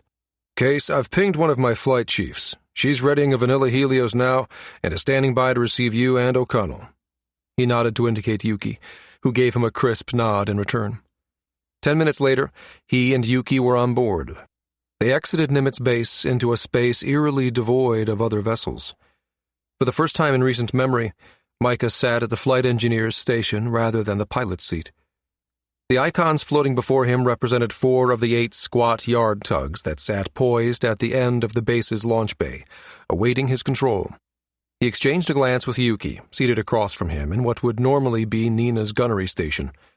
With a subtle nod, he triggered the ship's automated departure sequences. Launching, he told those listening over the Helios' shipnet. He watched as 4 ungainly ships fell into the black, followed by 4 more. The onboard SIs were handling the takeoff and rendezvous portion of the flight. Micah would take point once the tugs were holding station above their assigned positions. North and east in place, he heard Yuki say, just as his 2 pairs came to rest at the positions they'd tagged as south and west. Slaving the pairs together, Micah announced, and the 4 icons under his control resolved into 2. Ready? He sent to Yuki privately, and received her mental assent. He sank into the tug's synthetic vision system, exchanging the Helios' reality for the virtual one they provided. Instantly, his perspective changed. At first, it seemed like he was inside one of the south ships. Then his mind flipped into the west. Very carefully, he disentangled himself, using the tug's sensor arrays to find an optimal spot where he could view both ship pairs at once. Abruptly, he found himself floating in the black, staring up at the Helios in which he was ensconced. Turning his back on that view, he reached one virtual arm to his left and the other to his right. Testing the weight of the paired ships in his mind, he felt for a balance he knew existed between the 2. Pressing back against each mental connection, he confirmed the haptic resistance necessary to keep the synthetic vision SIs flying each pair on a steady trajectory. Tuned, he reported, and heard Yuki echo the same. A beat later, Xander's voice came over the net. Captain, you're a go for patchwork quilt. Copy that, Major, he replied. You be sure and tell us when we can quit now. You sure we can't name this one Shitstorm instead? He heard Yuki whisper jokingly. Xander laughed. We'll keep that under advisement, Lieutenant. Micah took a deep breath, held it, and then slowly let it out. Engaging fusion drives on my mark, he informed them. Mark. The habitat began to spin beneath him as he brought the drives online, and the tugs began to slowly accelerate, circumnavigating the cylinder. 1 rotation. 2. Over the shipnet, he announced, starting plasma run in 5 seconds. 3, 2, Yuki's voice chanted. Let's do this thing. On 1, 8 ships with massive fusion drives lit up Hawking's skies, arcing around the cylinder in a precise pattern only fools, or those out of options, would fly. 23. Mercy Medical Center, Midland. Dawn was still 2 hours away. Elle and Rafe had compared notes. She'd shared her revised theory that the danger wasn't to possible eyewitnesses, but to those who had been tendered the offer to work on DeGrasse. He'd agreed. Watchful observation during the past hour seemed to bear that out. Samantha Travis remained safe, with no attempts made to breach the city center complex. Clint Janis had left around 10 last night, and had made it into Portsmouth around midnight. Quinn had put security around his hotel without bothering to wake the man. The good news was that he appeared to be safe for the moment. Base security was on the lookout for the woman connected with Perez's disappearance, and would ensure Janis got to his ship safely, though it would not be Micah Case's Wraith, since Rafe needed him for something else. The bad news was that the suspect seemed to have chosen Lynette for her next victim. Quinn had flagged 3 different reports from officers in the vicinity of the hospital, each a sighting of someone who matched Sam's description of the woman. All 3 had lost the suspect within moments of spotting her. The woman found herself uncommonly out of sorts at the timing of the evacuation. The fact that it was inadvertently of her own making annoyed her further. That tube was not supposed to have failed. Her line of work relied upon fading into the background as life flowed seamlessly around her. That was difficult to do during an emergency such as this. After the foiled attempt at the Institute earlier that day, the woman had decided to wait until late that night to eliminate Lynette Thompson. She'd traced her to a hotel when all hell broke loose. Police had begun pounding on the hostel's doors, causing the woman to gather her go-bag and slip out the building's emergency exit. She initially assumed that somehow they had discovered her presence and were there to apprehend her. She quickly revised that assumption when she saw police shepherding people from nearby buildings and heard the words emergency and shelter. A quick query of the pubnet filled in the blanks. It changed nothing. She still had a mission to complete. She slipped into the shadows while working to find Thompson's current location. It was just possible the confusion might make her job easier. The woman found Thompson at Mercy Medical Center, 4.5 kilometers away. Since maglevs had been commandeered for the exclusive use of law enforcement, she would have to make it there on foot. Current conditions didn't bode well for such a thing. Under normal circumstances, she could simply blend in with street traffic. Now, anyone found outside would be intercepted and forced into the nearest shelter. That she could not allow. The buildings that abutted the alley where she hid were modest 3-story structures. She scaled the nearest one, taking to the rooftops. Traveling this way was by no means a sure bet. Drones were sweeping the area, looking for those in violation of the emergency evacuation ordinance. Should she be spotted, law enforcement was sure to follow. It was a complex choreography of dash and hide, but half an hour later, she reached her goal. Peering over the edge of an adjoining building, she spied an orderly entering from a side door. A ladder ran the height of the building she stood atop, and she raced toward it. Wrapping hands and feet around its outer rails, she slid rapidly down, nano embedded in her gloves, sloughing the heat generated by that action. She landed with a soft thud, and then sprinted for the door before it had time to seal behind him. The man turned, startled, and she dropped him with a shot of tranquilizing nano she'd loaded into her glove while on the run. An injection of breaching nano followed, gaining her access to his hospital identification and the use of his personal token. She grabbed him under the armpits while pulling up the hospital's layout, searching for the nearest place in which to stash him. A nearby supply closet loomed. That would work nicely. A quick glance inside revealed a maglev cart full of supplies. Dropping the orderly to the floor, she divested him of his medical scrubs and then grabbed the cart. A search over the medical center's net garnered her Lynette Thompson's exact location. Locking the supply closet behind her, she exited and strode purposefully down the hall toward the hospital's emergency wing. Voices up ahead alerted her to the fact she was nearing her destination. Pushing the cart to one side of the corridor, she lifted a box filled with nano-injectors and stepped inside the busy room. The woman hadn't been idle as she'd walked the halls of the med center. She'd pulled up a detail map of the emergency ward, memorizing its layout. She knew where the injectors were stored and walked confidently toward the cabinet, as if she belonged. No one questioned her. No one glanced her way. She kept her eyes down and her ears open, listening to the chatter around her as she went about loading up the storage cabinet. Most of the conversation revolved around the assortment of various contusions, breaks, and sundry small injuries usually incurred during a fast exodus like this one.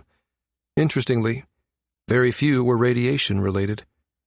Her eyes sharpened as she heard Lynette's name mentioned. "You're not from around here, then, Dr. Thompson?" one voice queried. "Not originally, no," Lynette said. "I'm from Cereba. I'm here on a 3-year fellowship with the Marquis Institute." "Oh, so you're not a medical doctor, then?" The voice sounded surprised. "Well, I am," Lynette explained. "But I'm not currently practicing while on Hawking. I'm focusing more on research at the moment. I actually just got an invitation I'd love to pursue, but it's come at a bad time. Oh? The voice asked. What kind of invitation? The woman heard Lynette sigh. It would be contract work with the Navy. It sounds fascinating, but I still have another 3 months before my fellowship ends. I'm going to have to turn it down this time around, although I'm hoping they'll offer it up again in the future. The woman loading the nano-injectors chanced a glance over her shoulder at the two people talking. She saw genuine regret on Lynette Thompson's face. That, more than anything, convinced her the woman was sincere about turning DeGrasse's offer down. She looked down at the empty case of nano-injectors, gathering the box up and taking it over to a recycling station before exiting the way she'd come. As she pushed the cart back down the corridor, she turned the options over in her mind. Under normal circumstances, she would take more concrete steps to ensure Thompson did not accept the offer. These were not normal circumstances. Moreover, the doctor was surrounded by a bevy of medical personnel. Waiting for an opportunity to eliminate her would take more time than was warranted. No, the woman decided, pocketing the nano packet she'd brought along for this mission. Lynette Thompson's declaration of intent would stay her hand. For now. If Thompson changed her mind, it would have to be soon. A ship would need to leave Hawking within a few short hours in order to rendezvous with the research tourists in time. If she had to, the woman knew she could take the kill shot from inside Nimitz base when Perez's replacement entered the ship destined for DeGrasse. She would head there next, just in case. The woman found an empty room and deposited the cart in it, sparing the hallway that led to the emergency ward one final glance before heading back the way she'd come. Lynette Thompson will never know how lucky she was. That thought was shattered by a shouted, "Freeze!" 24. Mercy Medical Center, Midland. Elle had just finished her latest sweep when Quinn pinged her again. "Heads up, suspect just breached one of the hospital's side entrances." Elle ground to a halt, gesturing to the hospital security guard she'd enlisted to help her watch over the area. "We have company." The woman's eyes snapped to alertness as Elle indicated the outer corridor. "I'm going to go investigate," she told the guard. "No one in or out without badge access. Got it?" The guard straightened. "Yes, ma'am," she said crisply. Elle nodded, and with a last look around, ducked out the door. The figure exiting the exam room matched the one in the hospital's security feed Quinn had just sent. A flash of dull gray at neck and wrists told Elle the woman was armored. "NCIC! Freeze!" she shouted again as her target broke into a run. "In pursuit," she announced. "Sending reinforcements," was Quinn's quick response. She skidded around the corner, only to fling herself sideways as a flurry of flechettes passed through the space she'd just occupied. A quick glance down the corridor showed the woman's form slipping through a side exit. "Tell them she's armed. Flechette pistol. Assume more." Elle's words came out in a rapid staccato. "Shit, boss, you okay?" Concern laced Quinn's mental voice. Elle was too busy dodging shots to give it more than a 2-click reply. "At least we won't have to worry about radiation exposure," she thought with dark humor, as she realized the woman was fast approaching the edge of the radiation hot zone. From there, the map on her HUD suggested several possible destinations. The most likely was either a maglev hub to the left or a small commuter airport on the right. Given that the two were within blocks of each other, it was impossible to predict the woman's objective, although the airport clearly offered more flexible options. The suspect was augmented, evidenced by the speed and dexterity she used to navigate the obstacles in her path. She worked to hinder Elle's progress at every opportunity. A well-placed shot at the base of a pole collapsed a shop's awning. Elle's palms slapped the metal surface as she vaulted over it. A stack of chairs went next, flung over as the woman flew past. Elle hurdled them without breaking stride. Up ahead, she saw a holographic police line marking the evacuation boundary. Behind it, she could just make out the tops of tents set up between the maglev lines and the airport, where emergency workers treated radiation exposure and tended injuries. The woman charged into the crowded throng. Holstering her weapon, Elle plunged in after her. Reactivating the NCIC holo badge on the front and back plates of her drakeskin suit identified her to nearby police. though it did little to part the crowd before her. She launched a surveillance microdrone, sending it flying ahead, and saw the woman angle toward the airport. Quinn's ident appeared again, followed by 2 flashing icons with law enforcement IDs. They looked like they were converging on her location. Officers, meet Special Agent Sear. Boss, you have 2 uniformed police flanking you, Matheson and Carruthers. They've been briefed. Targets headed to the airport. Contact the tower, have them lock it down. Elle replied. On it. Quinn sent. Ahead of her, startled cries erupted, heralding the woman's progress as she shoved her way through displaced evacuees. Elle angled left to avoid a cluster of angry people forced together in the wake of her suspect's passing, and then darted through an opening before it had a chance to close. She pushed her surveillance drone closer. It spotted the woman nearing the airport's ES barrier, but then the feed went abruptly dark, apparent victim to her counter-surveillance. Elle reached out to the airport SI, requesting entrance. It was quickly granted. As her ID token came into contact with the ES field, the barrier snapped off, and Elle raced through. Now free of the crowd, she reached for her service pistol once more. As her hand wrapped around its grip, the cusp connected with her wire, the latter providing the weapon targeting assistance and fire control. Her head remained on a swivel, optics scanning for a figure in gray armor as she pinged the airport SI once more to tap into the security feed. Frustration ate at her as she realized the feed was being actively jammed. Damn it, Quinn, did you get through to the airport or not? Elle demanded, but was met by silence. Quinn's connection was live, but she heard nothing from the man. Elle slowed her pace as she reached the first row of hangars. She sent a surveillance microdrone around the corner and caught a glimpse of a figure slipping behind the end of a building just as the 2 officers caught up to her. She's down there. Elle pointed. Spread out, but approach with caution. She ran between 2 rows of hangars, and the officers paralleled her course, each choosing an adjacent row. As she ran, she tossed out a small cloud of audio chaff. Her suit's containment field drew the nanoid colloids tightly around her, the tiny noise-canceling machines masking her footfalls. She slowed as she reached the end, sending a surveillance drone ahead of her. It died, just like the last one had. She had no choice but to approach the old-fashioned way. Weapon aimed, she made a smooth, fast sweep of the area. No one was there. Just beyond the buildings, several aircraft sat parked. That had to be the woman's objective. Elle spotted movement just as the 2 officers cleared their buildings. She held up a fisted hand, and they stopped. Pointing in the direction the woman had gone, Elle gestured for them to flank the suspect. They nodded and spread out, using the parked aircraft as cover. She was 10 meters from the woman and closing fast when the suspect wheeled, sidestepped to clear an airframe as if she knew Elle's precise location, and then winged a device straight at her. The object must have been target-locked, for as Elle dodged, it swerved to follow.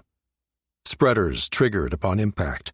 They tried to latch onto her upper thigh, precisely where cloned leg met real, but the drakeskin armor denied them purchase. Elle staggered back as the thing fell to the ground, and then the world around her erupted in a white-hot concussive blast. 25. Midland Air Center, Midland. Elle came to with a pounding headache, and 2 officers standing over her. "You okay, Agent Sear?" one of them asked, giving her a hand and then steadying her as she scrambled to her feet. The officer's words were echoed inside her head, Quinn's anxious voice slicing through her like a hot knife. "You okay, boss?" She winced, adjusting the volume. Accessing her medical nano, she triggered an analgesic while her gaze swept the tarmac. One of the aircraft was missing. Elle shot a look at the officers. "She got away?" The one who'd helped her up nodded briefly, lips compressed into an unhappy line. "Sorry, ma'am. That explosion wasn't the only one she set off." The other one explained. "We weren't close enough to be affected, though." Elle started forward, wincing as her head throbbed in time with each step she took. "Did you see which way she went?" One of them gestured to the tower. "No, but they did. Your suspect jammed the frequencies until she left, but she couldn't do much about old-fashioned radar." He tilted his head north. "They tracked her for a few kilometers until contact was lost in the clutter. Looks like she's on her way to Portsmouth." "She's headed your way." she told Quinn, who had remained silent as she questioned the officers. Her next target's gotta be Janice. It's the only thing that makes sense. What's the fastest way to get there right now? She asked the officers. The one named Carruthers glanced over her shoulder and grimaced. With the evac going on, your best bet's probably right here, ma'am. Elle thanked them and headed for the terminal. I've notified base security they're about to have company. Quinn's voice returned. You sure you're okay? You went off grid for several minutes, and then when your token came back online, you didn't respond. Yeah, I know, she said absently, as her mind began replaying the past few minutes. She was jamming, and then she set off a few small bombs. Bombs? Damn it, boss? Elle ignored him. What was it that they'd said about the bombs? That hers was the only one close? Elle stopped dead in her tracks, her mind replaying those last few moments. The bomb hitting her leg in the exact spot where it had been severed. Spreaders trying to latch on as she frantically backpedaled. The woman saluting her in a knowing way. In a knowing way. Shit, she knows. How the hell? Boss? She blinked and realized she'd said that last out loud. She knows what, boss? Evidently, she'd said it to Quinn, too. She knows I was with the unit. She growled, feet slapping the pavement as she picked up her pace. I'm uploading my suit's feed from the past hour. Study it and figure out who the hell this woman is. About that, Quinn's tone changed. Remember when I asked you if her hair was braided or beaded? Yeah? Elle pulled up short. Well, after looking at the hospital feed, I think our suspect's an Acadian assassin.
26. En route, Midland to Portsmouth. Rafe's overlay announced Elle's incoming ping in the midst of raucous cheers. The radiation levels had begun to drop. The plasma cloud laid by the tugs was working. She's an Acadian assassin. Elle's voice was ragged.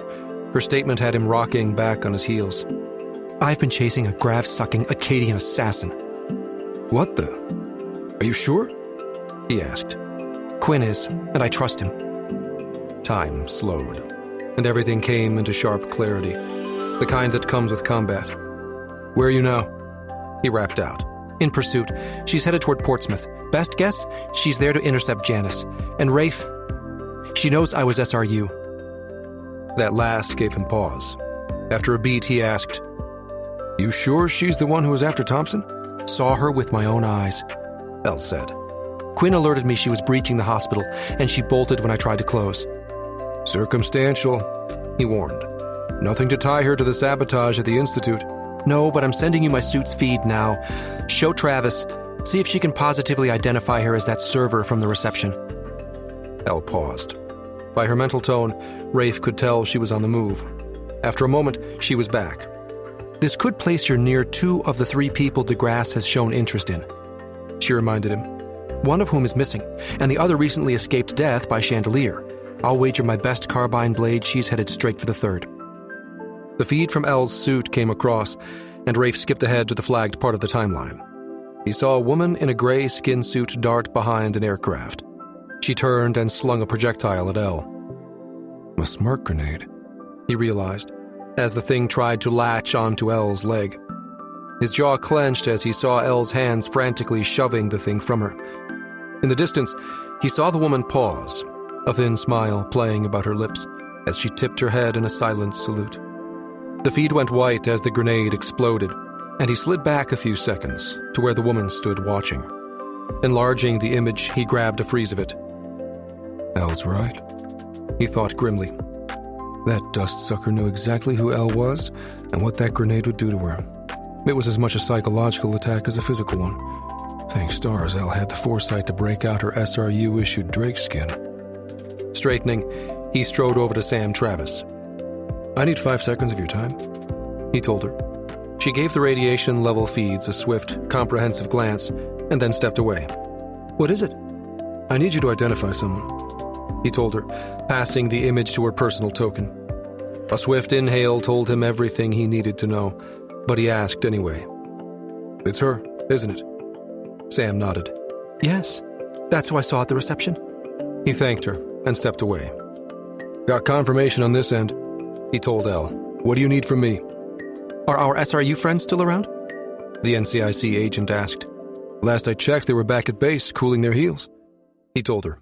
They're scheduled to head back to Cereba with Wraith, but Case and his co-pilot are helping us with the shield right now, so they're delayed. Elle sent him a nod. I'll reach out to Severance then. Know a good tech witch I can borrow? Something tells me that gray suit she's wearing is Acadia's version of Drake skin.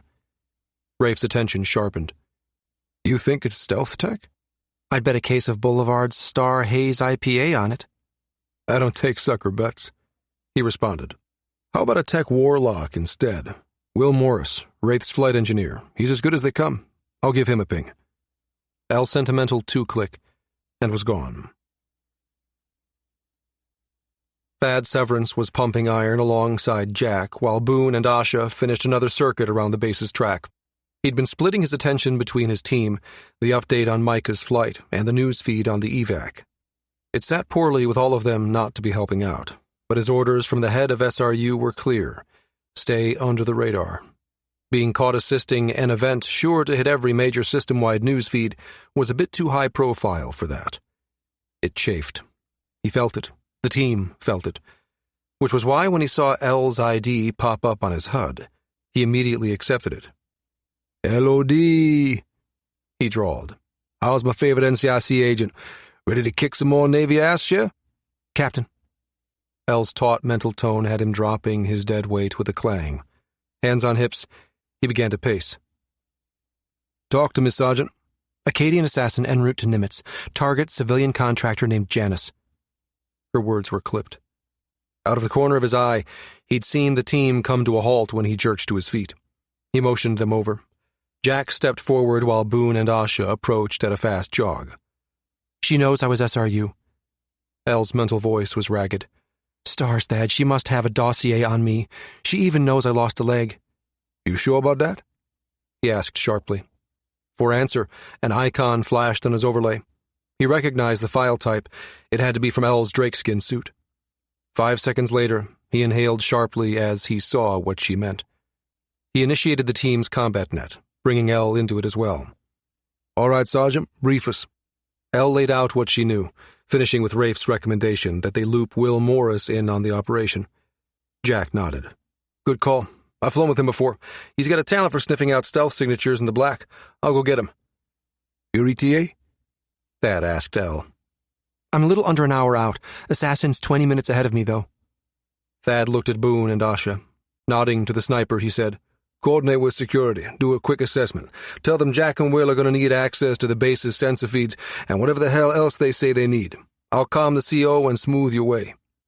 With a nod, Boone jogged away. Asha rose. I'll track down the LEOs guarding Janice and give them a heads up. Thad leveled a finger at her. You shadow them all the way back here. You got that at me? You see any sign of trouble, calm me. She nodded and disappeared. Within minutes, Jack was back, Specialist Will Morris in tow. The sandy-haired, whipcord lean man walked beside the stockier Marine with a deliberate yet graceful stride. Captain, he greeted. I hear we have an Acadian on the loose? Snagging Will's token, Thad flipped him into the combat net alongside the rest. Oh?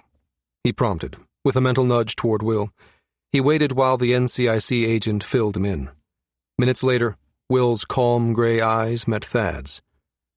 She's Acadian, all right, he said. That's a yinshin she's wearing, stolen tech. Uses the same transformation optics as a drakeskin in stealth mode. It bends the EM and incident waves around the wearer. Hard to track, but not impossible.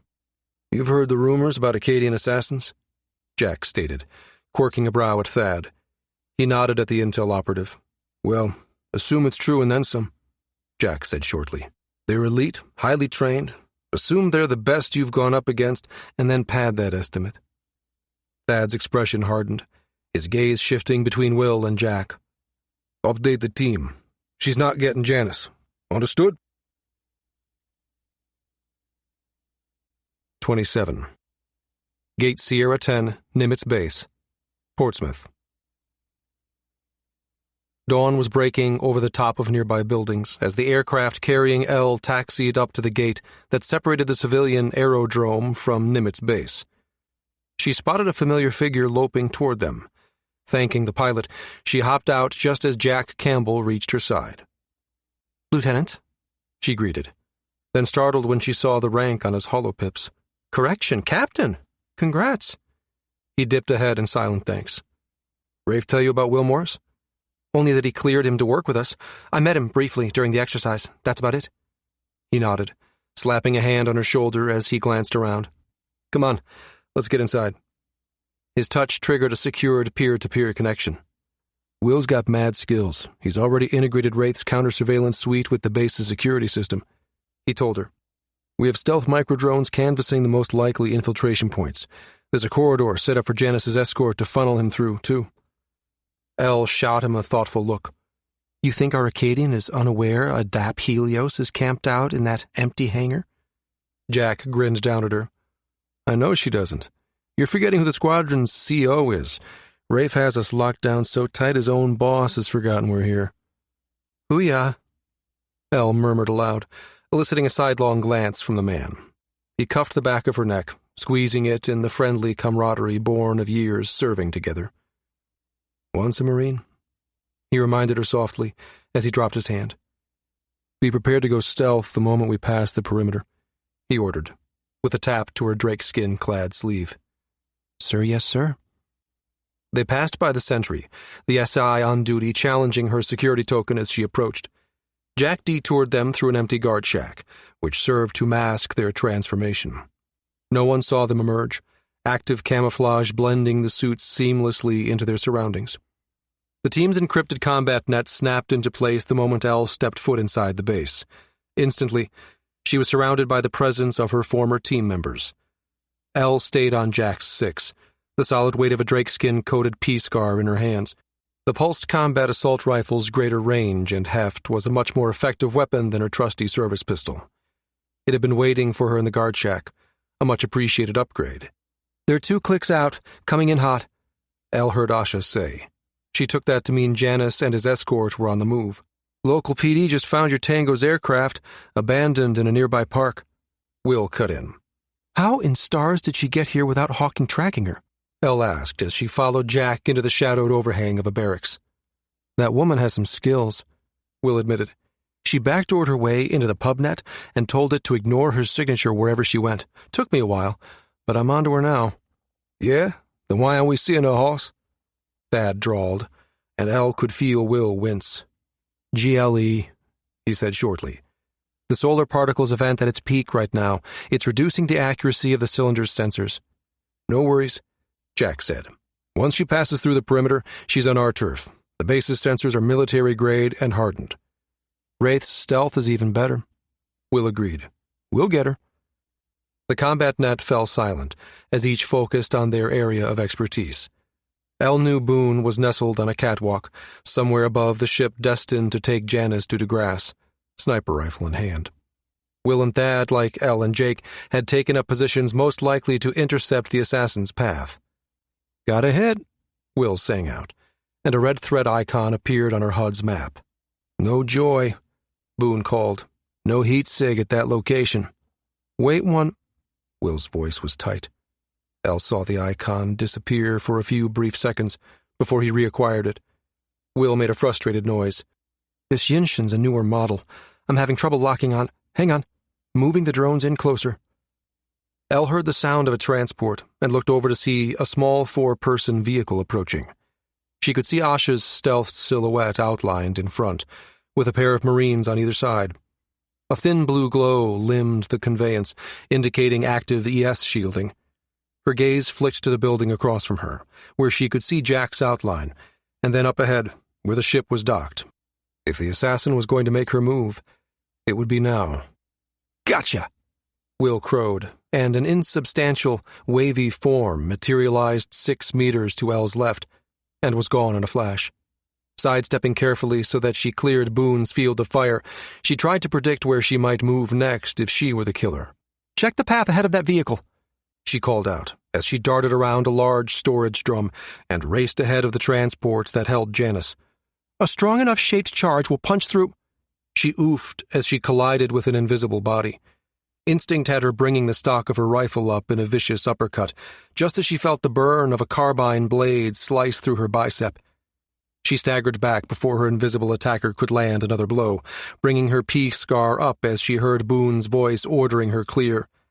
Elle dropped and rolled, grabbing her wounded arm, as the sound of sonic snaps told her the sniper had managed to get off several rounds. She came up into a crouch, just in time to catch the vapor trail, the last few left behind. The impacts made divots on the ceramicrete pavement, small puffs of dust billowing in their wake. Return fire came from behind the barracks Elle and Jake had just cleared, projectiles pinging against the ES shield of the transport as it crossed in front of her. She saw Janice cringing on the floor of the vehicle, the Marine riding inside, shoving the man's head down and covering him with her own armored body. "Will?" she called out, the hand of her uninjured arm wrapped around her wound as she ordered the suit's triage system to seal it with numbing foam. "She's somehow found a way to spoof the drones. I'm getting multiple signatures," he bit out. "Drop them on the net," Thad ordered. "Weapons free, engage at will." Explosions began to go off, not of the team's making, as 5 wavering red heat signatures suddenly populated her HUD. Elle dragged her blood-slicked hand through a small patch of grass that grew alongside the stretch of pavement, and then rose, gripping her pea-scar once more. She studied the 5 signatures, triangulating each with respect to the transport, the ship, and the best nearby cover. Her gut told her the figure closest was a decoy, and she turned toward the image between Jake and Asha. Abruptly, she became aware there was an artificial regularity to the weapons fire. "Attack's automated," she warned. "Agreed," came from Jack. "Factor it out," Thad ordered. She heard several 2 clicks. She angled toward her target, closing the distance with care. Janice's transport was meters away from its objective. Elle stopped just behind the waveform and brought her P-scar up, her finger edging toward the trigger. She froze, head cocked, when she felt the displacement of air beside her, a meter behind and to the left of where her HUD indicated the assassin should be. Spinning, she pulled the trigger. Just as the barrel of her weapon was knocked skyward, she stepped back just as a breeze passed by centimeters from her face. She can see me, but I can't see her, she realized. Dropping suddenly into a crouch, she swept a leg out and connected with the assassin, sending her rolling back. The P-scar went flying as Elle pulled its quick release, and she blindly threw herself atop the woman. The two grappled, the slippery nature of both her drakeskin suit and the assassin's yinshin making it next to impossible to find a hold. Elle chanced a glance at the ship. Janice was being hustled up its ramp. Her momentary inattention earned her a hard clip to the chin. She growled and tried to work her arm around the assassin's neck, but the woman kept denying her access, her fist grinding into the wound along Elle's bicep with painful accuracy. Elle heard the sound of the ship's hatch cycling closed, just as the assassin's booted foot connected with her abdomen, and she found herself airborne. A low laugh and sibilant whisper came to her just before she went crashing into a stack of crates lined up against a nearby building. "Sergeant, status!" Thad's sharp voice intervened, just as Asha came running up to kneel beside her. Elle's HUD showed Jack and Thad in pursuit, but then Asha commanded her attention as the medic ordered Elle to revert her drakeskin to standby, and ripped off her hood. "Your arm," she snapped, rolling Elle to her side. "I'm fine," she began, but the medic cut her off. "Thad, Boone, and Jack are tailing her. You don't think they can handle one lone assassin?" Asha scoffed. "Look, Janice is safe on the ship. You've done your part. Let them handle the rest." Elle relented with ill-concealed grace. As Asha tended her wound, she ordered her suit to replay her final encounter with the assassin. She'd been correct. The assassin had said something, but her wire refused to translate the whispered phrase. Gida de duisho. Elle's breath came out in a harsh expletive, as she replayed the low laugh and the assassin's words. Gida de duisho. She forced her attention back to the combat net as calls began to spill in. "No joy. Lost contact. Sensor feeds clean." One after the other, the team reported in. The assassin had disappeared. 28. Command Center, Nimitz Base. Elle paced restlessly behind Will and Jack while they combed through the feeds. Quinn had joined them in the base's command center and was working on the other side of Wraith's crew chief. Where Will and Jack concentrated on data coming in from Nimitz Base, Quinn was casting his net wide, sending feelers throughout the cylinder for anything resembling the woman who had slipped through their fingers like cerebin silk.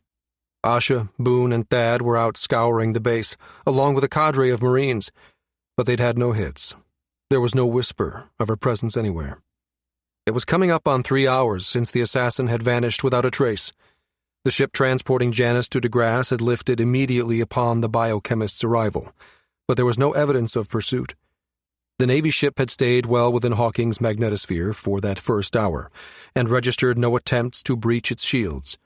When the solar particle event had passed, it quietly resumed its journey. The Navy ship had been accelerating for nearly 2 hours, and in that time, everything remained uneventful. Other ships had since left Hawking, but none seemed inclined to follow, nor were there incoming ships on an intercept. Elle couldn't figure it out. Wondering what she could possibly be missing, she stabbed her fingers through her hair in frustration, and hissed as the action sent a jolt of pain through her newly healed wound. Jack shot her a concerned look, but she waved him off. "If she's still on Hawking, then she has to surface sometime soon," she muttered. "These suits can't hold active stealth for more than 4 hours before needing a recharge." Quinn cocked his head. "I didn't know that." He turned back to his holoscreen.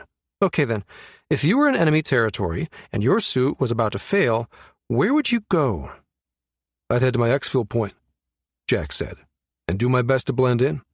"Yeah, but how do you identify an Acadian's exfil point?" Will asked, and Quinn jolted upright at his words. "Shit, why didn't I think of that?" He turned to the console in front of him, playing it like a maestro would a concert grand. Images flashed by at a blinding speed, until he stopped abruptly, a triumphant grin on his lips. Flinging the feed onto the main screen, he said, "Take a look at this." The hollow image looked like it came from one of the loading docks on the civilian side of the Hawking spaceport. The view showed a ship's open hold being loaded. Elle stepped closer, hands on hips. "What are we looking at?" "A merchant ship, the Lan Hui, registered to Sachi Trading Company out of Acadia." He glanced over at her. "Feed's 3 hours old. She's one of the ships that departed after our Navy transport left." Jack's fingers were now flying across his console. "I see," he murmured. "Interesting." Quinn began skipping through various feeds around the merchant ship's loading dock, images of maglev carts piled high with crates flashing across his holoscreen. She wasn't supposed to depart for another 5 hours, but right in the middle of the flare, she asks for an expedited clearance. He told them. "That's a bit obvious." Jack looked over at them, brow raised. "SOP has ground all vessels and weather out a storm like the one that just hit us." "True, but since she's an Acadian vessel, do those restrictions apply?" Will asked, pulling up STC logs. "Check it out. STC delivered the appropriate warnings, but Lan Hui assured them it wouldn't be a problem." Quinn froze his feed, and then pinned the image in one corner of the holotank while he brought up the recording from their engagement with the assassin. He then synced the timestamps and began scrubbing slowly through them both, starting just after the team lost contact with the assassin. As Quinn continued to advance the feed, Jack pushed away from his console and let out a low whistle. "Well, I'll be damned." Elle found herself crowded up against Quinn's chair. "That's her," she said in a low voice. The base's CO, who had remained silent throughout the search, spoke up, his tone skeptical. "How can you tell? Her head's down, and with the bill of that cap, there's no seeing her face." "No, but the sleeves of her coveralls ride up when she lifts her arm. That's a stealth suit she's wearing." Elle pointed. "See, there?" Will nodded. "I'm running a comparison based off the data we were able to get from Wraith's surveillance drones. Definitely the same build, same height. I'm getting an 85% correlation here." The CO crossed his arms. "Okay then. Roll that feed. Where did she go from here?" "She didn't," Quinn said, voice tight. "She loaded that cargo onto the ship and never returned to the dock." Jack's fingers were playing across his console once more. "And then that ship rocketed out of the spaceport right after our transport took off." Elle turned toward the intelligence officer, gut clenching. "Did it follow?" "No, actually." Jack turned and fixed her with a grim look. "Both ships stayed safely inside the magnetosphere until the SPE passed. Lan Hui departed first, though, right on the storm's tail." "But why?" Elle murmured. "Are they setting up an ambush?" Will shook his head. "I have real-time STC feeds, all the way out to the 1AU buoy." He nodded at the image. "That ship's on a nice, tame burn to the Procyon Gate. Definitely not the same trajectory as the ship Janice is on, and there's no indication it's slowing down." Elle sat down in a vacant chair. "So what? She just gave up?" Quinn swiveled his chair to face her. "I hear what you're getting at, boss, and I agree. It doesn't fit the profile, does it? But what else can it be?" Elle studied the image on the main holodisplay and shook her head. "I don't know," she said slowly. "But I think I'll contact Admiral Toland and warn her that Acadia has taken an interest in her civilian contractors. Maybe..." She tapped a finger on the arm of the chair, looking at Jack speculatively. His eyes narrowed, and he raised a questioning brow at her. "Maybe what?" She thought of the role Rafe had played in the simulation just 2 days earlier. Maybe it wouldn't hurt for her to have a ringer on her station. She mused thoughtfully. Just in case. 29. Task Force HQ, Midland. Things were winding down at the Emergency Command Center in Midland. Once Finn Davies had been assured that the plasma patch was holding and the ground-level event had passed, he excused himself and signed off. Rafe and Asato stayed on, managing minor snafus as they sprang up, while Sam and Cass continued worrying over the misbehaving Magfield tubes. He trusted Thad to handle the situation with the assassin, and knew better than to jog the man's elbow in the middle of an operation. But he kept a weather eye out for any incoming message from Nimitz with Thad or L's signature on it. Several hours had passed before L pinged to give him the update. When she got to the part where the assassin had left talking, he motioned Cass and Sam over and transferred L to the command center's main holo. One of Cass's techs waved at her urgently, and she motioned Sam on, turning away to deal with whatever issue had sprung up. "You were telling me about the woman Dr. Travis saw?" he prompted L, as Sam joined him. "You mean the one who attacked Linnet?" Sam asked, and L nodded. "She managed to escape the habitat. The ship she's on is en route to the gate, but we have people standing by to intercept." L sent the physicist a reassuring look. "Your friend is safe." Rafe saw relief pass over Travis's face at this news, but then her brows drew together in concern. "What about Bill Perez?" L hesitated briefly, and then shook her head. Rafe could see the exhaustion in her eyes.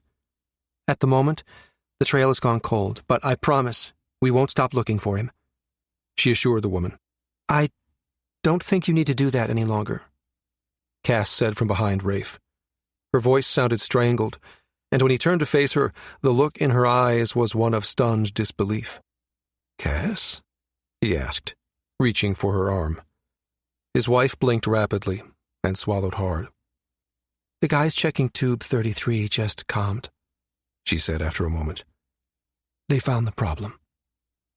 Her gaze shifted to L on the holoscreen. "And I think they found your man." 30. Tube 33, Hawking Habitat.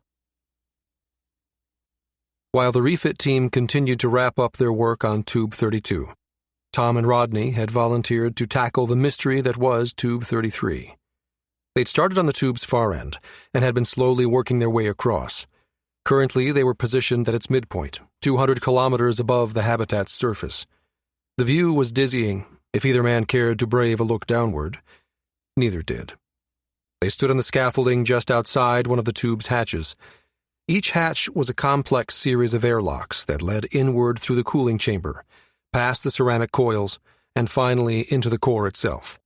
These were the sole access points to the plasma that filled the system's core. They would only cycle with pre-authorized clearance. "Hey, Tom! Take a look at this!" Rodney called out, pointing at the keypad beside the sealed hatch. Tom ambled over, scanner in hand. "What you got?" Tom asked, bringing his scanner online and pointing it at the keypad. Rodney frowned, kneeling beside the device. Running a hand across the surface of the keypad, he dipped his head to see the underside and then felt carefully behind the unit. "I think," he began, then yelped as a shock ran through his hand. Withdrawing it rapidly, he shook the sting out and shot Tom a knowing look. "Scrambler nano. Booby-trapped to overload if someone other than the person who installed it tries to access it," Tom guessed, lips firming into a straight line. Rodney nodded. "Yeah, felt like it," the man agreed. He rose, pulling out his own scanner. "What would make someone come all the way up here to hack into an access hatch?" "No reason I can think of," Tom said, then amended. "Well, no good reason." Rodney pointed a finger at Tom, then shook it when he realized it still felt tingly. "Exactly. I've got a funny feeling about this." One corner of Tom's mouth lifted in a half smile. "I'm guessing you're not talking about the feeling in your hand either?"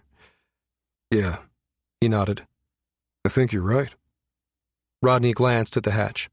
"Tell you what, let's open it but not go in. Don't want to disturb the evidence inside. But what's out here on the keypad's already got my DNA all over it, so..." Tom shrugged. "Sounds fine to me." Rodney shot the keypad the opening sequence over his wire. The keypad was sluggish to respond, but it finally beeped and the hatch sighed open. Both men trained their scanners into the opening, and Tom loosed a microdrone that hovered right at the hatch's inner flange, its greater sensitivity gathering more data than either handheld device could muster. "Hey, Rodney?" Tom asked slowly, his eyes trained on the opening before him, but his gaze focused on the feed the microdrone was sending to his overlay. "You seeing this?" Rodney swallowed, and his dark, rounded face took on a slightly grayish pallor. "That's..." Human DNA in there. Yeah. The two men exchanged a look, and then Rodney nodded for Tom to do the honors. He sent a ping over the Habitat's net, using the secured Public Works emergency channel that had reserved bandwidth and an extra layer of encryption. He'd thought it was overkill when they'd first been told about it. Now, with a possible killer at large, he was abruptly glad it was there. Hey, boss? He asked when Cass answered his ping. What's wrong, Tom? She asked. And he knew she could tell from his tone something was up. We have a situation up here at Hatch 2, he began. I think you might want to send someone from Hawking PD up here, maybe someone with forensics experience. You know, like from their homicide division. There was a pause on the other end, and when Cass returned, her sharp tone caused Tom to nearly jump out of his skin. Are you saying there's a body in one of my tubes? Could be.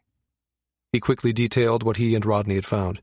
Stay put, she instructed them. Don't move from that position. I'm sending people to you right now. Trust me. He laughed nervously. We're not going anywhere. And please tell them we'd be much obliged if they'd hurry up and get here already. When he disconnected, Tom found Rodney crouched just outside the hatch, his eyes focused intently on something just inside the door. You okay there, friend? He asked, and Rodney looked up with a wan smile. Yeah, but I might have found something else they're going to want to see. What's that? Tom asked, crouching beside his friend. Rodney pointed. You see that? He asked. Tom squinted into the chamber. What Rodney indicated looked small and round and brown. His forehead wrinkled as he studied the item. Looks like a bead? Rodney asked, a strange note to his voice. Tom nodded. Yeah, I suppose. Yeah. Tom turned to his friend, curious. Is that supposed to mean something? Rodney shrugged, looking uncertain. I heard it when I was a kid. Old wives' tale kind of thing, you know? About what? About Akkadian assassins, he said, his eyes solemn. They leave a bead behind to mark each kill. 31. Hangar Echo 18 Romeo, Nimitz Base. The hangar's door opened at Elle's approach. Thad stood there, a smile buried deep in his brown eyes. Sergeant, he said, crossing his arms over his chest and favoring her with a narrow-eyed look. Coming to see us off on me? She smiled crookedly. You wouldn't have it any other way? He rumbled a laugh and stepped aside so she could enter. How's the case wrapping up? He asked. Elle lifted her palm, wobbling it back and forth. She said. Loads of filing to be done, but it's almost over. So the body in the tube was Perez, huh? She nodded. DNA confirmed it. Thad leaned against a nearby crate, frowning thoughtfully. Any idea how the assassin managed to hack a tube? Elle shot him a wry smile. Yeah, actually. Quinn did a neat bit of detective work on that one. Turns out one of the maintenance workers' tokens had been hacked. He thinks it happened earlier that night by someone who bumped into him on the street. Odd thing was, he was cleared to work on tube 32, not 33.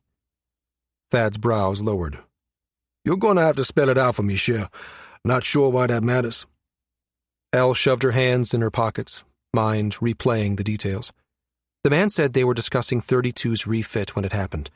Quinn thinks the assassin must have overheard them, and that gave her the idea to dump Perez's body in the tube to dispose of it. And she got the wrong one. Elle nodded, leaning against the crate opposite Thad. She did, although she didn't know it at the time. One of Thad's brows rose in disbelief. You saying we were defeated by an assassin who can't count, Sergeant? Elle huffed a laugh. Not quite. About 6 months ago, Public Works hired someone to replace the signs that marked each tube, only the guy got the numbering wrong. They're all one number off, and they haven't gotten around to fixing it yet. Thad's eyes widened. You mean to tell me? Yep. Turns out everything that happened yesterday, the tube failure, the magnetic sheath going down, the emergency evac, all of it. Thad started laughing. Can all be traced to a mistake made by some shit-for-brains idiot at a sign company. Elle grinned back at him. Think we should send him the bill? Thad bent over, his hands slapping his thighs and his laugh threatening to turn into a wheeze. Stars, Cher. That's one for the books. His shoulders shook in amusement as he straightened. Wait till I tell Micah. Slinging 4 tugs in a circle for about 2 hours straight gave him one hell of a hangover. If he ever gets that assassin in Wraith's sights, she's vapor.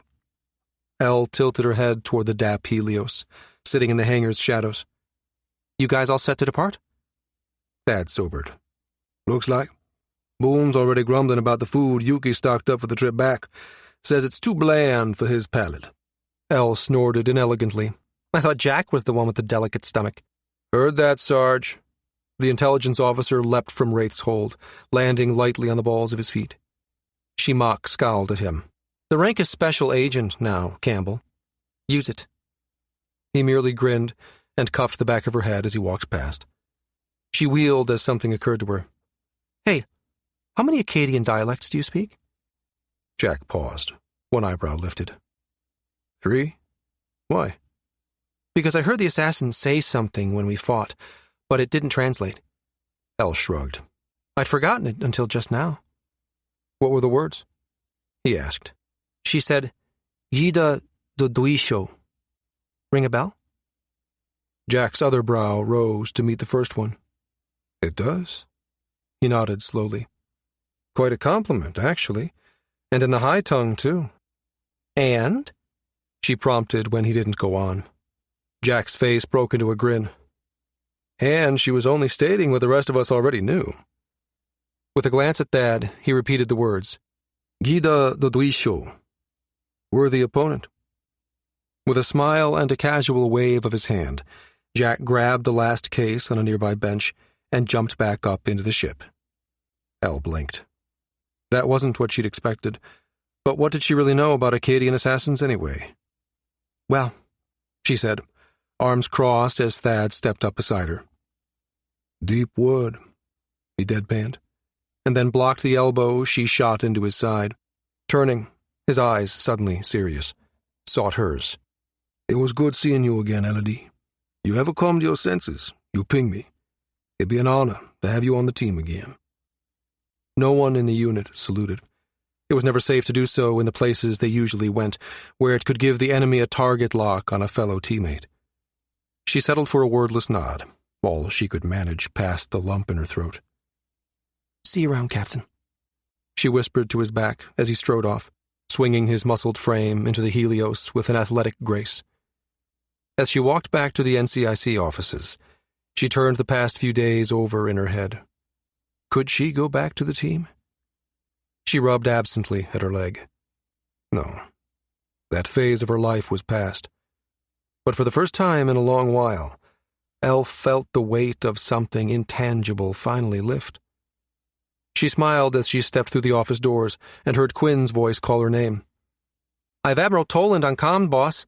You said you wanted to talk to her? Elle quickened her pace.